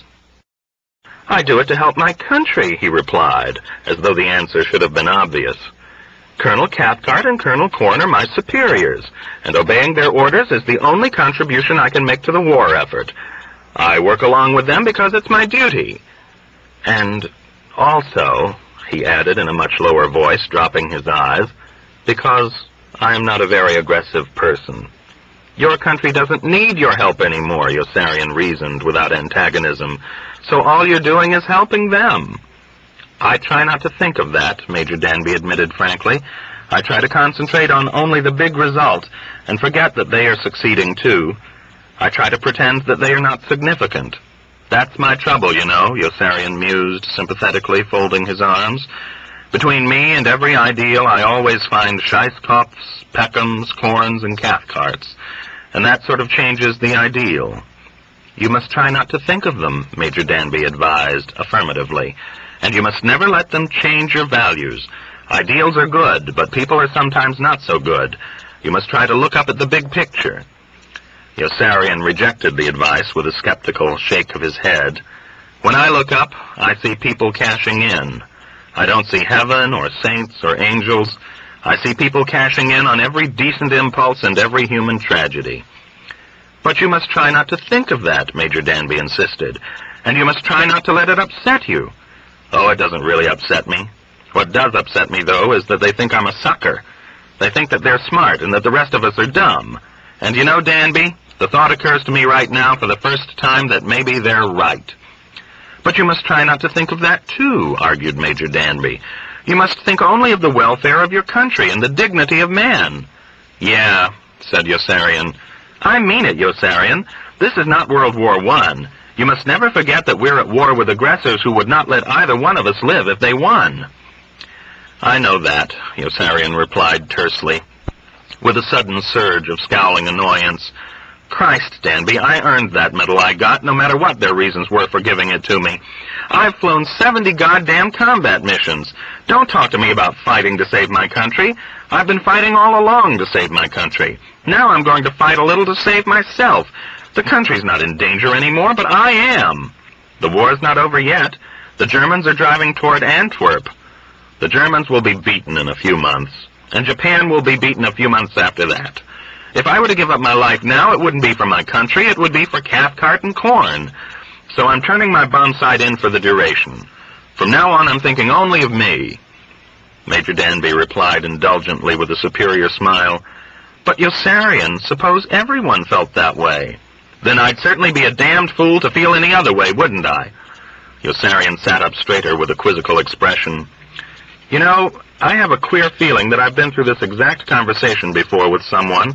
It's just like the chaplain's sensation of having experienced everything twice." "The chaplain wants you to let them send you home," Major Danby remarked. "The chaplain can jump in the lake." "Oh, dear," Major Danby sighed, shaking his head in regretful disappointment. "He's afraid he might have influenced you." "He didn't influence me. You know what I might do? I might stay right here in this hospital bed and vegetate. I could vegetate very comfortably right here and let other people make the decisions." "You must make decisions," Major Danby disagreed. "A person can't live like a vegetable." "And why not?" A distant, warm look entered Major Danby's eyes. "It must be nice to live like a vegetable," he conceded wistfully. "It's lousy," answered Yossarian. "No, it must be very pleasant to be free from all this doubt and pressure," insisted Major Danby. "I think I'd like to live like a vegetable and make no important decisions." "What kind of vegetable, Danby?" "A cucumber or a carrot." "What kind of cucumber, a good one or a bad one?" "Oh, a good one, of course." "They'd cut you off in your prime and slice you up for a salad." Major Danby's face fell. "A poor one, then." "Then they'd let you rot and use you for fertilizer to help the good ones grow." I guess I don't want to live like a vegetable then, said Major Danby with a smile of sad resignation. Danby, must I really let them send me home? Yossarian inquired of him seriously. Major Danby shrugged. It's a way to save yourself. It's a way to lose myself, Danby. You ought to know that. You could have lots of things you want. I don't want lots of things I want, Yossarian replied, and then beat his fist down against the mattress in an outburst of rage and frustration. God damn it, Danby! I've got friends who were killed in this war. I can't make a deal now. Getting stabbed by that bitch was the best thing that ever happened to me. Would you rather go to jail? Would you let them send you home? Of course I would, Major Danby declared with conviction. Certainly I would, he added a few moments later in a less positive manner. Yes, I suppose I would let them send me home if I were in your place, he decided uncomfortably, after lapsing into troubled contemplation. Then he threw his face sideways disgustedly in a gesture of violent distress and blurted out, Oh, yes, of course I'd let them send me home, but I'm such a terrible coward I couldn't really be in your place. But suppose you weren't a coward, Yossarian demanded, studying him closely. Suppose you did have the courage to defy somebody. Then I wouldn't let them send me home, Major Danby vowed emphatically, with vigorous joy and enthusiasm. But I certainly wouldn't let them court-martial me. Would you fly more missions? No, of course not. That would be total capitulation, and I might be killed. Then you'd run away? Major Danby started to retort with proud spirit, and came to an abrupt stop, his half-opened jaw swinging closed dumbly. He pursed his lips in a tired pout. I guess there just wouldn't be any hope for me then, would there? His forehead and protuberant white eyeballs were soon glistening nervously again. He crossed his limp wrists in his lap, and hardly seemed to be breathing as he sat with his gaze drooping toward the floor in acquiescent defeat. Dark, steep shadows slanted in from the window. Yossarian watched him solemnly, and neither of the two men stirred at the rattling noise of a speeding vehicle skidding to a stop outside, and the sound of racing footsteps pounding toward the building in haste. Yes, there's hope for you, Yossarian remembered with a sluggish flow of inspiration. Milo might help you. He's bigger than Colonel Cathcart, and he owes me a few favors. Major Danby shook his head and answered tonelessly, Milo and Colonel Cathcart are pals now. He made Colonel Cathcart a vice president and promised him an important job after the war. Then XPFC Wintergreen will help us, Yossarian exclaimed. He hates them both, and this will infuriate him. Major Danby shook his head bleakly again. Milo and XPFC Wintergreen merged last week. They're all partners now in M&M Enterprises. Then there's no hope for us, is there? No hope. No hope at all, is there? No hope at all, Major Danby conceded. He looked up after a while with a half-formed notion. Wouldn't it be nice if they could disappear us the way they disappeared the others and relieve us of all these crushing burdens? Yossarian said no. Major Danby agreed with a melancholy nod, lowering his eyes again, and there was no hope at all for either of them until footsteps exploded in the corridor suddenly, and the chaplain, shouting at the top of his voice, came bursting into the room with the electrifying news about Orr. So overcome with hilarious excitement that he was almost incoherent for a minute or two. Tears of great elation were sparkling in his eyes, and Yossarian leaped right out of bed with an incredulous yelp when he finally understood. "Sweden!" he cried. "Orr!" cried the chaplain. "Orr!" cried Yossarian. "Sweden!" cried the chaplain, shaking his head up and down with gleeful rapture and prancing about uncontrollably from spot to spot in a grinning, delicious frenzy. "It's a miracle, I tell you, a miracle. I believe in God again, I really do. Washed ashore in Sweden after so many weeks at sea, it's a miracle." "Washed ashore hell," Yossarian declared, jumping all about also, and roaring in laughing exultation at the walls, the ceiling, the chaplain, and Major Danby. "He didn't wash ashore in Sweden. He rode there. He rode there, chaplain. He rode there." "Rode there? He planned it that way. He went to Sweden deliberately." "Well, I don't care," the chaplain flung back with undiminished zeal. "It's still a miracle of human intelligence and human endurance. Look how much he accomplished." The chaplain clutched his head with both hands and doubled over in laughter. "Can't you just picture him?" he exclaimed with amazement. "Can't you just picture him in that yellow raft, paddling through the Straits of Gibraltar at night with that tiny little blue oar? With that fishing line trailing out behind him, eating raw codfish all the way to Sweden and serving himself tea every afternoon? I can just see him," cried the chaplain, pausing a moment in his celebration to catch his breath. "It's a miracle of human perseverance, I tell you, and that's just what I'm going to do from now on. I'm going to persevere. Yes, I'm going to persevere." He knew what he was doing every step of the way, Yossarian rejoiced, holding both fists aloft triumphantly, as though hoping to squeeze revelations from them. He spun to a stop, facing Major Danby. "Danby, you dope, there is hope after all. Can't you see? Even Clevenger might be alive somewhere in that cloud of his, hiding inside until it's safe to come out." "What are you talking about?" Major Danby asked in confusion. "What are you both talking about?" "Bring me apples, Danby, and chestnuts, too. Run, Danby, run. Bring me crab apples and horse chestnuts before it's too late, and get some for yourself." "Horse chestnuts? Crab apples? What in the world for?" "To pop into our cheeks, of course." Yossarian threw his arms up into the air in a gesture of mighty and despairing self-recrimination. "Oh, why didn't I listen to him? Why wouldn't I have some faith?" "Have you gone crazy?" Major Danby demanded with alarm and bewilderment. "Yossarian, will you please tell me what you were talking about?" "Danby Orr planned it that way. Don't you understand? He planned it that way from the beginning. He even practiced getting shot down. He rehearsed for it on every mission he flew, and I wouldn't go with him. Oh, why wouldn't I listen? He invited me along, and I wouldn't go with him. Danby, bring me buck teeth, too, and a valve to fix, and a look of stupid innocence that nobody would ever suspect of any cleverness. I'll need them all. Oh, why wouldn't I listen to him? Now I understand what he was trying to tell me. I even understand why that girl was hitting him on the head with her shoe." "Why?" inquired the chaplain sharply. Yossarian whirled and seized the chaplain by the shirt front in an importuning grip. "Chaplain, help me. Please help me. Get my clothes, and hurry, will you? I need them right away." The chaplain started away alertly. "Yes, Yossarian, I will, but where are they? How will I get them?" "By bullying and browbeating anybody who tries to stop you. Chaplain, get me my uniform. It's around this hospital somewhere. For once in your life, succeed at something."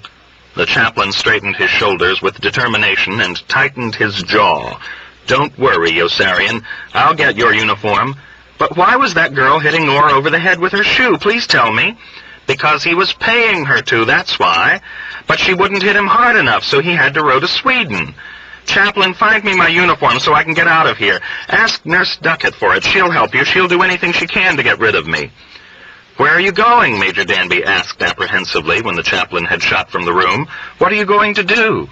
"I'm going to run away," Yossarian announced in an exuberant, clear voice, already tearing open the buttons of his pajama tops. "Oh, no!" Major Danby groaned and began patting his perspiring face rapidly with the bare palms of both hands. "You can't run away. Where can you run to? Where can you go?" "To Sweden." "To Sweden?" Major Danby exclaimed in astonishment.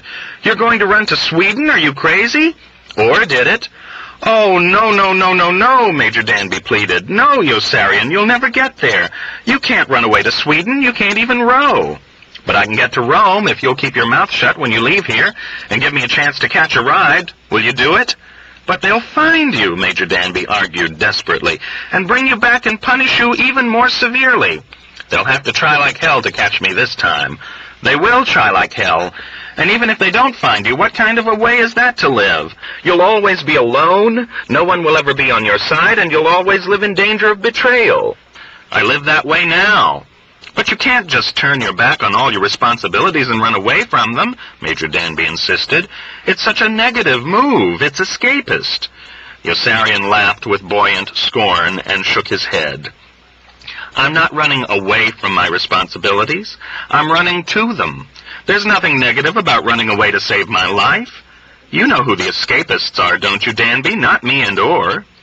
"Chaplain, please talk to him, will you? He's deserting. He wants to run away to Sweden." "Wonderful," cheered the chaplain, proudly throwing on the bed a pillowcase full of Yossarian's clothing. "Run away to Sweden, Yossarian, and I'll stay here and persevere. Yes, I'll persevere. I'll nag and badger Colonel Cathcart and Colonel Corn every time I see them. I'm not afraid. I'll even pick on General Dreedle. General Dreedle's out, Yossarian reminded, pulling on his trousers and hastily stuffing the tails of his shirt inside. It's General Peckham now. The chaplain's babbling confidence did not falter for an instant. Then I'll pick on General Peckham, and even on General Scheisskopf. And do you know what else I'm going to do? I'm going to punch Captain Black in the nose the very next time I see him. Yes, I'm going to punch him in the nose. I'll do it when lots of people are around so that he may not have a chance to hit me back. Have you both gone crazy? Major Danby protested, his bulging eyes straining in their sockets with tortured awe and exasperation. Have you both taken leave of your senses? Yossarian, listen. It's a miracle, I tell you, the chaplain proclaimed, seizing Major Danby about the waist and dancing him around with his elbows extended for a waltz. A real miracle. If Orr could row to Sweden, then I can triumph over Colonel Cathcart and Colonel Corn, if I only persevere. Chaplain, will you please shut up? Major Danby entreated politely, pulling free and patting his perspiring brow with a fluttering motion. He bent toward Yossarian, who was reaching for his shoes. What about Colonel? I couldn't care less. But this may to hell with them both. This may actually help them, Major Danby persisted stubbornly. Have you thought of that? Let the bastards thrive for all I care, since I can't do a thing to stop them but embarrass them by running away. I've got responsibilities of my own now, Danby. I've got to get to Sweden. You'll never make it. It's impossible. It's almost a geographical impossibility to get there from here. Hell, Danby, I know that. But at least I'll be trying. There's a young kid in Rome whose life I'd like to save if I can find her. I'll take her to Sweden with me, if I can find her. So it isn't all selfish, is it? It's absolutely insane. Your conscience will never let you rest. God bless it, Yossarian laughed. I wouldn't want to live without strong misgivings, right, Chaplain? I'm going to punch Captain Black right in the nose the next time I see him, gloried the chaplain, throwing 2 left jabs in the air and then a clumsy haymaker. Just like that. What about the disgrace? Demanded Major Danby. What disgrace? I'm in more disgrace now. Yossarian tied a hard knot in the second shoelace and sprang to his feet. Well, Danby, I'm ready. What do you say? Will you keep your mouth shut and let me catch a ride? Major Danby regarded Yossarian in silence with a strange, sad smile. He had stopped sweating and seemed absolutely calm.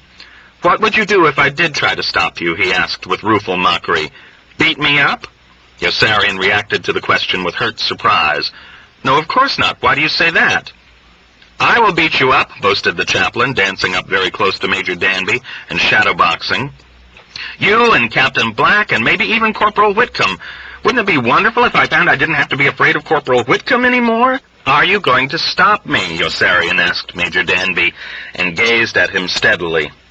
Major Danby skipped away from the chaplain and hesitated a moment longer. No, of course not, he blurted out, and suddenly was waving both arms toward the door in a gesture of exuberant urgency.